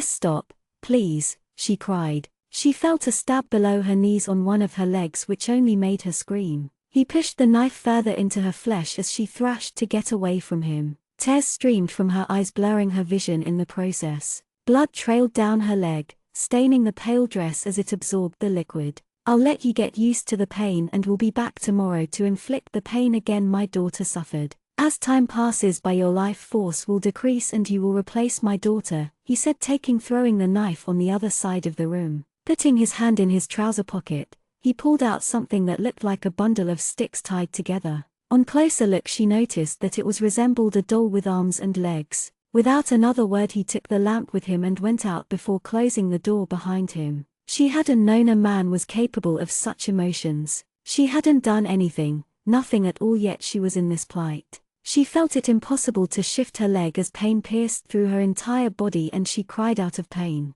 Looking around her, she saw the doll that sat next to her and pulled the scarf from the girl's neck, wrapping it around her wrist loosely while her good hand shook in fear on what was going to come next. Katie felt tired and drained as though her life force was slowly leaving her body with every passing second. How could anyone act this way? As sick as it was hard for her to digest that she was sitting in a room filled of dead humans who were mummified as dolls. The thought nauseated her and felt her head throb. Bringing them out like this meant ill omen. The bodies were meant to be in the grave. They were part of the dead and belonged under the ground. Not able to keep herself awake, she fell unconscious to only be awake after few hours. With no window in the room, she didn't know what hour of the day or night it was. He was an old man, and if she tried, she could probably get out of this place. After all, she hadn't heard him locking the door. Staying here would only result in her death, and she didn't want to die. She had dreams that she had built to fulfill one day in the future.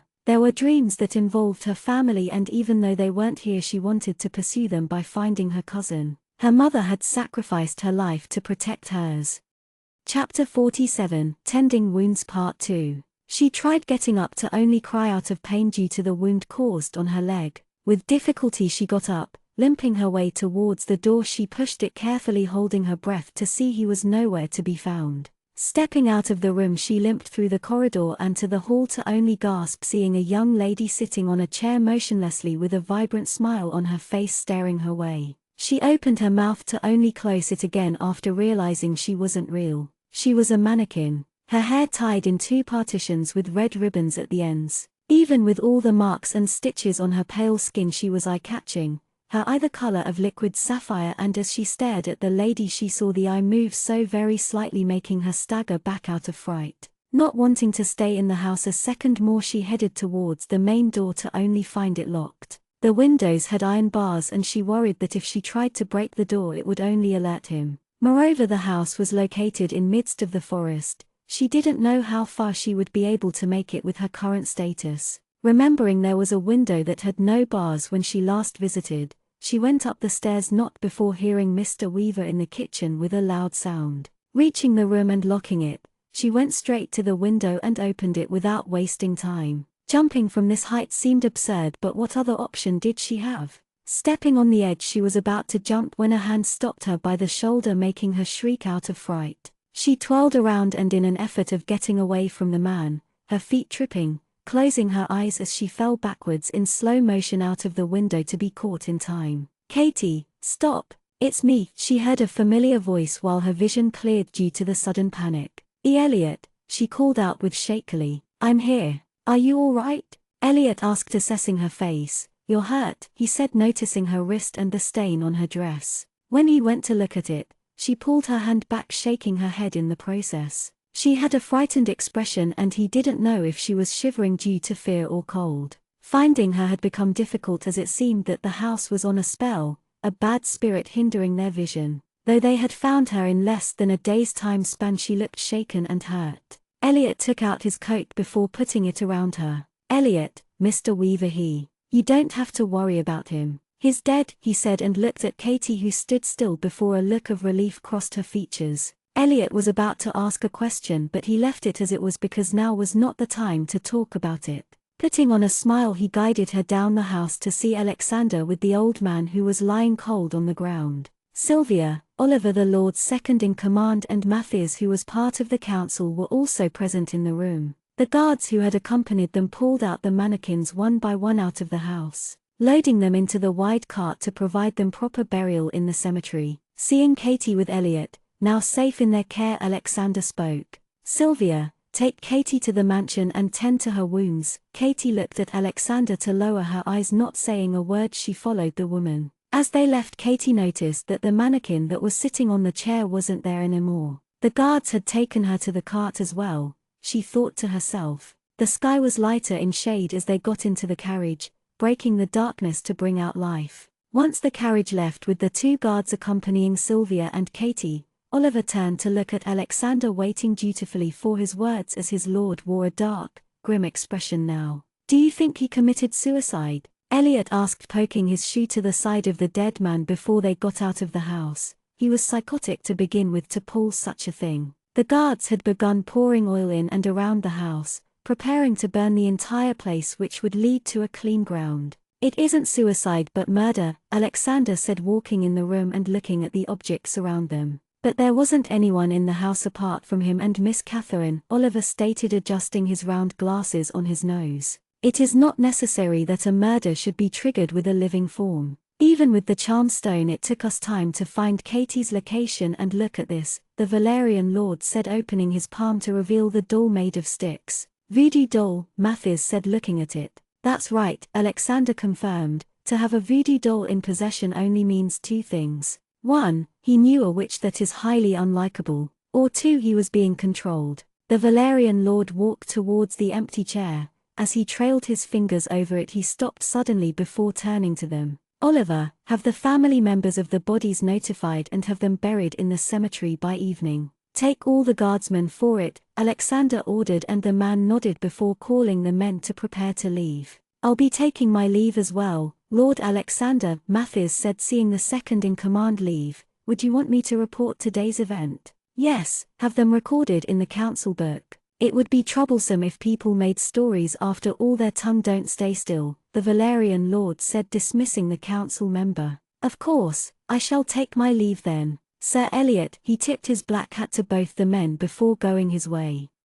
Chapter 48, Tending Wounds Part 3. Seeing the retreating figures outside, Eliot said, "You're worried about Norman." "Would it be petty that I am?" the lord questioned his friend. "Certainly not. Being cautious never hurt a soul," Eliot grinned, picking up a brush from the side to see what it was before throwing it away. "Even though it's been years since Norman has stepped down from the position, he still controls authority in the South through his nephew's connection. Scheming he is, but we all are. Me being the better one in it," Alexander replied with a crooked smile, making his friend laugh at his words. "Katie has been getting into troublesome situations," Eliot commented. "So it appears," Alexander murmured, looking up at the ceilings. He snapped his fingers to see the objects in the room rattle like an earthquake that was about to take place. Strong wind blew outside the house, and it made Eliot wonder why he didn't go with Oliver. No matter how badass of a vampire he was, spirits spooked him. He saw Alexander stay still with his eyes closed for a few minutes before walking out like he had been meditating.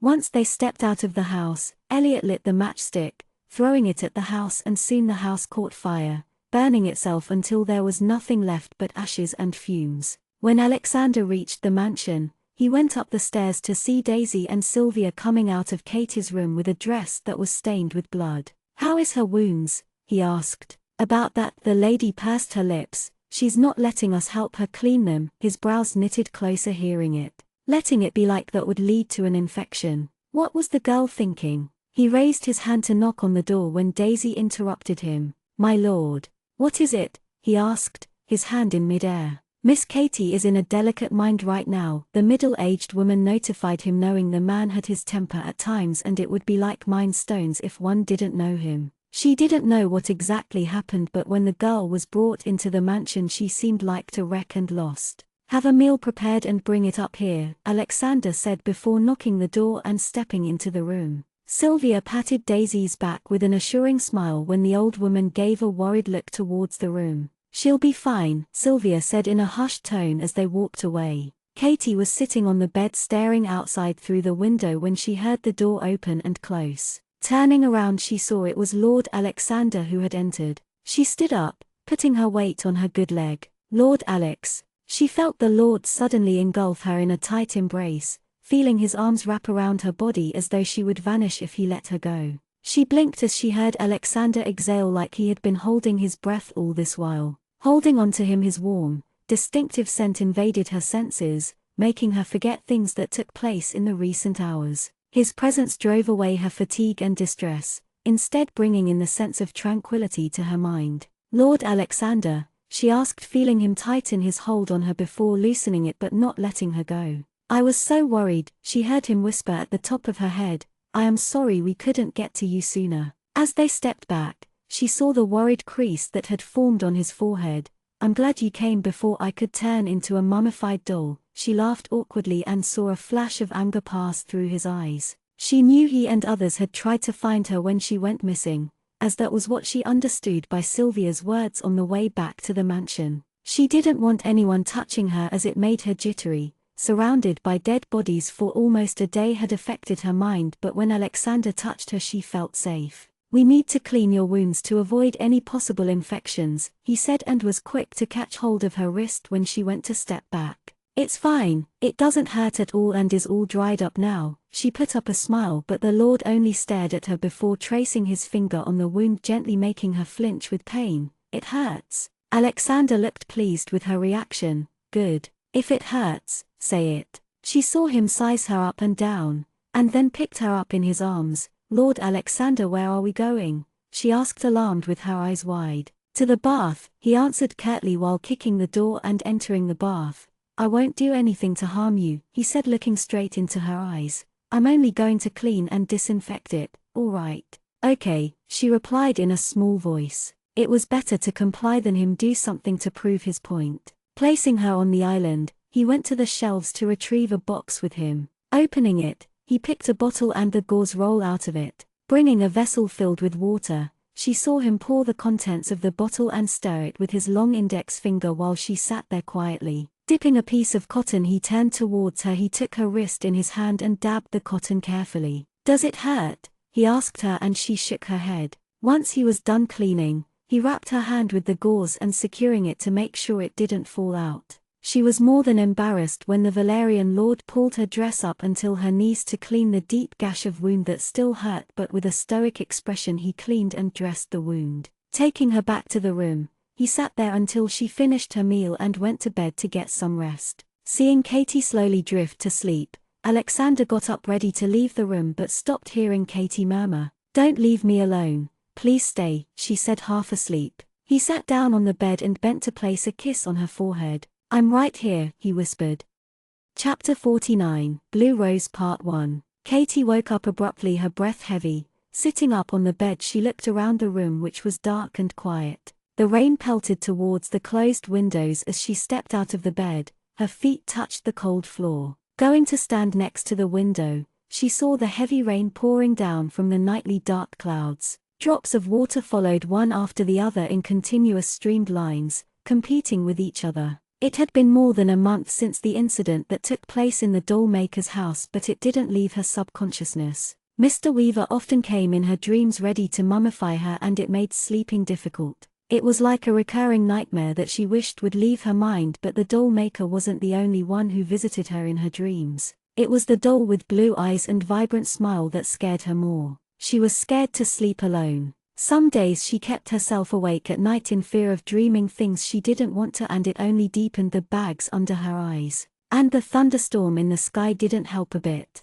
It had started raining last night and it didn't seem like it was stopping anytime soon. The silence the rain brought with it was something that oddly soothed her mind, except for the horrendous thunder. Sipping water from the glass that she had placed on her bedside, she got back into bed. The next day when she woke up, she continued with her chores that were given by Martin. The old butler of the mansion had removed her from tasks that required her to go out to the town, not that she could with the ongoing rain. Even though the ground was wet and muddy at noon, Katie had gone to work in the horse shed. She felt relaxed working around the animals than inside the mansion, as she enjoyed the open air than working in closed walls. "Miss Catherine," she heard one of the boy who worked in the shed call her while she fed the horses with hay. Miss Cattit, the boy who was no less than 11 years old, came to where she was. "What is it, Peter?" Katie asked with her brows raised in question. "I was wondering if it was all right if I leave early today," he asked hopefully. "I wouldn't mind if you did, but unfortunately Caviar is in charge of the shed and you will have to ask him," she replied, picking up the hay from the ground to feed the next horse, and the boy trailed her. "He isn't here yet," the boy whined. "Patience. He should be here in 2 hours. The rain must be slowing their work, which causing the delay," Katie said with a knowing smile. If the boy were to go to Caviar, he would outrightly refuse him unless the reason was a good one. Caviar with 2 other men had gone to bring woods, as it would be in high demand in the mansion, even though there were some already stacked inside. The temperature had dropped lower than last night, making the weather cold, and if it continued there was no doubt it would turn the entire place icy cold. "But if you still want to go, you can go ask Martin," she suggested, to see the boy's eyes widen before he shook his head furiously. That's all right. He slumped his shoulders to take a seat on the hay. Katie looked at him picking one stray out of it, breaking it evenly, and she wondered if the little boy had somewhere to go before Dorothy, who had entered the shed, interrupted her. There you are. Dorothy came as she tried to fold the umbrella she was carrying to avoid the rain. I should have known you would be here. Mrs. Hicks prepared meat soup with the feast for everyone, and it's being served at the chambers of the mansion, Dorothy said nonchalantly. Meat soup and feast? Katie asked with a quizzical expression on her face. Meat soup was a soup made of rich broth of highly classified meat that was mostly served for the guests who visited the Lord, and it wasn't served for the servants or maids who worked there. Mr. Tanner presented our Lord with a whole carriage of meat this early in the morning, and I heard Mrs. Hicks say that Lord Alexander had asked to use half of it for us. Isn't he kind? Asked Dorothy, and her friend nodded. He is. Katie smiled and turned back to look at the boy still sat on the hay staring into space. Peter. Yes, the boy replied dully. I'll let Martin know that you fell sick and have gone home for the day, she said, making the boy smile wide suddenly. Thank you. Thank you. You're welcome, she replied, seeing the boy run towards the end of the shed to grab his belongings. Is that all right?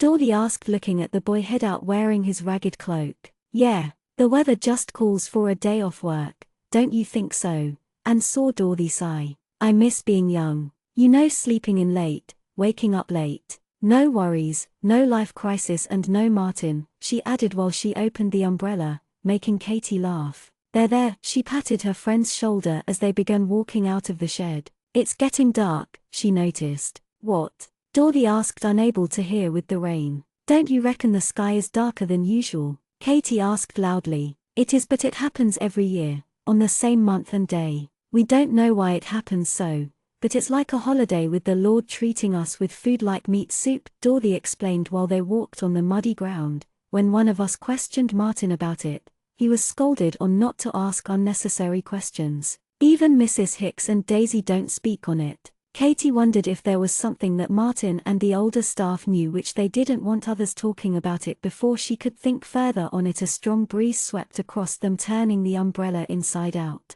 It resulted in both the women getting drenched as the rain showed no mercy and continued to pour down. The umbrella, being the stubborn one, refused to turn around when another breeze came at them. Running to the mansion for shelter, Katie sighed. The weather sure did turn around from scorching hot to wet grounds, she said, wiping the droplets of water from her arms with her fingers. I prefer sun over this damp climate, Dorothy said, scrunching her brows while looking at the sky. Don't you find it depressing? Asked Katie, making Dorothy smile. I was going to say gloomy, but yeah, depressing too, her friend shrugged her shoulder. While Dorothy spoke, Katie noticed someone standing in the mansion's vast garden, even with the sky darker than usual rainy days due to the dark grey clouds that hid any possible light behind them. Let's go, Dorothy urged, seeing Katie looking towards the garden. Why don't you go ahead? I'll be there in few minutes. Don't be late because there won't be any leftovers, she said before heading inside. She stepped down on stair to get a closer look.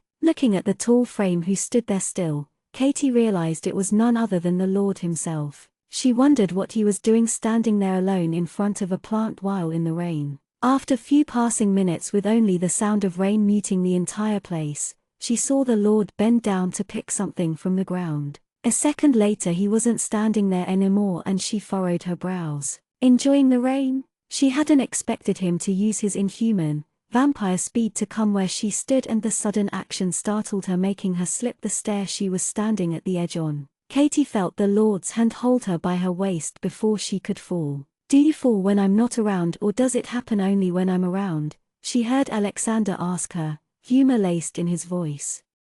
Chapter 50, Blue Rose Part 2. It happens sometimes, Katie replied awkwardly. She wasn't a clumsy person, but she didn't know why she always ended up falling or tripping when the Lord was around. Maybe it was a good thing, she thought to herself. If it weren't for him she would have fallen face flat or broken her head. Like her, he was drenched from head to toe. His skin had turned paler, bringing out the rich color of his eyes, which was deep, dark red in color. In the Empire, one could know the status of a vampire by the color of the iris. Though some hid their identity by suppressing their eye color, others didn't mind flaunting it. Each class of vampires possessed different shades of red, and the Valerian Lord happened to have the darkest iris Katie had come across until now. Do you like the rain, Lord Alexander? She asked. Doesn't everyone? Raising a brow he questioned her question. Dorothy doesn't like it, she replied, making him nod. Coy with few of them had often said on how their lord was stingy when it came to him gracing people with smile, but he had smiled at her genuinely for more than 4 times,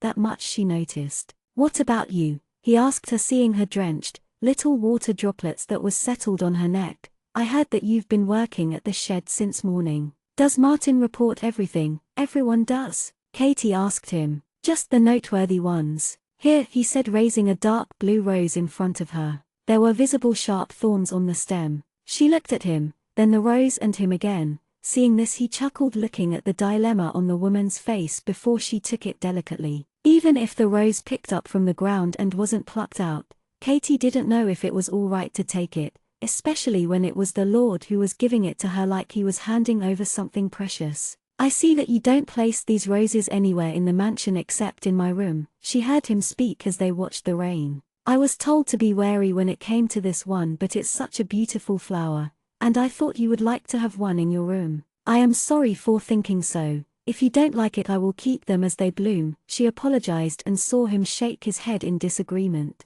That would be unnecessary. I don't like anyone vandalizing things that belong to me. After all, that is the only plant that I hold dear to, he explained to her and continued.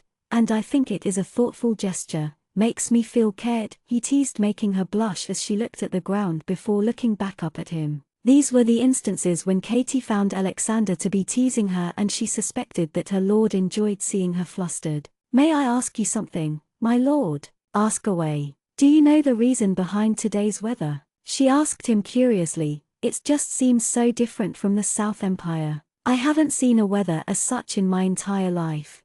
She heard Alexander hum in response, and he then spoke. Would you believe me if I said the sky is mourning the melancholy that took place years ago? She tried processing his words before nodding her head. Though she didn't understand the depth of what he just spoke, she understood the surface of it. Katie didn't pry as seconds passed in silence. My mother, she was born on this day and she died on this day too, he revealed. I'm sorry, she apologized, regretting her curiosity. Don't be. It's been decades since then. Ouch! Katie exclaimed, looking at the blood ooze out of her finger. Mindlessly she had been running over her finger on the stem and had pressed her finger over the thorn, drawing blood out of her finger. Before the blood could begin trickling down, Alexander took her finger in his hand and placed it in his mouth. Our Lord Alexander, she stuttered. His pale lips opened up to let go and she felt her heart skip a beat, her cheeks flushing pink in color. Alexander studied her face and said, You have visible dark circles. You haven't been sleeping well, he noted. Was it really that visible? Katie wondered. Nightmares, he asked, to which she nodded with pursed lips. Do you want to talk about it? The Valerian Lord always gave an option to everyone, an option where he would want them to pick the one he wanted. If they didn't, there were other ways to get the information. He knew she was uncomfortable when it came to the thunders that occurred at night, but he felt something else was bothering her. I don't know why, but Mr. Weaver seems to be visiting my dreams, and every time it leads close to me turning into a living doll, she said, unconsciously running over her thumb on the scar on her wrist. And the doll wakes me up. The doll? He asked, confused. The one that was sitting in the living room with blue eyes, she confirmed. I see, he said, thinking about it. You can keep Aereo with you for a few nights. He might look harmless, but I assure you, he will drive away your bad dreams. Thank you, Katie thanked him with a small bow. With all that's happened, I couldn't take you to the theatrical play last time. I have another invitation. Would you be interested to join me, Catherine? He asked in his ever-polite tone. You don't have to worry about clothes, as I have already asked Sylvia to arrange for it. I would be delighted, she replied with a smile, which he in turn returned it with his own smile. You must go change yourself into dry clothes before you catch a cold, which I fear you will, he stated, looking at her wet hair and clothes. As he was a vampire, it didn't matter, but she was susceptible to the cold. Alex, Katie heard Elliot's voice behind them as he walked through the doors. Good day, princess, he greeted. Good day, Elliot, Katie greeted back. Seeing both of them drenched in rain, his brows furrowed but dismissed it because there were other important matters to talk about. Katie's stomach rumbled on time, and in realization, her eyes widened. She had forgotten about the feast.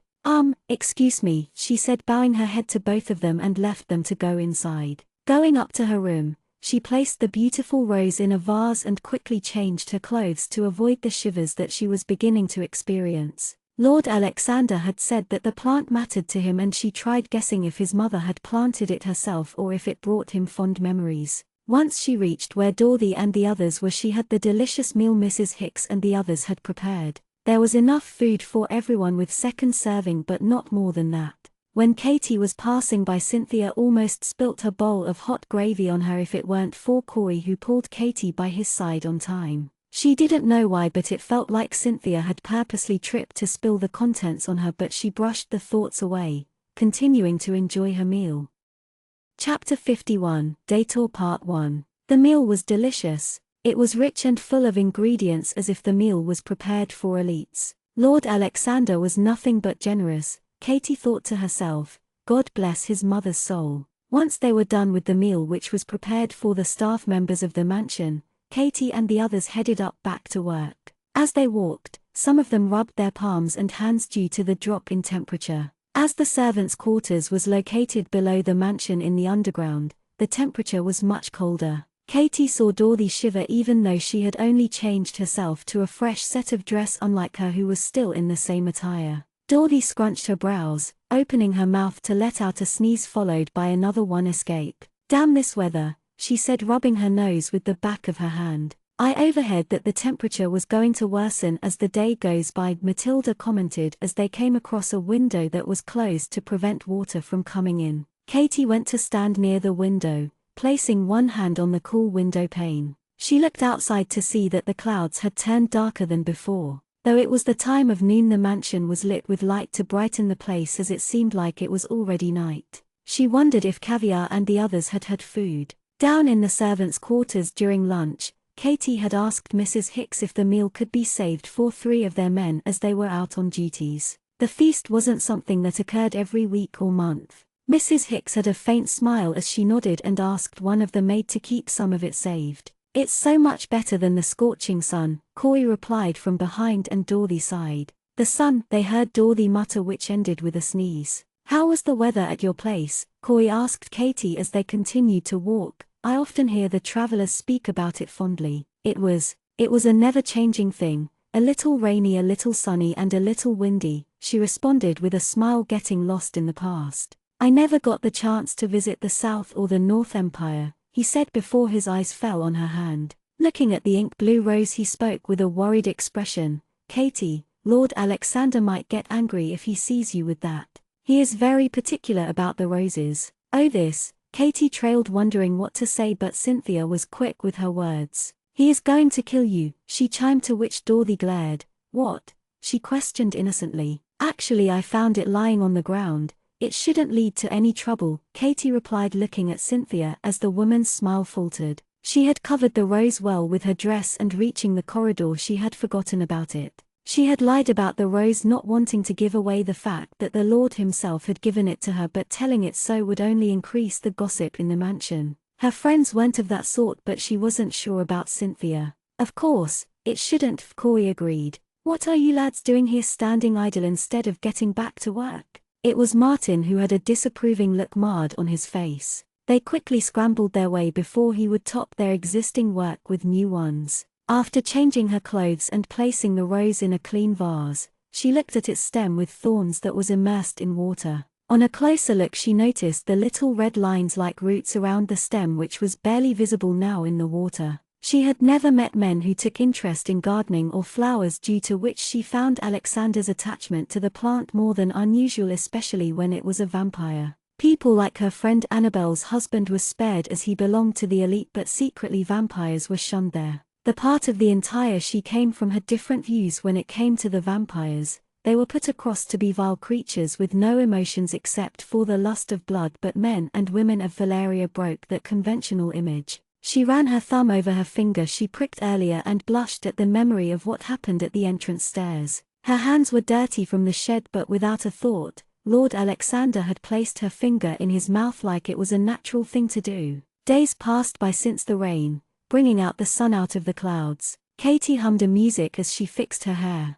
Since a few days, she had been in a good mood. Most of the maids, including Katie, was thankful that the rain had stopped. The rain had hindered many folks' task, but now they could get to it smoothly. But that wasn't the reason why she was in such a good mood. 5 days ago she had received a letter from her friend Annabel to let her know that her husband and she would be visiting Valeria to meet one of the merchants in the town, and today was the day. She had spoken to the butler regarding it. Martin had a troubled look when she had informed him. She had an inkling that he was given orders on to keep her in the mansion, and it slightly irritated her. She was a grown woman and not a child. Lord Alexander and Elliot, who had spent their time in the mansion during the rain, had gone to visit the council head who was visiting the nearby town. Considering that she wasn't a permanent maid in the mansion, she took the advantage of it, and the old man had to say yes. It wasn't that she misused the fact to slip away from work. It was just this one time.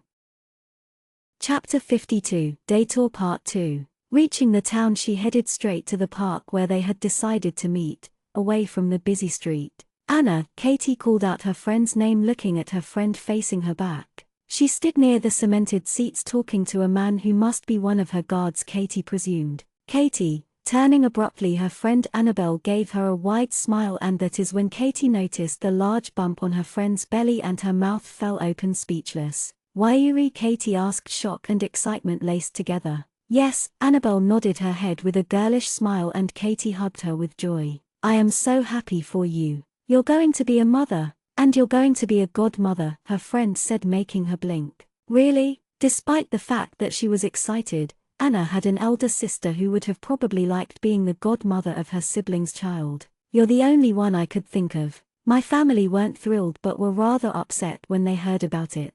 Josephine too," Annabel said sadly, resting her hand on the baby bump.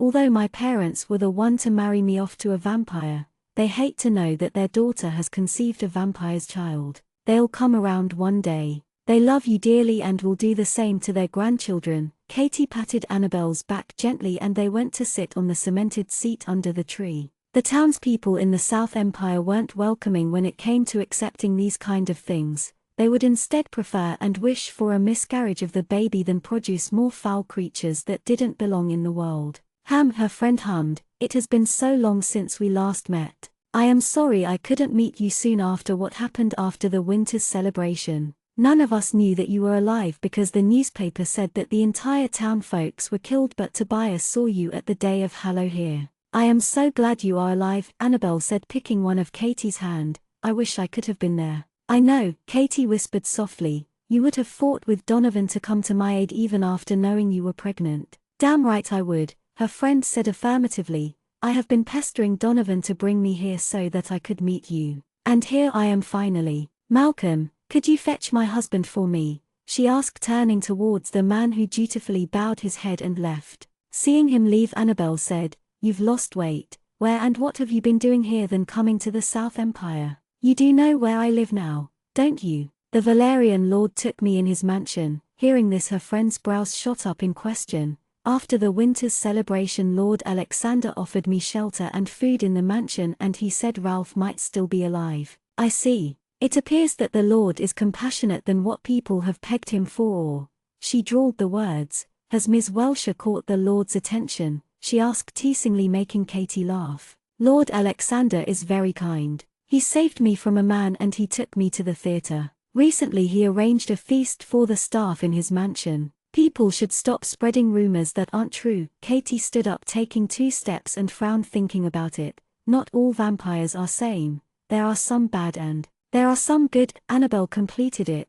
"So have you confessed to him?" "Confess what?" "Your feelings for him, of course. I knew that previously you wanted to meet him and you were interested in knowing about him, but it is as clear as day that you are falling in love with him, or you already have." "There is nothing to confess," she shrugged her shoulders. "You already did?" Annabel asked, surprised. "Course not. Only an idiot would do that." "So you do agree that you love him?" her friend confirmed. Did she? Katie thought to herself. She had never fallen in love before, and the only reference she had were people around her and the books in library where she used to work. She believed that love was undefinable. The only thing she knew was that she could trust the man with her life. A connection that had started years ago, making her feel safe. Her chest sometimes felt unbearable, like a sweet pain when he was around, as if any moment it would explode. Annabel, who was sitting on the cemented seats, looked at her friend who was lost in thoughts. It was evident that she had strong feelings for the man. I am not sure, but it is fruitless to have empty dreams. I heard Lord Alexander has a fiancée and she's very beautiful. I have seen her by hand. They make a beautiful couple. Are you sure he has a fiancée? With what I have heard, he's very much single and a lady killer, including reputations that he is merciless and cunning. Katie narrowed her eyes, making Annabel raise both of her hands. Rumors, darling. I just want to point out that what you heard might be a rumor too. Anna, he is a lord. And she started to only stop seeing Annabel's husband in view as he walked towards where they were, with the guard trailing not far behind him. Noticing this, Annabel got up and Katie was quick to give her a hand. I don't know about this fiancé, but I know you and I think you're no less than any elite woman suitable for him. That is, if he is a good man as you say. You never know if one's dream will be granted. Until and unless you won't chase it, you will never know the outcome, Annabel said with a smile. But if he isn't right and if he does have a fiancé, then it would be for the best that you let go of whatever you feel for the man.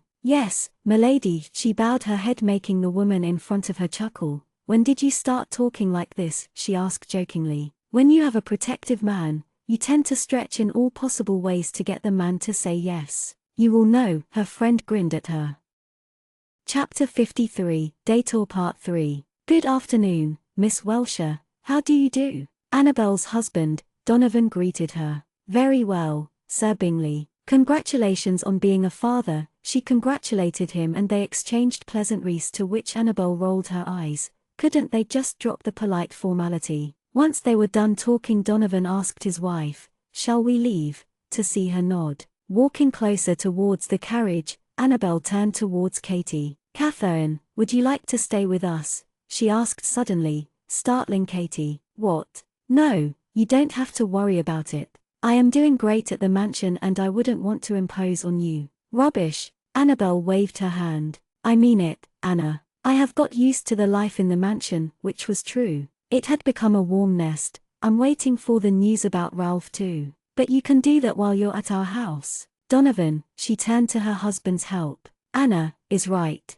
We have plenty of space in the house which you can make use of. We would be happy to have you anytime with us until you feel like staying," he said with a smile. "Thank you for the generous words, Mr. Bingley," she replied, bowing her head in gratitude of his words. Annabel let out a sigh and hugged her dear friend. "If you ever feel like coming there, remember that you're always welcome." "I'll remember that," she said as they got into the carriage and waved as the carriage left. She doubted if the carriage she had come in was still around. Instead, she searched if there was a coach available to travel back to the mansion. After talking to a person about the coach, she gathered that she had half an hour more before the coach arrived in the town. As Katie waited, looking around, she caught sight of a little boy being scolded by a woman at the back of a store. When the little boy said something with tear-streaked eyes, the woman shouted, pushing the boy away to get inside the store and close the back door. The young boy banged the door, but it never opened. Sliding down the wall, she saw him break into tears.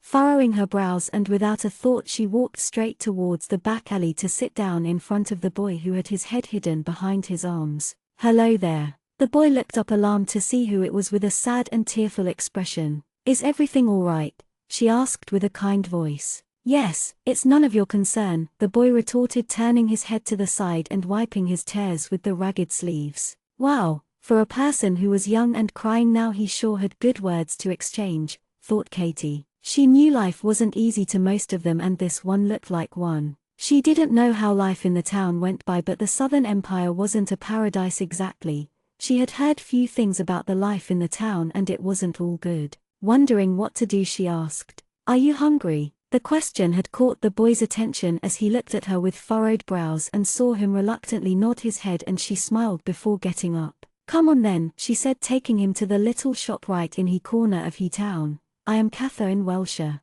"What's your name?" she asked. "Samuel," he answered, and she pondered if he were an orphan. When the food was placed on the table, the boy looked at her hesitantly. Sending him an encouraging smile, the boy began eating like there was never going to be a tomorrow. In between, when he stopped eating, Katie asked, curious, "What is it? Isn't the food good?" "It is more than good, but is it possible to pack the rest so that I could take it home to my sister?" he asked pleadingly, and it made her heart melt. Why don't you finish all of it while I go and ask them to pack the food separately? Oh no. You've showed me enough kindness and I am grateful. I can't ask you for more, the boy said with his eyes wide, but Katie waved him off to go talk to the head and pay the bill. She sighed, looking at the pocket watch which she usually carried around with her. The coach must have left by now and she had enough time again, and therefore offered to carry the bags of food she had asked, which was plenty enough to survive until the next morning. The boy lived in a small covered alley that luckily had a roof above which prevented the rain and harsh sunlight. Earlier, when the boy mentioned about his sister, she had expected to see an older sibling, but instead was greeted by a young girl who laid on an old mattress. "This is my sister Fanny. She hasn't been keeping well past few days," he informed her, and she went towards the bed, placing a hand on her forehead. She did have a slight temperature. "Don't you have family or relatives, Samuel, apart from your sister?" she asked, to which he shook his head. They were orphans. The state they were in pained her. She knew it wasn't an uncommon thing, but if a couple didn't want a child they should have seen to it than breed them like animals and leave them on their own. "Let me tell you a trick on how to bring down the fever," she guided the boy, taking the handkerchief from her coat and dipping it in the water. She taught him little things and helped in feeding his sister. Time was quick to fly as she chatted with him, and it was late in the evening when noticed it. Giving him the little amount of money she had, she handed it to him, assuring him that he could repay her back in the future and there was no hurry, along with her coat for the little girl. Chapter 54, Detour Part 4. As she left, the boy had tears of gratitude and she wished him good luck with a smile as she left. Seeing one of the coaches, she hurried quickly. "Wait," she called loudly to catch it on time. "How much is the ride?" she asked. 25 shillings, lady," the driver replied, and her brows knit together. "Isn't it 15 shillings, sir? You do know the evening fare is more compared to the day." "Now do you have 25 shillings or not?" the driver asked, making Katie smile funnily. Drowned in emotions, she had given all the money except for the 15 shillings to the boy, and this man says it's 25. "What is taking so long? Start the ride already," the passengers in the carriage began asking, making her sigh. "I don't," she said dully, and saw the driver whip the horses, pulling the coach with it. The sun was setting and she began to walk. If she was fast she could reach there by night before supper by taking the road. It was a good thing that Caviar had gone out for an errand. As he spotted her walking on the side of the road, he stopped the carriage with a baffled expression to see her at this hour of the day walking alone. On the way, Katie narrated what happened, to which Caviar laughed, calling her a foolish girl for not keeping enough money with her for emergency, and she had replied with whatever. When they arrived at the mansion, Caviar stopped the carriage to only be greeted by Lord Alexander standing at the entrance expressionless. "It seems like you're having a hard time following the rules of the mansion, Miss Welsher," she heard the Lord speak to her. "Lord Alexander," Miss Welsher was. Caviar came to her aid to be cut off by the Lord. "I didn't ask you, Caviar. Take the carriage," Alexander ordered with a quiet and icy glare. When Caviar left them, the Lord ordered, "Meet me in my study in 10 minutes, and he left without another word. Katie didn't argue because he gave her the feeling as though she was walking on a landmine which could explode if she took a wrong step. Going up to her room, she changed her clothes and washed her face before heading towards Alexander's study, standing at the front of the closed door and waiting to knock. "Come in," she heard him from the other side of the door. Stepping inside the room, she closed the door carefully from behind and suddenly felt Alexander's arms on either side of her body, trapping her against the door. "What time did you say you would return to Martin?" he asked her sweetly, and she gulped. His icy demeanor had turned to a sweet smile which was unreal. This was scary, she thought to herself. "Before the time of evening?" she asked him, unsure. "And what time is it now?" It's night," she replied, feeling the hair behind her neck stand. "Do you have any idea how worried I have been since evening? The last time you went out alone you didn't return back." "That was because I went to buy a dress," she replied as his dark eyes stared at her. "I regret that day for putting your life in danger. If I hadn't asked you in the first place it would have never happened," he said exasperatedly, making her heart sink in her chest. "I was going to send out people if you were going to be any more late."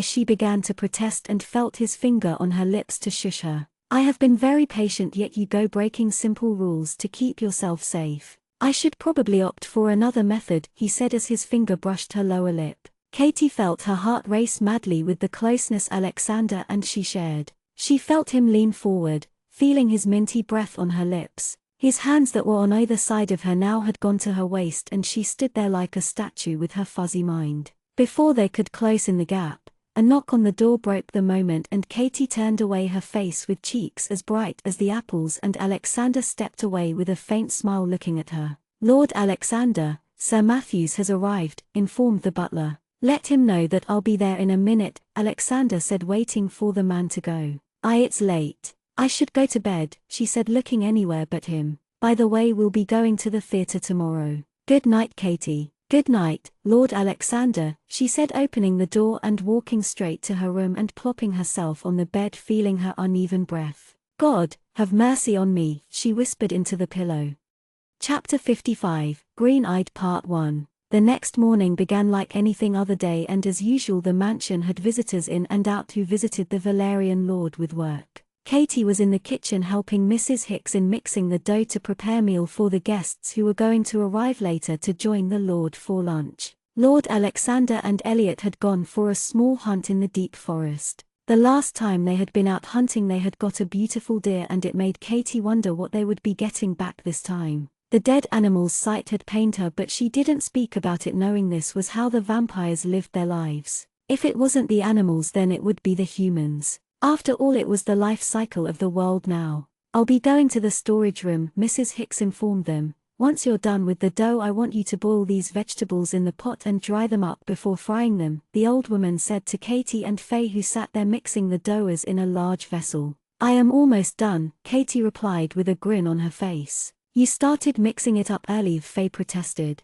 They had decided on a bet on who would complete the task first, and Katie had won. Reasons. "I have won fair, and now you'll have to work in my place for half the day," Katie laughed, going to where the vegetables that were sliced and diced neatly, while Faye slumped in defeat, dreading the extra work she had to do. "Anyway, what are you going to do taking the day off?" Faye questioned her. "Actually, it's just a few hours and won't have to work the entire half day. I wanted to visit the town next week," she replied, making the woman tilt her head. "Why not ask Martin for the day off? I doubt he would say no to it. After all, the Lord is lenient when it comes to you," Faye commented. Katie was going to protest, but Faye continued, "Lord Alexander is stern and inflexible when it comes to any of the workers breaking the rules or having hard time following orders. He was scary last night," Katie murmured to herself, remembering the cold eyes that stared at her when she had only stepped out of the carriage at night. "Previously there have been incidents with severe punishments in the mansion, and I can only advise you to be careful and not get into any troublesome situation,"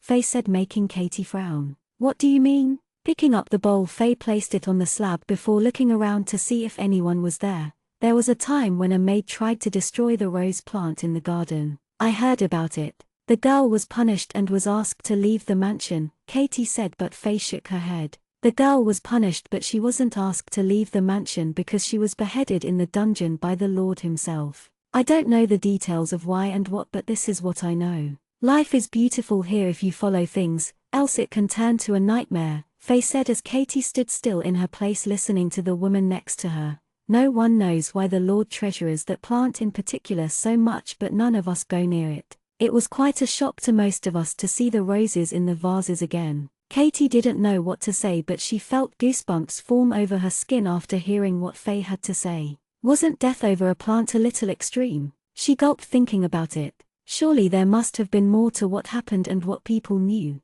she thought to herself. Lord Alexander himself had said that he didn't mind her cutting roses from the bush. Maybe he trusted that she wouldn't do any harm to it. "You are here in one piece, so definitely he is lenient when it comes to you. After all, you aren't a permanent maid here," Faye said as two men entered the kitchen carrying a large vessel of fresh and clean meat in it. "Guess Lord Alexander and the others are back from hunting," Katie said, going back to stir the vegetables inside and adding 2 logs to the already burning fire. When it came to lunch to be served in the dining room, Katie along with other 2 maids began serving one by one. One of the guests they had was none other than Lady Caroline, who had come along with her father and brother. The other guests included the Grand Duke and his wife, who belonged to the next land of their empire. They spoke about providing smoother roads to connect the adjacent cities and the town's development. Caroline sat there pretty like a doll, pipping in questions once in a while. Neither Katie nor Lord Alexander had interacted after what happened the previous night.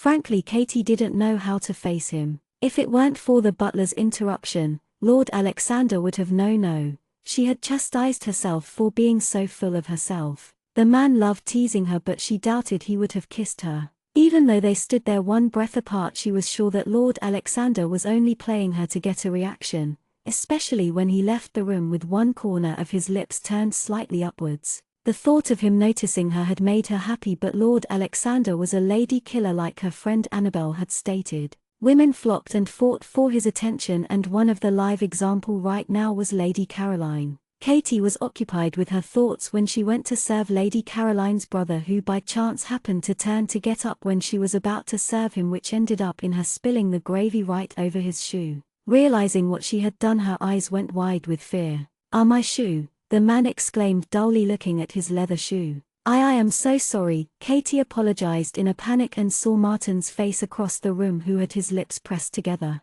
Previously she had saved herself from spilling the drink on the table, but now had really done it. "What are you doing standing there instead of cleaning the mess?" Caroline commented with an annoyed expression. In the moment of panic-filled mind, Katie picked the napkin that was laid on the table to bend down, but the man took a step back. "That's all right, I should have been watchful. And I am capable of cleaning my own shoe. Dear sister," the man spoke in a calm voice, not giving it much thought, and turned towards the butler. "If you could show me the way to the washroom, it would be quite a help." "Miss Welsher," Martin called, and this time alert as a clock, Katie led the way out of the dining hall with the man. The head butler called a maid to clean the spilt food over the floor, which was cleaned in few seconds. "Your maid looks to be inexperienced and useless right now, my lord. Slow in serving and thought process. Why not send her over to our mansion?" Lady Caroline's father spoke to Alexander as he had his meal. "We'll be more than happy to discipline them. I'm sure she will learn more than that and be useful to you," he said, putting the meat in his big mouth.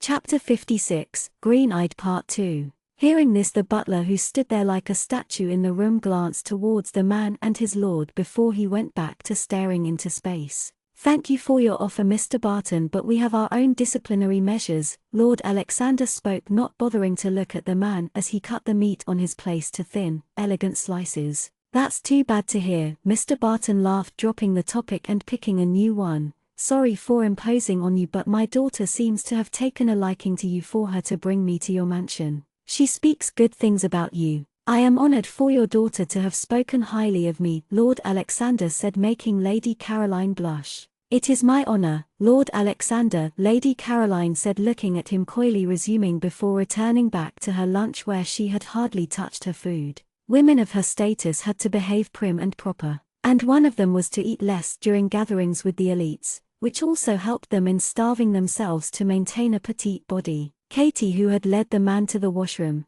now stood outside waiting for the man to finish cleaning the shoe. She had breathed a sigh of relief when he had stepped into the washroom, leaving her behind, feeling the panic and energy drain out of her. Lord Alexander had an unreadable look on his face when her eyes had fleeted for a mere second towards him as she left the dining room. Since last night she had been nervous, wondering how to face him, but it seemed like she had been fretting over nothing while he sat there unfazed. She reprimanded herself for getting ahead of herself with her thoughts. And what was with the cleaning the mess? She glared at the pillar next to her, and worse was that she had almost gone down to clean the man's shoe without a thought, like an idiot. But then that was how maids were supposed to be, right?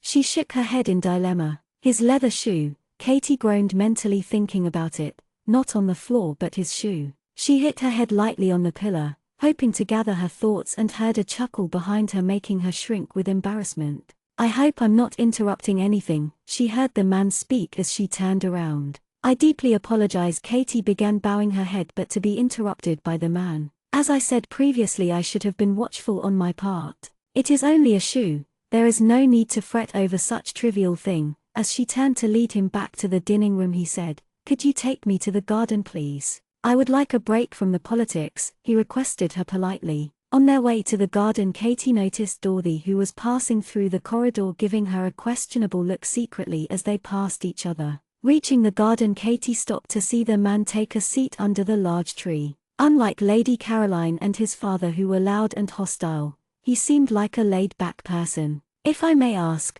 have we met before?" he asked her, to which she shook her head. "You must be new here then, right?" "I didn't happen to see you during my last visit," he said with a smile. The man was easy on eyes with brown hair that was longer one side and shorter on the other side of his head in the front, partly covering his pale green eyes. Remembering that he had asked her a question, she replied, "It has been few months since I entered the Valerian household, sir," she said, answering him to the point. "I see," he hummed. "I'm called Travers. What's your name?" he asked her after introducing himself. "Catherine Welsher, sir," she replied, a little confused with his last name. Wasn't it supposed to be Barton if he was Lady Caroline's brother? They spent few minutes in the garden, Cole sitting under the tree while Katie stood a few meters away from the man, waiting to lead him back to the hall. When they went back, they could hear Mr. Barton laughing about something, trying to humor the lord, who looked bored with what the man had to say. Looking at Cole walking through the doors with the maid behind,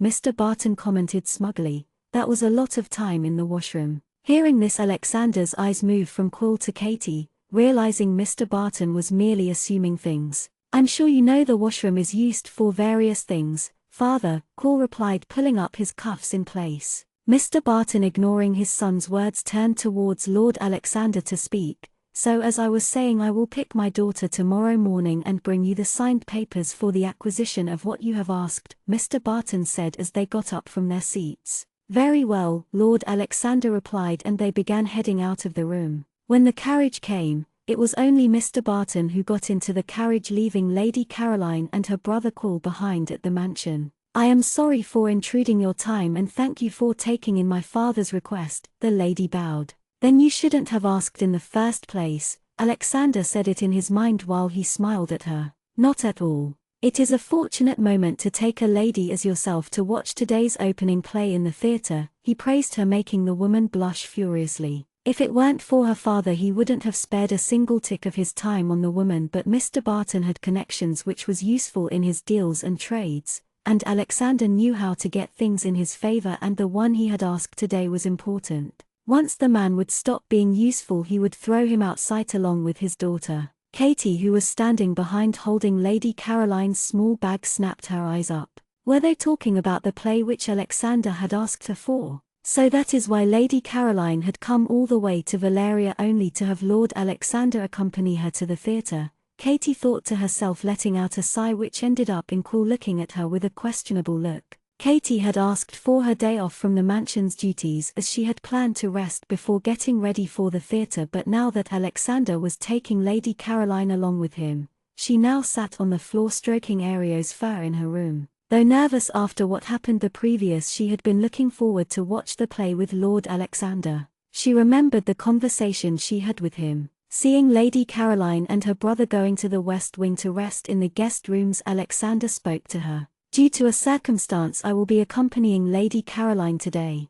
I would like to take you there the next week. I apologize for the change of plans." He gave an apologetic look. "You don't need to apologize, Lord Alexander. I understand." She bowed her head. She pondered if the Lord preferred women like Lady Caroline, hair that was straight and smooth, body that was lean enough to be held like a glass. And she did belong to the high-class society, not to forget the rumors that circulated around them about them being a couple. Maybe it was best to let go of her feelings for the man before she got hurt, she thought, biting her lip, and winced after biting it a little too hard. She brought the cat closer to hug him, which let out a meow. Time passed by as Katie spent time playing with the cat, and a knock was heard on the door. Opening it, she found Lady Caroline's brother Cole standing there. "Hello there," he greeted her. "I've searching for you." "Was there something you needed, Mr. Travers?" she asked, wondering what he wanted. "I do," the man replied, scratching the back of his neck. In the evening, when it was time to leave, Lady Caroline was the first one to get ready, like an excited child waiting near the carriage.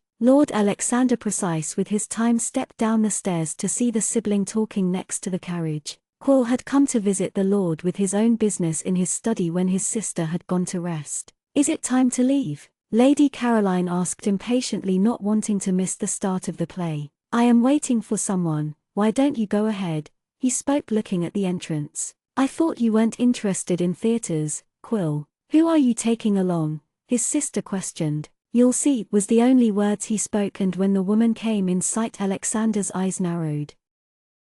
Chapter 57, Green-Eyed Part 3. Catherine felt her take nervous steps as she stepped down the stairs carefully. Lord Alexander, Lady Caroline and Mr. Travers stood there waiting for her. When Mr. Travers had come at her door, he had come with a favor for her to go to the theatre along with him as he didn't know whom to ask in such a short notice of time. Initially she had refused, but he persuaded her, telling how grateful he would be if she did come. She wished Sylvia and Elliot were here today, but they had gone to the North Empire and would be back only the day after. "You look lovely," Paul complimented her with a smile. "Thank you," Katie murmured. "For crying out loud, you asked the maid?" Lady Caroline mocked with a laugh. "As father said, you aren't a Barton. You." "I never intended to be." He gave her a cold smile which she caught on shutting her lips for the time being. "After you," Paul said to Katie as they made their way to the next carriage. Reaching the Grand Theatre, both the men took the ladies to separate balcony boxes.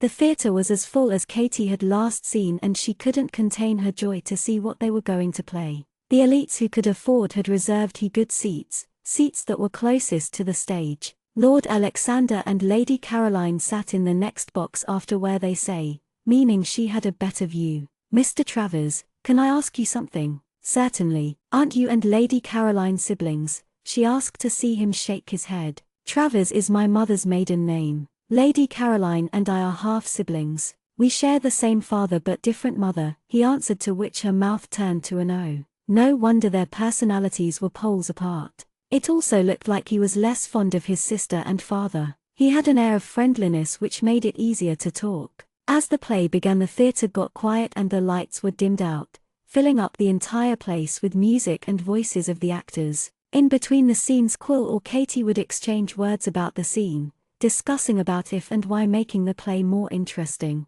Lady Caroline had tried to get the Lord's attention, but in vain, as the man had his eyes fixated over the pair in the next box. She did look lovely with the dark dress she wore for the evening, her neck holding the chain he had bought for her, her hair tied up to showcase her slender neck, which looked more than inviting. Eyes that tried capturing the scenes in front of her, and the pale lips that parted at times to speak. Though dark, he was perfectly capable of seeing them talk in each other's ears once in a while as the play proceeded. The close proximity they shared right now, even with the spacious box, irritated him. After the play was over, they returned back at the mansion, and as Cole helped Katie step out of the carriage, he didn't let go of her hand immediately. Still her hand in his, he spoke. "Thank you for the wonderful company, Miss Welsher. I hope we can do it again in some time future." Saying this, he kissed the back of her hands, leading Katie's face to redden. Alexander, who had already reached the mansion before them, looked at them expressionless from his room's balcony as the man flirted with her.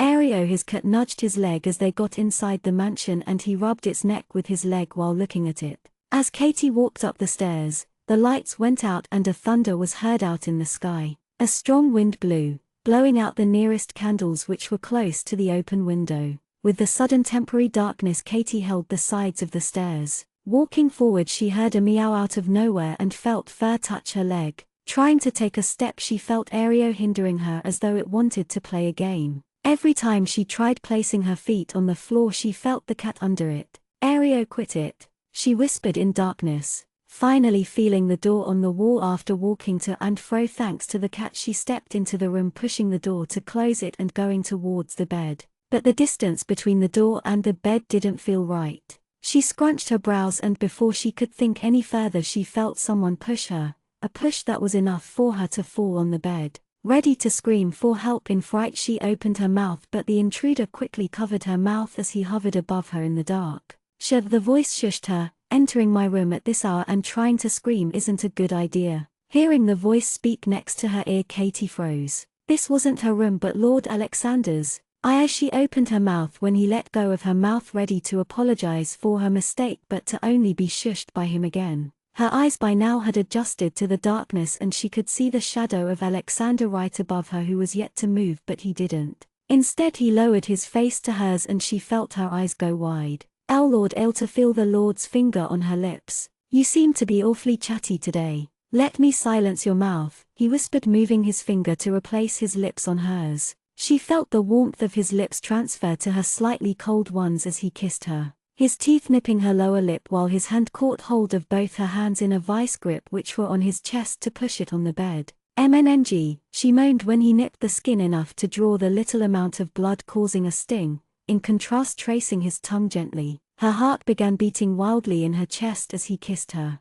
Pulling back he looked at her with heated gaze, tracing his thumb over the tender nipped lips slowly. Just when she thought that was all, Alexander surprised her by pushing his thumb into her mouth to open up. Lowering his head down he kissed her back on her mouth, snaking his tongue into the sweet cavern of the woman's mouth who laid below him now. Catherine felt Alexander's tongue in her mouth, seeking for hers for a passionate kiss that made her head spin in a cloud of lust. He nipped and sucked and nipped her lips again. Like the instrument instructor he drew out moans out of her mouth. She felt his hand caress her waist that moved up from the side, touching the curve of her breast on the way to her neck making her shudder. Finally pulling back he saw Katie lying there with cheeks that were flushed, her breathing labored as she panted for air, her eyes closed still lingering in the sensation. The thought of another man touching her like this brought an instant frown on his face. He didn't want that happening. No one would touch her in the slightest possible way the way he did.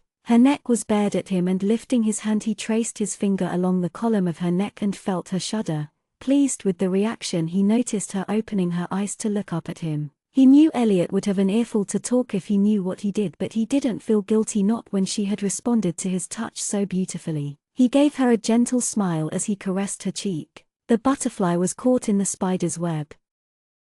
Chapter 58, Green-Eyed Part 4. Katie laid there beneath him as she evened her breathing. He had kissed her, she thought to herself, eyes closed. Even though his lips weren't on hers now she could still feel the passion with which he had kissed her. It felt like she was dreaming, maybe she was. Lord Alexander wouldn't have behaved that way, let alone kiss her. He proved her wrong when she felt his finger caress her neck and she opened her eyes to meet his that were intently watching her. With a gentle smile Lord Alexander moved aside to give her space and walked up to his drawer. With her heart beating loudly from the kiss and not knowing what to do, Katie rose from the bed awkwardly. At first when he had placed his lips on her she thought he had mistaken her for Lady Caroline, but it didn't seem like that was the case. Her first intimate kiss was stolen by him. Why did Lord Alexander kiss her? Unlike the time on the bed, Katie sensed that Lord Alexander had returned back to his usual calm and composed state. "This came for you at noon," she heard Lord Alexander speak with his hand holding out an envelope.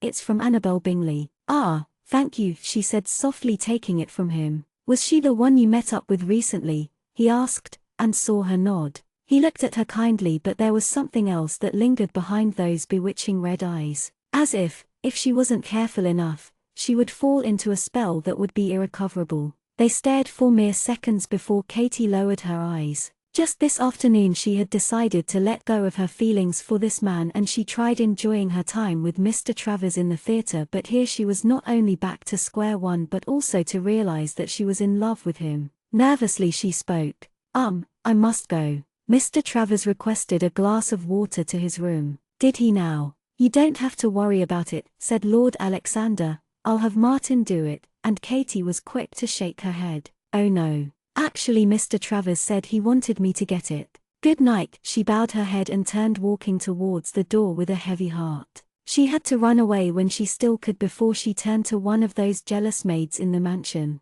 Now that she had bitten the forbidden apple there was no doubt that she would one day turn out to be just like those maids, and she didn't want to be like that. When her hand touched the handle of the door, ready to open it, she felt a dull thud above her head. Startled she looked up to see a hand preventing the door from being opened. She turned to face him to see him smile down at her. "Catherine, do you remember what I said when I hired you?" he questioned her. "That I get to stay here for free if I work here in the mansion to cook, clean and garden," she said. And she tried remembering what he said but she couldn't remember anything in particular. "Oh yes, to groom Ario and feed him." "And," he asked stepping closer to her, "and that you will assist me when I require you to," he said bringing back his words in her mind but she didn't understand where he was going with it. "But I don't remember asking you to heed to any of the requests from the guests. Have Elliot or Sylvia given you errands until now?" He had picked up the long strand of her hair that was lying on her shoulder while speaking. "No," she replied, aware of his hand entwining with the strands of her hair. "But Lord Alexander, I am sure Mr. Travers didn't have any ill intentions. I wonder what he must have called you for. Perhaps he must want to play cards now." "Cards?" she asked, confused, not getting his sarcasm. But he said he wanted to talk. The smile on his lips disappeared, but he chuckled a dry, empty laugh. "You are wrong, Lord Alexander. Mr. Travers isn't like that," she objected and saw his eyes narrow. "My, haven't you got to know everything about him in a few hours?" he asked her in a mocking tone, and she felt herself gulp. "Or is it that you want him?" "What?" she whispered in shock, wondering how did things turn out this way. Just because a man is nice up front doesn't mean he has good intentions. You have already experienced it once.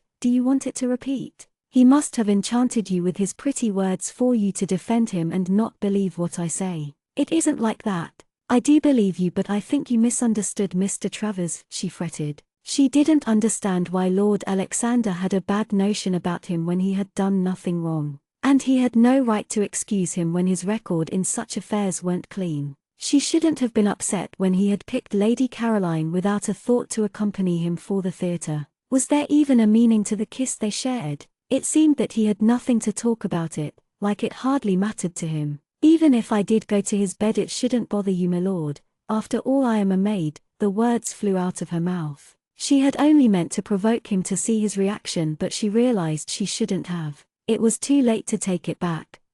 She felt the hair he had been playing with being tugged, causing an ache at the back of her neck, leading her to raise her head to face him, eye to eye. There was no hint of playfulness on his face, and his eyes seethed at her before his lips curved. A smile that didn't reach his eyes, which was frightening. "You're right. I shouldn't concern myself with a maid like yourself." His words sent a pang to her chest and he stepped back. "Lord L. Leave. I have no task for you for the night," the Lord said, turning his back at her. Katie bit her lip, seeing that Lord Alexander wasn't joking but was serious when he asked her to leave him room. The door opened and there was a click sound as the door closed again. Stepping out of Alexander's room with the letter in her hand, she got into her room and locked it. Taking the envelope, she put it in her drawer to read it later. He had kissed her senselessly, and Hen asked her to leave his room because she disagreed and sided with Quill. Was siding with Mr. Travers that bad in my lord's eyes? She thought to herself. Remembering that she had to get water for Mr. Travers, she changed and went down to the kitchen, relieved to see Corey and Matilda there. "Greetings to the lady," Corey said, bowing his head dramatically. "How was Cinderella's night?" "It was good," Katie replied with a smile, and then asked him, "Corey, could you take a glass of water to Mr. Travers' room?" "Sure," he said, taking up her request without a question. "Thank you so much," she thanked him. Going back to her room, she got into bed, tired with the day's events, but she couldn't fall asleep. By the time she fell asleep and opened her eyes again, it felt like only an hour had passed when the morning arrived. She woke up groggily, managing to get ready for the day with her eyes still half closed. In actuality, she had slept only for 3 hours. Getting down the stairs as she headed to get Lord Alexander's tea, she heard Elliot's and Sylvia's voices from the main entrance. "Princess Katie," Elliot exclaimed and gave her a brief hug. "How has Valeria been without me?" "Boring," she said aloud, and "a little lonely," echoed in her mind. "I'm here now, so life is going to be full of colors," he grinned. "Home sweet home." "Sir Elliot, we have guests, so if you could lower your voice," Martin said before Elliot could raise a havoc this early in the morning, making Katie smile. "Good morning, Martin," Elliot greeted louder than he did. "Morning, Sir Elliot," Martin sighed and went to guide the servants to pick their luggage from the carriage. "Who do we have?" Sylvia asked Katie as Elliot walked up the stairs to meet Alexander. "Lady Caroline and her brother," she answered promptly and saw Sylvia frown. "Is everything all right?" Of course," Sylvia smiled, patting Katie's head. "I guess we'll be having breakfast together then." Like Sylvia said, Lady Caroline, her brother Quill, Elliot, Sylvia and Lord Alexander sat down to have breakfast together. It seemed that Lady Caroline was staying here for 2 more days, as her father would then come to receive her, due to which Quill had extended his time here as well. Her eyes would sometimes wander to Lord Alexander, but not once did their eyes meet. When she had gone to serve him, he had dismissed her with his hand, talking nonchalantly with Elliot. Fortunately, Quill hadn't asked why she wasn't the one to bring him water. As though the matter was forgotten, he spoke to her normally when they passed each other, but every time they happened to exchange words, Alexander would be there. When she had brought his tea in his room, he had ignored her presence like she wasn't there. She was so used to seeing him smile at her, greet her good morning, that this change was something she was finding hard to digest. She had tried apologizing but he had dismissed her right away.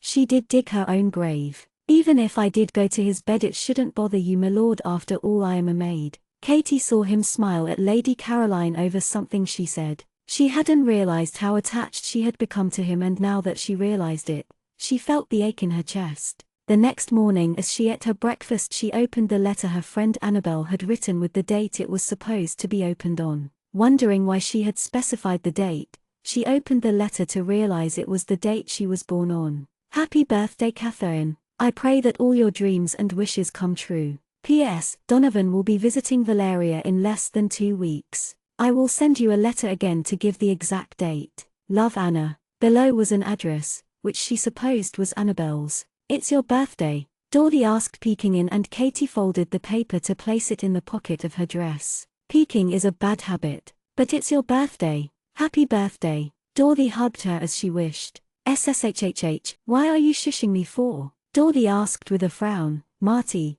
COMNGH. Katie covered her mouth. Because you are too loud in the morning. Thank you, she thanked her. What's the matter? Matilda asked, coming in with Corey, Faye and Cynthia not far behind. Dorothy, not unable to contain the news, told them, and she found herself thanking them. Why didn't you tell us? We could have planned something, Corey asked. I forgot it myself. Time just flew by and I never noticed. If I knew I would have taken the day off, she laughed, scratching her neck. Why not ask Martin? Faye asked. Maybe I'll do that. Off you go now, before we get late. That morning she dragged her feet into the dining room to serve breakfast. Chapter 59, Green-Eyed Part 5. She hadn't been listening to what they were speaking, lost in her thoughts, and when she did she heard Lady Caroline tell one of her tales. And then this woman whom I had trusted all those years tried to stab father. The nerve of the woman. You can't blame the woman for trying to stab him when he deserves to be stabbed, Paul muttered under his breath. And what happened then? Elliot asked, amused. Father had her thrown to the brothel. A fit punishment, she huffed. A servant has to be treated as a servant to show where they belong, else, they mistake it to be something else, she heard Lord Alexander speak. Hearing his words made her heart drop. For some reason it felt his words were directed towards her, and those words hurt. He lived in a different world, a world to which she didn't belong. What happened 2 nights ago was a dream, and this was the hard reality. Could I have more of that one? Lady Caroline asked, and Katie, without noticing that the bowl was burning hot, went to hold it with her bare hand, placing it next to Caroline and serving it to her. Katie felt the burn on her hand and she wanted to yell out to push the pain away, but she suppressed her emotions like the rest while picking up the tray of glasses filled with water, keeping them on the table. As she went towards Lord Alexander this time she had her eyes lowered, but her bottled-up emotions since 2 days slipped out as a single drop of tear fell on the tray. Lord Alexander's hand reached for a glass. Embarrassed, she wiped the tear with her thumb on the tray. Lady Caroline's father had come to pick his beloved daughter after an hour, and Quill had come to the shed searching for Katie to say his goodbyes. I am glad you had a good time in Valeria, Katie said, making him nod. And I am glad you were here to accompany me as my partner for the theatre. Thank you, he said, and continued, please do come visit our town. I am sure you will find it to your liking. Lady Caroline and I live in different towns, so it shouldn't be a problem. It made her smile. He was a considerate man. Thank you very much for your invitation, Quill. If I do visit, I will surely drop by, she replied, dropping Mr. Travers as he had insisted. How about now? He asked, tilting his head. Now? She asked, surprised with his offer. Yes, he confirmed. You're a maid here, but if you come with me I will turn you into a lady in my house, he said seriously, and Katie felt at loss for words. First she wondered if he was joking, but the man didn't seem like the type to joke around. Was he asking her hand in marriage? I am flattered by your offer, but I have things to do, and he should be a lucky man who has the affections of a woman such as yourself, he said when she couldn't complete her sentence. I am sorry for not being able to return your feelings, she said. Don't be. Just remember that if you need a friend I'll be there, he said with a smile before leaving her standing outside the shed. She stood there looking at him walk away, towards where the carriage waited. They hadn't spent much time together, but he had minded his business most of the times. The rapport they had shared that night at the theatre was one of friendship.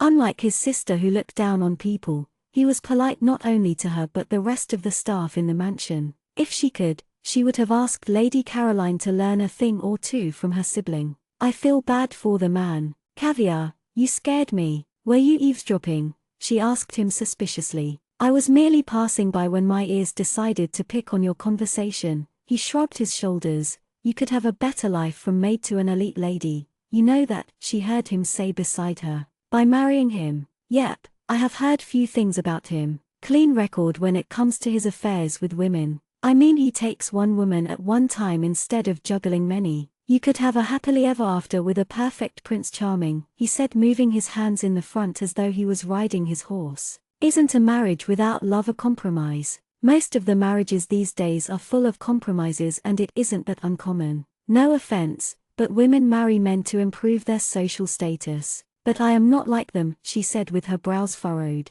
She wished she could be that way. It would be easier to forget Alexander that way. No wonder the Lord is smitten by her, he muttered under his breath. Did you say something? Katie turned to face him. The guests are gone, so it's time to get back to work. Don't slack now, come on. Going back inside the mansion after storing and feeding the hay to the horses, Katie went up the attic as she had to bring down few boxes. The attic was situated at the back corner of the mansion. It was a little dark due to many objects and boxes hindering the light from passing through the windows. As she searched through the boxes, she heard something fall and turned around to see a brown cloth lying on the floor. Walking towards it, she picked the cloth to place it on the box. Did lizards and rats reside in this old attic? She wondered to herself. Picking up the box, she went down the stairs to place it down. Going back up again, she found the brown cloth lying on the floor again. It scared her now. She didn't hear any rumors about ghosts existing in the mansion, then was it her hallucination?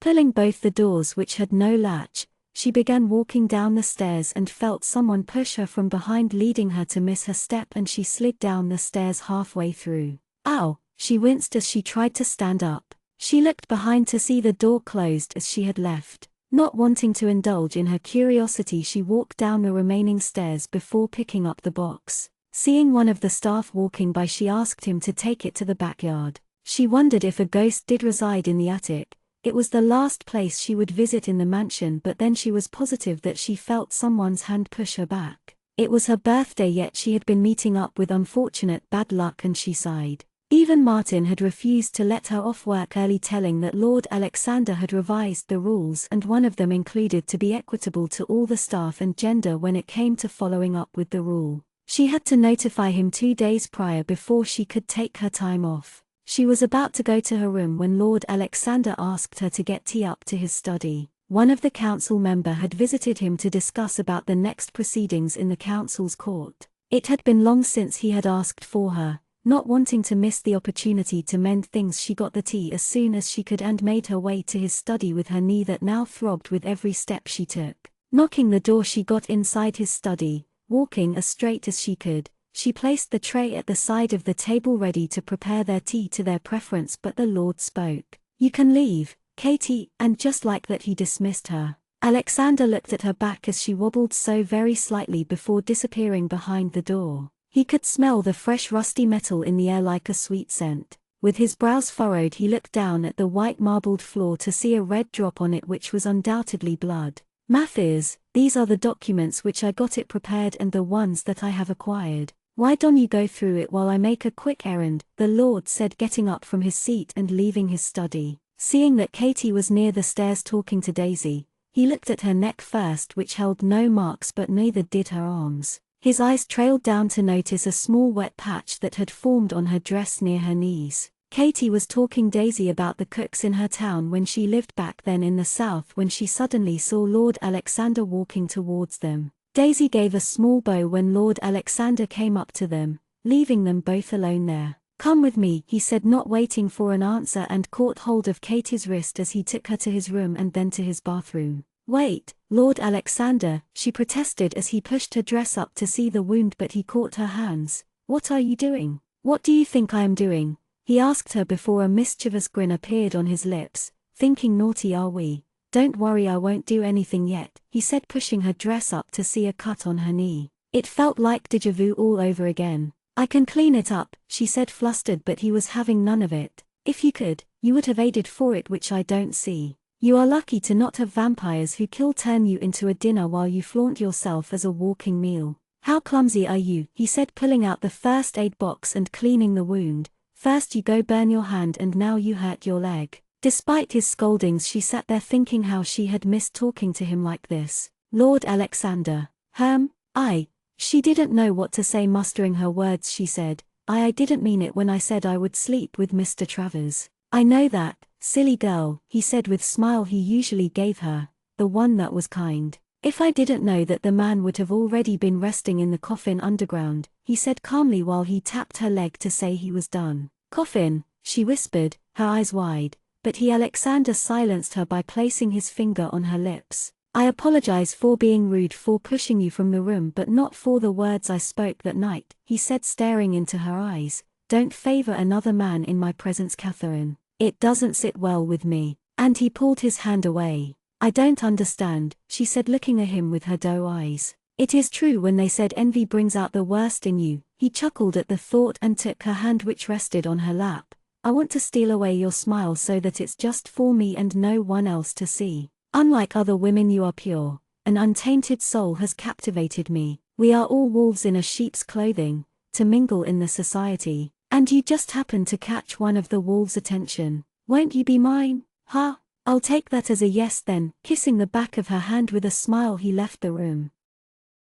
Chapter 60, Midnight Part 1. Once Alexander left the room, Katie stared at the door before looking down at her hand that was kissed not even a few seconds ago. She went back to her room, a little too dazed with what had just happened. Since 2 days he had been giving her the cold shoulder, and now he had asked her the question she had only dreamed of. Won't you be mine, was what he had said before placing a soft kiss on the back of her hand. But what did her being his mean? Did he mean what he said, or was he only teasing her again? She bit her lip thinking about it, but then she hadn't noticed it herself that her knee was bleeding until he took her to his room to attend to it. He cared, that much she knew, because no lord would leave to look for his maid when he was in the middle of work. This made her smile. Looking at the clock tick on the wall, she felt her eyes widen. Time did fly by while she was caught up in her dreamland. She usually finished her work in the mansion by noon on Fridays so she could visit her parents' grave and spend time for herself.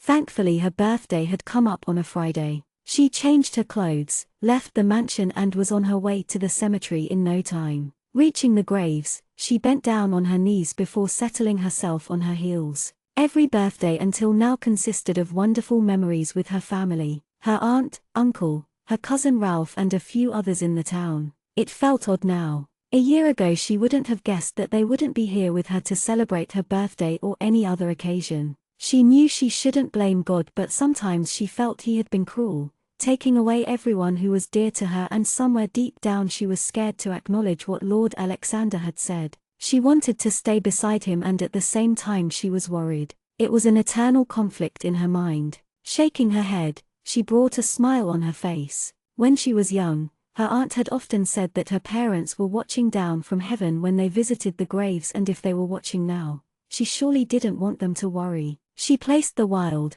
white and yellow lilies on the graves and went ahead to visit her aunts and uncles' graves. After placing some more flowers on her relatives' graves, she realized she had brought more flowers than she had intended. The cemetery had 2 more families visiting apart from her. As she was leaving the cemetery she found a grave covered in mud, like it hadn't been cleaned for years. With so many bodies buried under the ground, most of them had no families visiting them. The other graves around it was comparatively in a better condition. As she got closer she noticed that the mud had covered the name of the person who was buried underneath. Pulling out her handkerchief she moved the dried twigs and dust to see the name Malthus Crook written on it. The strange thing was that there was no epitaph on his grave, nothing but his name. She had planned to take the remaining flowers to her room, but now it seemed like it had a better place and purpose. Leaving the flowers at the muddy grave she left the cemetery. Glancing at the pocket watch she had borrowed from Dorothy, she saw that she still had a lot of time and decided to make a short visit to the town.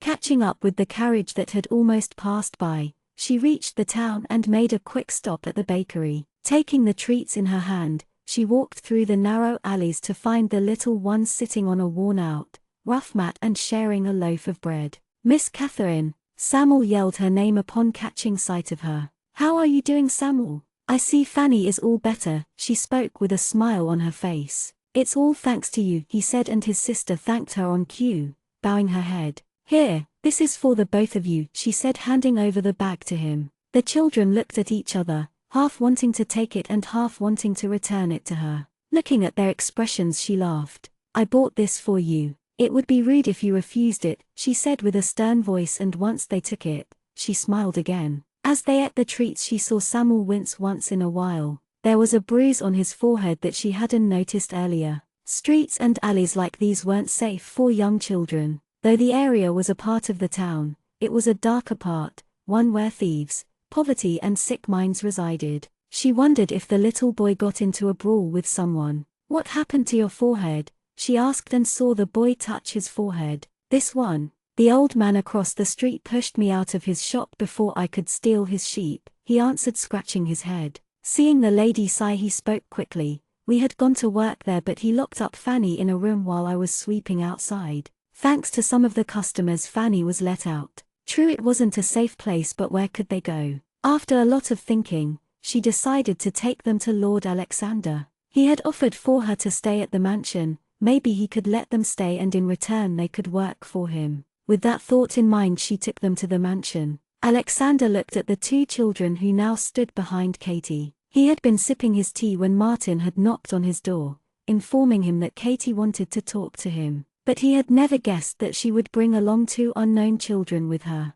He knew Katie didn't have any cousins apart from Ralph, none that he knew of at least, but the way the children clung to her brought in the possibility of them being hers. He narrowed his eyes at this thought, making the children shrink further behind her back. As women were married off in their early age, they bore children in their prime age. That would be absurd, he thought to himself as he continued looking at them. Katie stood in front of Lord Alexander in his study as he stared at the children. He hadn't spoken a word since she had entered the room, and she wondered if she should speak first. "Lord Alexander, this is Samuel and his sister Fanny. They are orphans without a home and relatives," she said, giving a little pause, and saw him only look at her, not uttering a word. I was wondering if you could allow them to work here." "And why would I do that?" he asked her without blinking. "Because you are a kind man," she asked him carefully, making him chuckle. Only she would think of him that way. "I'm sure you are aware that we have enough servants and maids in the mansion." She saw him lean back in his chair.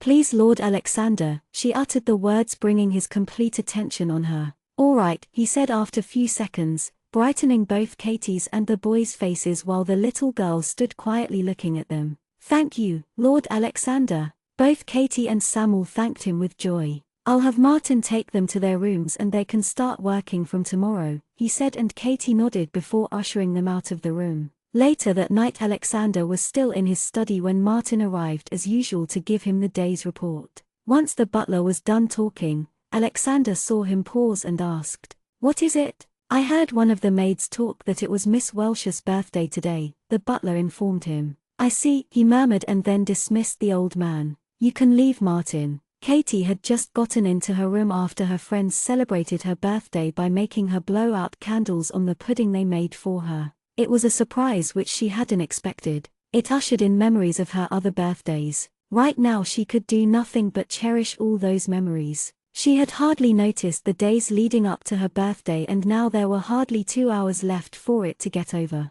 She sighed thinking about it. While she was lost in thoughts, Katie heard a knock on the door, startling her. She got up to open the door. "Lord Alexander." Katie looked surprised. "May I come in?" he asked, tilting his head, and stepped in as she pushed the door wide open. "I hope I'm not disturbing you." She shook her head to receive a smile from him. In the evening she had gone to his study, concerned about the young children, but now that she was here, alone in the same room as him, she felt his presence and was very aware of the effect he had on her. "I'm glad. Katie, if you aren't tired, I would like to take you out to the night theater." "Now?" she asked, confused. "Isn't it closed?" "It's a vampire's world, darling. The night is always young and open for the creatures of the night. Believe me, the night has much more to offer than the day," he said with a certain twinkle in his eyes before presenting a white box in front of her. "This is for you. Get ready. I'll be back in some time." And with that he left the room for her to change.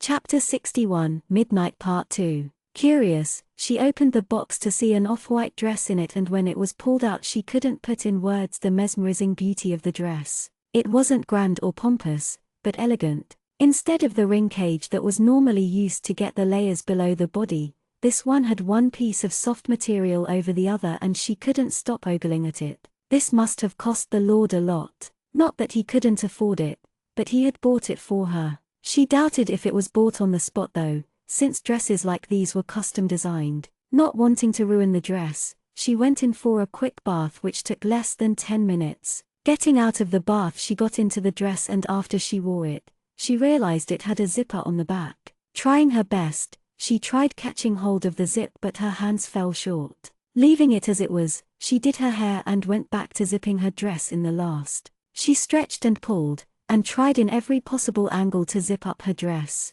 While she was at it, she heard Lord Alexander's voice not far from where he stood. "Do you need help with that?" She heard the heels of his shoes clack across the room as he walked towards her. The dress was such that it didn't need any underlying chemise, neither did it have a stitched-in bodice for support. And with the zip open, her back was bare for him to see. "Ah, that's all right, Lord Alexander. I will be done in a few seconds," she flustered, but he swatted her hand away and she felt him zip it up in less than 2 seconds. There he smiled, looking her reflection in the mirror. She didn't dare look at him. How embarrassing, she thought. "Thank you, Lord Alexander. I do miss the little you," he sighed, and she furrowed her brows in question. "The little me? The younger you would always go on with Alex and not Lord Alexander. I have to admit you were cute back then. Not that you aren't now," he chuckled as they headed out of the room. Lord Alexander was complimenting her and she wanted to smile widely. Maybe she already was, as she felt her cheeks pull involuntarily. As the carriage pulled up in front of the mansion's entrance, Katie caught sight of Caviar, who nodded at her with a smile, and she returned the gesture, before Alexander helped her step inside it. Katie twiddled her thumbs as she looked outside the little window. When the sudden gust of wind blew inside, she felt her body shiver. "Are you feeling cold?" she heard Lord Alexander ask her. He was seated in front of her. She shook her head in response. "I am all right," she answered quickly, not wanting to worry him. "Lord Alexander."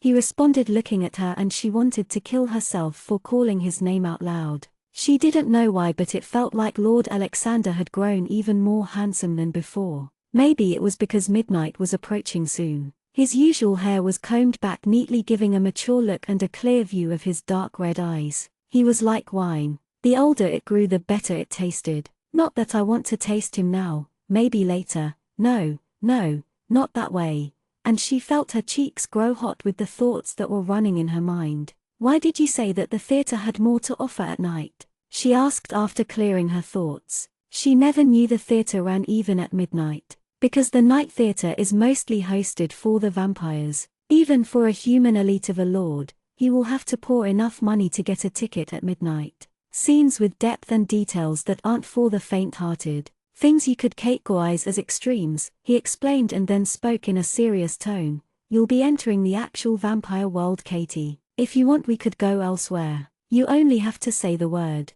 He was giving her choice, a choice to enter his world, or to turn away from it. She was intrigued with what he had said and she didn't want to miss the opportunity. But at the same time, he was warning her that it was a dark side. "I want to go see the theatre," she replied. "All right then." Once they reached the theatre, they got inside the theatre. Unlike the time she had visited in the evening, there was less a crowd. Not that she could differentiate between a human and a vampire, but most of them had that air about them. Different shades of red eyes. Lord Alexander's hand loosely held her waist as they headed towards their seating area. Once they sat down, a woman entered offering them drinks of different colors. She saw Alexander pick 2 glasses which had clear red liquid in it. Seeing the woman exit, Katie asked Alexander, "What is this?" holding the crystal glass in her hand. "That's wine made out of rare berries that grows in the East. You will like it," he assured her, and trusting his words she took a sip from it. She felt the taste bloom on her tongue,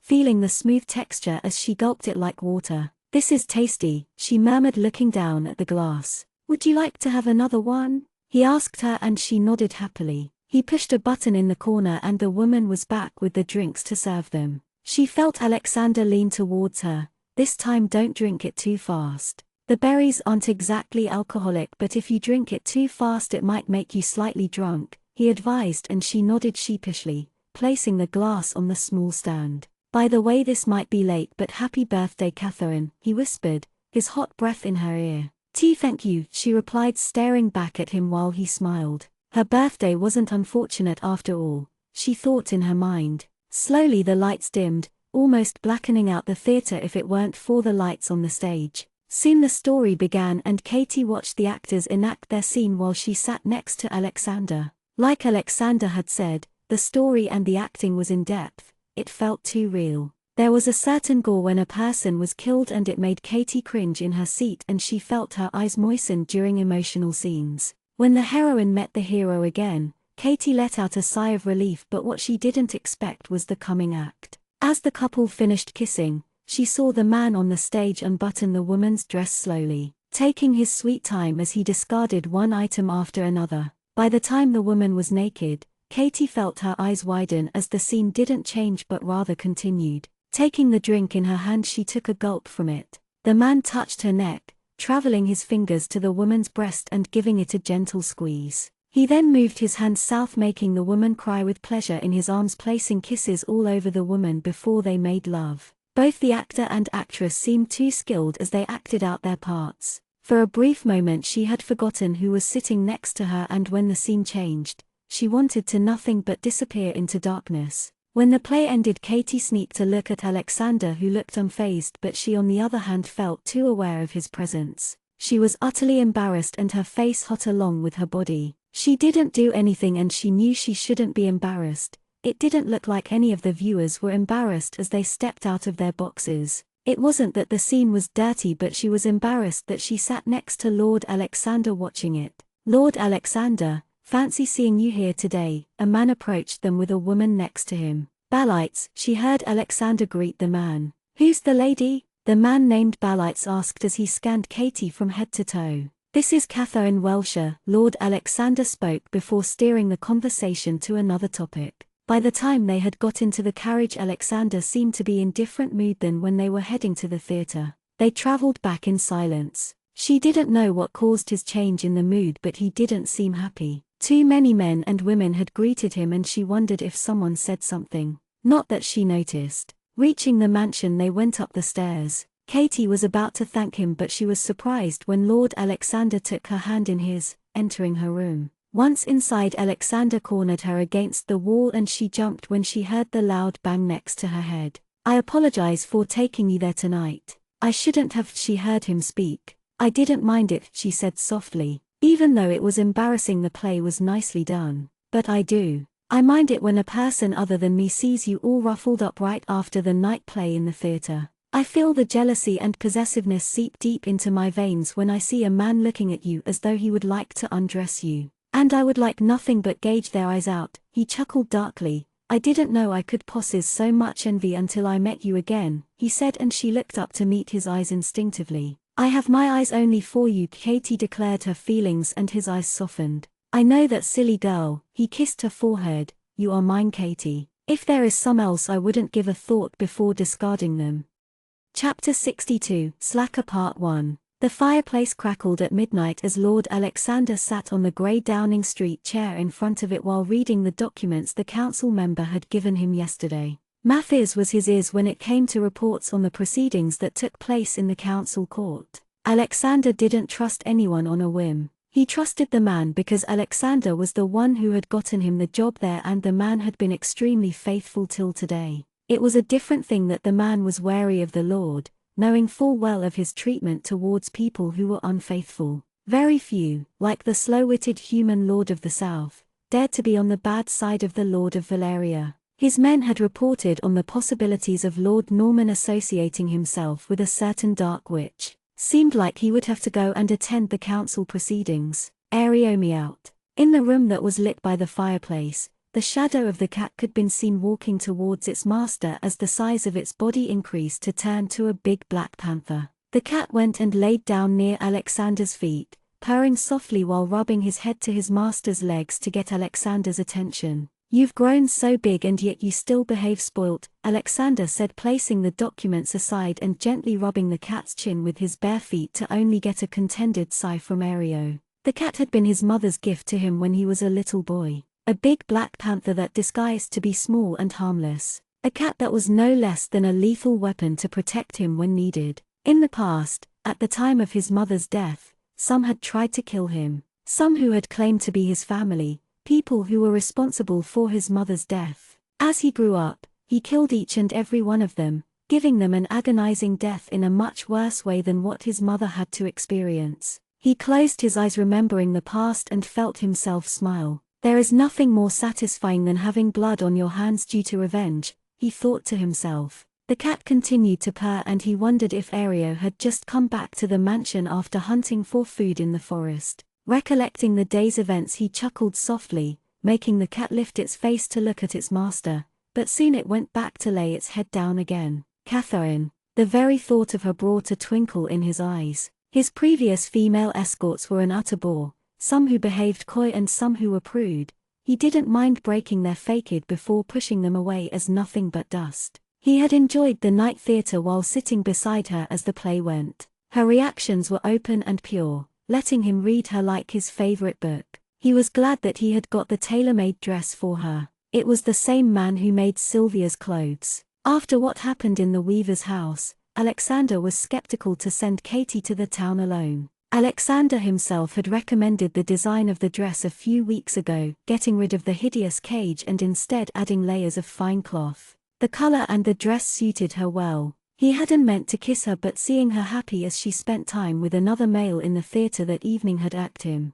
If it wasn't for the papers he wanted to acquire from Mr. Barton, he would have turned down his daughter's invitation and instead would have taken Katie along with him. But there she was, all dolled up to be called Trevor's companion. Unlike his sister and father, he knew the boy had no ill intentions. Nevertheless, he was a man. By the end of the night it was clear that his butterfly had caught the young man's attention. Lord Alexander had known about Katie's interest in him since she had stepped into the mansion at the winter's celebration. It wasn't hard to know when a woman was interested in him. As time had passed, he had teased her lightly, even though Elliot would give a disapproving look, not that he heeded to it. He usually did as he pleased. She would turn red with her wide eyes and it made him laugh. It was quite refreshing. Seeing her blush at another man's words and actions had surprised him. It brought the jealousy out of him, something he wasn't aware that he could feel, especially when it came to a woman, a human to top it all. His cat had led her into his room, just when he wanted her, leaving them alone. He had meant to kiss her only once, but when he did he couldn't stop. Her lips were soft underneath his, warm and sweet as he kissed her. His teeth had nipped her lips to draw out blood and it was something he craved since then. When he pulled back he realized the look she held was something he wouldn't want anyone to see, just his to look and touch. He had weaved his web ingeniously for the butterfly to get caught, but just when he thought he had her, she had spoken about another man right after they had shared a kiss. He didn't mean to hurt her, but she kept insisting that she was a maid and had to go to another man's room when there were so many other servants to take care of such a simple task. It annoyed him, leading him to snap at her, asking her to leave the room. Glad that everything turned out well in the end, he got up from the chair to go to bed. When Katie woke up the next day, she stretched herself on the bed before getting up. Turning her head towards the wall clock, her eyes widened. She was 3 hours late to work. Scrambling from the bed, she hurried towards the closet to pick her clothes. As she turned around ready to go to the bathroom, she saw an envelope that was placed at the bedside that had Catherine written on it. Walking towards it, with her free hand she picked the envelope and opened to read it. "Dear Catherine, knowing that we returned late at night, I have informed Martin that you would be joining work late today." The bottom was signed with Alexander's name. She sighed in relief. At least she wasn't going to get scolded. The following day Katie was asked to put a few boxes back in the attic. She didn't like the attic. It was dark and eerily quiet with lizards and insects, not to mention the long, narrow stairs. Still caught up with last night's events, she smiled to herself. Placing the boxes one after another, she walked across the room to hear someone cough and she turned around in that direction. "Who's there?" she asked in the deserted room to receive no reply. Taking a deep breath she walked ahead, but there seemed to be no one. Turning away, she placed the last box and ready to leave when she heard someone whisper, "Turn around." Out of fright she did turn around to see someone run across the two big shelves, the maid's uniform disappearing in the shadows. However, it was seemed to vanish behind it when she reached there. "At least it isn't a ghost," she sighed. "The living are scarier than us." She heard the voice that spoke before to her again, as though someone was standing right next to her. She felt goosebumps form on her skin slowly. Not standing there anymore, she ran down the stairs hurriedly and turned back to see no one following her. Oomph! She collided right against someone. I am sorry," she apologized. "Right in my arms," she heard Lord Alexander speak only for her to hear, with his hands around her waist to support her, and she stepped back with a blush on her cheeks. "Princess Katie." She felt Elliot pull her to his side to hug her, and the man sent a silent glare towards the Lord before going back to smile at the young girl. "Happy belated birthday." "Thank you, Elliot." "Katie," she heard Sylvia as she bought a thin box which had a ribbon tied around it. "This arrived just in time." "Happy birthday," the woman wished heartily. "This wasn't necessary," Katie said as Sylvia pushed the gift to her. "You don't have to be modest. Every person deserves a gift. If only Lord Alexander would have told us sooner, we would have been able to celebrate your birthday right." She looked at the man with her brows raised. "It was Martin's fault," Lord Alexander said, and looked at the butler who stood not far away from them. "Isn't that right, Martin?" "It was my fault. Pardon me for not relaying the news beforehand," the old man replied seriously, bowing his head. "He would agree with anything Alex says." Elliot shook his head thoughtfully and caught hold of Katie's wrist. "Come with me. I have a gift too," dragging her away from the other two.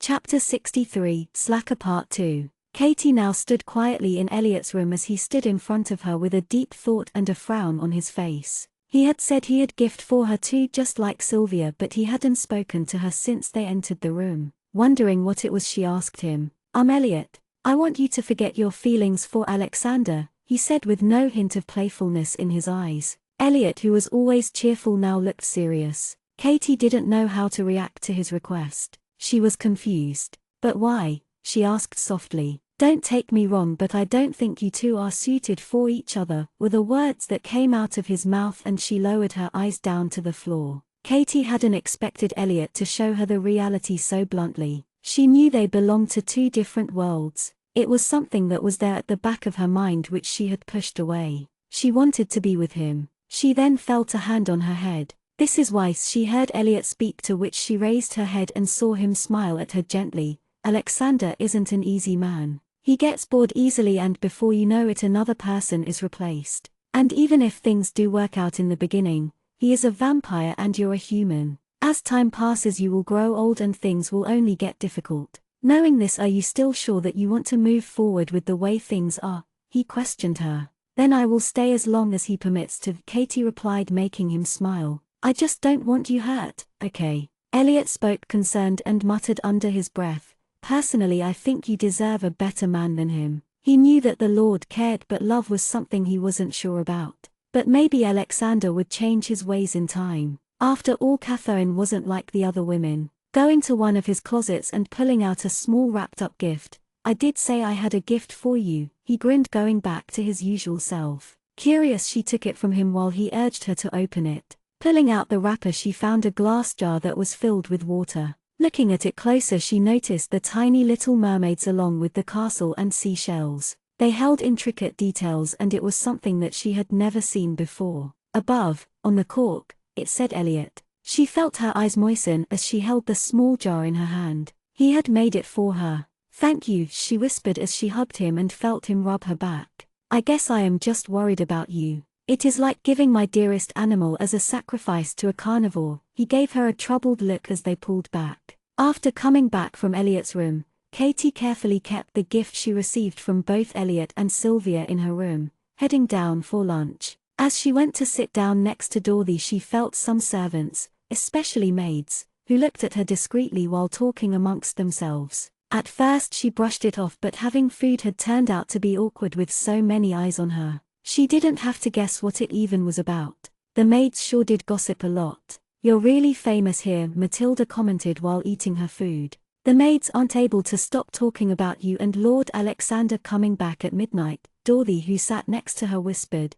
apparently one maid saw it and many versions of the tale have been spun. Like, really bizarre tales you wouldn't want to hear. I don't think I would like to hear that either. Katie smiled, trying to ignore the looks she was getting from the others. One says that you are a dark witch who charmed the Lord and in no time you would burn at the center of the city, Cynthia piped in. She is no dark witch. We all know Katie can't hurt a damn fly, Dorothy supported her. Thank you for pointing that out, Katie said wryly. Looks can be deceiving. The ones that look innocent are the ones you need to be wary about. Cynthia said it loud enough for everyone around them to hear it. I think a trash towel, Dorothy began in a snappy tone but felt Katie hold her hand tightly, seeing Martin had entered the floor. Even though the butler was lean, with his small eyes and wrinkles, he was a scary man. Causing unnecessary havoc would lead them to 3 nights in the dungeon along with God knows what punishment. Her cousin Ralph had taught her the basic defense she needed, and trying it out here wasn't something she was planning on. And it wasn't a fly, it was a big insect that she was uncomfortable with. I think I'm done eating, Katie said, picking up her plate and leaving the basement. As she walked through the lit corridors she felt someone follow her and she turned around, but there was no one but her. It wasn't the first time she felt it. Shaking her head she walked out of the mansion and towards the stable. As it was the lunch hour, there was hardly anyone around except for the animals. Sighing loudly she went where the wolf was and unlocked its chain thoughtlessly without seeing if the other leash was tied up or not. It was not. Suddenly she felt the huge wolf pounce right over her, making her fall down flat on the hay before being licked all over her face, making her laugh. Boy, you're the only woman I have seen laughing with her face covered in a wolf's saliva, a man said behind her. Let me help, he said, pulling the wolf back to its den. With all the time she had worked in the mansion she hadn't seen him before. The man seemed to be in his early 20s, his wavy blonde hair covering his forehead and his eyes dull grey. Thank you for that. I haven't seen you before. Are you new? She asked, going to the large water drums and washing her face. I am. It's just been 3 days, he answered promptly. I see. Then she went back to her work. As she cleaned the stacks for the tools she found the man staring at her with a smile and she raised her brow in question. What is it? You are a very earnest person with what you do. It is a rare sight to see a maid not skip work when no one's around, he commented, looking at her clean. Well, you are here too, Katie pointed out, making him nod.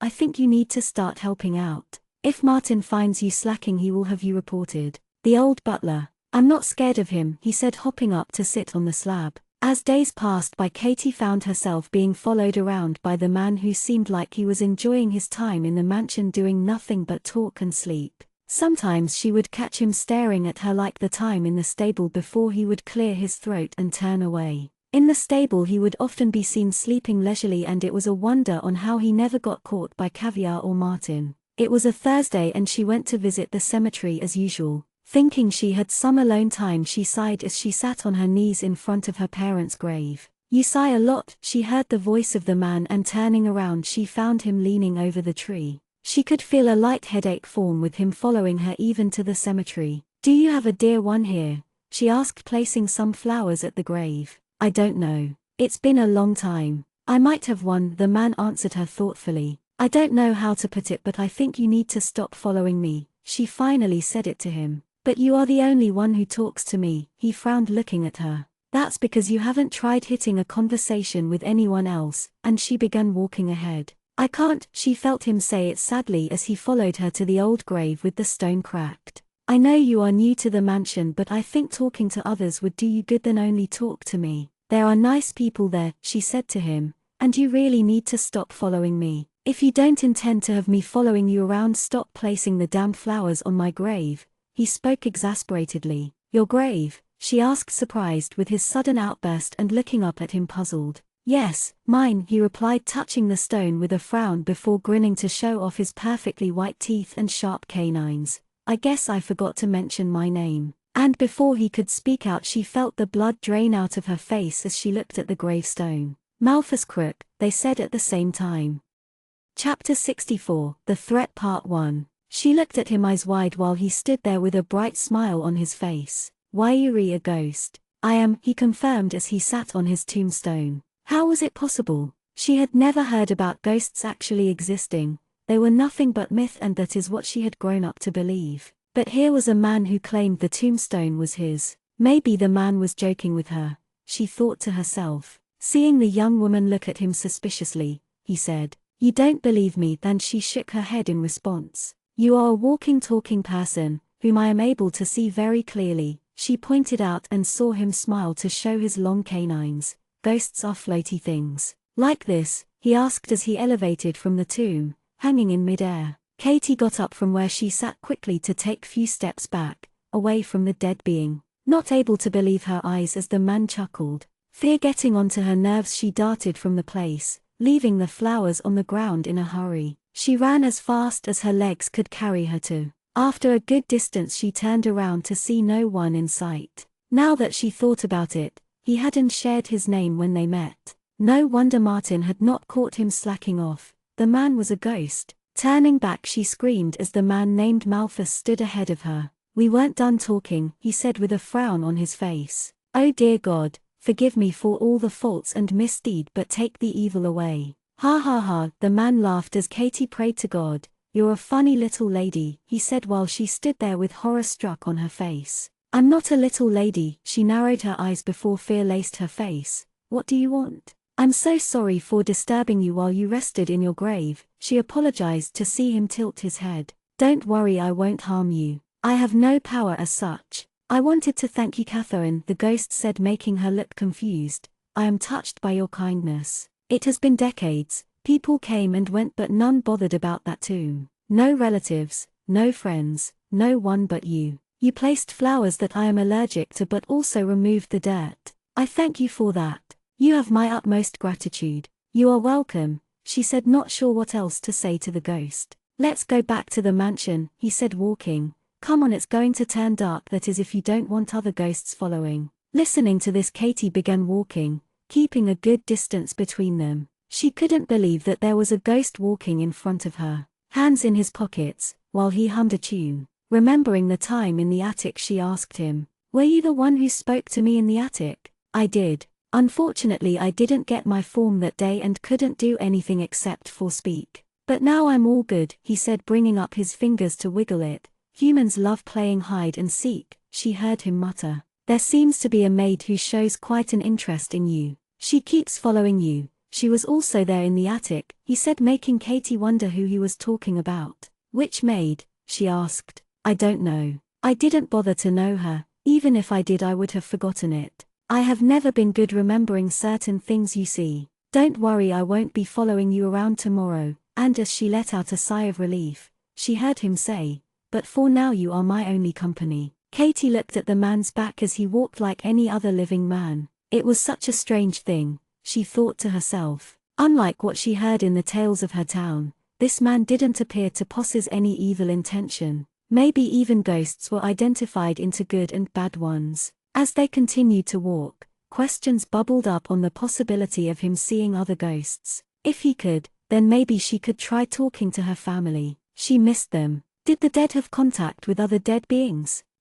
Malthus, she called out his name, to which he turned around. "How's life after death?" "I don't know." She saw him look at the sky as birds flew under the vast sky, heading towards home as the sun was going to dip down. "It must be like a pleasant sleep. I didn't know I was dead until you woke me up," he answered her. "So death was like everlasting sleep. Can you speak to other people who are dead?" she asked, hope in her voice. "If I did, I wouldn't be here, little lady. You ask too many questions," he murmured, enough for her to hear. "I'm sorry," she apologized and saw him halt for her to catch up. "I was joking. I don't mind your questions, and glad that you aren't still running like a mad woman," he replied with a happy smile. "If you don't mind me asking, how did you die?" "Once upon a time there was a man who went to walk in the forest at the middle of the night, and then he was killed by a pair of half-vampires. The end," he said thoughtfully, and added, "By the way, that man was me, but you got it right." She didn't know what to say. They reached the mansion.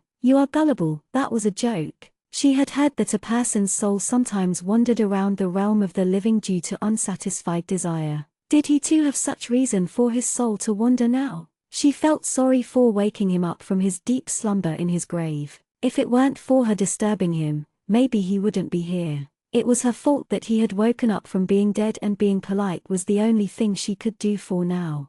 From now she would definitely avoid the graves that didn't belong to her family with fear of other ghosts following her around. Days passed by, leaves turning brown and falling on the ground where new green leaves took its place. Malthus came and went as he pleased. Some days he would be there to pipe in to talk, and some days Katie found him sitting on a tree. Keeping his word, he didn't follow her like the initial days. Some maids had turned hostile with her, avoiding or ignoring her when she was around. The gossip never stopped. It was as if some of them thrived on it, like it was the only purpose they had. She tried ignoring most of it, but there were instances when few words got to her. Words that were spiteful and which she didn't deserve. Of course no one told it right to her face. Things with Lord Alexander hadn't changed much. The Lord was busy making errands to other empires and the council due to an issue that arose in the North Empire. When time permitted and he was free, they would go out for a walk. It was at that time that Katie felt that Lord Alexander was letting her into his world. It made her happy. For Katie, walking alongside Alexander was what brought her joy. He hadn't touched her like that night after they came back from the theater. She remembered his words. "You are mine." Those words made her heart flutter every time she thought about it. As she pulled the sheets of the bed, setting it flat and neat, she felt her cheeks go warm. She had professed her feelings, coming out clean, and she didn't know if she had to thank or blame the wine that was served in the theater. Even though he hadn't said a word about what he felt for her, she was fine with the way things were. Like she said to Elliot, she would stay next to the Lord as long as he would permit her. She didn't want to be greedy, but sometimes she could feel her heart clench painfully at the thought of him with another woman. Catherine had read in books on how vampire lords didn't attach themselves to people and things because that would bring nothing but their downfall. In history, many men and women had multiple partners, not sticking to one of them. Though it wasn't spoken loud, it was something that took place behind the curtains. In a vampire's world, committing to a person meant more than a human's relationship. The downside being, well, one couldn't live without another, a weakness that could be used by others. On the other side, it was an eternal, unbreakable bond, a love that could be envied by others. Chapter 65, The Threat Part 2. Aereo jumped on the bed, swishing its tail, and Katie picked it up in her arms with a smile. "Aren't you the cutest thing?" she said, scratching its head to earn another meow. "I wish even I was a cat." She played with him as he tried biting her finger softly, making her laugh. Aereo was definitely the cutest black cat she had ever met until now. "You're very fond of the cat." Hearing the sudden voice, she jumped, clutching her hand on her chest. "Malthus, one of these days he was going to give her a heart attack. Didn't you say you were going to visit someplace?" "I did," he said as the cat tilted its head towards him. Apparently Aereo could see the dead man, unlike the other people in the mansion. "But the city has been demolished to a barren land. I will have to search all over the place now." "This one's always around you," he commented, looking at the cat. "It seems like its master has left it to look after you when he isn't around." His words turned her neck red. "What? No. Aereo just loves company," she justified, stroking the cat's head before letting it down. "Aha. I don't see the cat around the butler," he observed, making Katie laugh. "I doubt that even a mouse would like to be around Martin."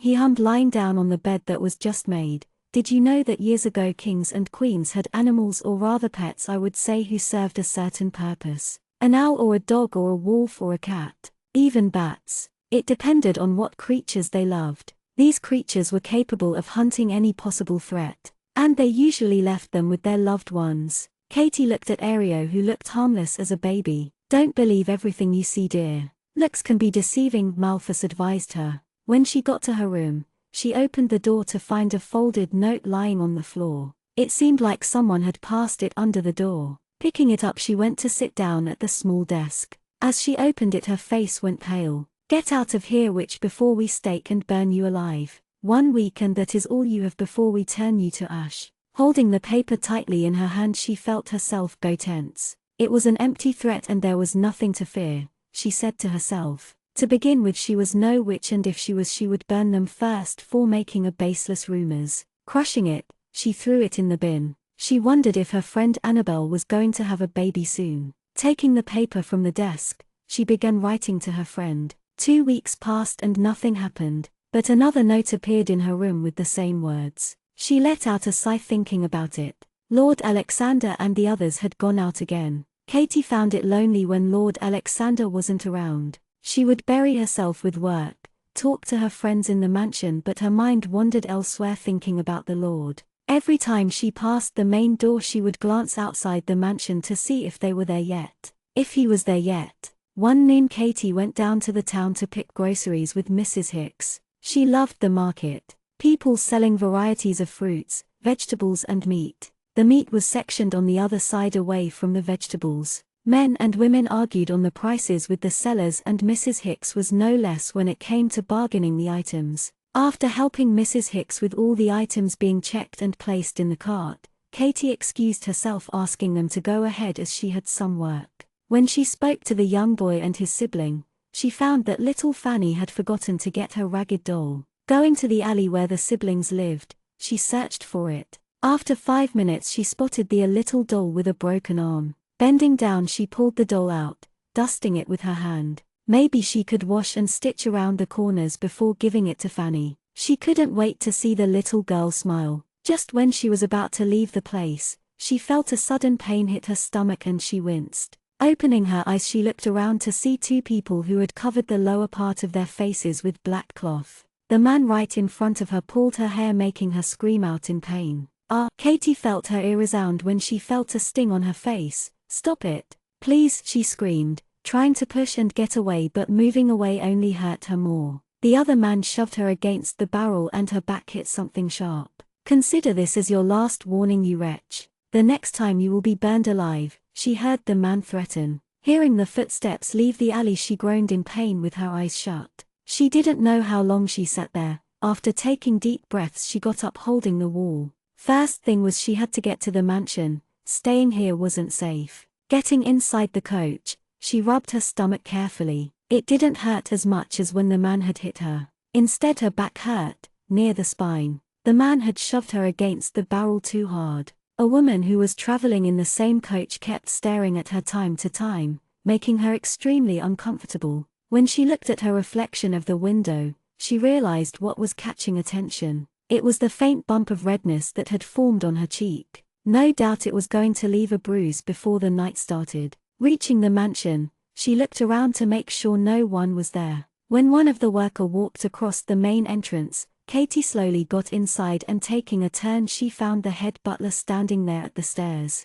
giving an earful to Cynthia about something. Seeing her, the old man's eyes widened for a spare second but returned back to his usual blank expression. "What happened to your face?" Cynthia asked with a frown. "Oh, this," Katie asked, pointing her finger at her cheek with a smile. "I tripped over this garbage can. You know how clumsy I am." She let out a nervous laugh and excused herself to her room. When Lord Alexander came back to the mansion, in his room he heard a knock on the open door. "I bought the wine you asked for, Lord Alexander," Martin said, bowing his head. "Ah, I'm glad that you were finally able to acquire the oldest saffron wine," Alexander spoke, pleased with Martin. A wine that had blood mixed with it was the rarest delicacy. It was difficult to find one as it was mostly sold in the black market. Entering the room, the butler placed the lean goblet on the nightstand. "Are things running smoothly in the mansion? Any troublemakers?" The lord smiled as he asked his butler while opening his cufflinks. "It is as you left yesterday, sire," the old man replied promptly, and then spoke.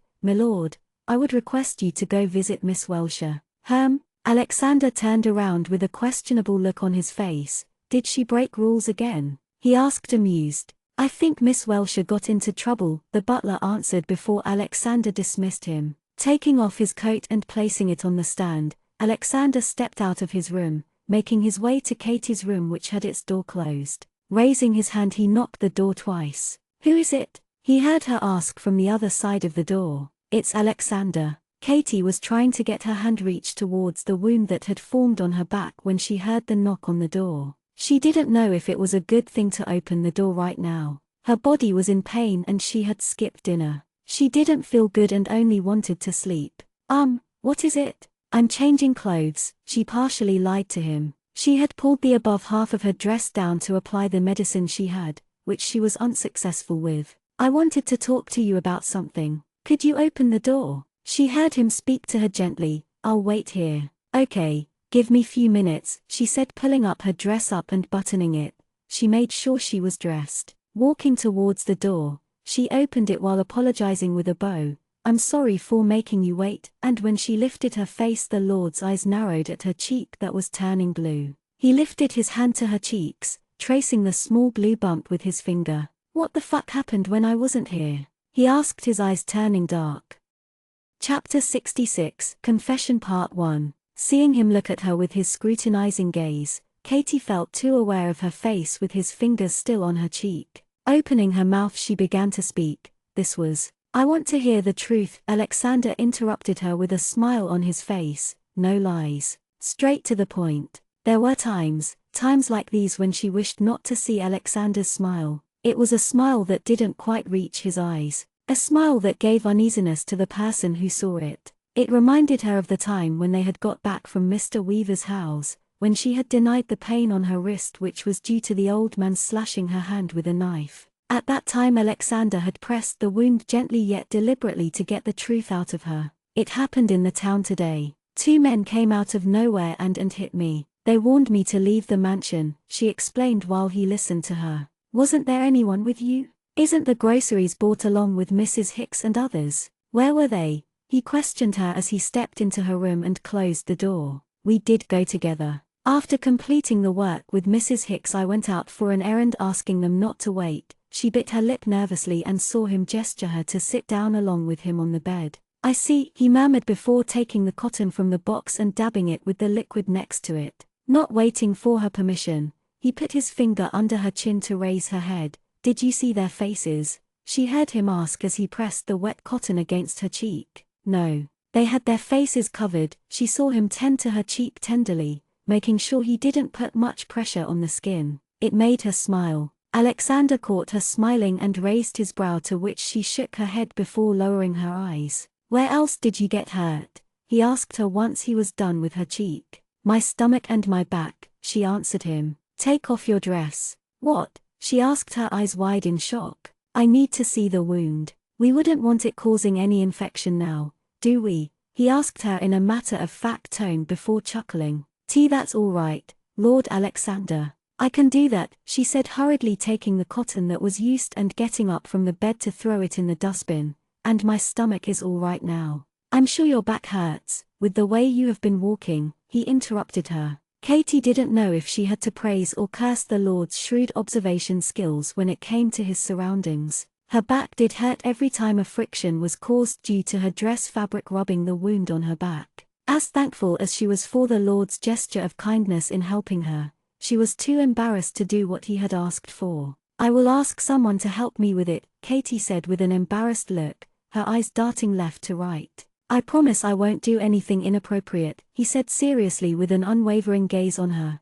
"Come here," he said, giving his hand to her while he got up. It seemed that she was the only one was flustered with the suggestion. Alexander stood there with a composed face waiting for her to take his hand. Many of her dresses had buttons in the front, but the one which she wore tonight had buttons on both front and back side. She wouldn't have to take it off completely. Shyly, she took few steps towards him and placed her hand in his, making him smile like an angel with light. "Turn around," and she turned around to face her back to him. She eased her nerves, feeling the pounding of her heart as his hands touched her back, unbuttoning her dress one button at a time from the top. Once he had unbuttoned half of it, she felt his fingers pull apart the dress to look at her back, his fingers touching her skin lightly in the process. Even with the wind passing through the windows, she felt her body grow hot. Clutching both her hands with the front of dress, she quietly stood in spot. "I can't wait to find the people who did this to you." There was a coldness in his voice as he uttered those words.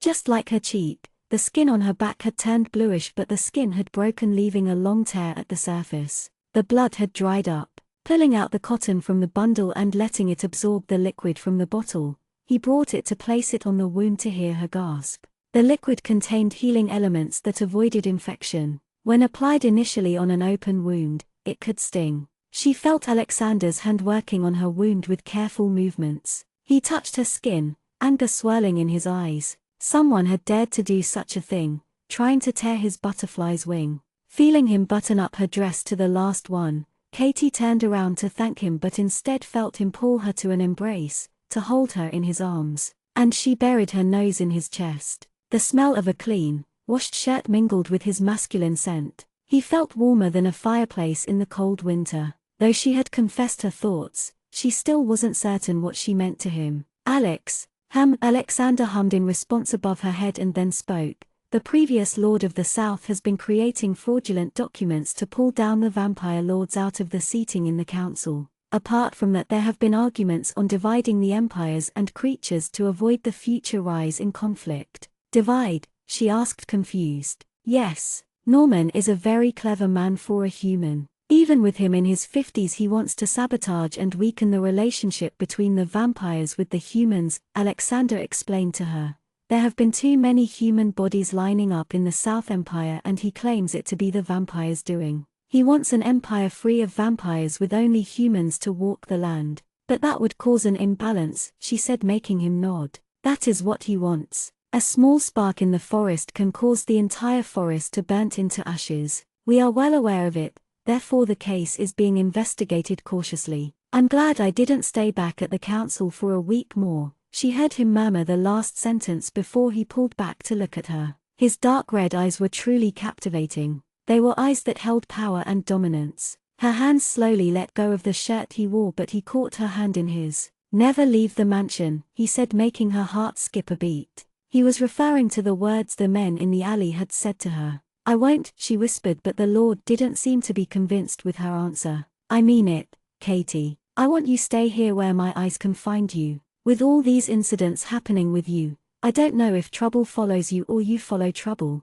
Makes me want you to lock you up in the high tower in the mansion with the key only in my hand. He then saw the worried look on her face and laughed. I was joking. Ha ha, she laughed along, wondering slightly if it really was a joke. I will not spare anyone who tries to hurt you. A limb for an eye, Alexander said to her. But why? She asked, her innocent eyes peering up at him. I will tell you this only once, so listen carefully. She heard him speak as his fingers went to tuck the strand of her hair behind her ear. I know you are well aware of my previous flings with other women. I don't know what it is about you, but you intrigue me like no other. I feel you are mine to protect and care. While I have you, I promise that I won't touch another woman. Katie could feel her cheeks flame upon hearing what he said. She could die out of happiness right now. If she could, she would go out to the balcony and scream until her throat went dry. Katie closed the first aid box and went to keep it in the bathroom while Alexander took the used cotton to throw it in the dustbin.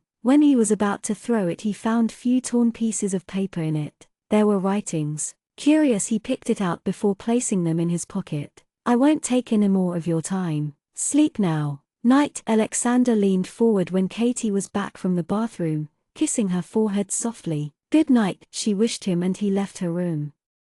Chapter 67, Confession Part 2. In his study, Alexander sat at the window taking a puff from the cigar before blowing it out as the smoke mingled with the night air before disappearing out of sight. He looked at the paper that lay on his desk. Without much effort, he had pieced the puzzled paper to its original form. The content in it made him laugh. He already had a few doubts about who could have done such a thing, to go to such lengths to keep her away from him by threatening her and inflicting pain on her. It had been quite long since he last had blood on his hands. This was an opportune moment, he thought, as his bloodthirsty instincts surfaced. Hearing the knock on the door, Alexander said, "Come in, Martin." The old man opened the door, bowing his head. "Can you please find whose handwriting this belongs to in the mansion?" he said, looking at the paper that was on the table. "Yes, Lord Alexander," the man said, picking up the paper. "And get caviar in here," he ordered before the butler left the room. Alexander knew most of the men who worked for him.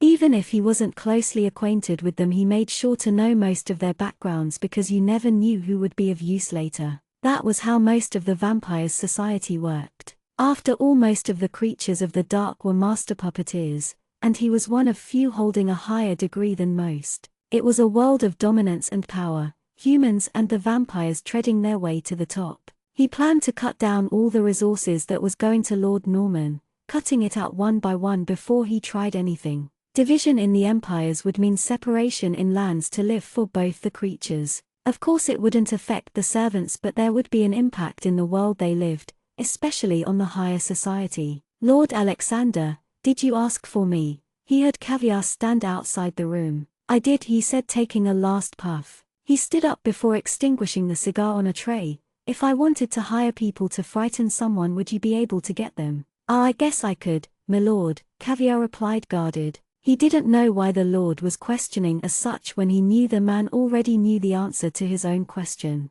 He tried recollecting his activities in past few weeks quickly in his mind. I need you to find 2 men who are already in the business. Pulling out the small pouch from the desk, he placed it in front of the man. This will be their reward, and don't mention my name. The task will be given once you find them. You can leave. I will see to it right away, and he left. With 2 traps set, one was bound to work, he thought to himself. The next morning during breakfast, Elliot looked around the hall as he ate. Alexander had left the mansion early, leaving Sylvia and him to have their breakfast alone. As he scanned the room again, he heard Sylvia speak. If you're searching for Katie, she's sleeping in her room, the woman replied before dabbing her lips with the napkin on the table. Has she fallen sick? Elliot asked, worried. No, but Alexander gave her the day off because he wants her to rest. Something must have happened, he murmured as they got up. She must be awake now, he said, looking at the wall clock. It was past 10 in the morning. Just don't overreact, Sylvia warned him as they headed towards her room. He didn't understand at that time why Sylvia warned him not to overreact. When they knocked the door and opened it, they found Katie to still be sleeping. Alexander's cat, Aereo, sat at the foot of the bed as it looked at them. Elliot wondered if Katie have overworked herself, knowing how she got involved in working once she started. He had to tell her to go easy on it. As he went closer to check the temperature on her forehead, his eyes went wide with shock and he opened his mouth, but Sylvia covered his mouth in time before he would exclaim and wake the girl up. Truth was that previous night Katie could hardly fall asleep after hearing Lord Alexander's confession. And now she was making up for the lost hours of sleep. What's with the bruise? Who did that? Elliot asked Sylvia once they were out of the room. Sylvia explained what happened in the market yesterday as Elliot looked angry. Knowing Alexander, he knew the Lord was already on the matter. Now that the Lord had openly started showing his interest in the young woman,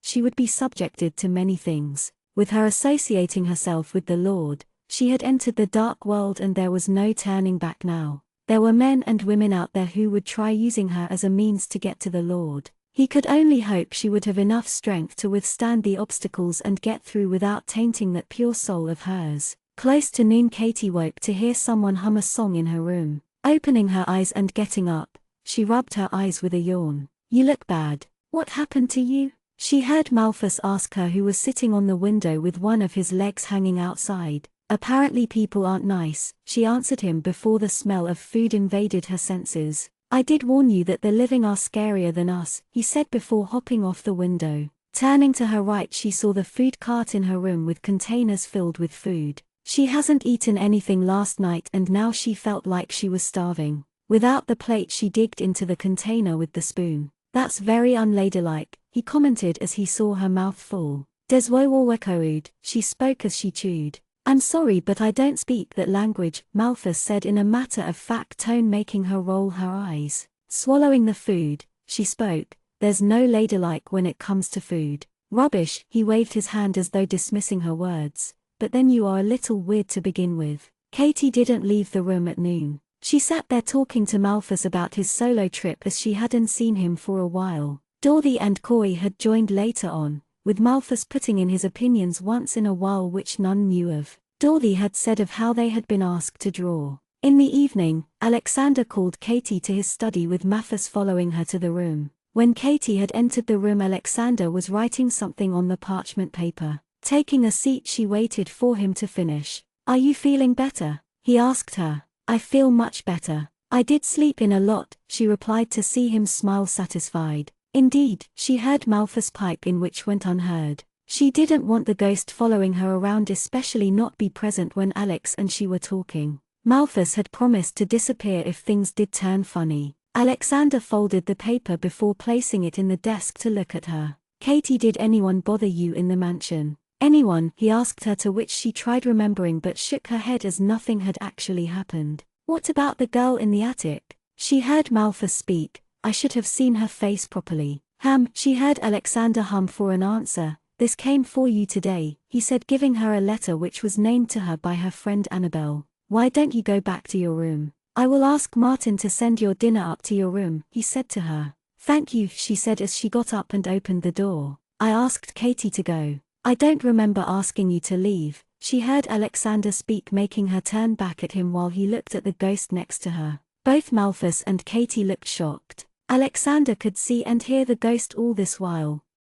Chapter 68, Lies Part 1. You can see him too? Katie asked in a whisper. Of course I can. I'm not blind. It seems like a pest has latched onto you, the Valerian lord retorted with his eyes still fixated on the man next to Katie and asked him, Who are you? Forgive my rudeness, my lord. Malthus bowed his head. I am Malthus Crook from a small village that used to reside a few years ago near the Western and the Southern Empire. Used to? Alexander looked at the man named Malthus thoughtfully. Yes, unfortunately I couldn't find it. It seems to be vacant with only trees and bushes, or maybe I forgot the directions. The man gave a troubled expression. If Alexander wasn't wrong, the man was talking about the village that Katie and her parents used to live in before the massacre took place a few years ago. After that incident, Alexander had commanded to bury them all in one place. Is it the village that? Katie seemed to fall short of words after what the man had to say.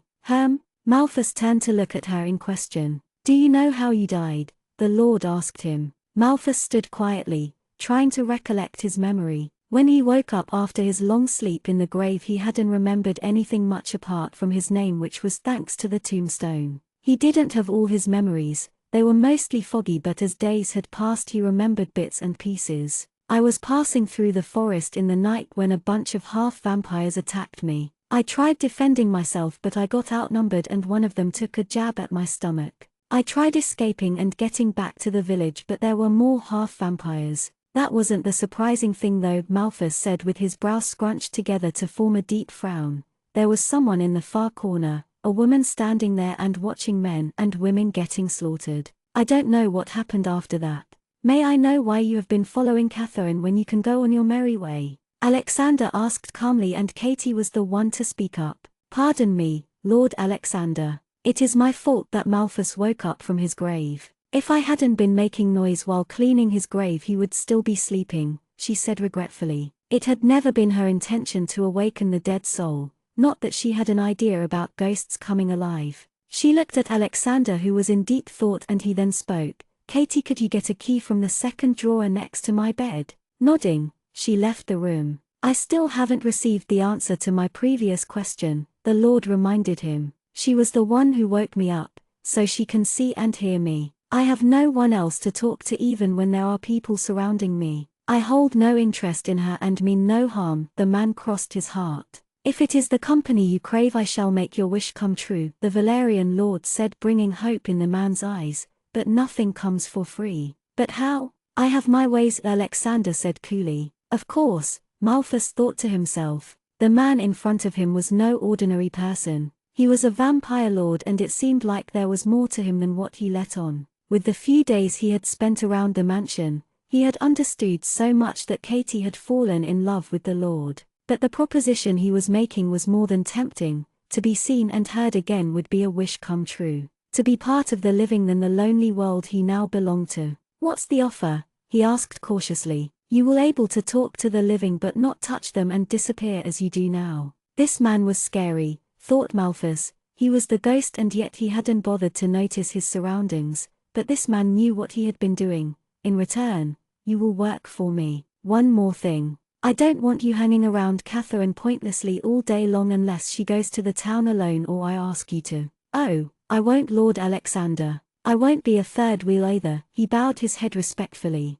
Good. Fail to abide by any of these and I'll see to it that you go back to sleep permanently. Are we clear? The Valerian lord said, making the man nod. At the same time, Katie knocked at the door. Crystal, Malthus replied, disappearing into thin air. I couldn't find the key in the second drawer, Katie said, stepping back into the room to see that Malthus was nowhere in sight. I must have misplaced it. How do you feel today? He asked her, getting up from his seat and walking to where she was. Katie felt his fingers trace her cheek with a serious face. It turned to a smile after he met her eyes. Much better, Katie replied with a smile. Thank you for letting me take the day off. She felt herself lean forward as he had taken one step forward, and as she was going to lean forward for a kiss he spoke. What do you think of having dinner with me? He asked her, taking her hand to walk out of the room. Was she imagining it, or had he just rejected her when she was about to kiss him? Covering up her crestfallen face she replied, I don't know if that would be a good idea, she said looking at him. A maid having dinner with the Lord in the hall would only fuel the servants' gossip. Don't worry, we'll be eating in the balcony of my room, he said as though knowing what was going in her mind. He called for the head butler who was standing down at the stairs to send their dinner up in his room. When the food had arrived, Katie's mouth watered at the thought of getting to eat all that. All this while she had only helped in preparing the dishes and serving them. Catherine and Alexander sat opposite each other where a small table was placed outside the balcony. Daisy was the one who had brought them the food, and upon seeing Katie she gave her a smile before nodding in her direction. When the middle-aged woman left them to eat alone, Katie looked at the sleek glass that held a drink that resembled the one she had had during the time they had visited the night theatre. I asked Martin to find the wine as it seemed like you enjoyed it when you previously drank it, he said, making her look up suspiciously. What is it? Millimeter, you always happen to know what I'm thinking. Do you have the ability to read minds? She heard him chuckle at her uneasy voice. No darling, I don't. It is all about perception, being aware of your surroundings and people, he replied with an amused smile. Why are you worried that I'm going to read your mind? No, she said quickly, taking the glass in her hand and drinking the wine until it was finished. Using the fork she picked at the salad before placing it in her mouth. I am curious about why you didn't tell me about the ghost following you. She heard Alexander speak as he cut the meat from the large plate, serving it to her. It didn't occur to me, she murmured, which was the truth. Why didn't you tell me that you could see him? She tilted her head. It seemed comical and in the end I did, he answered, refilling her glass and caught her staring at her plate without taking a bite. Can I ask you a question? You can ask more than one, he replied charmingly. How were you able to see him? I mean, with what I saw he mostly walked through people and nobody noticed him, Katie asked him with a child's curiosity. I wonder myself. It is the first time that I have encountered a ghost, and that's all thanks to you. I don't want you cleaning graves. If you feel you're falling short of work, I can always ask Martin to increase your work routine. Katie's eyes went wide. I won't be doing it, she said quickly. The last thing she wanted was another ghost following her. The Valerian Lord looked at her with a satisfied look and continued to eat under the soft moonlight. He was the Lord, and yet he was the one to fill her glass and serve her food from the platter. He was too nice to her, she thought to herself. He had told her that he wouldn't be touching another woman as long as she was there, but she didn't want him to curb his need to drink blood. She had read books on how vampires enjoyed taking fresh blood rather than that stored in preserved containers. Her aunt often told her that she lacked blood in her body as her palms and nails were pale. She didn't mind if he took her blood, but she was too embarrassed to tell him that.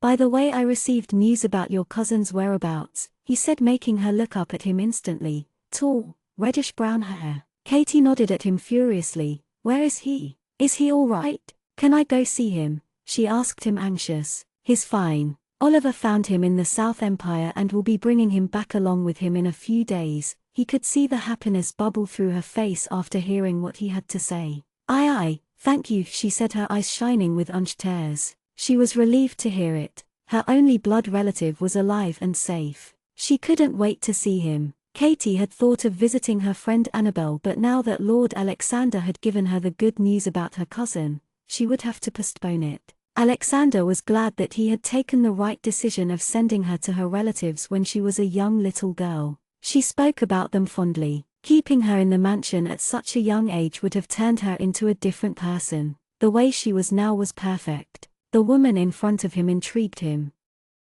Chapter 69, Lies Part 2. By end of the dinner, Katie had gulped down 3 glasses of wine and she felt herself float. She looked at Alexander and felt a soft smile on her lips. Her cousin was okay and she was having dinner with Lord Alexander. She felt happy. She wondered how long it had been since she had last felt like this. Everything felt so unreal. Months ago she wouldn't have believed it if someone said that she would be having a moonlight dinner with the Valerian Lord. Unlike most of the times where his hair would be combed back neatly, now it was disheveled due to the breeze. Martin knocked at the door with Daisy following him so that they could clear the table. Daisy was the first to go out of the room while the old butler gave the daily reports of the mansion and the letters that had come for the day. Alexander finished speaking to Martin and dismissed him. He then turned around to see Katie's eyes close, her head resting on the table. Katie, He called out her name. Millimeter, she hummed, her eyes hardly open. Low tolerance to wine. I'll have to keep that in mind, he murmured before picking her up in his arms and walking towards the bed to lay her down carefully. She breathed in and out softly, sleeping so defenselessly. Don't you know what dangers lurks around you? He spoke, pushing the strands of her hair away from her face. Looking at the time, he remembered he had elsewhere to go. Giving a quick glance at the person on the bed, he closed the door to his room. One afternoon, Katie was back to working in the mansion and humming a song as she cut the vegetables. Soon she would be able to meet her cousin. She could do nothing but count days, though she wasn't exactly sure which day he was going to arrive. Someone looks to be in a good mood, Dorothy commented, peeling the potatoes at the other side of the room. So finally Katie got banged, Matilda commented with a dull tone, making the girl's eyes go wide.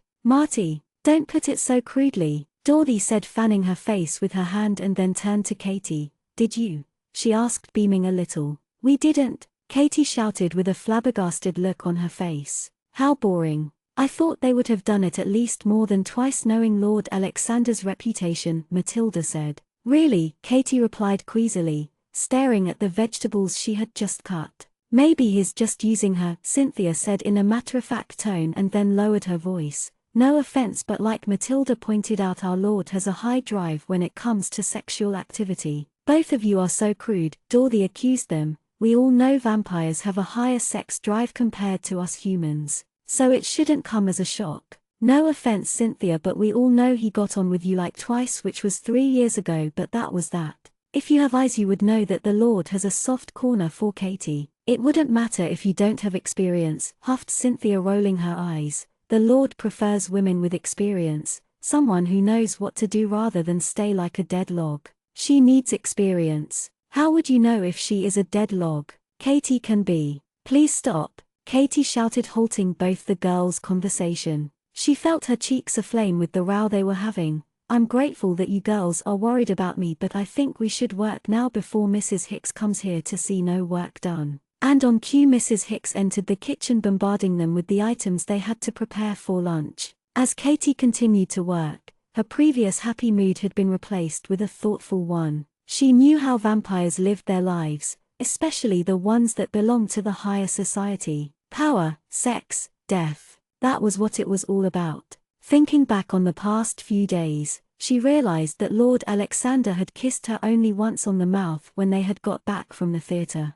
Not once had he touched her like that after that night. Not to forget what happened 2 days ago. She had heard how women bled during their first time, and it was probably a dirty thing. She bit her lip, now worried. Was that why the Lord preferred women with experience? Of course she wasn't going to give her first time to any random man, but having a little education on what to do and what not to do would be helpful. The next day, Katie and Cynthia went to town to buy few supplies for the mansion. Katie, who had been curious, decided to ask Cynthia about her experience with men. Cynthia taught Katie what men liked and didn't like, what they enjoyed. Katie felt that the woman was good at heart. She made her aware of the hows and whens for certain acts that she didn't know had even existed. They made a quick stop at a place where Cynthia bought 2 large containers that contained a liquid which helped in removing unnecessary body hair. It was sold in the black market, which only a few could get hands on, as it was made by witchcraft. Katie was in awe to know things like these were real.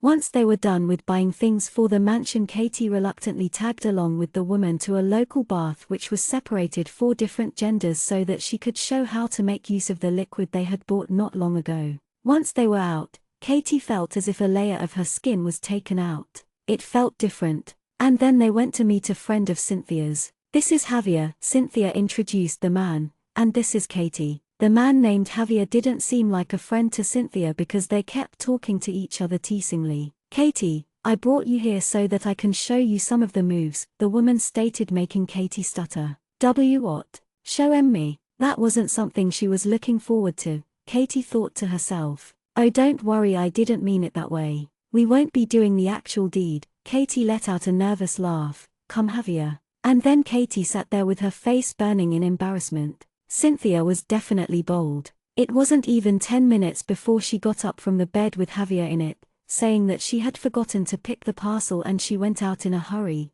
saying she would be back in a few minutes, leaving Katie there. Katie waited, but Cynthia still hadn't returned. "I will be leaving. Thank you for your hospitality," she said, going towards the door, but the man blocked her way. "I'm sure she'll be here in some time," the man said with a polite smile. "It didn't feel right though." "That's all right. I will find her on my way. I forgot to buy something myself," she said, seeing the man's smile falter. "I said she will come back. Why don't we try something until then? You wouldn't have to wait," he said as she heard him latch the door behind him. She had dug her grave. Again, she had trusted Cynthia, thinking she had a good heart and taking her for her word that she had changed, but it was only a lie. Cynthia despised Katie to her very core. She had only posed to be nice to her so that the girl would play along and fall for the trap she had laid. After Katie would be used, no man would take her back. "If it is money that you want, you can have it all," Katie said, pulling out the coins of silver she had.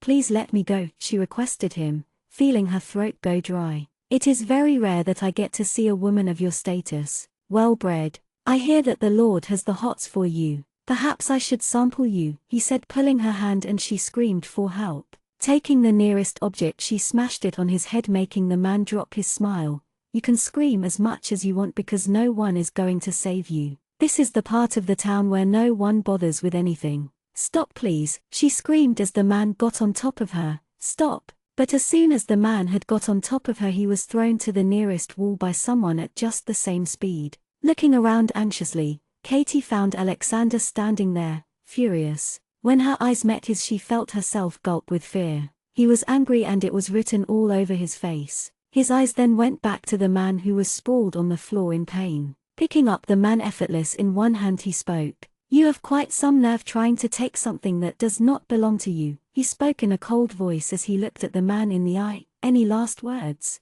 he asked, and the man looked at him in horror. "W8PPL. I don't think you do," the Valerian Lord spoke in a clipped tone before jabbing his fingers right at the man's heart. The man's painful screams echoed the room as Alexander's fingers dug deeper into the flesh. "Alex, please stop," Katie cried, unable to hear the screams anymore. "Didn't I tell you that I would discard any man who would try to do anything with you?" he replied, pushing the body aside once the man had stopped struggling and taking a kerchief from his pocket to clean the blood out from his hand. "But. Not another word," he cut her off with a glare. "I'll talk to you once we get back to the mansion. Caviar, get this fixed." "We'll be heading back to the mansion," he ordered while Caviar bowed, not looking up. She had never seen this side of the Lord, and it scared her now. Reaching the mansion, she felt Alexander hold her hand in his as they walked inside the mansion and to his room before he pushed her to the bed. Alexander looked nothing less than a predator with his eyes that had darkened out of anger. She tried sitting up and felt him right next to her in a second, his fingers weaving into the back of her hair before giving it a gentle tug, and it made her flinch. "I thought to ease you to your comfort, to give you time, but it seems like that wasn't needed," he spoke to her with a gentle voice. "I didn't know you wanted to relieve your sexual tension." "It's a misunderstanding," Katie said, shaking her head. "I didn't go there to do anything."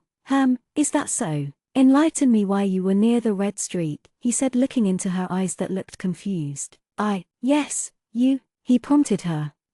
She was too embarrassed to say it. If only she hadn't gone out today, they wouldn't have been having this conversation. She felt another tug on her hair to remind her that he was waiting for her to speak. "Cynthia, she was only telling me how I mean couple. So you were worried about your experience," he murmured, letting go of her hair and getting off the bed. "Once I'm done dealing with a certain someone, I will be back. I will give you a thorough experience." And Katie felt her heart pound with what she heard next. "I shall have you tonight. Be prepared." Chapter 70, Anxious Part 1. When Alexander entered the underground dungeon, he could hear the loud piercing screams of a woman along with the sound of whips. Walking between the dark cells, he looked at one of them where blood was splattered like paint on the dull walls. 2 dead bodies were lying on the ground, sprawled about. They were the very same men who had threatened and hurt Katie when she had been to the town. Knowing the connection his stable worker held, it was easy to find the men who dealt with odd and illegal work in his empire. Caviar had grown up on the dark side of the town. He had been employed by Alexander when he caught sight of the young man fighting with a man older to him. Both men were produced in front of him at late afternoon, and it had taken quite some time to get the truth out of them. Alexander's brows raised when he learned the person who was behind it was a maid in the castle. Once he had gotten what he wanted from the two, he killed them mercilessly like a cold murderer with his own bare hands. He walked further and then stopped at the cell where the culprit maid was tied up in chains, unconscious on the ground. The guard who was standing outside brought a bucket of hot water before splashing it on the maid, waking her up in shock and pain. The woman's eyes were wide open when she realized who was in the cell apart from the guard man. When Cynthia had left Catherine on her own in the Red District, she had planned to escape back to the mansion without anyone's notice before getting back to her duties there. Instead, she was stopped by and dragged into a carriage before being thrown in the dungeon cell. On the way to her cell, she had seen blood of the men whom she had known. She had been careful, then how did she get caught? And now stood the Lord of Valeria in front of her with a peaceful expression. Knowing she had planned out everything, she still could get out of it. Even if the men had ratted her out, they were dead. Therefore it meant no witnesses with no proof that she had done anything.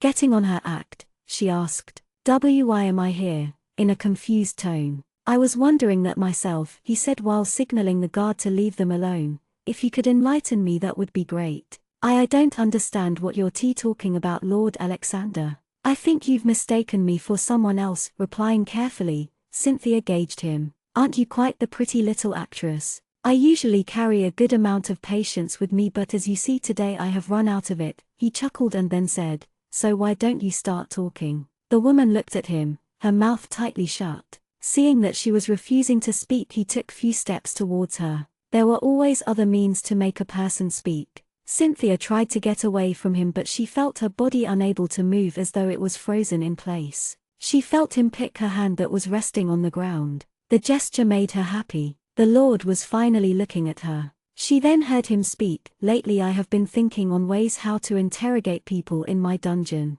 Unfortunately we haven't been having many visitors." He skimmed his thumb over her fingers. Taking one of her finger, he touched her nail, slowly pushing it upwards before snapping it up in one single movement. "Ah!" the woman screeched, the hollow cell echoing the pain of the woman. Blood dripped down from the finger that had no nail in it anymore. Cynthia cried out loudly when she felt the Lord pluck out other two nails from her fingers. "Ready to speak yet?" he asked, tilting his head. Standing up, he walked across the small cell and turned around to face her again. "I didn't do anything to deserve this, Lord Alexander," she cried out. "Why am I being put through this?" Alexander let out a sigh. This one seemed stubborn to admit. "Let me refresh your memory for you. Why did you take Ms. Welsher to the Red District for?" Even in the midst of pain, Cynthia could feel her anger and hate bubble up for the woman her lord was speaking about. Not letting her emotions show through, she tried to stick to her act. She asked me to take her there. She wanted to experience it with another man and I merely took her there on her request, my lord," she said with tears in her eyes. "I don't understand why I am being punished when she was the one who asked for it." Able to move, she clutched her hand towards her chest in pain. "Did she request to get raped too?" the Lord questioned her. The maid looked up, pleased to hear it. Poor Katie, she thought to herself, she was dirty now. "I asked Katie if she would like to come with me as I had to get a parcel from an acquaintance, but she said she would wait for me there," she answered him and then asked, "Is she all right?" she asked, feigning concern. Ignoring the woman's concern, Alexander said, "A little birdie told me you had no acquaintance to meet and you left her on her own. You pushed her from the stairs," he said. Her face paled. "What are you talking about? Why did you push her down?" he asked, looking her straight in the eye. "These are false accusations. Someone is trying to frame me for something I didn't do," she said in a desperate attempt. "What would I get by doing anything to her?" Malthus stood outside the cell, his back leaning on the wall as he heard the conversation between the lord and the maid. He had got out early in the morning and by the time he had returned, Katie was out in the town. When he had tried searching for her, he found her with the woman he had his suspicion on. It was the woman who was in the attic. And when he tried talking to Katie, he noticed that she couldn't see him or hear him, like he didn't exist. Seeking Lord Alexander, he tried getting his attention, which apparently did work. It made him ponder as to why he couldn't get Katie's attention in the town. Glancing at the scene before him, he realized not to get on the bad side of the Lord. Not that he had intended to. In a span of 3 hours the Lord had killed 3 people and it was going to be 4 soon. This man was meant to be feared. Right now what he saw was pure evil. Looking down at his hands he frowned. He remembered the times when he was still alive, how painful it was when he cut his nail more than required. The thought of his nails being plucked out like petals from the flower made him cringe. Threatening her with letters and hurting her physically so that she leaves the mansion. "You must have quite some nerve to do these right in front of my nose. Did you think you would be successful in getting her out of the mansion while I'm here?" It wasn't a question but a statement. "Why her?" she whispered in pain, a pain that wasn't because of her ripped-out nails. Lord Alexander had never taken such keen interest in any of the maids. Then why Katie? Alexander looked at her as the maid had her head down, holding her skirt in her good hand, trembling. "I am no different than her. I was a pure girl like her and gave you myself when you asked for it without a question," she cried, her eyes glistening with tears. "My blood, my body and my heart. So why is she different than I? I have loved you all this while," she confessed. "Please pick me," she pleaded. "I will be the woman you want me to be. I will." "How vile!" Alexander tsked her in a bored tone. "You forget your place. A maid shouldn't question her lord and not expect anything in return. Have you forgotten the rules we have here? To think that I will give you myself. Why her then? She's no more a virgin but a woman who has been violated." In an instant Alexander's hand flew down to the woman's neck, squeezing it as she gasped for air. "If that was so you wouldn't have survived this long," he chuckled darkly, his fingers digging into her throat. "I should have killed you sooner," the woman gasped for air. Her hands pushed him, struggling to get away, but it turned weaker with every passing second. Seeing her struggle no more, he threw her on the ground. Chapter 71, Anxious Part 2. Getting out of the cell, the Lord began walking out, not before stopping midway. "Malthus," Alexander called out to him. "Yes, my lord," the ghost replied immediately without delay, following him. "Stay here for tonight," he ordered, to which Malthus made a dumbfounded face. Even though he was a ghost himself, he didn't like surrounding himself in an eerie dungeon where men and women had died. "If something comes up, go to the butler." "But he can't see me," Malthus replied, to see the Lord smile. "While you're here, help the guards with burying the bodies in the woods," and the Lord left without another word. Being dead for such a long time, it had slowed down Malthus's thought process, and it took him some time to realize that the Lord had told him to help in the burial because the guards could see him now. Inside the mansion, Katie paced front and back in her room with nervousness. When Lord Alexander left her in his room, she was still in shock with the things that occurred in the town and with the words he had uttered to her. Going back to her room after recovering from the shock, to remove the fatigue in her mind, she went to take a bath, submerging herself in the bathing tub until she realized she needed air to breathe. Lord Alexander was angry with her. After all, he did warn her to be safe and not to go alone in the town. Without a single thought, he had killed the man named Javier. No remorse. This was the world she lived in. People were killed day and night. Women and young girls were raped and sent to the brothel. An orphan living on the streets with no food. She had been sheltered by her relatives and even Lord Alexander, along with Elliot and the others, letting her live a dream where life was peaceful with no hate. But reality was far from that. It was foolish to think that Cynthia could be a good person. She had believed the woman had changed with the way she spoke, but it hadn't. She had betrayed her trust. Truth was that Katie was jealous of the women who had shared his bed, and therefore she had decided to understand few things if ever the time came. Though she had never meant for the day to turn out like this. If it weren't for Lord Alexander, she would have been violated by now and didn't know what else she would be subjected to if he hadn't come. The thought made her shiver in disgust. And she then put her head down to rest at the edge of the tub, Lord Alexander's words echoing in her mind. "I shall have you tonight. Be prepared.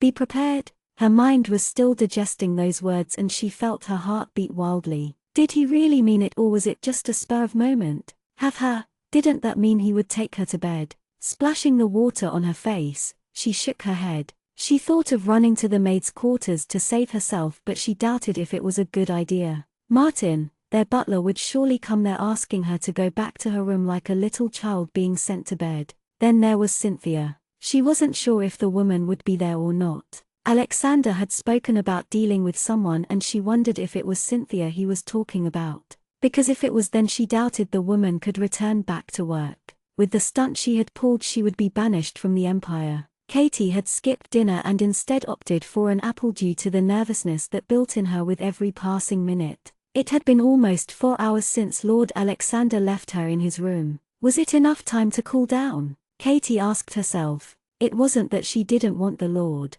Deep down she was thrilled to hear that he got angry and jealous for her. But she was scared about her inability and experience, which was why she had got into the mess in the first place. As she combed her hair with the wide-toothed comb, she heard a knock on the door. "Who is it?" she asked, and heard the butler speak. "Lord Alexander has asked for your presence in his room." "Ah, all right. I'll be there," she replied, feeling the palms of her hands sweat, and heard Martin go away as the footsteps turned distant. When Katie went to Alexander's room, she stood at the door for a few seconds before knocking it. Hearing Alexander ask her to come in, she opened the door to see and felt all her reasoning she had in her mind before entering the room fly right out of the window. The Lord stood at the large opened window, writing down something under the moonlight. He wore black trousers and a loose-fitting black shirt where half of the buttons from the top were left unbuttoned, leaving his toned chest in view. She could smell the scented soap in air. He had just finished taking a night bath.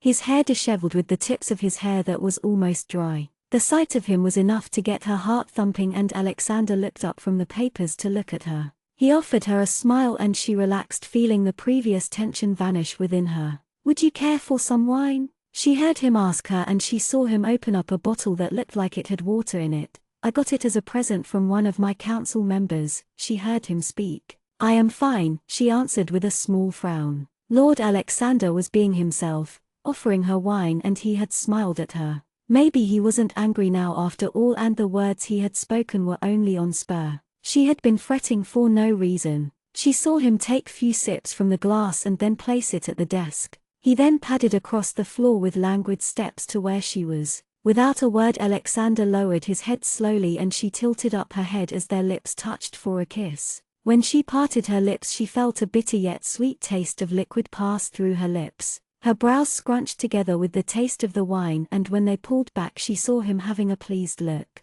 "It's bitter," she complained. "I thought so too. It's made of pineapples and tartaric acid," he said before going back to drink the rest of his glass. Thinking that was why he had called her to his room, she turned around to leave. But suddenly she felt him catch hold of her wrist and pull her to him. "And where might you be going?" he asked, looking straight into her eyes.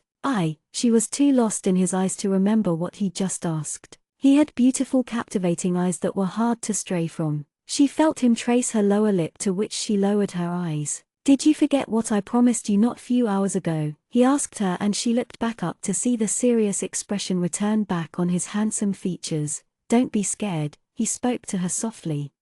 Chapter 72, Anxious Part 3. But I don't know. Alexander placed his finger on her lips, seeing her getting flustered with every passing second. He had given a sip of the wine thinking it would ease her nerves, but it hadn't still kicked in. "You don't have to know," he said, bringing her closer to him. "I'm glad you don't. You have nothing to be ashamed of, Katie. Your inexperience will rather make it easy for me." One corner of his lips raised with satisfaction. "I will turn you to a woman of my liking," he said, and then pulled her to his bed. Descending on the bed, she felt his lips on hers, coaxing it to open to let his tongue slide into her wet, hot mouth as their tongue tangled with each other. As the Lord kissed her passionately, Katie felt him steal her breath and then felt him breath back life into her again. His fingertips touched the curves of her body, starting from her neck then to her shoulders and moving down to her waist. She gasped when she felt him touch the curve of her breast, the movements of his hands deliberately slowing down there. Her toes curled at his touch. He kissed her jaw. Going one step at a time, he kissed her again, this time on the column of her neck. He let his lips linger on her skin for a longer time, not wanting to rush anything when they had all night. Katie felt him push her hair back to make way for his lips so that he could kiss her neck and shoulder. When she felt his teeth graze over her skin, she went rigid. "Calm down," she heard him whisper at the side of her head. "I won't drink your blood tonight," and she relaxed hearing it. Using the tip of his tongue, he traced over the portion where her neck and shoulder joined. He kissed and sucked, making her writhe in his arms, whimpers escaping from her lips. "Alex," she moaned his name as her head went to rest on his shoulder, clutching his shirt tightly. Nipping the skin with his teeth teasingly, he sucked and lapped the soft skin. He kissed the back of her ear, nuzzling it with his nose. Alexander pulled back to remove the shirt from his body and throw it on the floor. Katie was too entranced with him half naked in her close proximity. When he took her hands and placed it on his chest, she blushed furiously. "You don't have to shy away. Come here," he said, giving his hand to her, and she took it. He kissed her again, this time her hands on his bare chest. Her head started getting fuzzy as they continued to kiss. While at it, Alexander unbuttoned the front of her dress with his expertized hands. "Lift your hands up," he ordered her, and she obediently did. In one swoop he took off her dress. When she felt the cool air on her chest, she pulled back immediately on reflex, hiding herself from him, her back facing him now as she felt her heart thump. She felt him pepper kisses over her neck, making her giggle, and when she turned around to meet his gaze, she felt his arm go around her waist to pull her back before his head lowered on her lips. His fingers traced her stomach, bringing strange sensations she hadn't felt before. "Let me see you, Katie," he murmured into her ear seductively, and when she did, he felt his eyes darken with desire. He kissed her again, pushing her towards the large mattress as he hovered on top of her. She tried covering her breasts with her hands, her cheeks flushed red with embarrassment. Her doe-like eyes looking at him right now only made him want her more. He felt his manhood throb at the sight that was presented in front of him. The natural instinct wanted to tear her clothes and have her right then and there, but this one was different. She was precious to him. He wanted to bind her to him so that she would never leave the mansion. Or him. The struggle of her covering her body did nothing but rile him up. Even the mere self-control he was having was slipping right through his fingers. Even though she had her undergarment to cover her lower body, her upper body was completely exposed to Lord Alexander's eyes. He kissed her again, this time thrusting his tongue into her mouth and taking her at his own pace, which she was trying to keep up. Catching hold of both her hands, he held them on the bed with his hand as he continued to kiss her down. "Wait, silly girl, the more you try to hide the more it makes me want to see," he responded to her protest over her skin. He touched the curve of her breast as he lowered his head to take one of her nipple in his mouth, receiving a gasp from Katie. With his free hand he held the other breast that fit into his palm perfectly. She moaned when his tongue twirled around the darkened bud before he began sucking and gently biting. He bit it enough for her to feel the sting and then soothed it with his wet tongue. Katie felt her senses go haywire with what Alexander was doing with his hands and mouth. At one point of time Alexander's hold loosened on her hands and she clutched the sheets of the bed as his sinful mouth lowered to her stomach. He pulled back to look at his handiwork. Her hair was messed adorably, the back of her hand on her mouth as she controlled her labored breathing. When he touched her leg he heard, "Stop. Alex, wait. Stop," she pleaded, and he frowned. Unwillingly he let go of her leg. "What's the matter? Are you sure?" she asked him, and he tilted his head wondering what she was talking about. "Are you sure you want me?" she asked meekly. She remembered Alexander rejecting her when she had leaned in for a kiss. She didn't want Alexander to do it if he thought of her as a child that needed a lesson to be learnt after what happened today. She wanted him to see her as a woman. Taking her hand and placing it on his bulge of his trousers, he saw the look of surprise cross over Katie's features. "Do you understand? This is what you do to me, therefore do not doubt yourself," he said, pulling up her leg so that he could kiss it up from her slender ankles. "You have a beautiful body. I am privileged to be your first time. A body any man would worship, but we won't speak about another man. Keep in mind that I will be the only one to do such things to you." He spoke in between the kisses he placed. "I am being lenient tonight, but don't expect the same next time," he said, not breaking his eye contact with her. Kissing the borders of her undergarment, he let his finger trace, finding the wet spot that had formed on the white cotton. He probed gently before letting his disappear behind the little garment. Her toes drew closer as he touched her, grazing his finger over her clit. Her breath was getting hotter. Seeing her eyes dazed, he removed the remaining piece of cloth on her and threw it on the floor. Parting her legs, he got down to see the pink wet folds of the woman's sex. She was wet for him. A little more and she would be ready, he thought to himself. Dropping down his head, he licked the slit of the folded lips, diving his tongue into it. Katie let out a moan of pleasure as he continued his ministrations on her clit. The deeper his tongue went, the louder her moan got. She bit her lip to not let out any more strange noises coming out of her mouth. She felt Alexander pull her lower lip free from her mouth. "You're going to bruise it. Don't hold back your moans. There is nothing more pleasing than hearing you cry out for me in my bed," he said, letting his finger trail from her neck, passing through the valleys of her breast and sliding down to her throbbing sex. He plunged one finger into her and she cried out, trying to accustom herself with the new intrusion. She was tight, he thought to himself. Holding himself back, he gave her all the time to get used to the feeling. One finger increased to 2, and then to 3. "Do you trust me?" he asked her seriously, and she nodded. More than anything, hearing this, his eyes softened. "I won't lie, it won't hurt, but I promise this is the only time it will hurt," he said while unzipping his trousers and pulling out his manhood free.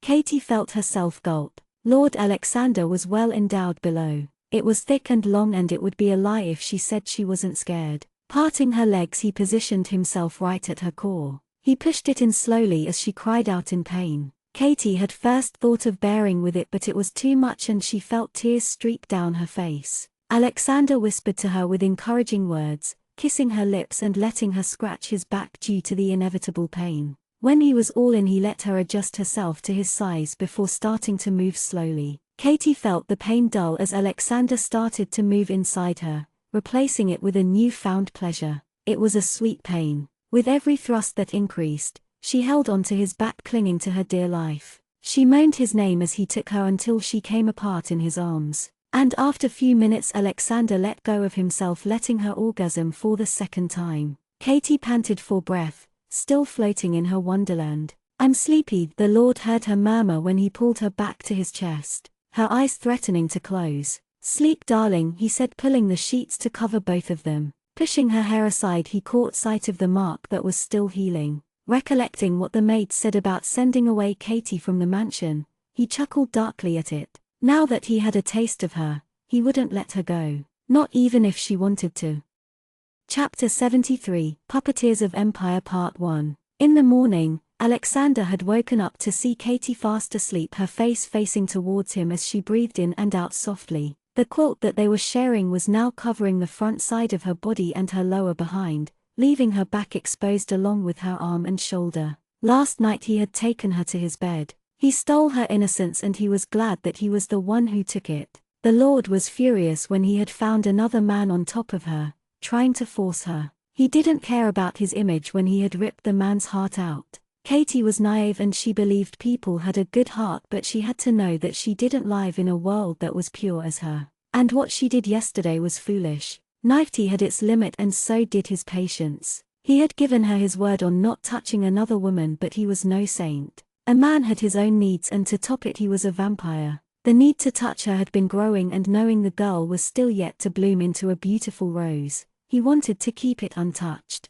But Alexander's patience that was threading on thin ice broke after seeing what happened in the alley yesterday. He had plucked the rosebud for himself, deciding to let it bloom in his care. Though he had told her that he would let her experience on what she wanted, he had taken things in a slow pace while holding back his basic needs to have her then and there. She had whimpered and moaned at his ministrations, and never had his name sounded so good on a woman's lips as she cried out his name while he thrusted into her. She was utterly beautiful, and he had savored her like none before. It being her first time, he had molded her to his liking in the bed. She wouldn't need experience from others. After all, he would be the only one to touch her. The women he had bedded before were either too lean or bony, wanting to get into his good graces, but this one was too shy. Her eyes seeked his to know what she had to do next, and for some reason it warmed his heart. Bringing up his hand, he touched her lower lip that was healing the little spot of redness which was caused when he had entered her in the beginning.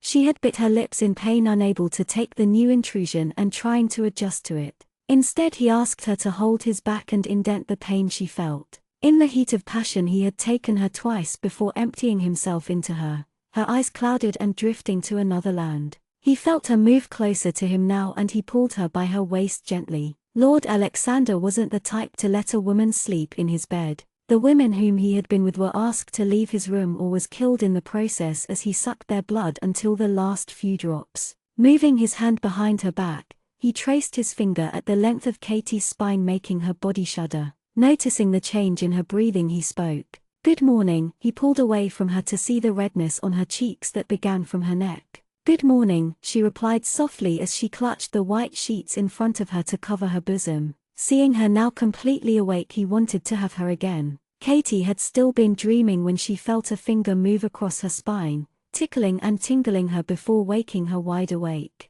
The feeling of Lord Alexander's bare chest on her hand reminded her what happened the previous night. Seeing her he smiled, which she returned shyly. Last night they had kissed and touched with the fireplace crackling and under the moonlight with no other source of light. Now that the sun had come, emitting rays of light throughout the room from the windows that were open, it made her aware of her nakedness. She saw his eyes darken and it quickened her breathing. Pushing her shoulder to the mattress suddenly, he got on top of her. He kissed her neck, and when his hand went to move the sheet, she gripped it tightly. "Wait, Lord Alexander," she said quickly out of panic. "I'm not used to this," she apologized. "I'm glad you aren't," she heard him whisper before feeling him press his lips on her bare shoulder. It's too bright," she protested, and heard him chuckle. "Let me let you in on a little secret," he said, pulling back to look at her. "I have a good sight as a day in the dark. I have seen and touched every inch of you, and you have nothing to be shy about." He slowly let go of her hand from the sheets, letting him closer to her.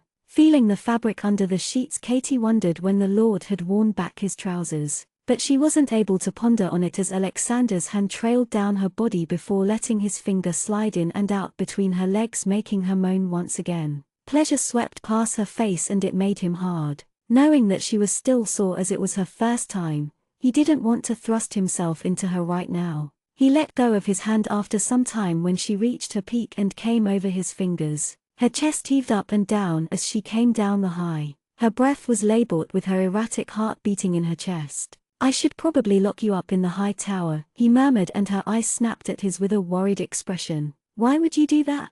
You keep getting into trouble like it's a routine thing to do. Promise me you'll stay away from it and won't do something ridiculous like yesterday, because if you don't I will take you to the high tower." "You have my word on that, darling," he said, making her nod in agreement. As Alexander got up from the bed and went to the bathroom, Katie sat up holding the sheets again. She heard the water run in the bath. Her skin felt sticky and she had to bathe. Looking around, she found her clothes on the ground along with Lord Alexander's shirt. When she got up from the bed, putting one leg on the floor, she felt herself slip and fall on the ground. "My, aren't you a clumsy one?" She saw Alexander walk across to pick her up in his arms with the sheets. "Now where were you planning to escape home?" "I need to go to my room," she replied sheepishly, and the next second she saw him heading towards the door. "I can't go like this. Please let me down." "Lord Alexander, shush now. I ordered Martin not to let anyone walk on this floor until evening. No one is going to see you." Walking over to her room,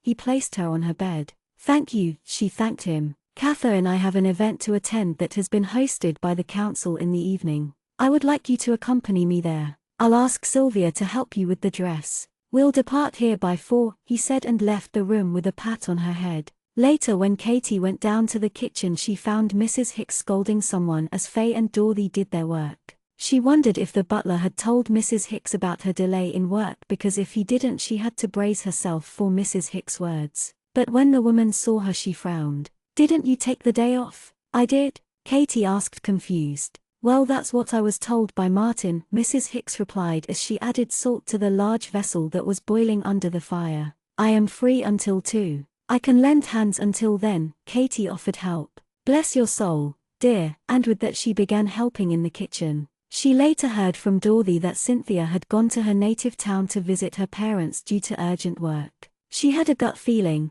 a feeling that wasn't good, that it had something to do with Lord Alexander. Apparently no one knew that she and Cynthia had been to town. Cynthia had told Faye that she was going alone to fetch something and didn't mention about her coming along with her. By noon Katie had made sure Samuel and his sister were doing well, making sure they were doing their work and were well. His sister Fanny was very young and therefore she spent her time doing little jobs. She was a quiet child and Katie made sure that she was well fed and someone tucked her in, which was either done by her or Dorothy.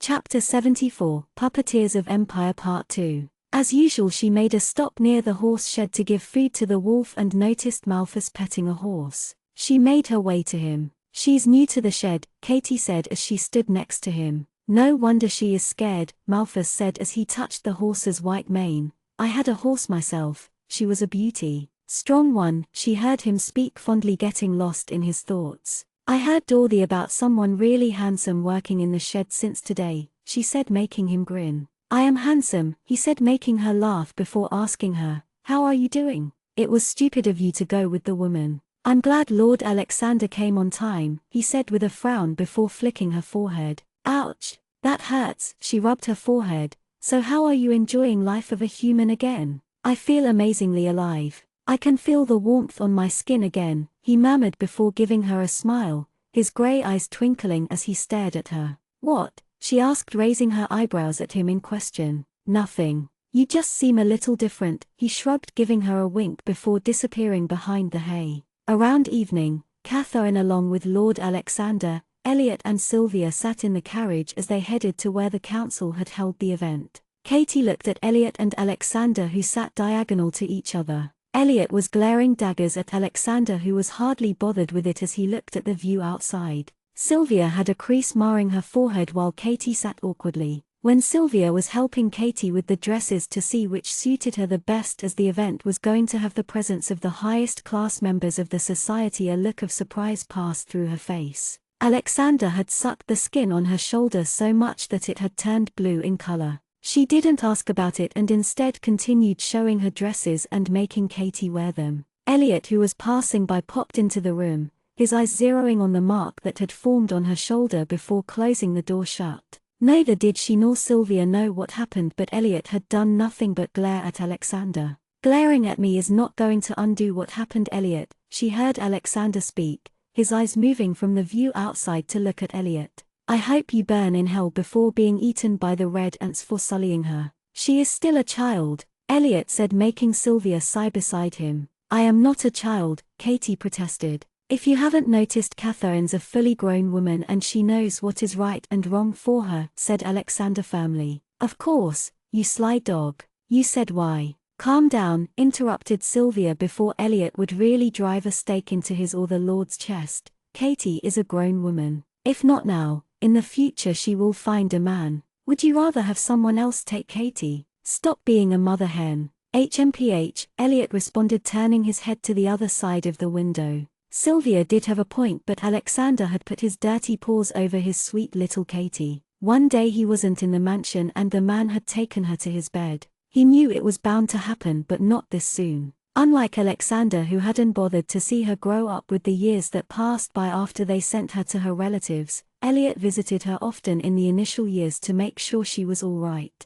He wasn't sure what the Lord was thinking by getting her to the council's event. If someone caught a whiff about Alexander's interest with any woman, it would be taken as an advantage to the people who wanted to bring him down. He had then insisted on being Katie's companion, to which Alexander agreed after a lot of thought. Reaching the venue, Katie stepped out of the carriage as Elliot gave her his hand. She noticed Elliot to be in a better mood now. Alexander had spoken to Elliot saying he had to retrieve a package from someone who would be attending the event today. Alexander walked in the front with Sylvia next to him while they walked not far behind them. Now that she saw Alexander in front of her talking to Sylvia as they got inside, it was hard to believe what happened last night. His disheveled black hair was now combed back neatly, like many times she had seen him when he had been out attending parties. His deep red eyes were prominent, letting everyone know who it was. It was a huge mansion just like the one she lived in, but the interior was different. She found it to be little odd and dark.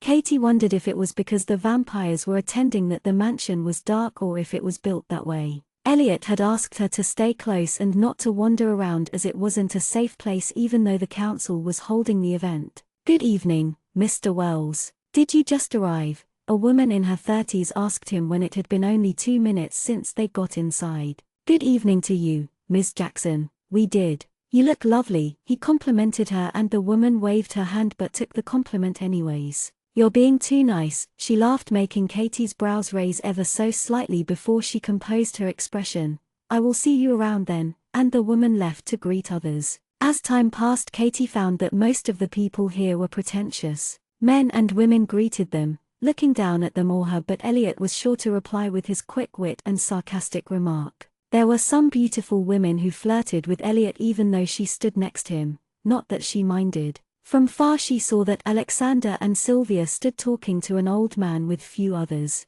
Good evening, Katie, she heard someone speak behind her as Elliot spoke to 3 women. Turning around, she smiled. Lord Nicholas, how do you do? She asked him to receive back a gentle smile on his lips. Now that I have seen you, I am doing really well, he replied to see her eyes widen and saw him laugh. You haven't changed one bit since the last time we met. Lord Nicholas was really different when it came to appearance and the way he spoke. He spoke to her without any honorifics and made her feel at ease. Where's Lord Alexander? He asked her, following the line of her sight before drifting back his eyes on her. Lord Nicholas. Elliot bowed his head and Lord Nicholas did the same. I'll see you around then, he said to Katie before going to where Lord Alexander was. I feel like I'm hindering your night, she said after some time, to which Elliot shook his head. Don't worry about it, he replied. By the way, who is the old man there? She asked him, looking at Alexander. Speak to him. That's Reuben Turner, the head counsel.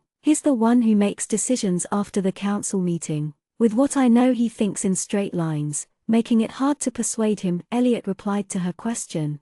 But it's been told he is smarter than he appears to be. Elliot, can all vampires hear things from a distance? She asked, curious. Of course not. There are hardly few who have that ability. In this room it is only Lord Alexander and Lord Nicholas who have it. I'm not sure about Lady Muriel. She's works in the North Empire. Others you can consider them as good as deaf, not literally though, he explained. Katie, I need to go somewhere. Will you be all right? He asked her. Yes, she replied. I'll be back soon, he promised before going out of the hall.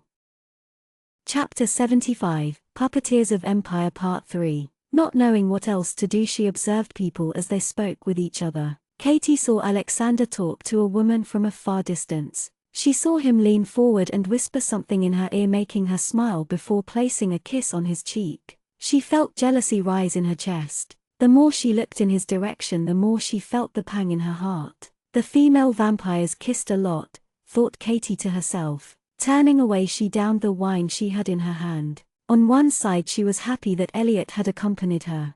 She was able to talk to him normally. But on the other side, she missed Alexander. Good evening. I couldn't help but notice you. She looked to her side to see a tall man standing next to her with wavy blonde hair and grey eyes, wearing a smile on his face. She was told not to talk to strangers, but not responding would cause the man offense. Being polite, she greeted him. Good evening, sir. She bowed her head. What is a lovely lady like yourself doing here alone? He asked her with questioning eyes. I'm waiting for my companion to return back. He's gone for a quick errand, she added before he would ask another question. Is that so? If I were him, I wouldn't waste my time on other work and would rather spend time with you, he said, taking a sip from his glass. I wouldn't like that, she replied back politely. You wouldn't? He asked, taken aback. I would rather have a man who values time and tend to things that are urgent and important than let loose of sight, she answered him with a smile. She didn't know if it was the alcohol talking, but the man looked amused with her response.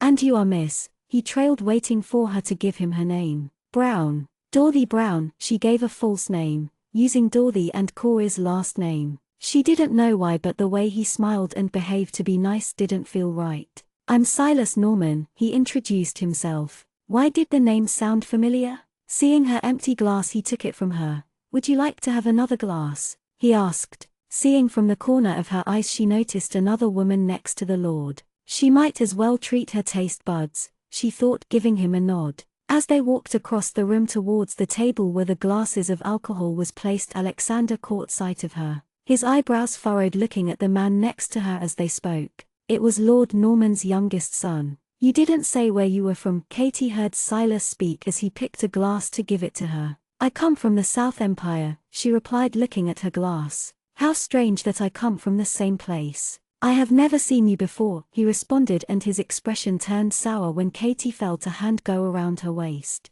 Looking up, she met Lord Alexander's eyes. 3 glasses should be enough for the day, he said, taking the glass away from her before placing it back on the table. Good evening, Lord Alexander, Silas greeted him, not hiding his distaste for the man. Evening, Silas. Your father must be busy to send you here in his place, Lord Alexander spoke coolly while slowly bringing Katie close to him. He is. After all, we are expanding the empire, the man replied before looking Katie. Planning is good, but planning without a solid base with no resources will only lead to nothing. Your father and you should already know that, he said, spiking anger in the young man. You should let go of Miss Brown. She's waiting for her companion, the man said, making Alexander raise a brow before his lips turned upwards. I'm sure Miss Brown wouldn't mind if I took her away. Would you, Miss Brown? He asked before stealing her away from the man without another word. Once they were away from Silas Norman, Alexander handed her a glass of water to drink.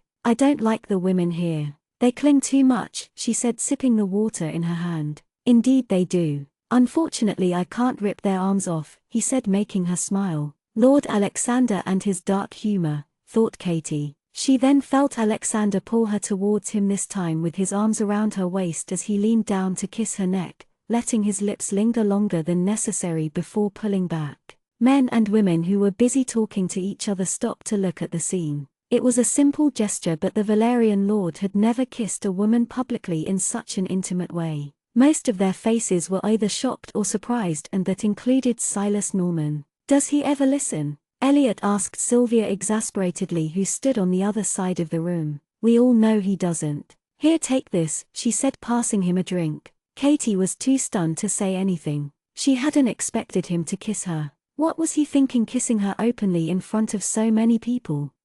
Chapter 76, Puppeteers of Empire Part 4. Picking on the little berries on her plate with her fork, Katie sat next to Alexander at the long table in the dining room. The long table was at the center of the room, where important council members and the lords sat with their companions for the day. Apart from it, round tables were placed in the room for the remaining folks. Katie noted that it was a violin that was being played in the background as they had their dinner. After Lord Alexander had kissed her in the hall, she was too embarrassed to move her head or eyes, and therefore had kept herself busy with the food in front of her and her ears occasionally picking up conversations that was going at the table. Lord Alexander, Lord Nicholas, the head counsel Reuben, Matthias, who often visited the mansion, and the man named Silas, who apparently was Lord Norman's youngest son, were the only names she knew at the table. Elliot and Sylvia were seated at a different table. Even though she had her eyes down for most of the dinner, she felt eyes on her, and it made it difficult for her to eat.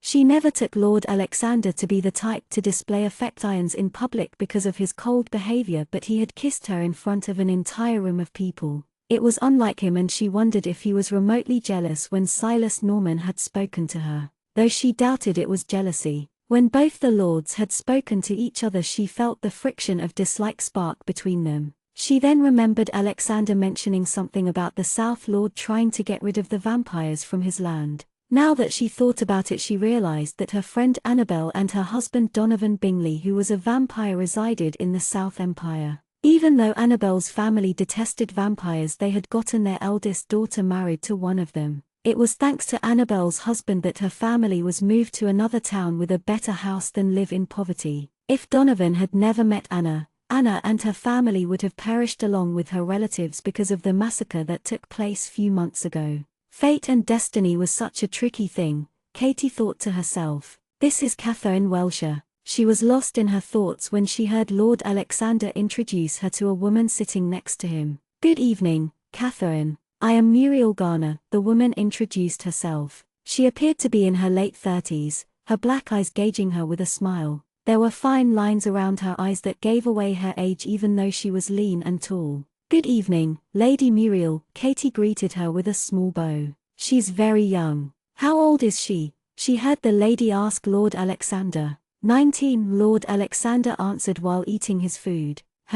As Lord Alexander and Lady Muriel spoke to each other in low voice, Katie noticed that Lord Alexander seemed to let his guard down a little in front of the woman. Now that she thought about it, it was Muriel who had touched Alexander's arm before in the hall. So petty of her, she thought to herself. If the Lord knew about it, he would definitely call her a silly fool, but it made her smile. Even thought he would call her silly fool, there was warmth in it. At the same time, she felt Lord Alexander's hand reach hers under the table to hold it, and she turned towards him to see he was busy talking to another person whilst her hand in his. Right now life seemed so perfect. As the last course of meal was served, which was dessert, the council head got up to clink his glass with a spoon to get hold of everyone's attention in the room. Seeing the room turn quiet, the old man spoke. I'm glad that all of you could make your presence here today. As we all have known or have been trying to do is to progress the relationships between the humans and vampires in harmony.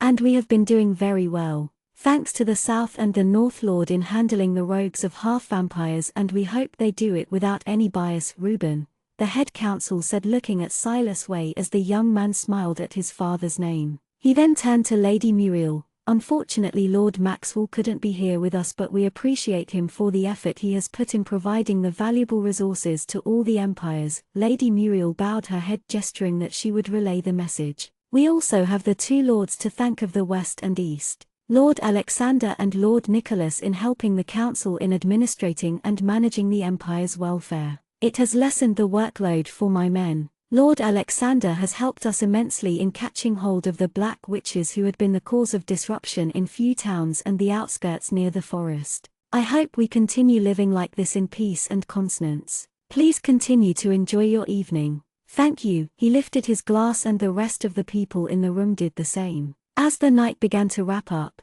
Alexander had gone to give his final words to Lady Muriel for the night with Elliot. Katie and Sylvia stood outside the mansion waiting for their carriage and the two men when someone spoke behind them. Miss Sylvia, good evening. Turning around they saw it was none other than Silas Norman. Good evening, sir. Sylvia bowed her head. I heard you visited the South not long ago. You didn't let me know, and here I thought we were well-acquainted friends. He spoke to her with a polite tone. The young man had been very polite with the way he spoke even before. It made Katie wonder if it was because of the upbringings that all the lords were well-mannered, especially when it came to him and Lord Nicholas. Lord Alexander was a whole different subject. Forgive me for not being able to contact you. I thought the young lord would be busy with his schedule, Sylvia replied, making the man smile, and he then turned towards Catherine. Miss Brown, are you leaving already? I was thinking we could spend a little time before you departed so that we could get to know each other well, he said, his dull grey eyes looking at her. I wouldn't mind dropping you off home. Sylvia looked at the man, worried now. She knew the man was sly as a fox, just like his father when he had approached them. Previously Katie hadn't known he was Lord Norman's son, and she had spoke her mind out without holding back her tongue, but now that she knew, she had to be careful. A commoner like her offending the young lord would cause nothing but trouble. Thank you for your offer, Lord Silas, but pardon me. I am a little tired tonight and would like to go back and rest. Perhaps another time, she replied, picking her words carefully. Of course. The future is something I look forward to, he smiled before picking up her hand with his. Giving a peck on the back of her hand, he spoke. I will be seeing you soon then. Night, ladies, and he left. Chapter 77, Puppeteers of Empire Part 5. Katie had a look of surprise seeing the man's figure retreat into the crowd who waited for their carriage. She was sure he witnessed Lord Alexander kiss, yet here he was courting her. Something just didn't add up, and like she had said, she was tired. Keeping a smile all evening and her posture straight to fit into the crowd had exhausted her. Placing her hand on her mouth, she yawned, a yawn that brought little amount of tears in her eyes. How often does the council hold an occasion like this? Katie asked Sylvia. 4 times a year on a quarter-wise basis. The head council has an impression that everything is running smoothly, Sylvia spoke, rubbing her hands together due to the cold weather of the night that breezed through. And it isn't, Katie said, making the woman nod. That's right. More like the old man is turning a blind eye because the situation is much dirtier than it seems to be. That is why all the lords have taken matters into their own hands, and she then changed the matter and asked, are you feeling better now? Yes. Why do you ask? You might have not realized, but the way you had been walking seemed a little strange when you came to my room in the afternoon. Sylvia laughed that led to Katie's face turn pink that went up till tip of her ear. Such an innocent girl, she patted her back. When they got back to the mansion at late night, Katie went ahead to her room before wishing everyone good night, while Alexander and Elliot headed to the study. Taking off the dress which she had borrowed from Sylvia, she placed it on the bed before tiptoeing to the bathroom. She was fortunate to have hot water running in her bath, as the maids and other servants were privileged with only cold water. Turning the tap open in the bath, she went to stand in front of the mirror. She touched the mark that laid on her shoulders where the skin had discolored. The evening dress had covered it, but now that she stood in only her undergarments, the mark stood out on her pale skin. Had she really walked strangely? But then it wasn't her fault, or maybe it was. Accommodating Lord Alexander inside her wasn't easy. Initially she felt her lower body would be torn as she took him in. She had cried due to the burn and pain that it caused, but the man had been gentle. The thoughts about previous night reminded her of him, and instinctively her legs squeezed together.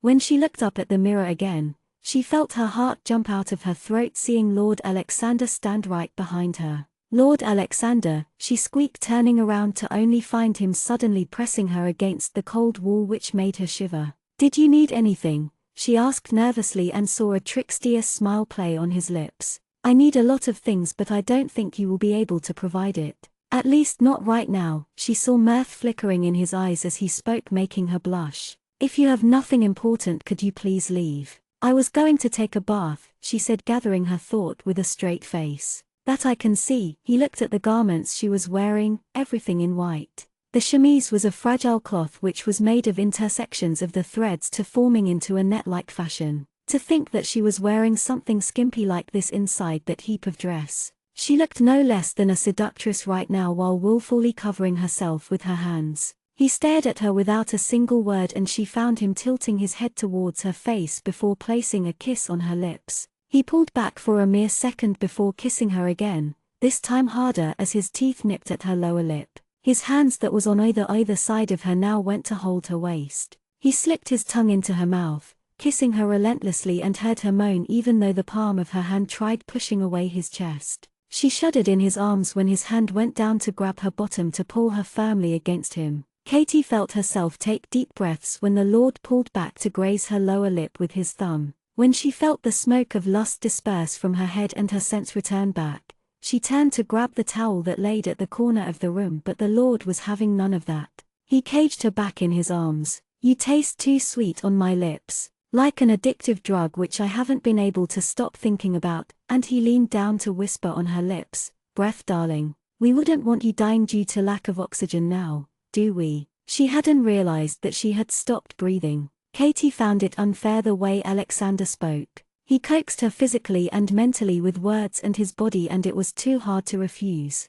Just when he had riled her up enough, he pulled back, leaving her body with sexual tension. "I came here to tell you that your cousin Ralph will be here by day after tomorrow with Oliver," he said, stepping back from her. Katie took the towel from the other corner and wrapped it around her. "I see." Katie could hardly stop counting the hours to see him. With that, Alexander left the bathing room. Hearing her room door click, she stepped out and then locked the door before going back to take a bath. Once she was completely clothed, she went to close the window to see someone sitting in the garden. Looking closer, she saw it was Malthus with a book in his hand. Ready to call out his name, she opened her mouth but closed it. Yelling this late at night didn't sound right, and therefore she looked around the room, finding something she could throw at him. Not able to find anything right, she threw her hairbrush that hit right across his face and she grimaced. "Ouch," she whispered when Malthus looked at her.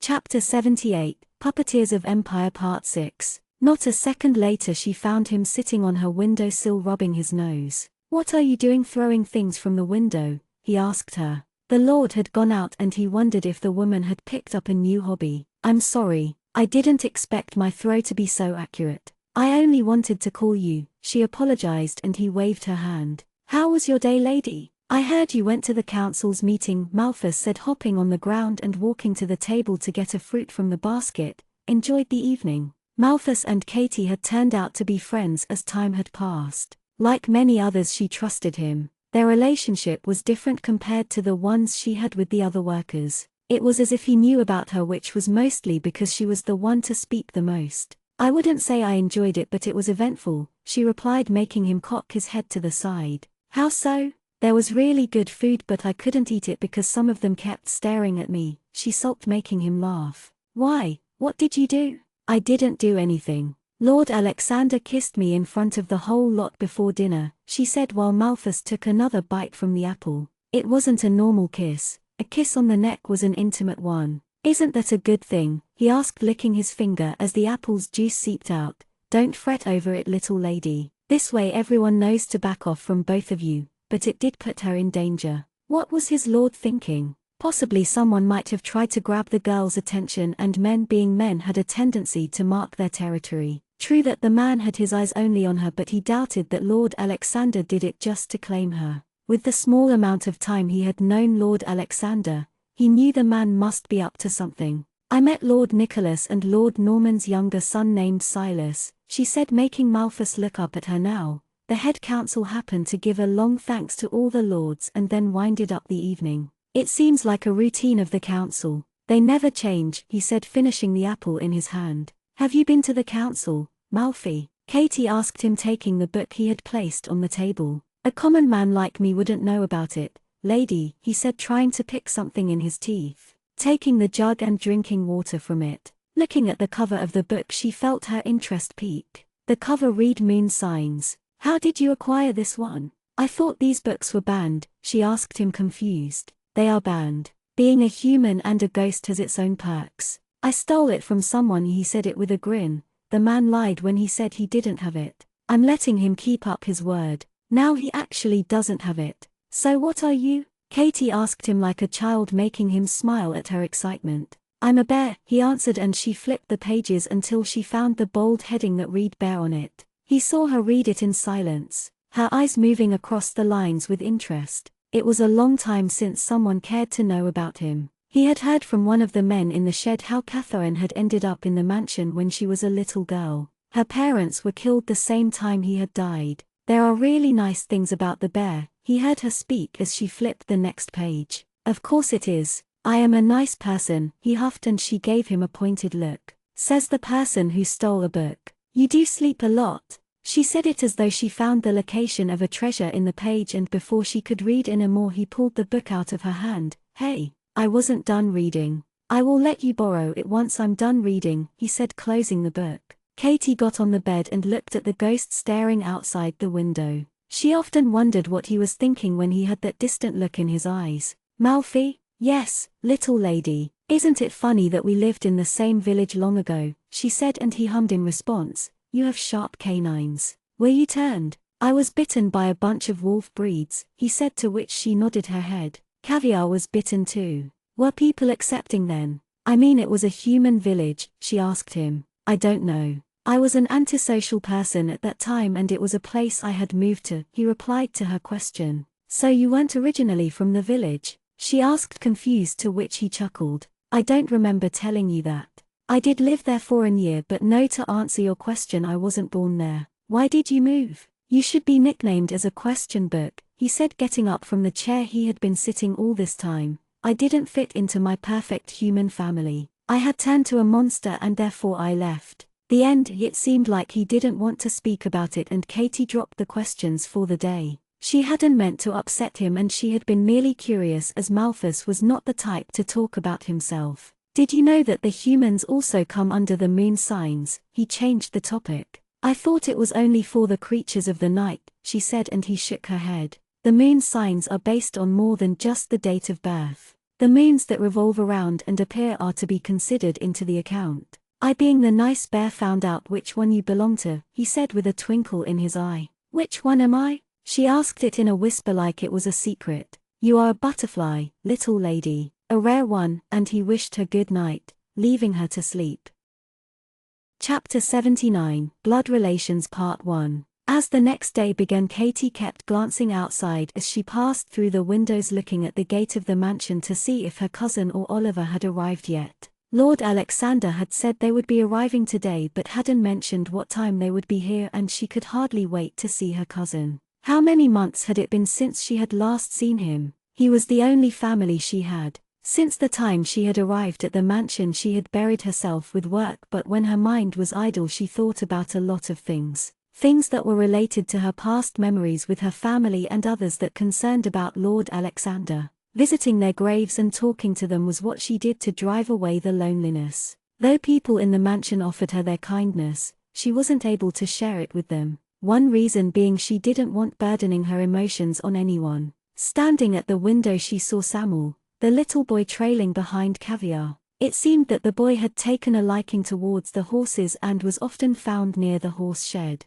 She was glad that she had brought him and his sister to the mansion. The outside world wasn't safe, and leaving them out in the rain and cold didn't feel right. She was glad that Lord Alexander had permitted them to live here in the mansion. They were, after all, children. She was once too. Sometimes when she spoke to Elliot and Sylvia, Elliot would recollect memories of the time when she had stayed in the mansion when she was 6 years old. Sylvia had laughed, showing a book that Elliot had kept safely with him, which he had bought to read it for her during bedtime. They had provided a roof over her. Not once but twice, and she couldn't tell how grateful she was towards them. With the times and the world she lived in, she had seen and heard good as well as bad things. The world they lived in was a place where a 6-year-old girl wouldn't have been able to survive decently. What was projected to people was far from the actual truth. Most of the deeds that took place in all the 4 empires were hidden or covered by the officials, though some details sometimes slipped by, which turned to rumors for the common people.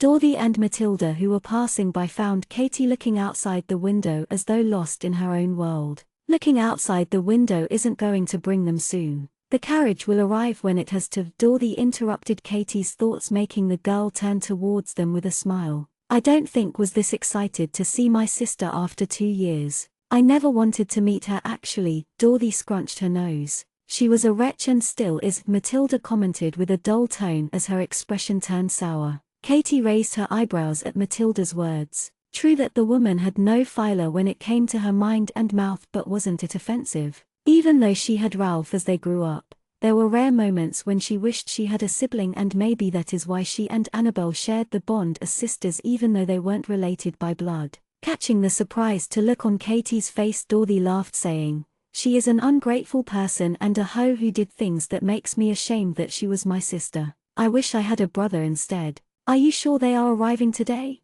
Matilda asked, to which Katie nodded. "That's what Lord Alexander said 2 nights ago," Katie answered, picking up the mop she had placed at the corner. "Oliver sent a letter to him saying they would reach Valeria today, so they must be on their way now." "Ah, we'll have a new face to work with. We are having a lot of new servants being added," Dorothy said, making Katie go silent. She had forgotten that she had decided to leave the Empire when she would find her cousin, to go back to the South Empire. Life had been busy that the thought of her leaving the Empire had gotten out of her mind. "It would be of great help if you women could use your time for quality work than stand here for idle chatter." Hearing the old, grim voice of the butler, all the 3 of them turned around to see the man standing there before all of them scattered to continue whatever work they were doing. As the day progressed, Catherine couldn't stop thinking about what she was supposed to do once Ralph would be here in Valeria. She doubted that he would like working in the mansion as a servant, as he was a free-spirited soul.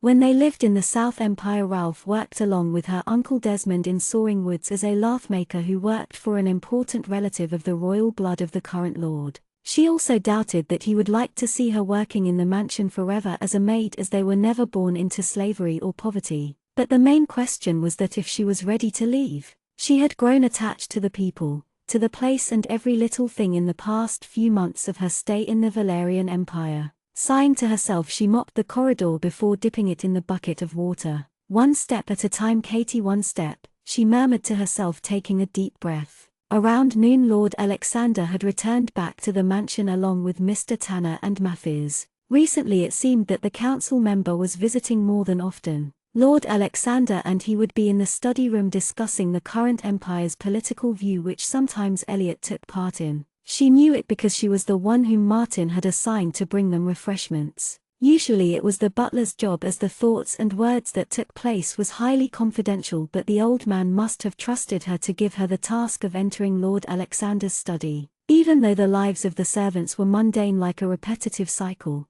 the higher-ups' lives were as busy as ever, if not same then more. She had tried to complete most of her work to keep herself free later on, and now that she thought about it, she hadn't seen Malthus since the time she woke up. He had told her that he would let her borrow the Book of Moon Signs, but now he was missing. Maybe Lord Alexander had sent him on an errand again. She was walking up the stairs when she saw Lord Alexander descend down in the opposite direction. "Lord Alexander," she greeted him with a shy smile to see him already wearing a smile on his handsome face. There were moments when she would call him Alex and then would realize he was an important man, a lord, and would switch back to calling him Lord Alexander. It was in those rare intimate moments she called him with his given name. She saw something catch his eye on her, and he raised his hand to dust the side of her hair. "Where have you been cleaning to have cobwebs stuck on your hair?" he said, flicking his fingers after removing the strands of web stuck in her hair. "And here I thought the mansion was spotless from every corner." "Some spiders are quite persistent in turning the dark places into their home," she said, making his lips quirk up. "Indeed they are," Alexander said, looking at the mop in her hand. Since a few days Lord Alexander had been thinking of releasing her from her work routine as a maid in the mansion. After all, she wasn't a maid. But if he did that, there was no saying she would stay in the mansion. Haven't you heard the saying, the spider spins its web with its strands again and again until it succeeds to its goal? Walk with me, he said, and she let the mop lean over the wall before accompanying him down the stairs. I haven't heard this version, but we have a proverb that says try and try till you succeed. Vampires have their own version of speculation when it comes to life, said Katie, wiping the remnants of water on her palms on her dress. It isn't that different compared to the humans. The humans and vampires are reflections of each other because we both are capable of destruction and restoration. We have been living for decades mimicking each other, she heard Lord Alexander say when they reached the end of the stairs. Lord Alexander was right, they were capable of bringing peace and war. She wondered if the dispute along with the South Lord had calmed down. By the way, Catherine. Yes. Katie's body went into an alert hearing her given name roll out of his lips. People usually called her by the name Katie, and when they called her by her whole name it meant she was in trouble because that is what she had observed when her aunt called her that way. I hope you had a good exercise and wouldn't go looking for an educator with what you wanted to learn so keenly, because I can always help you with that, he said with a sly smile. She didn't understand the first time, but when she did she felt her cheeks flame with him. And no, I wouldn't do that, she stuttered, her eyes darting to his left. Lord Alexander was way too blunt with his words, she thought to herself. She wouldn't do something like that again. The last time she needed advice hadn't gone well and instead she had gotten into trouble. She wasn't stupid to repeat her mistakes twice, and a part of her didn't want to face the Lord's fury.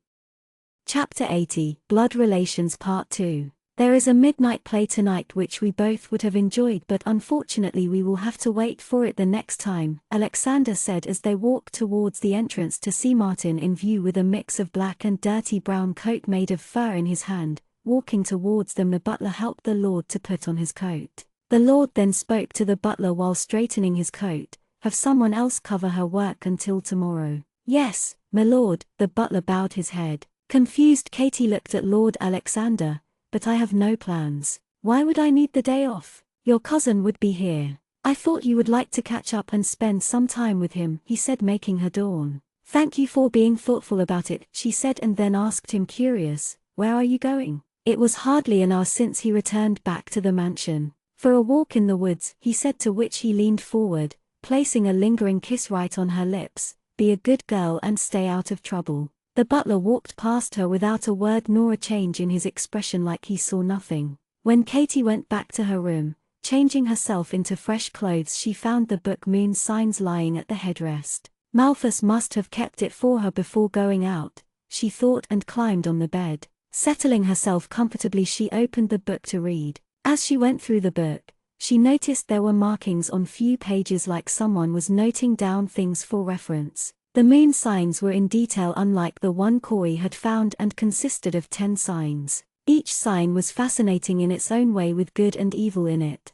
Along with the signs she had come across previously, she found new ones like chameleon, fox, stag, hyena and crow. Reading through, she found that the butterfly wasn't a sign but a generalized term for a human woman. Malthus sure didn't read the book properly, skipping important lines, thought Katie. The humans were categorized into 4 divisions, one of which was butterfly. It was evident that the book was solely made for the night creatures, while the humans were hardly mentioned in it. Reaching the last page of the book, she saw that the writer of the book had made rankings based on the signs regarding to intelligence and cruelty. The vulture, spider and the tortoise were the ones that she found intriguing. Once she was done reading it, she leaned at the side, pulling the drawer and placing the book inside. She remembered how Corey had said that humans weren't allowed to read it or had no access on the information on the nightly creatures. Most of the books were either locked or burnt down to ashes. Going to stand near the window, she caught sight of a carriage in front of the mansion.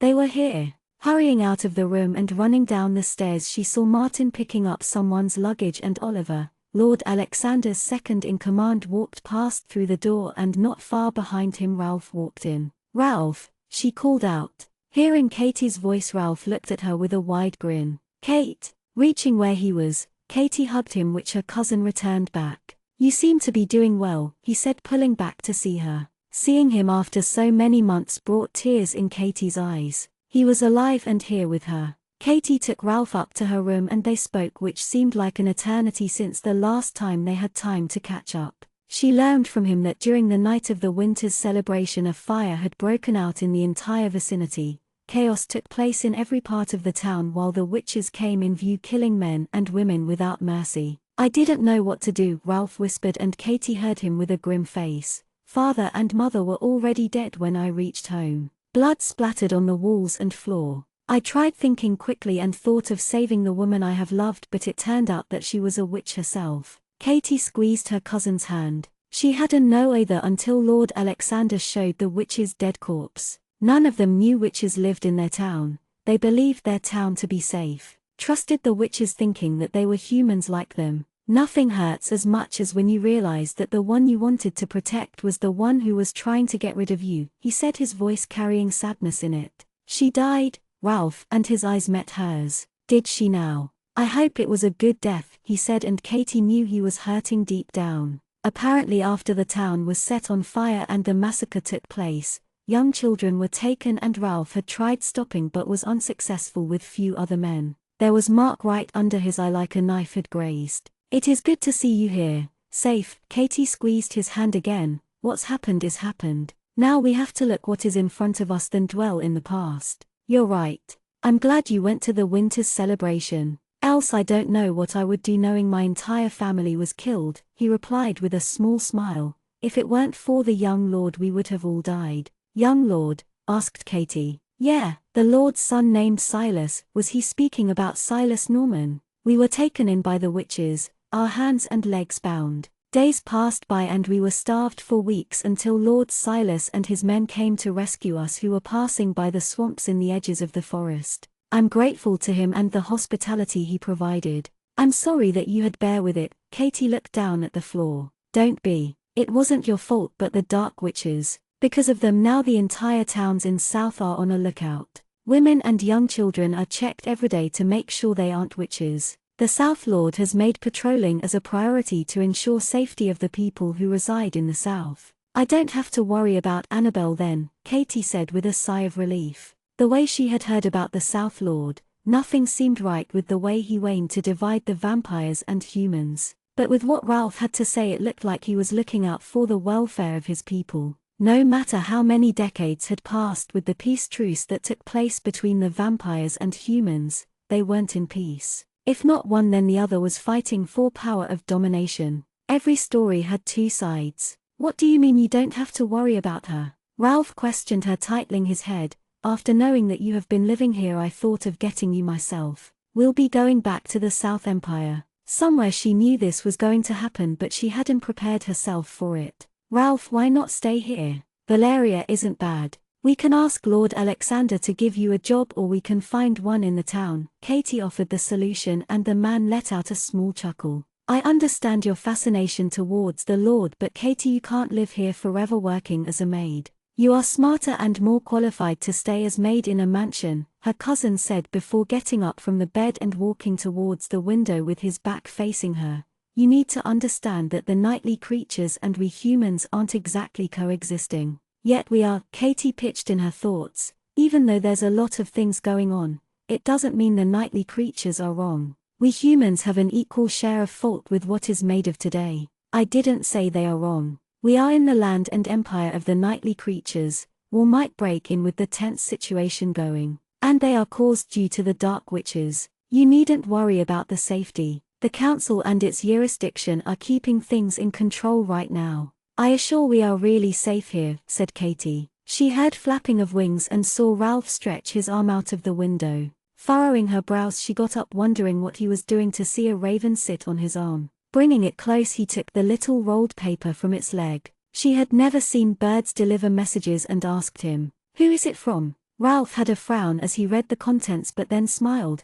"It's a friend who is in the center town of Valeria now." "How far is the town from here?" he asked. "Less than half an hour if you take the carriage." When the time of dinner arrived Katie sat next to Ralph along with the others at the long table in the dining hall. Lord Alexander as usual sat at the head while Sylvia and Elliot sat beside one another. Normally Katie would have her food with other maids at the common underground hall for the servants of the mansion but as Ralph was a guest tonight she had been asked to join them. Lord Alexander and Elliot spoke to her cousin asking about the time he spent after her townspeople was killed. It was evident that Ralph was intimidated with Lord Alexander's presence. The usual talkative cousin of hers hardly spoke except for the time he was asked questions. "I've asked the butler to prepare a room for you for the night," she heard Lord Alexander say as he finished his meal, picking up the clean white napkin. Elliot, who was still working on his meat with the knife in his hand, slowed down hearing the Lord speak to the brown-haired man.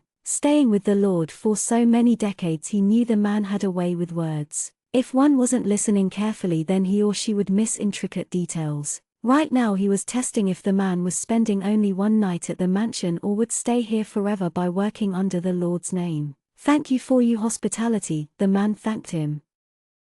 Chapter 81, Blood Relations Part 3. Finishing dinner, Ralph wished Katie good night, but not before telling her that he would be heading out early in the morning tomorrow and would return late in the evening. Seeing Ralph walk across the corridor and disappear in one of the guest room, Katie walked up to her room. In the morning, Katie woke up late as she had nothing to do with her day off from the duties in the mansion. She had planned to spend her time with her cousin, but now that he had gone to the town, she decided to go visit her relatives' graves. Seeing Lord Alexander at the hall with Martin, she greeted them both with a bow. "Good morning, Lord Alexander." "Good morning, Martin." "Good morning, Miss Welsher." "Excuse me," and he went inside. "Good morning, Katie. Planning to go out somewhere?" Lord Alexander asked her, and she turned to look at him. "Ah yes. I was going to visit the graves." Lord Alexander asked the little boy, Samuel, who was walking nearby, to get the carriage ready. "That won't be necessary," Katie said quickly.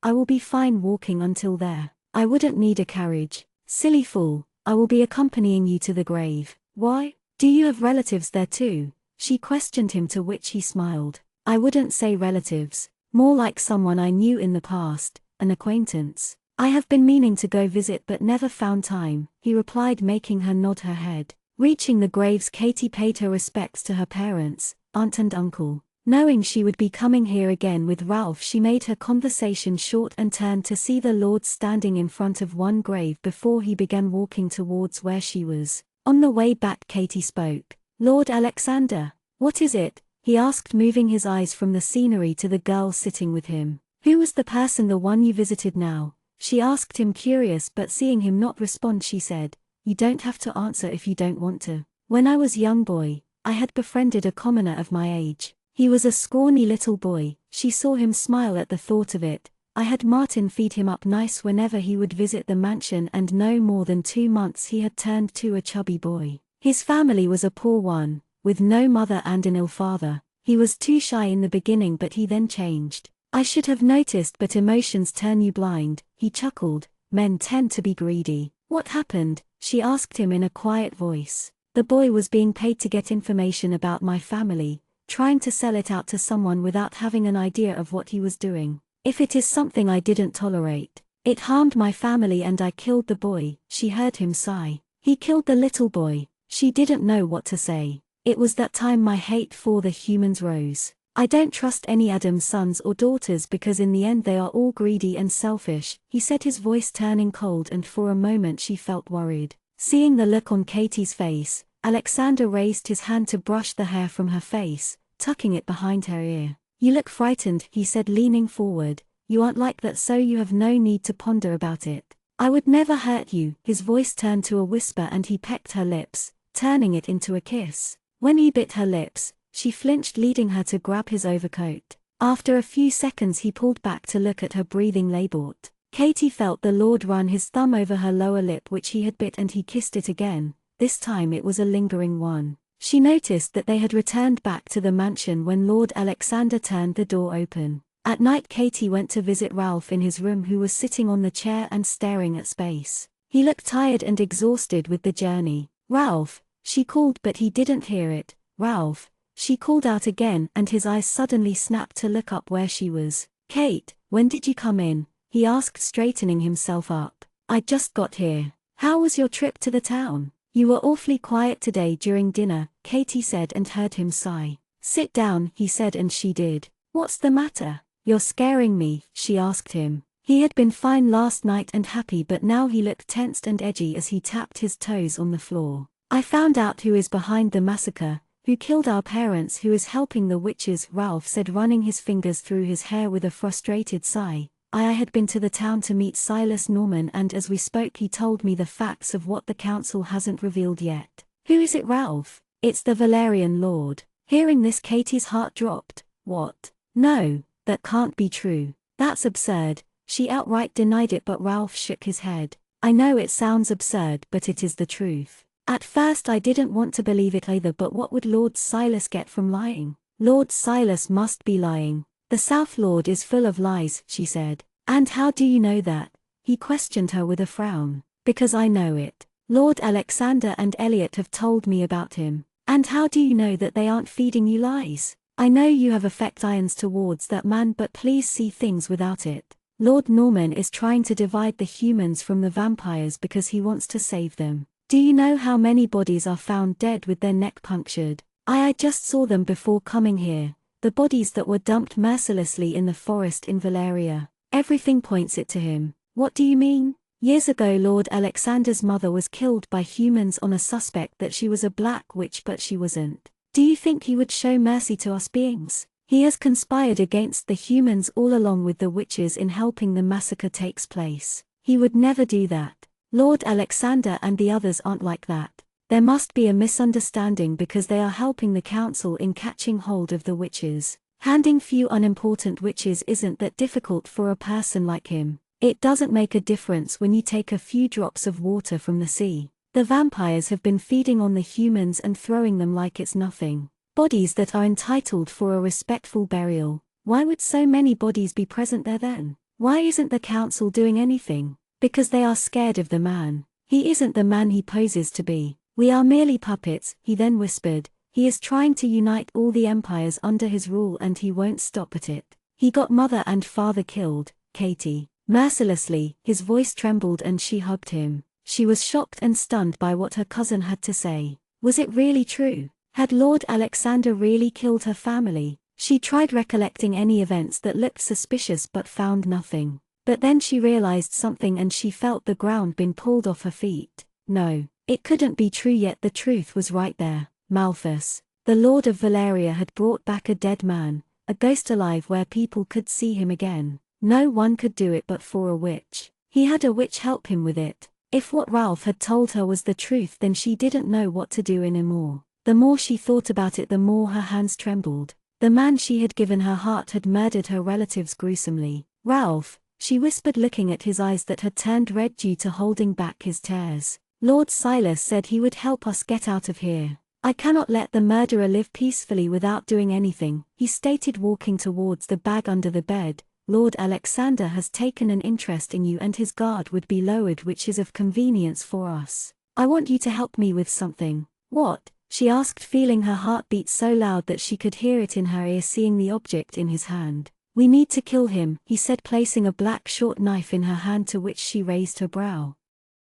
Chapter 82, Assassination Part 1. Hearing Ralph utter the words, Katie laughed, thinking he was joking, until she saw her cousin holding a serious face unlike hers. You are serious? She asked him, and then tried reasoning with him. I understand that visual truth is the strongest actuality, but how can you say it was Lord Alexander who had the bodies dumped there? Even if he did, he isn't a careless man. He is a smart man, and a smart man wouldn't leave his trails to be tracked, she defended him. Even though she had questions she wanted to ask Lord Alexander, she trusted the man she had fallen in love with. She believed him. You do have a point, but Katie, Lord Silas, Ralph said, to which Katie interrupted him. I have heard how Lord Norman and Lord Alexander have been in a conflict since a very long time. One trying to push another, but I can guarantee you that the Lord of Valeria has nothing to do with what you have witnessed, she explained, taking the knife from him and placing it on the table. Because if it really was true, he wouldn't have saved the little human 13 years ago and moreover provide a shelter in his residence. He gave our parents a burial, which is right here in his empire.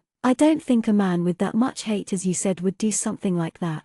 Don't you think so? She asked him, to which he stood silently, pondering over what she said. Ralph then spoke. So you're telling me the South Lord is trying to frame him? And Katie shook her head. No. If that was so, the council would be here, but they aren't. It appears that they are trying underhanded methods in trying to throw the West Lord off the map. He is trying to use you, Ralph. It looked like Lord Silas was trying to get his work done by dirtying Ralph's hand. Hypothetically, if Ralph was successful with the job, the Normans would be happy, but if her cousin wasn't, they had nothing to lose. She heard Ralph sigh loudly before he pulled out his belongings that was under the bed. "What are you doing?" "Sorting out my head while also distracting the confusion that's going on." Ralph gave her a dry laugh before flopping on the bed. "I am trying to wrap things around my head. I feel Lord Silas has been very kind all this time and he doesn't seem like a person who would use anyone, but then you have a point too. By the way, how did Lord Silas know you were here?" she asked him, curious. "He just found out," he replied before looking at her. "I'm sorry for panicking you. It would be wrong to blame Lord Alexander without any proof." He laughed, scratching his neck. "I'm glad you've cooled down your head now." Katie smiled, her face now relaxed. "Both the lords sound sketchy to me now," he muttered, flopping his back against the bed. "Can you promise to be careful the next time you meet the man?" she asked him anxiously. "Lord Silas?" And Katie nodded. "I will be, sister." It would be wrong to blame the Normans when she hardly knew them up close, but with what she heard and tried understanding, it looked like they had instigated her cousin enough for him to follow the path of vengeance. Feeling relieved with the previous tension diffused, Katie sat down next to where her cousin laid now. Would the vampires and the humans ever coexist together? She wished they could live peacefully, but the dream was way too far to wish for. There was a possibility that it would never happen. After all, both of them thrived to be at the top of the food chain, but it was quite obvious with who had the upper hand, thought Katie to herself. She looked to her side, to see her cousin starting up at the ceiling. Her cousin wasn't a bad man. He was someone who believed people just like she did when they entrusted their trust in the person. Apparently Ralph was supposed to go at the middle of the night to meet Lord Silas' men before proceeding with their plan, but now that he wasn't going, there was no need to worry about anything. "How far is the cemetery?" he asked, his eyes closed now while he had his eyes covered with the back of his hand. "Around 20 minutes by walk and lesser if we make use of the carriage," she answered him and got up from the bed. "You must be tired. Go to sleep now, Millimeter." "I am, especially with all the things I saw," he said, getting up himself, and then asked, "How do you trust him so much?" "Sometimes hope and courage is all that's left," and he offered her a smile. "Good night, Kate." "Good night, Ralph," she wished, leaving his room, and just as she was about to pass through the dim-lit corridor, she felt a shadow pass through from the corner of her eye. Humans lived with vampires, but ghosts and shadows weren't something to be used to. Shadows were usually treated as an ill omen. It wasn't until she found the butler carrying a candle with him that she exhaled. Martin looked no less than a ghost, with the light reflecting on his lean face marked with wrinkles. He walked across the hall before vanishing into the kitchen. At times she wondered if the old man was really alive. He hardly ever spoke or made any noise. Catching hold of the railing, she started walking up the stairs as she thought of what just happened in the guest room. She was thankful that her aunt and uncle had never differentiated her when it came to including her into the family. She had gotten as much attention as Ralph received as they grew up together. They could practically call each other as siblings. The Desmonds were the kindest soul one could find in South, and they had inflicted the same with their children. Ralph and Katie were the knit siblings that covered each other's little mistake when one of them committed it, because that was what siblings did. One hand on the rail and the other holding the candle she had picked from the hall. She heard the cat meow from the top and saw Aereo swishing its black tail as it meowed again, looking at her. Smiling down at the cat, she bent down to pet it to receive a purr. Gazing towards the Lord's room, she wondered if he was there or had gone for a walk, which he usually took late at night. Standing up straight, she turned the knob to her room. Once she got inside the room, she pulled out the knife she had taken from Ralph's room along with its sheath as a precaution. Unsheathing, she looked at the black blade with an edge of silver on it. She hadn't seen anything like this before, and it didn't seem like any ordinary knife. Just when she raised her hand towards the blade ready to test the sharpness, she heard someone speak in the room. "Careful with that, else you'll hurt your pretty finger."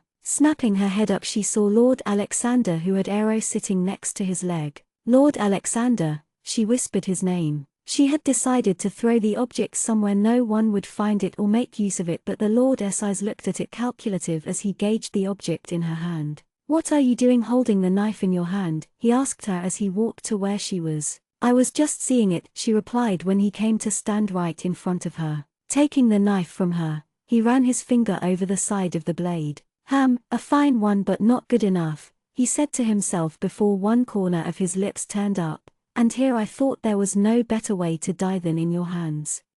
Chapter 83, Assassination Part 2. Katie's eyes went wide in shock, her throat dry and out of air. She should have known nothing went unnoticed by Lord Alexander. Had he heard everything? He must have. As she saw him sheath back the knife, she gulped. I would never do that, she stuttered, feeling the cool tips of his finger graze from the side of her temple. My, that's a disappointment, he said, dropping his hand back to his side. Did he believe that she would carry out the plan the Normans had laid? Was it really true that the man didn't trust a soul, especially not the humans? But she was human too. Did you think I would? She asked him with a quiet voice. Would you? He asked, his deep red eyes carrying humor and curiosity in it. She didn't answer his question, neither did he, silence following them. They stared at each other long enough until Katie lowered her eyes. Ralph had told her that his mother was burnt alive, but what about the rest of his family? She had seen portraits of his family adorning walls at the west side of the mansion. His parents, grandfather and him when he was a boy. She had caught sight of his mother's painting and she was utterly beautiful with captivating eyes.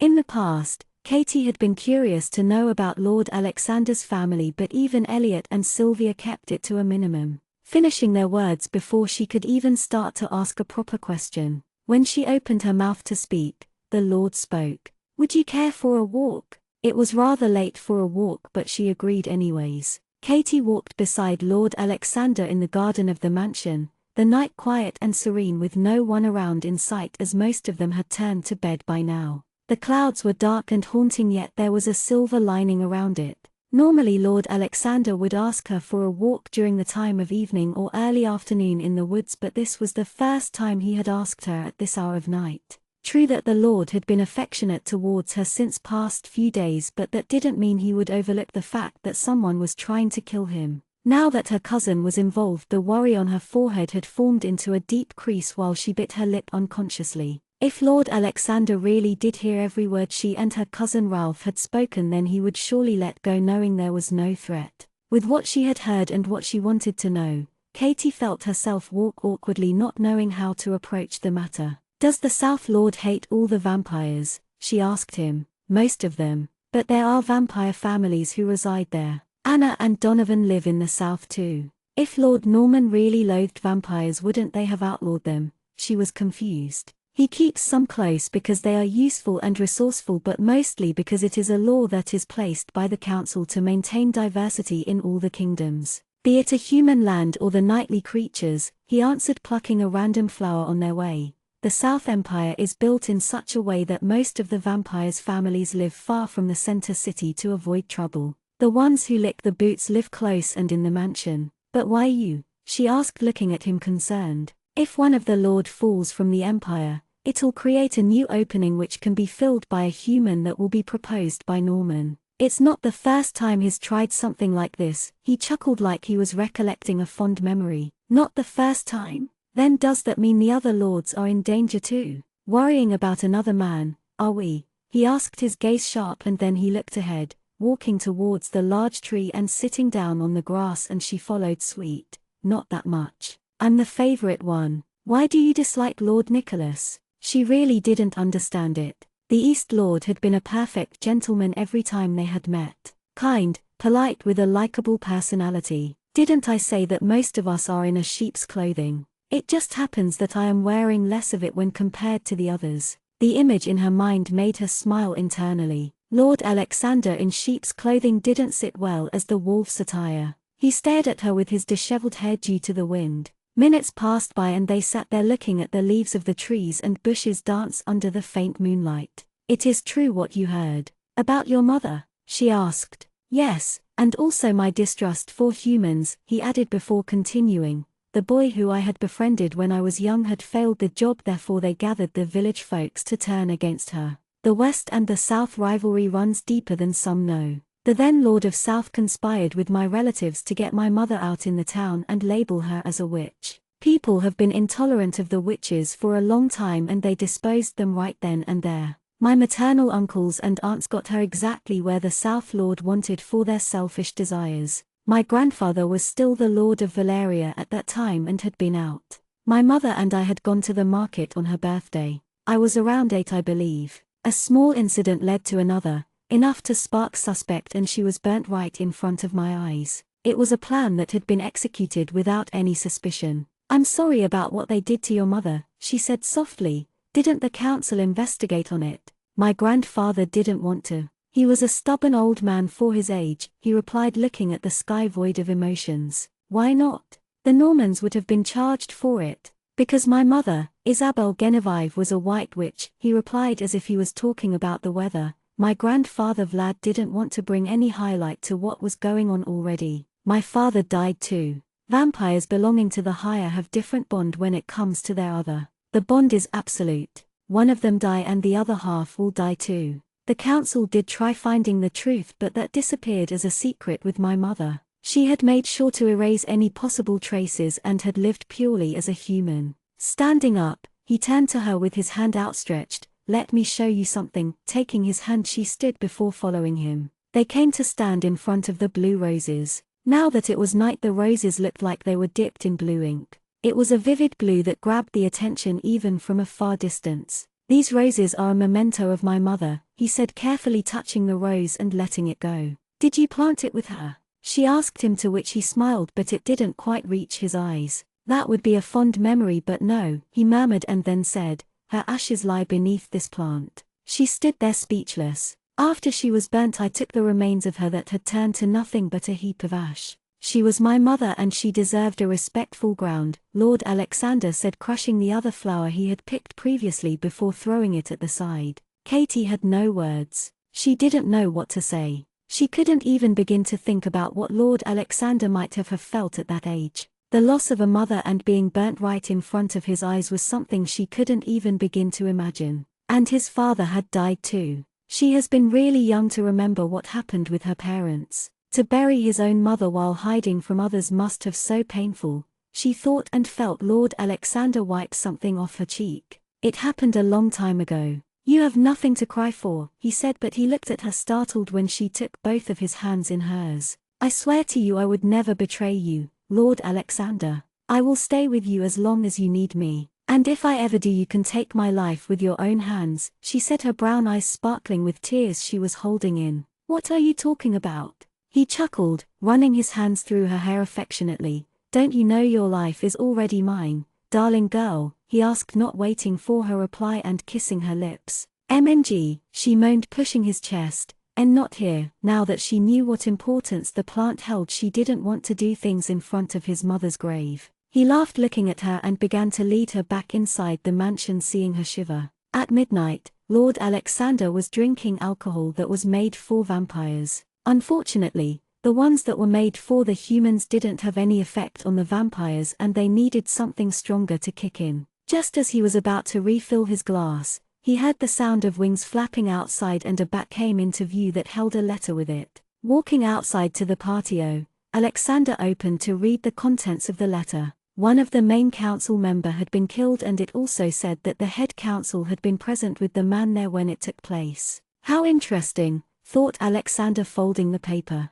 "It's time I start placing my chess pieces," he said with a sly smile. Chapter 84, One Bite Part 1. Both Katie and her cousin Ralph sat in front of the graves of their families in the cemetery. It was a quiet morning, with the birds in the distance chirping and the sun shining bright in the sky. Katie caught hold of her dress when a breeze swept past them, picking up the dried twigs and leaves along with the dirt of mud with it. She caught sight of a woman with a little girl at one side of the cemetery. The little girl had her hands joined near her chest, eyes closed as she prayed for the one in the grave. As they passed by, the woman bowed, to which Katie did the same from a far distance. Though she didn't know them or hadn't struck a conversation before, there were some people she often met in this place to offer their thoughts and prayers, whom she had got familiar with as months had passed during her stay in Valeria. Her prayers were quick, and therefore she walked towards a particular grave while giving her cousin time and space to mourn his parents. Death was quick, and the loss lead to emptiness, she thought to herself. Taking the white handkerchief, she cleaned Malfa's grave. Though the owner of the grave himself didn't bother to maintain it, Katie would make sure to tidy it once in a while. She didn't do it to be appreciated. It was something she felt she wanted to do when no one was seeing. The previous night she had questions to ask where only few were answered while the rest remained unanswered as she hadn't raised them with Lord Alexander. She could ask Malthus too, but she hadn't seen him in a while. Now that Malthus had a body that was living and breathing, did that mean there was no body lying down here? Or was the same skeleton used to revive him back from a semi-ghost and semi-living creature now? The question was if the grave was empty or not, but she doubted it was. Once they were out of the graveyard, they began walking towards the mansion slowly by taking a small detour in the forest. Katie told him about the Hallows celebration, of how grand the celebration and how they had a masquerade ball in the mansion. She skipped little details of the mishap that had taken place since she arrived at the mansion, not wanting to worry him. As they came to the topic of the Lord of Valeria, Ralph asked her, "So what have you planned to do next? Are you staying here?" Katie scrunched her brows thoughtfully as she replied, "I guess I will be." "Does he love you back?" "I don't know." Hearing this, Ralph rose his brow. "Don't tell me you are planning to live as a maid when you aren't sure if the man loves you." Katie could already see the displeasure forming on her cousin's face as he spoke. "Do you know what you are saying?" It wasn't like Lord Alexander to say a thing. The Lord and the word love didn't exactly float on the same boat, thought Katie. "It's not like that," Katie tried explaining. "Sister, I wish nothing but for your happiness, but the higher class vampires live their life differently," he said with concerned eyes. "And Lord Alexander's reputation isn't a clean slate to begin with, and you know what I mean." She knew how the Lord lived his life like, and it was like any other vampire. "I know that," she whispered, lowering her eyes before looking up again. "But he has been nothing but kind to me this entire time. He has, I don't know how to put it in words, but been there for me, like a hand that was always there to whisk me during my darkest hour.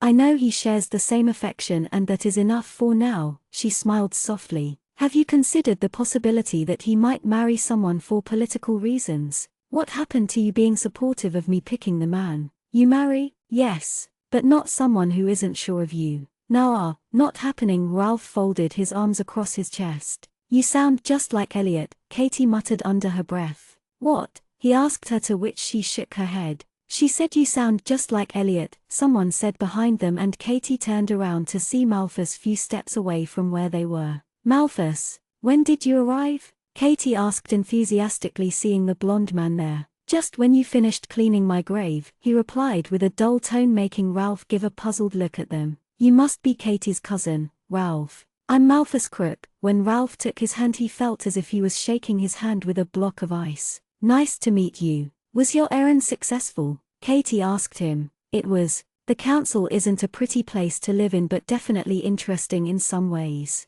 There's someone leaking information inside the council and manipulating the events taking place in all the empire." Malthus covered his eyes with his arm when he looked up at the sky. "Lord Alexander wanted me to confirm about it, and it's done." "So you don't know who's done it?" she asked, and he shook his head. "It wasn't easy to find the rat and will take few more days, but I believe the Lord already has his suspicion on some of them. Now that I think about it, I'm pleased with my decision of opting out of duties." He said the last line mostly to himself. Once they reached the mansion, Katie caught sight of the Tanners, who with the Bartons and other members were present in the hall with Lord Alexander and others. "Today seems to be a full house," Katie commented as they passed through the hall, and as she walked by, her eyes met Lord Alexander's for a fleeting moment. She smiled to herself at that. These little things were the ones that brought her happiness. "What are you grinning about?" Ralph asked as he coughed, touching his forehead with an exhausting sigh. He said, "I'm catching a fever." Katie placed her palm on his forehead to feel it burn hotly. "You're burning. Come on." After she got Ralph settled in bed with a change of clothes, Katie brought him lunch to his room. She scolded him for being irresponsible by going out today instead of taking a good rest to recover his health. Leaving him in his room, Katie was walking across the floor when she caught sight of Mr. Travers. "Good afternoon, Mr. Travers," she wished the young man as he came out of the hall with his half-sister Lady Caroline. "Good afternoon, Lady Caroline," she wished the woman politely, to which the woman walked ahead like she hadn't uttered a word. Not minding it, she smiled when the man came to stand in front of her. "Good afternoon indeed. I was hoping to catch sight of you here, he said, scratching the back of his neck as he smiled at her. How have you been? Very well, sir, she answered, to which he nodded. By the way, don't mind my sister because I don't mind her myself, he said with his brows furrowed. I don't, but thank you for saying it. There seem to be a lot visitations today. Is everything all right? She asked him. Looking around first to see no one was around, Cole spoke. A murder took place last night in the county hill. It was one of the council jury. Someone found his head near the river. Though the news hasn't been let out yet as the officials are still gathering on what actually happened. My father and the others have come to discuss the same with the Lord, he said. Chapter 85, One Bite Part 2. Why hasn't the council called for a meeting then? Usually when something took place, Lord Alexander would have gone to the council's meeting, and if a man from the council had been killed, wasn't it important to find the culprit? The news hasn't traveled that far. We had no clue about it until Lord Alexander wrote to us early in the morning. I believe it is only the lords and the head council with a few of more who are aware of what happened. I see, she murmured deep in thought. Looked like things were really going haywire in the empire, thought Katie to herself. With the men who were trying to divide the knightly creatures from human lands, Normans trying to kill Lord Alexander, and now the murder of a council member. All this while she had been living on the other side of the curtain where life was filled peace, and the only thing there was to worries she had were minute details of the daily life. But since the massacre of her town took place, the curtain had been pulled down to show what reality was. The town folks were unaware of it as the truth was hidden from them to maintain peace. Catherine, she heard Mr. Travers call out her name. Yes, she answered, looking at his hazel eyes. Really? He asked her, to which she quickly apologized in panic. Forgive me, I didn't listen to your previous question. I asked if you were free this evening. I wanted to take you to the theater. Theater? She tilted her head. Ah yes. You see, there is this new play in the theater and I have been hearing a lot about it. Would you like to go? With me, I mean. Katie was surprised with the sudden invitation. The word theater and play brought different memories now, and she felt her cheeks grow hot after Lord Alexander had taken her to the midnight theater. She began to be interrupted. I'll drop you back safe. I promise, he uttered the words, feeling a little nervous as he awaited for her reply. Unfortunately, Catherine won't be joining you, Mr. Travers. They heard the Lord speak, his shoes clicking on the white marbled floor.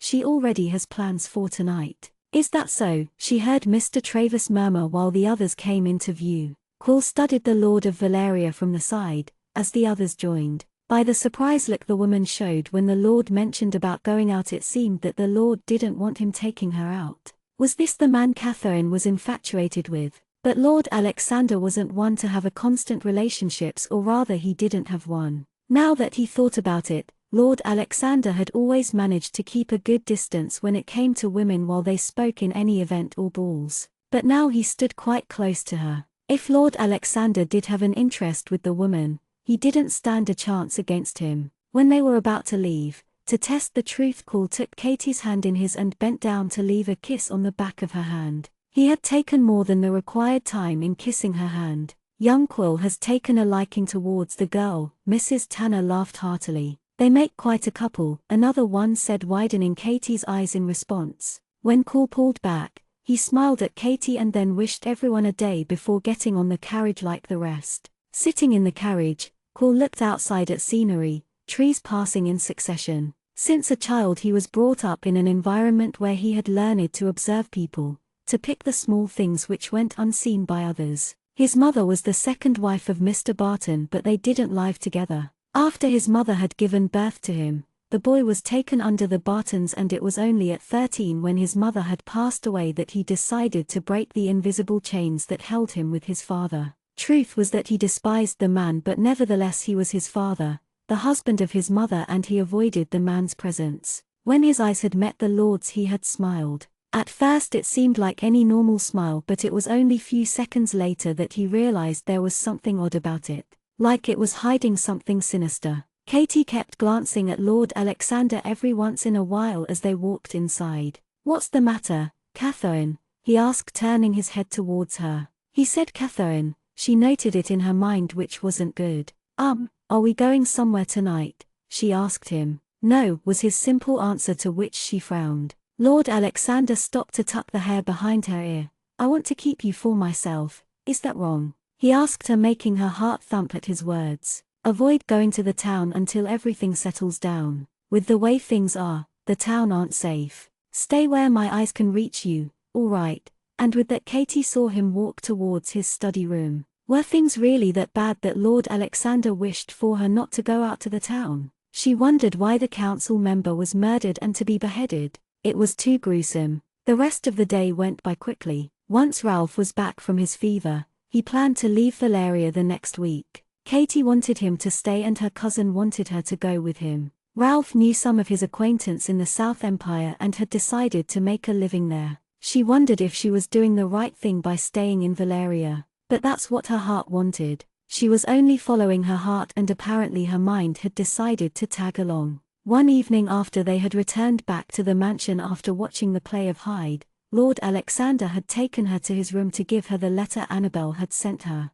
Her friend had finally given birth to a healthy girl. She was happy for her and she wished to go give her blessings to the family. When she had completed reading the letter, she looked up to see Lord Alexander looking at her with a smile. I don't know why, but seeing you smile makes me happy, he said, taking the letter from her and placing it on the table. Are you all right with this? Sending your cousin to another empire? He asked her. I can think of no other way, she said, feeling his hand play with her fingers. I wished he could stay, but he's already made up his mind. And forcing him here wouldn't be right, she said, her eyes moistening in the process. It wasn't like she wouldn't be seeing him in the future. Do you want to go with him? Lord Alexander had a serious look on his face as he asked the question. Do you want me to? She in turn asked him, making him smile. No, I don't. I want you to abide the words you spoke few days ago. Katie felt Lord Alexander place a kiss on her forehead tenderly. She felt his fingers weave through the back of her hair before grasping it gently as he lowered his lips to hers.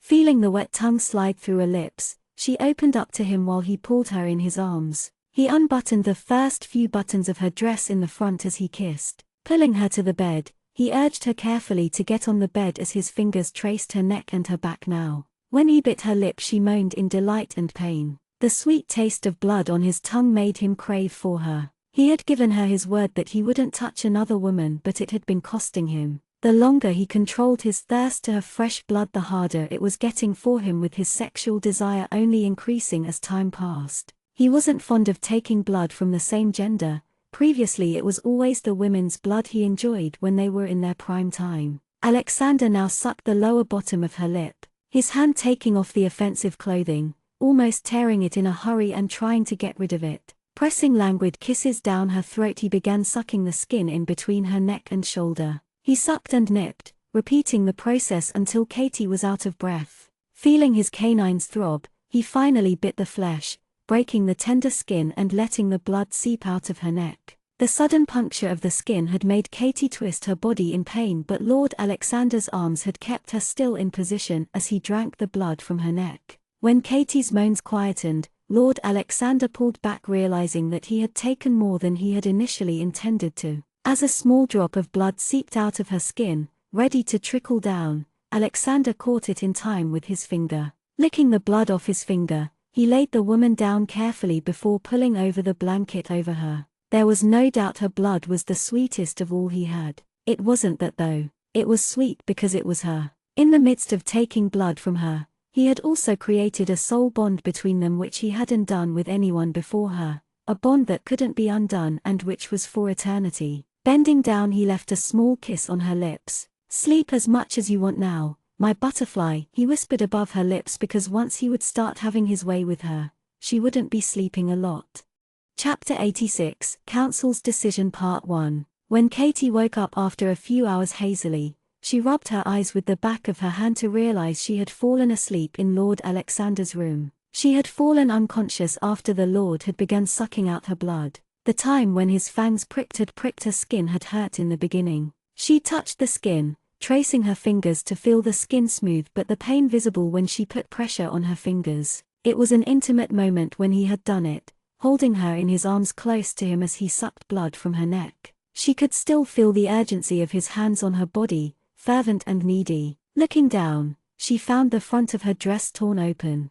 Few buttons were missing and one was hanging loosely with the thread. Lord Alexander wasn't in the bed nor in the room. Seeing the curtains fly due to the open doors of the patio, Katy scrambled down the bed, letting her feet walk towards the open doors to see Lord Alexander sitting there lazily with a cigar in his hand, his legs stretched out with his back against the lounge chair. She caught sight of him bringing the cigar to his lips, taking a deep puff from it before blowing out the smoke in the midnight air. She was never fond of cigar and smokes. Though the smoke didn't affect the vampires, that didn't mean it didn't damage a human's health. She disliked the smell and it made her frown when she caught sight of someone with the cigar. But it was different when Lord Alexander picked the cigar between his slender fingers. Even the misty smoke that left his lips looked alluring. She walked to where he was, making his gaze shift from the forest ahead of him to her. "With the amount of blood I took, I doubted you would wake up before dawn," he asked her while exhausting the burning bud in his hand on an ashtray.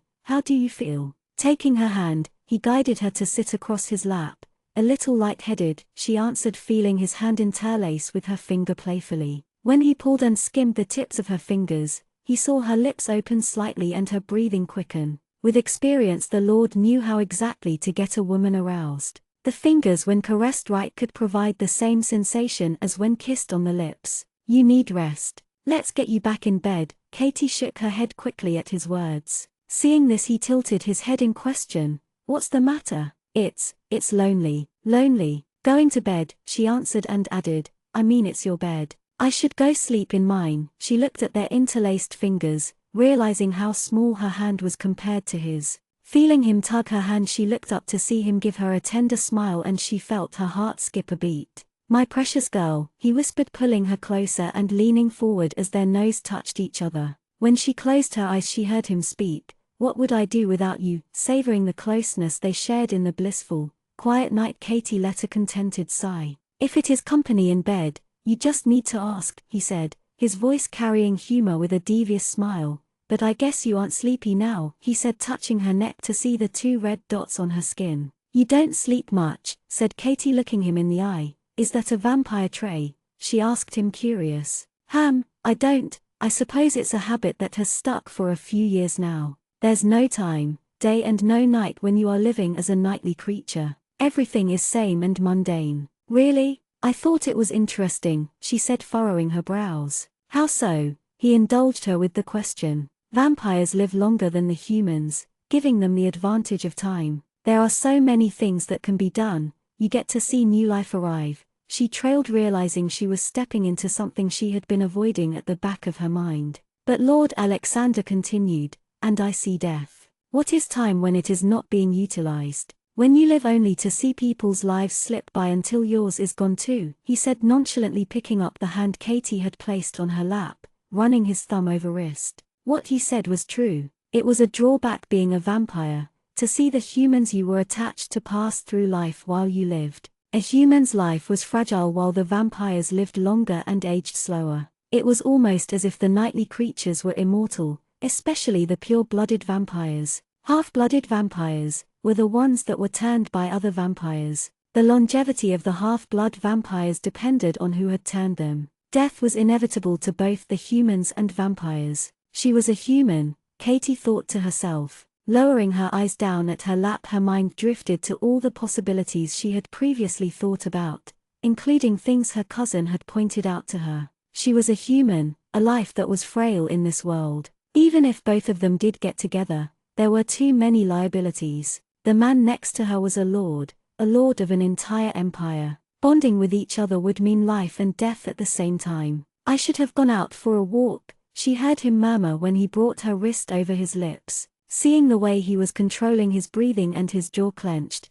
Katy felt he was in pain. She wanted to offer him her blood if it would reduce his discomfort. Even the grip on her hand had tightened, but with seconds it loosened. "Have you heard the story of the hen who laid golden eggs?" he asked her. "I have. It was an old story, a story which was often narrated to young children. Could you recount it for me? In your own words, of course, anything you are comfortable with." Nodding her head, Katy began. "Once there was a couple who owned a farm at the far end of the South Empire. They had no children of their own, but they had many chickens and hens, geese and cows. Among them was a hen who laid a golden egg every day before sunrise. One day the couple got greedy and killed the hen, she said, closing the story short. Wondering if that was the story he had asked her to recount, she asked him, "Is that the story you were asking?" "That's the one. It's been a while since I last felt someone's blood to be so self-satisfying. To drink until the very last drop," he said with a sigh. She didn't know how to react to him relating her to the hen. Looking at her, Alexander chuckled, "Don't worry, I won't kill you. I am not dull-witted like the couple. I will keep you safe," he said. Times like these Katie found Lord Alexander to be really dangerous, like she was treading on a thin ice. As the night air blew, she shivered, goosebumps forming on her skin. Lord Alexander took her back into the room, closing the patio doors to block the cold wind from entering the room. Leading her to the bath, Lord Alexander turned the faucet, letting hot water fill the large bath. Was the Lord planning to take a bath now, at this odd hour? But then she remembered his words. Time didn't matter in the world he lived in. Wanting to give him privacy, Katie turned around but to hear Alexander speak to her. "Where are you going?" His beautiful haunting eyes captured hers. "We are taking a bath together," were his words as his feet padded across the floor to where she was. "I think I am fine," she said nervously, taking a step back, and before she could escape his hand reached for hers. "Of course, you will be fine," he murmured, his fingers already working on her buttons to unbutton it. "I need you," and that was all that was needed to coax her to get into the bath with him. She now sat in the middle of the bath that contained warm water, her back facing him while little steam went up in the air around her. He had seen her body but they had never bathed together. It was embarrassing for her and her shoulder were tense with her eyes as wide as an owl, looking at the steam. Lord Alexander's bathing room was magnificent, with the candles glowing from every side and corner of the room to give a golden glow to the entire space. The level of the water didn't reach until her neck but reached just above her waist to cover her from the eyes of the Lord of Valeria. When Lord Alexander was getting rid of his clothes, she had parted her hairs on either side of her shoulder to cover her bosom right before getting in the bath. "What are you doing standing so far away?" she heard Lord Alexander chuckle right behind her. Feeling his hands on both her shoulders, she felt blood rush above her head. "Relax, darling. I wouldn't want you fainting in the bath." "Deep breath," he whispered beside her ear. "You ask for the impossible, my lord," she muttered under her breath, which he heard anyways, and it made him laugh. "I didn't know breathing was such a difficult task," he said it with lilt. "Let me breathe some life into you then." Turning her around, his hands traveled down from her shoulders to the side of her arms before resting them on her waist. Chapter 87, Council's Decision Part 2. She shuddered when Alexander's hand moved from her waist to her stomach, and when it started advancing straight up languidly, her heart began beating loudly until he reached the back of her neck. All this while Alexander kept his eyes on her, gauging the expressions that crossed her features. Katie titled her head, raising herself by standing on her toes, which Alexander responded by leaning down and kissing her on her lips. He caught her lower lip in between his teeth and tugged on it, pulling and biting it teasingly. Both his hands caught hold of her face as he plunged his tongue into her mouth forcefully. She moaned and sighed into the kiss, placing her hands on either sides of his shoulder. He kissed the side of her jaw and then her neck, biting the skin and soothing it with his tongue, the mixed sensations clouding her mind. Taking her towards one end of the bath, Katie placed her hands flat on the cold surface. Her breathing fastened when he moved her hair to one side, stepping closer to her to feel her back against his toned chest from behind. "Weren't we supposed to be taking bath?" she asked, breathless.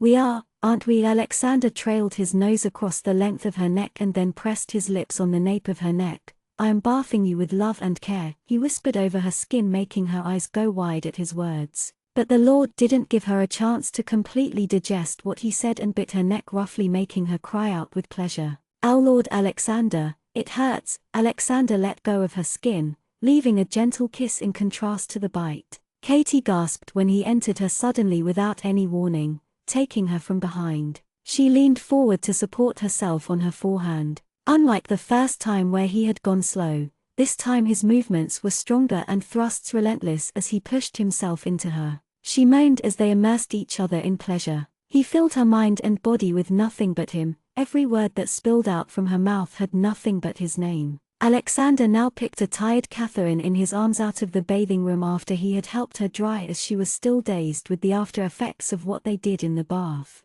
Placing her in the bed, he got in next to her. Seeing her slip into her dreams slowly as she tried keeping her eyes open, he kissed her forehead. Pulling her close to him, he fell asleep next to her. Days passed by and Katie sat looking grim while listening to something her cousin was talking about. Tomorrow morning he would leave for the south, and it was only few hours ago since the information started sinking in Katie's head. Thinking about it only made her mood glum. How she wished Ralph could stay here, but he had things he wanted to, and therefore she tried understanding what was best for him. Ouch, she exclaimed, feeling a flick on her forehead. What are you looking so depressed about? It's not like I'm going to a war, Ralph chided her. I'll come often to visit you and our family. And you can do it too. He smiled and she returned it with a sigh, but put a smile on her face the next second. Of course, I know that. You don't need to say it, she replied, rubbing her forehead. So you're going to stay? I am, she smiled, looking at the horizon that had formed due to the trees and the sky. I had initially stayed here because I didn't know where to go, and then I stayed to find out about you. Now that it's done, I can find a job in Valeria and try to put my education into good use. I am glad to hear about that. I wouldn't know what to do if you said you were going to continue being a maid. As exciting as it is to serve and clean the mansion, you can't deny that it's dull. He grinned and she grinned back. Her cousin was never fond of cleaning. She then saw him fumble his hand in his pocket to pull out a piece of neatly folded paper. This has the address where I will be staying. There's also an acquaintance address just in case you don't find me there, he said, handing it over to her. Seeing from afar, Katie caught sight of the carriage heading towards the mansion. Lord Alexander and Elliot are here, she said as the carriage neared. When Katie and Ralph stepped down the stairs, they saw Malthus walking with steadfast steps towards the head butler and whisper something to him. Not few seconds later Elliot got inside with his shirt holding streaks and dots of red on it. Unlike his usual happy self, he had a grim expression on his face. Following him was Lord Alexander, and this time it didn't take for her to understand it was blood that was splattered on them. Katie took a step forward to be stopped by Ralph as he held her arm.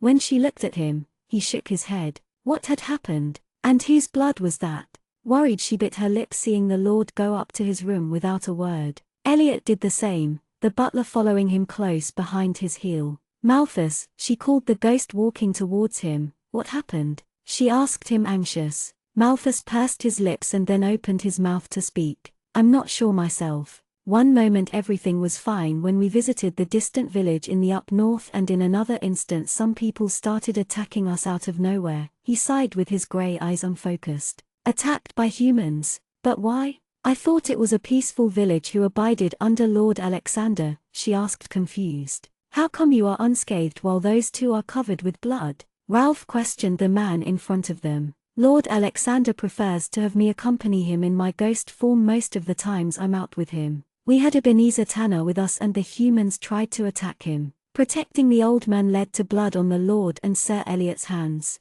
The Lord said they showed the trace of dysfunctional turned half vampires, but when we later checked they seemed to have their human side still intact, Malthus explained, confused himself. So they were targeting Mr. Tanner then? She asked him. It seemed so, but that isn't what we have to worry about, he said, looking up towards the Lord's room. We found a word that the council members are on their way here, and it has something to do with the safety of humans and vampires. That doesn't sound good. She felt uneasy hearing what Malthus had to say. As expected in the evening, 3 members of the council visited the mansion where Lord Alexander resided. Lord Alexander now sat in his study facing the council members who had taken seats across the table. History was repeating itself, thought the Lord, looking at the same men in the room. Being a half-vampire, Lionel, the right-hand man of the council, hadn't changed much. There was Matthias too, who had come along with the other 2 council men. We apologize for the sudden visit without any prior notice, Lionel apologized. No need to be formal. I'm sure it was something urgent that needed to be relayed. The Lord of Valeria smiled at them charmingly. I'm glad you understand, Lord Alexander, the other man spoke, and the Lord continued to smile. So how can I help you? Alexander asked them. This is from Reuben. Lionel passed a parchment to the Lord. All the contents and details are in there. This is not permanent, it's something the council decided to give a try on for a trial period of a month to see if there is any changes. Reading the contents inside it, Lord Alexander didn't change his expression. I hope you support us with this. Of course, he replied, and after exchanging few more words the Lord got up from his seat and the others did the same. Shaking their hands, the men left. Once they were out, Lord Alexander called for Katie. Katie, who had been pacing front and back in her room, was startled when the butler came to fetch for her, saying the Lord had requested her to see him. "Come in, Katie," he said, sensing her behind the door. "How was your day?" "It wasn't bad," and she said. "I heard the council members were here." "Yes. I wanted to talk to you about the same," he said, standing towards the window. "It seems like the appeal that was put forth with the division of the vampires and the humans has been picked for a trial course, for a period of 1 month. The instructions are such that all the middle and high class of humans are supposed to go reside in the human land for now. I believe someone already whiffed today's incident and let the council know about it. Right now appealing for a reconsideration is not going work as the process is in a trial, and also that I killed a bunch of people." Alexander said it to her. "But that was in self-defense," she said, making him smile dryly. "Death is death to the council, no matter what caused it," he sighed. She didn't want to hear what was coming because she already knew the reason as to why he had called her to his study. "Unfortunately, as the Lord, I have to abide the council's decision for now," and he said, "Katie, you will have to leave the mansion along with Ralph tomorrow." Chapter 88, Promise Part 1. Tomorrow? That's right. Ralph is going to depart for the south tomorrow morning. "I think that would be an ideal option." Katie looked at the Lord's grim expression. His eyebrows contracted slightly. "But I don't belong to the class you mentioned, so I can stay, can't I?" she asked, her voice pleading him. She didn't want to leave the mansion or Valeria. Lord Alexander walked to his desk, picking up the parchment the council member had given him to give it to Katie. "What's this?" she asked, taking it from him. "It's the clause and terms the council has come up with regarding the trial for dividing the creatures." Unrolling it, she began to read what was written in it. Council Edict number 352. Taking consideration of the recent activities that has caused disruption for both the creatures of our lands, the council has decided to have a trial run by having a temporary division between them, which will be for a period of a month. Clause 1. Human families who have been residing in the empires for more than 5 years will be permitted to stay, while families less than the mentioned span are ordered to go to the South Empire during the trial period. Clause 2. The council will be responsible in allotting new residents for them to assure a comfortable stay. For further queries and negotiations, write to the council. Clause 3. Clause 1 and 2 holds for the vampires in the human lands. Clause 4. Maids and servants serving the families for 3 years will continue their work without any disruption. Clause 5. All the creatures who recently moved to another land are instructed to go back to their empires. Clause 6. Respective lords of the 4 empires will assist the council in helping the safety trial the council has decided. Clause 7. Any man or woman not abiding the clauses mentioned above will be held guilty and will be charged under the Edict number 228. Clause 8. Higher authorities in the empire are allowed to visit lands with the permission from the lords and a council official. What's Edict number 228? Katie asked after reading the parchment and handing it back to him. It's a decree that talks about the involvement in the witches' activities, Lord Alexander answered her. When a person falls into that contempt, he or she is taken in for trial of court with the councils. Depending on whether the person is guilty or not, the council members will decide what to do next. After reading the contents of the parchment and listening to Lord Alexander, she realized that she had to accompany Ralph back to the South Empire. Staying here would only cause the Lord and her problems, which she didn't want. She didn't want to leave him and go, but she didn't want to put Lord Alexander in a troublesome situation either. She stood still, biting her lip in silence as she thought about it.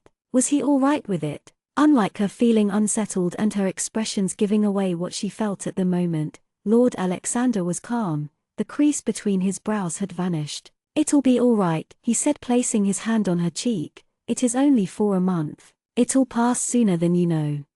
Katie responded, feeling her chest grow heavier with every second that passed. "Katie," she saw the concern in his eyes as he spoke to her seriously, "I need you to be careful for the next few days while you are in the South Empire. I want you to have faith in what I do, and it is very important because things might turn difficult or you might start doubting things, but I need you to be strong. I believe you." Lord Alexander." Her words were firm and unwavering. She felt him pull her towards him for a hug. Lord Alexander wasn't one to show his feelings or thoughts to anyone, but the sudden hug made Katie wonder if Lord Alexander was feeling the same way she did right now. She returned the embrace, nuzzling herself as he held her. "I know you have Ralph to protect and keep you safe there, but I would like to send someone from my side," she heard him speak. Pulling back, she said, "I don't think that would be necessary. The village Ralph is going to is a small one and I've been there once myself. There's no harm in it. And I believe precaution is better than cure. It would make me feel better." Lord Alexander gave her a sweet smile that melted her heart. A knock on the door interrupted them and Katie saw Malthus enter the room and greet the man with a small bow. "You have come on an opportune time, Malthus. I think you are already aware of the council's visit," he asked, to which Malthus responded with a yes. "Good. You will be accompanying Catherine and Ralph tomorrow to the south. I'll have Martin prepare a carriage for your journey to the south. Can't you revoke the order?" "Right now I hold no power to do so. I am sure there is a link we are missing with what happened today and the murder of a council murder," Alexander murmured thoughtfully. "But the man who was murdered was a vampire," Malthus stated with what information he had retrieved after a few rounds of the man's house and the council. "Precisely." Malthus looked at the Lord, confused. "I don't understand," said Katie, as confused as the ghost. "All this time it has been spoken of how vampires have always killed humans for their need to survive, and we know it is the vampire's nature to take blood.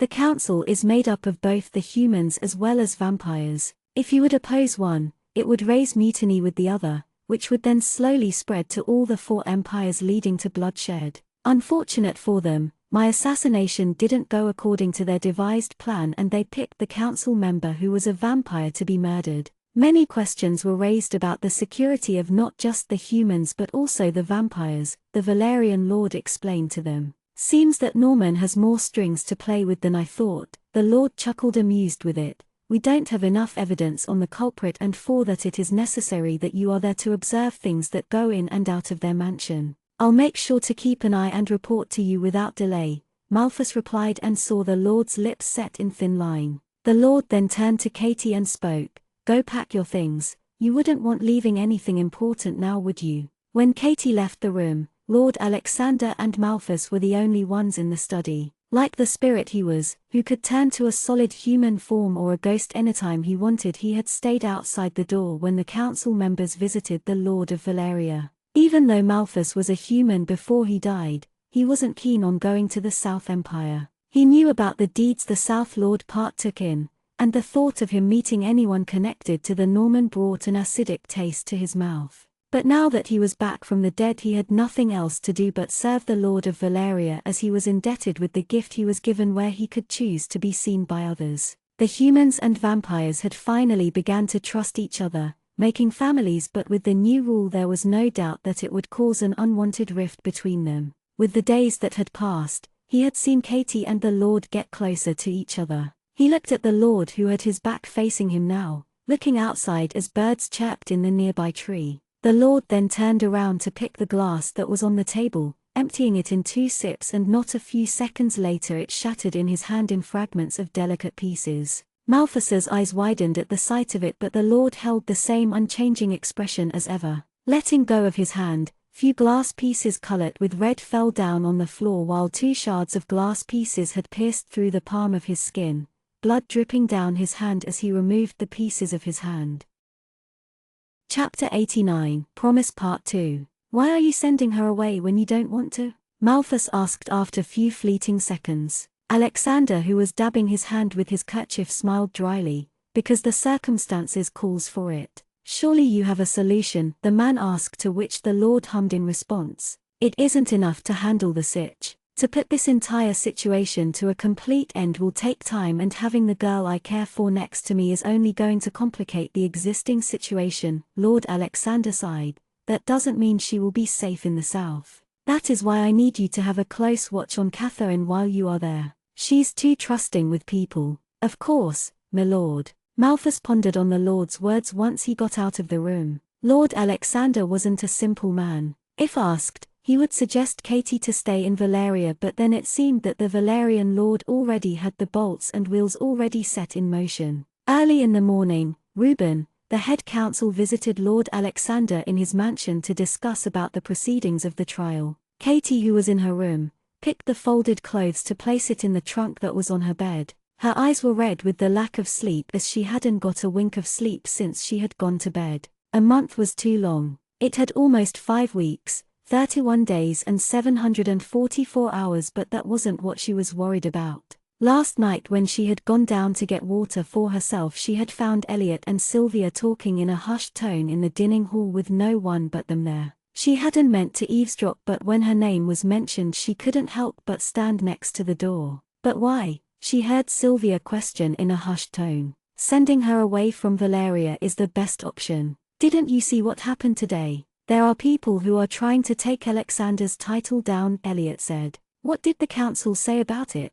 "They are overlooking today's incident for now because it's Alexander, but we don't know how many times we are going to be lucky with it. Having Katie go to the south would negate what happened in the council's event. Katie will be off the grid that way," Sylvia murmured with agreement. "But, do you remember what happened few years ago? Alexander had promised the girl to visit her, but with days he had stopped even asking about her. She was a child then, Sylvia." "But that doesn't mean he keeps his promises," the woman argued. "I'm worried that he'll break her heart." "True, he breaks his promises," Elliot agreed, "but not his word. Trust their fate. We can only do so much, the rest is up to them." "What about your aunt who moved?" She didn't know what to make from what they spoke. It wasn't for her to hear, but she had heard it anyways, and now the anxiousness had done nothing but increase. Lord Alexander said it was for a month, but what if it lasted longer than that? What if the trial was made into a permanent rule where she could not return back to Valeria? Would Alexander come to even meet her? Taking a deep breath, she chased away the thoughts to finish packing everything that was needed. Unlike her, the remaining servants she had befriended were from Valeria, and only 3 more of them were going to be sent to the South Empire, including herself. With the little trip she was taking to the south now, she could go visit her friend Annabelle. She had been thinking to visit her but hadn't decided when to. Her thoughts were interrupted when Ralph knocked the open door of her room, letting himself in. "Done with the packing?" he asked her, seeing the trunk on the bed. "Yes." "Let me take it down," Katie said, putting the trunk down carefully while dragging it. "I'll get it," he said, taking it from her. Seeing his sister look at the room once again before stepping out of the room, he asked, "Did you speak to Lord Alexander?" And Katie shook her head. The last they had spoken was yesterday in his study, and in the morning he had been busy in the study again with the head counsel. The carriage was already ready for their departure while Katie dragged her unwilling heart across the hall of the mansion. Letting the coachman take their luggage, she saw Elliot and Sylvia, who was out there with the butler and the others who had come out to wish them a safe journey. Katie's eyes searched for the Lord, but he was nowhere to be seen. She wondered if he was still talking to the head counsel. Of course he had important matters to attend to that stand here and wish her like others when there was the responsibility of the entire empire. As Malthus spoke to the butler, Katie looked up to her window and then to Lord Alexander's room. Oh, she had forgotten to pick the little book she had placed under her mattress. "I'll be right back," she informed Ralph before going inside the mansion. Heading to her room, she walked towards the bed and rolled over the mattress to find the book where she had last left. Picking it up, she walked out of her room. The door to the study room was still closed, and as she walked through the corridor, someone suddenly pulled her arm into a room without any warning. She felt a set of lips on hers as she tried to get over the shock that Lord Alexander was the one who had surprised her by pulling her into one of the rooms. She felt him lick the seam of her lips as he kissed her to open up for him, their tongue tangling with each other as the kisses grew desperate. The book Katie had gone to retrieve was now on the ground. Alexander's both arms pulled her impossibly closer to him as he stole the very breath away from her lips. Once he pulled away, her head fell forward to rest on his chest while she breathed in and out for air. She opened her eyes while her hands still clung to his shirt. "Did you think I would not see you off?" she heard him speak above her head. "Would it be too much to expect?" she asked him softly and felt him pull away from her body. "It wouldn't, silly fool." He brushed his thumb over her lips and he then asked, "Did you take everything you needed?" "Yes." "That's good," said Lord Alexander, giving her a gentle smile. "Be a good girl and avoid trouble." "Will you come to the South Empire during this time of trial?" she asked him, anxious. "I will.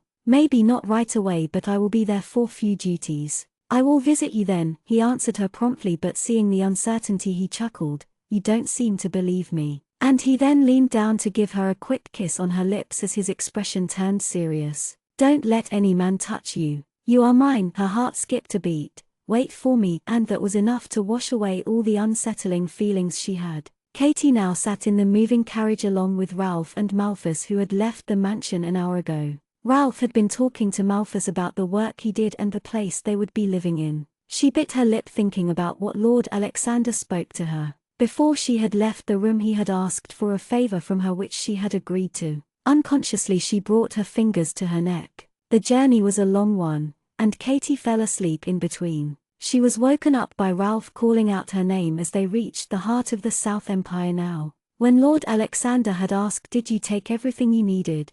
and she had replied with a yes. But the truth was that she had left her heart back in the mansion, with him. She could only hope for time to speed up so that she could return back to Valeria. Chapter 90, Mythweald Part 1. Catherine bent down in front of the shelf, her eyes skimming through the line of books before she pulled the book she had been looking for. Taking it along with her to her desk, she sat down to open the book, flipping pages as she read. It had been exactly 8 days since she took the job as a clerk's helper in the administrative records in the town next to the main South Empire, Mythweald. It wasn't an easy task to find a job in the South, especially when for a woman. Women were never given the privilege to work in the South, unlike the vampire lands. Even though the higher and a few middle-class women were educated, they were hardly considered for work that involved the administration. Most of the middle-class women worked in bakeries, tailoring clothes, or as a nanny of the higher-class family, while the lower class were housekeepers or workers. Ironically, even though her family wasn't rich, she and her cousin were provided with a decent education because Elliot had spoken to a tutor when he had visited the South Empire when she was young. Being fond of the little girl, he had made sure to supply the necessary sources and keep her out of trouble. Maybe it was what had contributed to her turning out to be the person she was now. She worked from morning till evening for 3 days a week. The money the siblings earned wasn't a lot, but was enough for the time being. Malthus, being true to his word, had turned back to his ghost form, staying near Katie as she completed her work for the day. Ralph's friend had provided them with a temporary shelter which was behind the person's house. As Malthus and Katie headed back to the house, Malthus spoke. "You seem to be in good mood finally." They walked in the busy street as people passed them. When she gave him a questioning look, he elaborated, "I was tired seeing you mope like a wet mop." "I did not mope," she grumbled, making him roll his eyes at her. After coming to the South, her mind often wandered back to Valeria and she would sit staring at the wall. "And the raven is white," he said with a dead tone and continued to speak. "Working here seems to be lifting up your mood. It is all thanks to you, of course. If it weren't for you I would be utterly lost in the ocean." She thanked him with a beaming smile. "How do you know so much about it? Did you have experience in it?" she asked him, curious. A pair of women who passed by them stared at Katie strangely, whispering something within themselves as they sized her up. "Something like that. Long ago I used to work under the South Lord," Malthus answered, looking around. "Lord Norman?" "Yes, Lord Norman. Back when I was still alive, I handled the town reports and the economy status for a few years," he answered. She would have never guessed if he hadn't said it to her. The world is small, she thought to herself. Before she could speak another word, Malthus spoke to her. "You are aware that I'm walking with you as a ghost now, aren't you, little lady? People of this town will think you've gone mad, seeing you talk to yourself." She responded with a smile. "Much better," he murmured. "It was a long time ago. Years have passed since then, but Mythweald hasn't changed much. Poverty still lies beneath the rich socialite. Hunger and greed still thrives. But isn't the situation same in all the empires?" she asked him once they got into a narrow alley where there was no one in sight, walking between the grey walls. The part of the village Katie had grown up in was in a decent shape compared to the other towns of Mythweald. She had witnessed the state the young children were in when she had been in Valeria. It was a sad sight. Every empire has its own flaw. Only the ones who live there and have experienced it will know the bitter truth of what goes on behind the scenes. "But then if you see the South, it is far better than the East Empire," he stated as Katie opened the door to the house. "Lord Nicholas's empire?" she asked him with a surprised look on her face. With his gentle appearance I thought it would be void of any misdoing, the man snickered. Haven't I told you before that looks are deceiving? Don't go by what you see and what you hear. East Empire is the worst of all the others. You will find the most unlawful, illegal things right down there. Name any and you will find it. He plopped on the chair. Katie pondered over the man's words as she removed her coat she was wearing and hung it in the corner of the room. As she began preparing for dinner, she found Malthus staring at the ground with a grim expression. Are you all right, Herm? Why do you ask? He asked, tilting his head in question, to which she shrugged her shoulders. You don't seem to be fond of the place you grew up in, she stated, getting back to washing the vegetables, and realized it was very rare of him to talk anything about himself. She found him to be a secretive person. Seeing him press his lips at what she said, she changed the subject. Do ghosts have special abilities? When a man or a woman dies, they don't achieve special powers. They are dead meat. Dead is dead. But you came back, she pointed it out. That is because of a certain someone who decided to disturb my slumber, he replied, annoyed but his tone light. So did that mean she had something to do with it? Was she capable of bringing back her parents and relatives back to life? She thought to herself hopefully before her spirit fell. She had been visiting their graves for a while now. If it had to happen it would have, but it didn't. Facing back to the vegetables she had been cutting, she continued to dice them. During dinner, Ralph and Malthus engaged each other with the art of the woods while Katie quietly completed her food and went to bed. As she cleaned the utensils, she heard Ralph speak something about the officials making rounds in the town as young children were going missing. With the sound of it, it seemed that a witch resided somewhere near the town. The children were in search as families were questioning the safety of their family. The trial hadn't brought any fruitful outcomes, and therefore the officials were asking the townsfolk to be patient about it, assuring them that their children would return back safe. Did you send the report to Lord Alexander about it? Ralph asked, playing with the pliers and the nail that was stuck into the wood. I sent it last night, though I haven't received any reply to it yet. Lord Alexander did say he would be traveling to the North Empire to talk to the Lord there about something, Malthus replied nonchalantly. Humans used trained birds to communicate with each other, and the nightly creatures used bats. Katie had been thinking of writing a letter to Lord Alexander, but it had only been a week since they last saw each other. Moreover, with what Malthus said, it looked like he was busy. Night came and went dreadfully slow as she counted the days. One night, Katie had gone to bed late after completing reading a book. She blew out the light in the lantern and decided to go to sleep when she found a shadow reflecting on the wall from the open window. At first, she thought it was the branches of the nearby tree and paid no mind to it. As she was about to settle in her bed, the shadow of the branch began moving again. This time, the shadow which she thought was a branch moved to look like an arm with fingers that were long. She felt herself freeze as the shadow of the tree was replaced by the silhouette of a person in the dark under the moonlight. The size of the shadow increased as it inched closer, 1 second at a time. At the same time, she heard the dog howl, the cry so melancholic that it made her feel queasy. She felt her heart thud. Thanks to the ghost she already knew and who was living with them, she wasn't scared of the dead. It was the living that worried her. In silence where she could only hear the rustle of the nearby trees and the chirps of the crickets, she sat there holding her breath, the shadow passing by such that it disappeared behind the window and walls. She had been too scared to turn previously, and now when she did, there was no one there. With a frown on her face she got up from the bed, unsure, picking up the unlit candle she had blown few moments ago. Lighting the candle, she walked towards the window and closed it shut carefully. She then walked out of the room to see a single candle burning brightly before it went out. The smell of the extinguished candle filled up the entire room.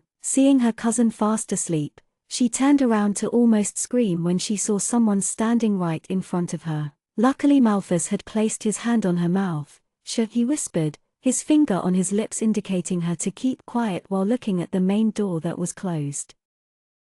Chapter 91, Myth-Wheeled Part 2. After a minute had passed, seeing the man's shoulder relax, Katie asked him, "What's going on?" "Someone uninvited is out in the town, walking through the streets," he answered, going to check the door was locked firmly, and he then asked, "Why aren't you asleep?" "I was about to sleep when I saw someone pass by the window." "What do you mean uninvited?" "It's 7:01, An odd hour for a human to be strolling in the town, unless it's a third, which I doubt it was. I am not sure. Whoever it was seems to have gone now. You should go sleep, he said, leading her back to the room. Seeing her settled in the bed with her eyes closed, Malthus decided to leave the candle in a corner. The next morning Ralph had already left when Katie woke Malthus, leaving her alone in the house as there was no need for her to work today. She cooked and cleaned, washed and let the clothes wring outside. With the lack of sunlight, there was no doubt that the clothes would take a longer time in drying up. Getting back in at noon, she decided to write a letter,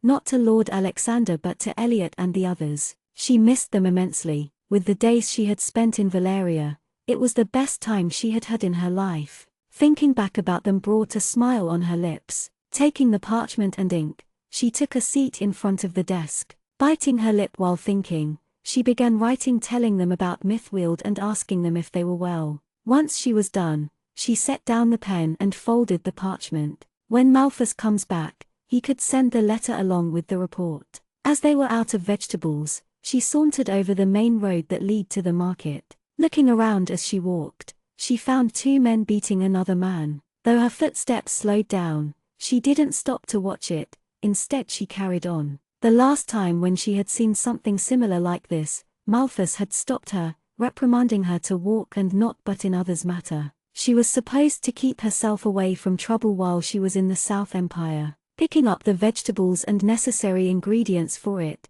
she started to head back when she heard a loud commotion being caused near the diers, which was used to make announcements by the town crier. Wondering what the sudden clamor was about, she walked near the crowd that had formed. She noticed two men holding down a woman whose hands and feet were bound tightly by rope. Please stop it," the woman begged as she cried, struggling to free herself from the ropes. "Why, you have misunderstood." "Silence, you witch," a bulky man said who was in a uniform. "Don't try to fool us," he spit on her face. "My men, as you can see here, we have captured one of the witches who has been trying to abduct children from our houses. We have lost men, women, children because of these cursed creatures who are responsible for disrupting our peaceful life. What do you think we should do with her?" he asked loudly to the crowd around him. "Rip her tongue, burn her, kill her," were the angry voices of the mob directed towards the young woman who was bound. The woman cried helplessly, begging the men over and over again, but they were having none of it. "I am not one of them. Hear me out, please," she cried as the men began constructing a pole quickly in the middle of the crowd. Bringing the woman forward, they tied her to the pole before placing sticks and twigs around her legs. The man in the uniform torched the twigs, letting the wood catch fire slowly. The woman thrashed and screamed, and the townsfolk looked at the act that had performed like it was nothing. The screaming quietened after the woman died due to the burn and heat, her body engulfed in flames. Katie couldn't do anything but stand rooted in her place in shock at the view in front of her. She didn't know how long she stood there staring at the body turn into ash. It wasn't until she felt Ralph pull her hand, dragging her away from the scene. "Why?" she whispered sadly before the emotion of anger took place. They didn't even hold a trial. She was a human. Why would they do that? That is how it is with the witches. The witches are terrorizing the townsfolk. People here don't want to take the risk and would rather burn the witches once they catch a whiff of their existence in the town, her cousin explained, taking her back to the house. "But this is how it works, Katie, everywhere. We cannot change it. It is not ours to say but the Lord and his authorities." "Here," he said, passing over a glass of water to her. "Will you be all right alone?" he asked, concerned, and she nodded. "I'll be fine," she whispered, looking at the half-filled glass. "Don't think too hard about what happened, okay?" He patted her head and left. Even though her cousin told not to think too much about what happened in the town, how could she not when an innocent woman was burnt alive without giving her a chance to explain? If this was how the South Empire ran, she didn't find it fair. The officials of the South killed women in the name of witch with groundless accusation. Was this how Lord Alexander's mother was burnt alive? She was killed right in front of his eyes, a small boy,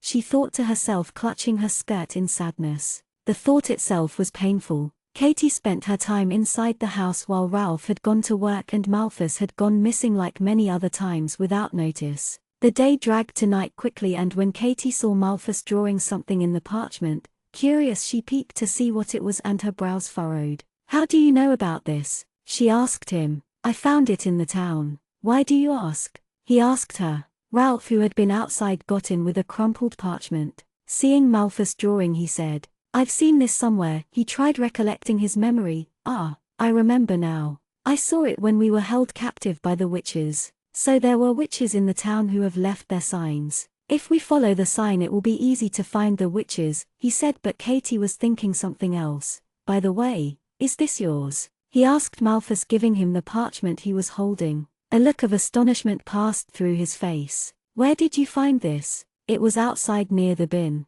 Is that the report you sent to Lord Alexander? It is. Malthus turned around the parchment to see the state it was in. Looks like it never got delivered. Katie then asked Malthus, where did you see this sign? Last night when I went out to look at the town and its area. I found it marked over the town. It was a long walk, but I had to see what it was. Seeing her turn pale, both the men gave her questionable looks. I don't think the witches reside here, she said, looking at the drawn parchment that had a circle that touched the corners of the triangle. This is for the preparation of the town's massacre.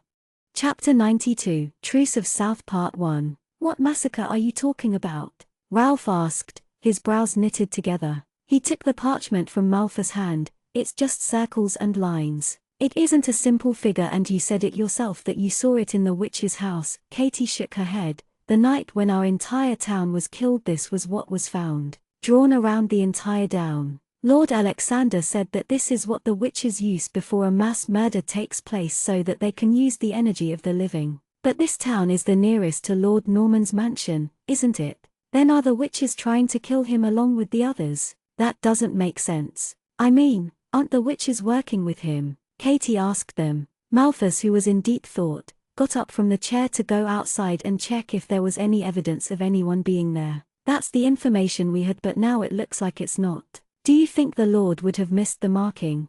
Her cousin asked, curious, and heard Malthus speak. I don't think he's that stupid. At least where it concerns his safety. He murmured the last sentence. In this case the marking is not complete. What do you mean? She questioned, to which he replied, come with me. I'll show you. The three of them went outside after locking the house, going up the small hill that was situated next to the town. Most of the townsfolk had gone home for the day. They walked under the dark sky as crickets chirped around them. So how do normal witches mark this? Ralph asked, curious on the way. I'm not sure. Probably draw it with a stick, I guess, she answered, unsure.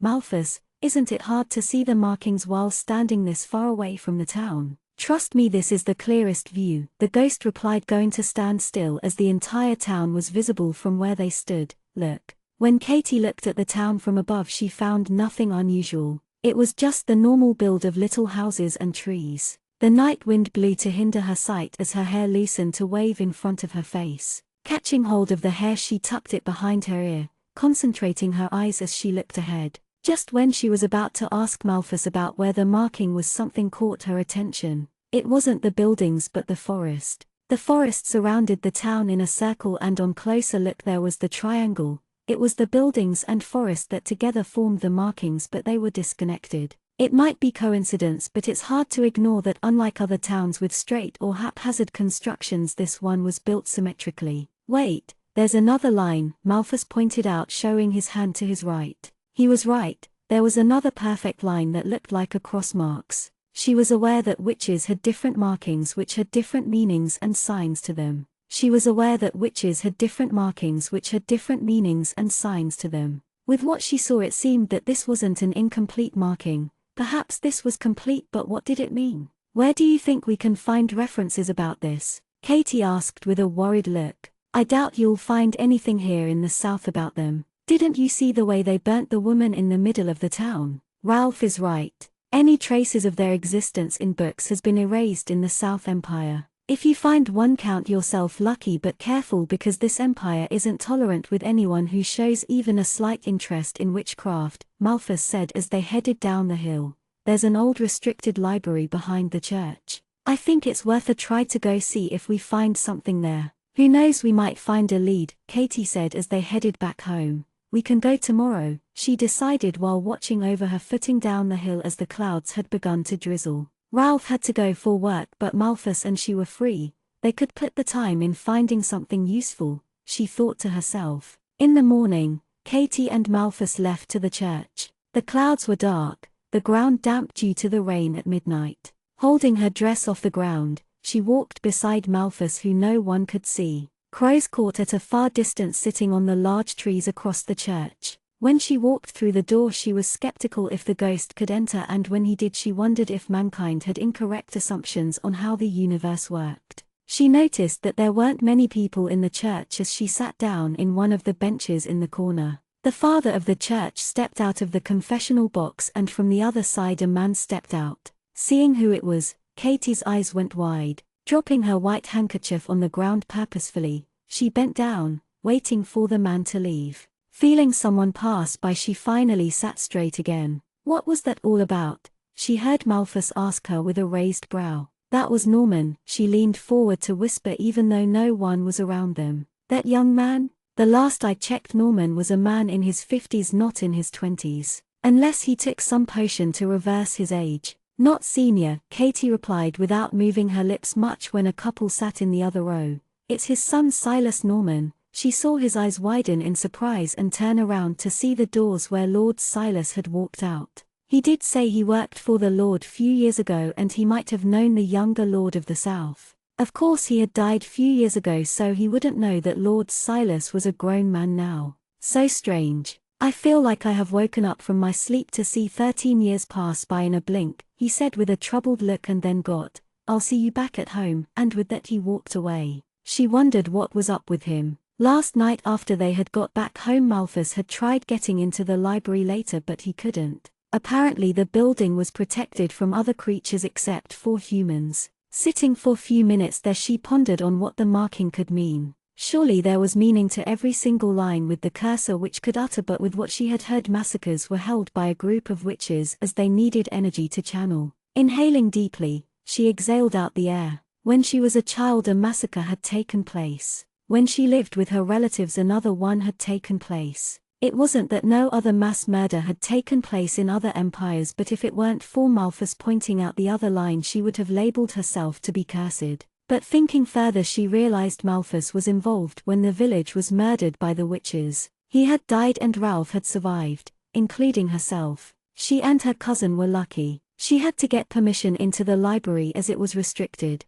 Apparently with what they learnt this library was accessible only to the lords and few ministers who worked for the South, and this was the only library in the entire town. What was the point of having a library when no common man could use it? To her it looked like the higher members of the society weren't allowing the lower class to thrive. Going up to where the father of the church was she began to converse with him, telling how beautiful the church was compared to the one she had been in Valeria. Being an old man of traditional values he spoke about his view on why churches should not have been built on the vampire's land. The man felt it was unholy to do so. She said nothing but listened to him with a smile on her face until the muscles of her cheeks started to pain.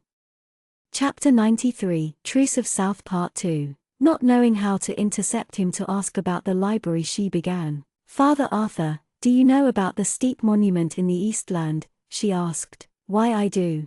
It is one of the oldest building with sacred jewels being embedded in the statue which we don't speak, he said squinting his eyes as sun rays hit across his face while they walked out. It was my father's passion to collect artifacts from all the empires. I happened to catch on it as I grew up and wanted to see how it looked. My parents passed away last winter, and with the recent edict that has been put down I don't think I will be able to see it anytime soon, Katie said with a sigh as she made up a believable story so that she could find a way to get permission to enter the old library. The father of the church crossed himself with a prayer after hearing about Katie's parents. Unfortunately if I could I would have shown you, but I don't have anyone home. Seeing the dejected expression on the woman's face he then said, or maybe you can have a look in the library. There must be few recorded details in there. But isn't it closed? She asked feigning ignorance. Follow me, he said, and Katie followed him, feeling relieved that she was finally able to get in. She felt guilty for lying in the church, but she reminded herself that she was doing it for a good cause and didn't mean harm to anyone.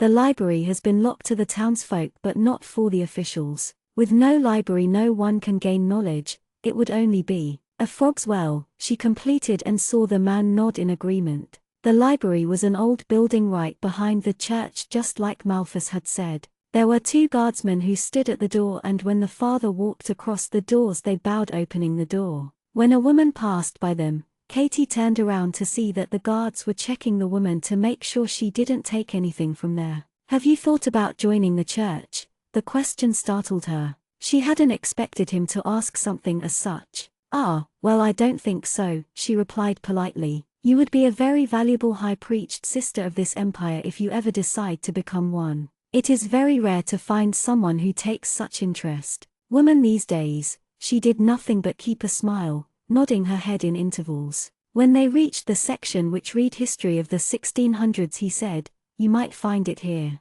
I will be leaving now." "Thank you for your kindness, father." Katie bowed her head thankfully. "God bless you, my child." Seeing him leave, she felt herself smile. Would the father still make her the high priest's sister if he knew that a vampire had deflowered her? She doubted so, not that she had any interest to begin with. Lord Alexander, she whispered his name. She missed him and she wanted to go back. Would it be reckless to pack everything and leave to Valeria? Or see him from a far distance just one time? No, this wasn't the time to think about it, and the man had given his word to her that he would come see her. Like Eliot said, he gave his word rather than a promise. Words were meant to be kept while promises were meant to be broken, at least that is what she knew. Now that Father Arthur had helped her with the access, she had to be quick in searching answers for what she had come here for. Starting with the section she was standing in, she picked a random book when the old woman, who must have been the librarian, walked in the next row to place books back. Seeing her walk away, she searched randomly row after another, opening random books as she had no clue where to start from. Time was running as she went through several books to find nothing at all. 6 hours and there was no indication about the witches. Maybe it was true that the South had burnt all the books related to the witches. She sighed. When she went to see the next rack of books on the other side of the room, she caught sight of a back door which was locked. Biting her lip nervously, she looked at the librarian, who had her eyes closed her as she dozed off to sleep as her head twitched. There was no one in the library except for them now. Tiptoeing slowly towards the door, she turned the knob and got inside the room. The room she entered was nothing like she had imagined. With the state it was in, anyone could mistake it to be a storage room which wasn't used in years. There was no lit candles and the windows were covered with dirt and dust, letting only a scarce amount of light into the room, resulting it to be still dark. Books were everywhere. Picking up one of the book that was lying on the ground, she went to stand near the window.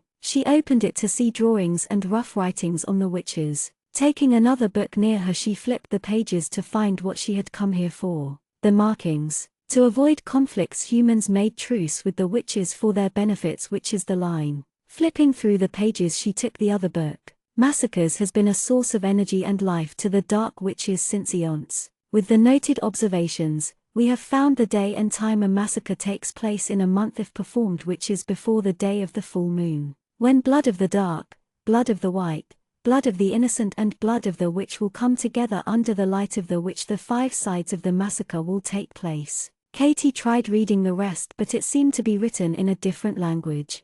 This was it. This was the room that contained everything about the witches. So it was true after all.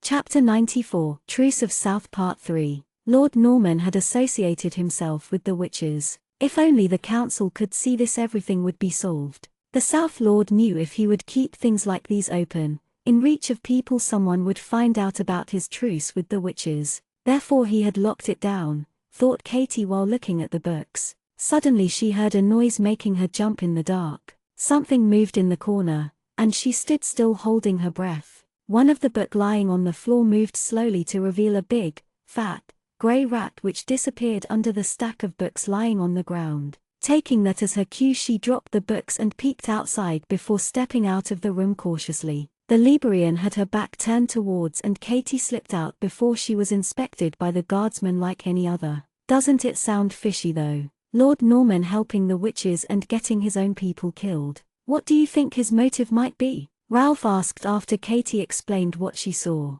Something dangerous, said Katie. Malthus laughed, making both the siblings give questionable looks to the man. What are you laughing at? Asked Ralph. Oh, nothing. Sometimes I just loose a nut here, he answered, pointing his finger to his head, and then cleared his throat. Making truce with the witches is no less than the devil himself. You never make deals with the witches because they will flip you upside down once they get what they want. Malthus, can you let Lord Alexander know on what we found here? Katie asked him. The last time I sent a letter it didn't get delivered and was found near the trash can. I know that, Katie said, looking down at the ground, and then looked up at him. You are the only one who can travel across the human and vampire land. If we could only. I am sorry but I can't do that, Malthus said firmly. Looking after you is my first priority, but we don't know how long the trial is going to be. If Lord Norman has made a move to divide the humans from the vampires, we don't know what other strings he's pulled. Katie was worried.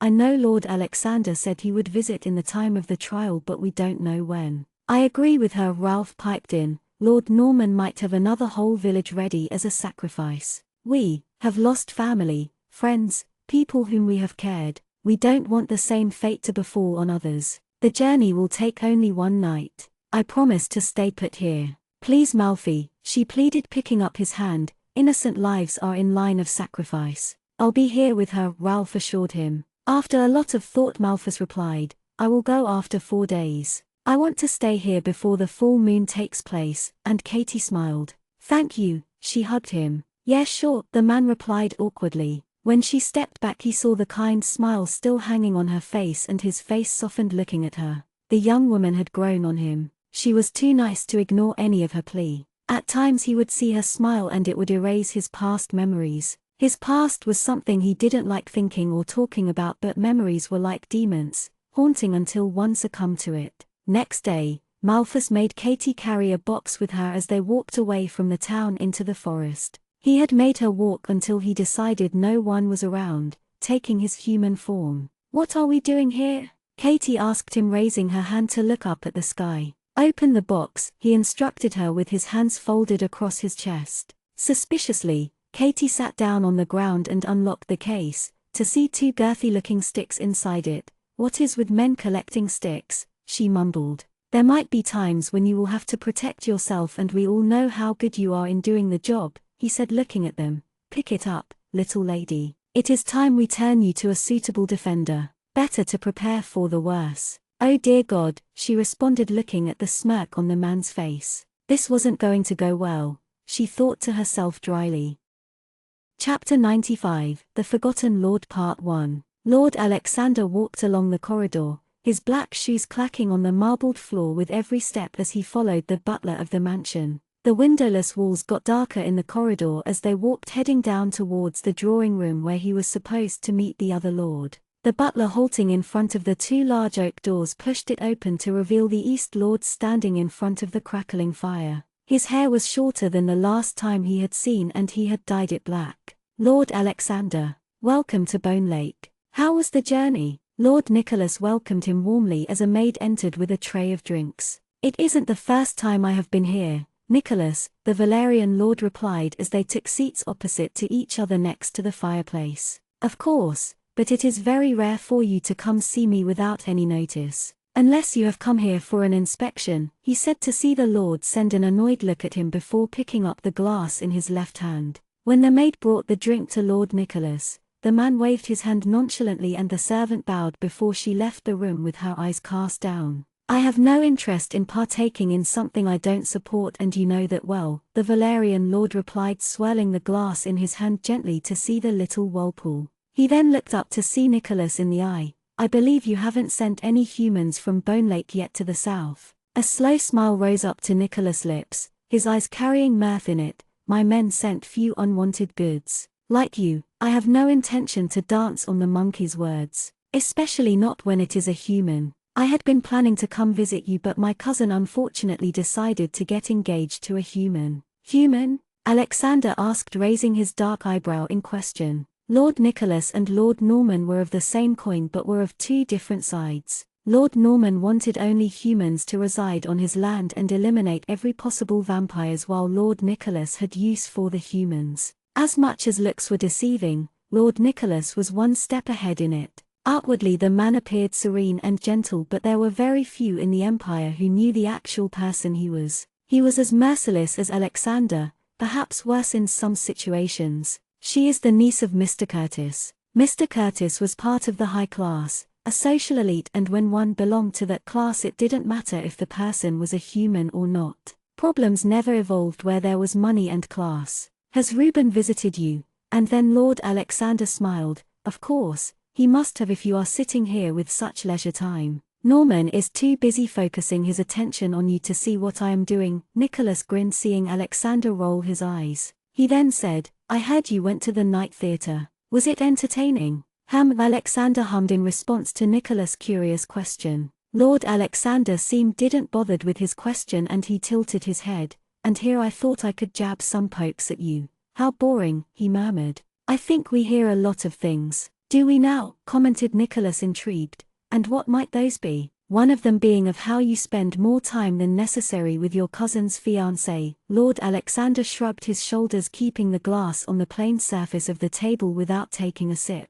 Lord Nicholas only continued to smile, and then his tone suddenly serious. What are we going to do with Norman? I didn't expect the council to go through the proposal of dividing the humans and vampires, and the reason being the witches. That is why it was set for a period of 1 month. It's going to take longer than that, Nicholas said, narrowing his eyes while gazing at the fireplace. They are delirious with the recent abduction of children and young women, and it expected for the council to take a drastic step.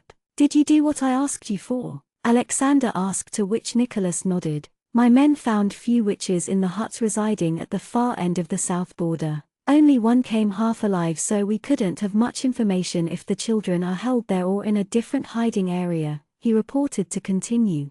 But we did find something very, very interesting. Apparently the entire coven is run by someone known as the Witch Wanderer, who has taken home in Norman's mansion. Witch Wanderer, thought Alexander. The name sounded familiar, like he had heard it when he was young. Hearing that Norman was letting the Witch Wanderer under his roof, it didn't feel right. Did you receive any reports from the south? Questioned Nicholas, to see Alexander with a grim expression. None. The witches have stopped any communications from the south to any other empires, he answered with a sigh. He had his doubts when he had sent Catherine and the others there, and his doubts were confirmed when the reports that Malthus was to send hadn't reached him. I wonder where his hate to the vampire stems from, murmured Nicholas, and leaned forward, his planning to eradicate the entire night creatures. He thinks of the impossible, the Valerian lord replied in a bored tone.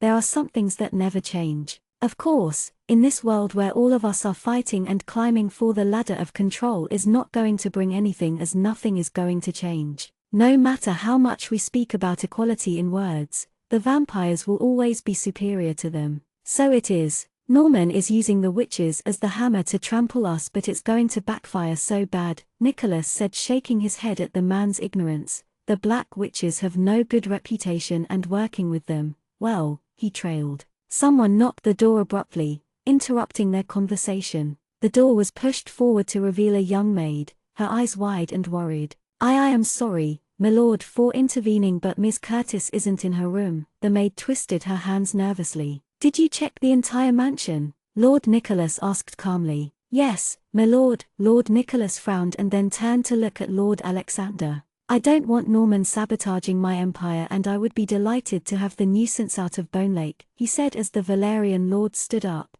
If it is assistance that you ask, I shall provide it, but that is until and unless my land is mine with no interference. Then we have a deal, Lord Alexander said with a smile. I won't take more of your time with the urgent matter that waits you, and this made Nicholas' lips quirk up. I wonder how far you've spun your web across the empires to find such details. It's frankly frightening to think, the Lord of Bone Lake chuckled as they stepped out of the room. Not as much as the man who tricks them with their smile. If Lord Alexander was the spider of the moon sign, Lord Nicholas was the fox, a clever one. Seeing the man walk away with the spluttering maid next to him as he questioned her, Alexander walked out of the mansion to place his next piece of pawn. In Mythweald, the South Empire, Catherine stood in an alert position with the wooden stick in her hand. It was the 4th day since Malthus had begun training here. They weren't anything fancy, but enough to defend her, to provide enough time to save herself if the situation ever arose. He had made her run every morning to increase her agility. It wasn't easy running with the dress in the forest when there were bushes and broken branches that hindered the speed. Not a while ago the man had proposed they try a surprise attack, but unfortunately he was quick and she now stood there wondering where he was. trying to hear the movement of the wind, sound of the leaves as they rubbed against each other in the evening, the sun readying itself to deep in the horizon. Clack, was the sound when Malthus went straight at her, both the wooden sticks against each other. A little more push and Katie was against a tree with the wooden stick aiming at her neck. Please don't die soon. It would be quite troublesome, Malthus said, his slate-grey eyes trained on her. I'm sorry, she replied, dejected when he moved the stick and stepped away from him. Her eyes were trained down on the ground, slight sheen of sweat formed on her forehead. The young woman had been working hard, listening and abiding things he asked for. There were few instances where he had been too stern with her, pushing past her limit. He didn't expect her to turn into a warrior overnight, but she needed to learn to defend herself. She looked like a lost puppy now. Before he died, he had never cared about people around him. He despised his family, his so-called comrades, but here he was worried about this one. Instinctively he flicked her forehead. Ow, what was that for? Katie asked, rubbing her forehead. A reminder to continue running tomorrow early in the morning even if I'm not there, he said, taking the sticks from her hand and placing it back in the box.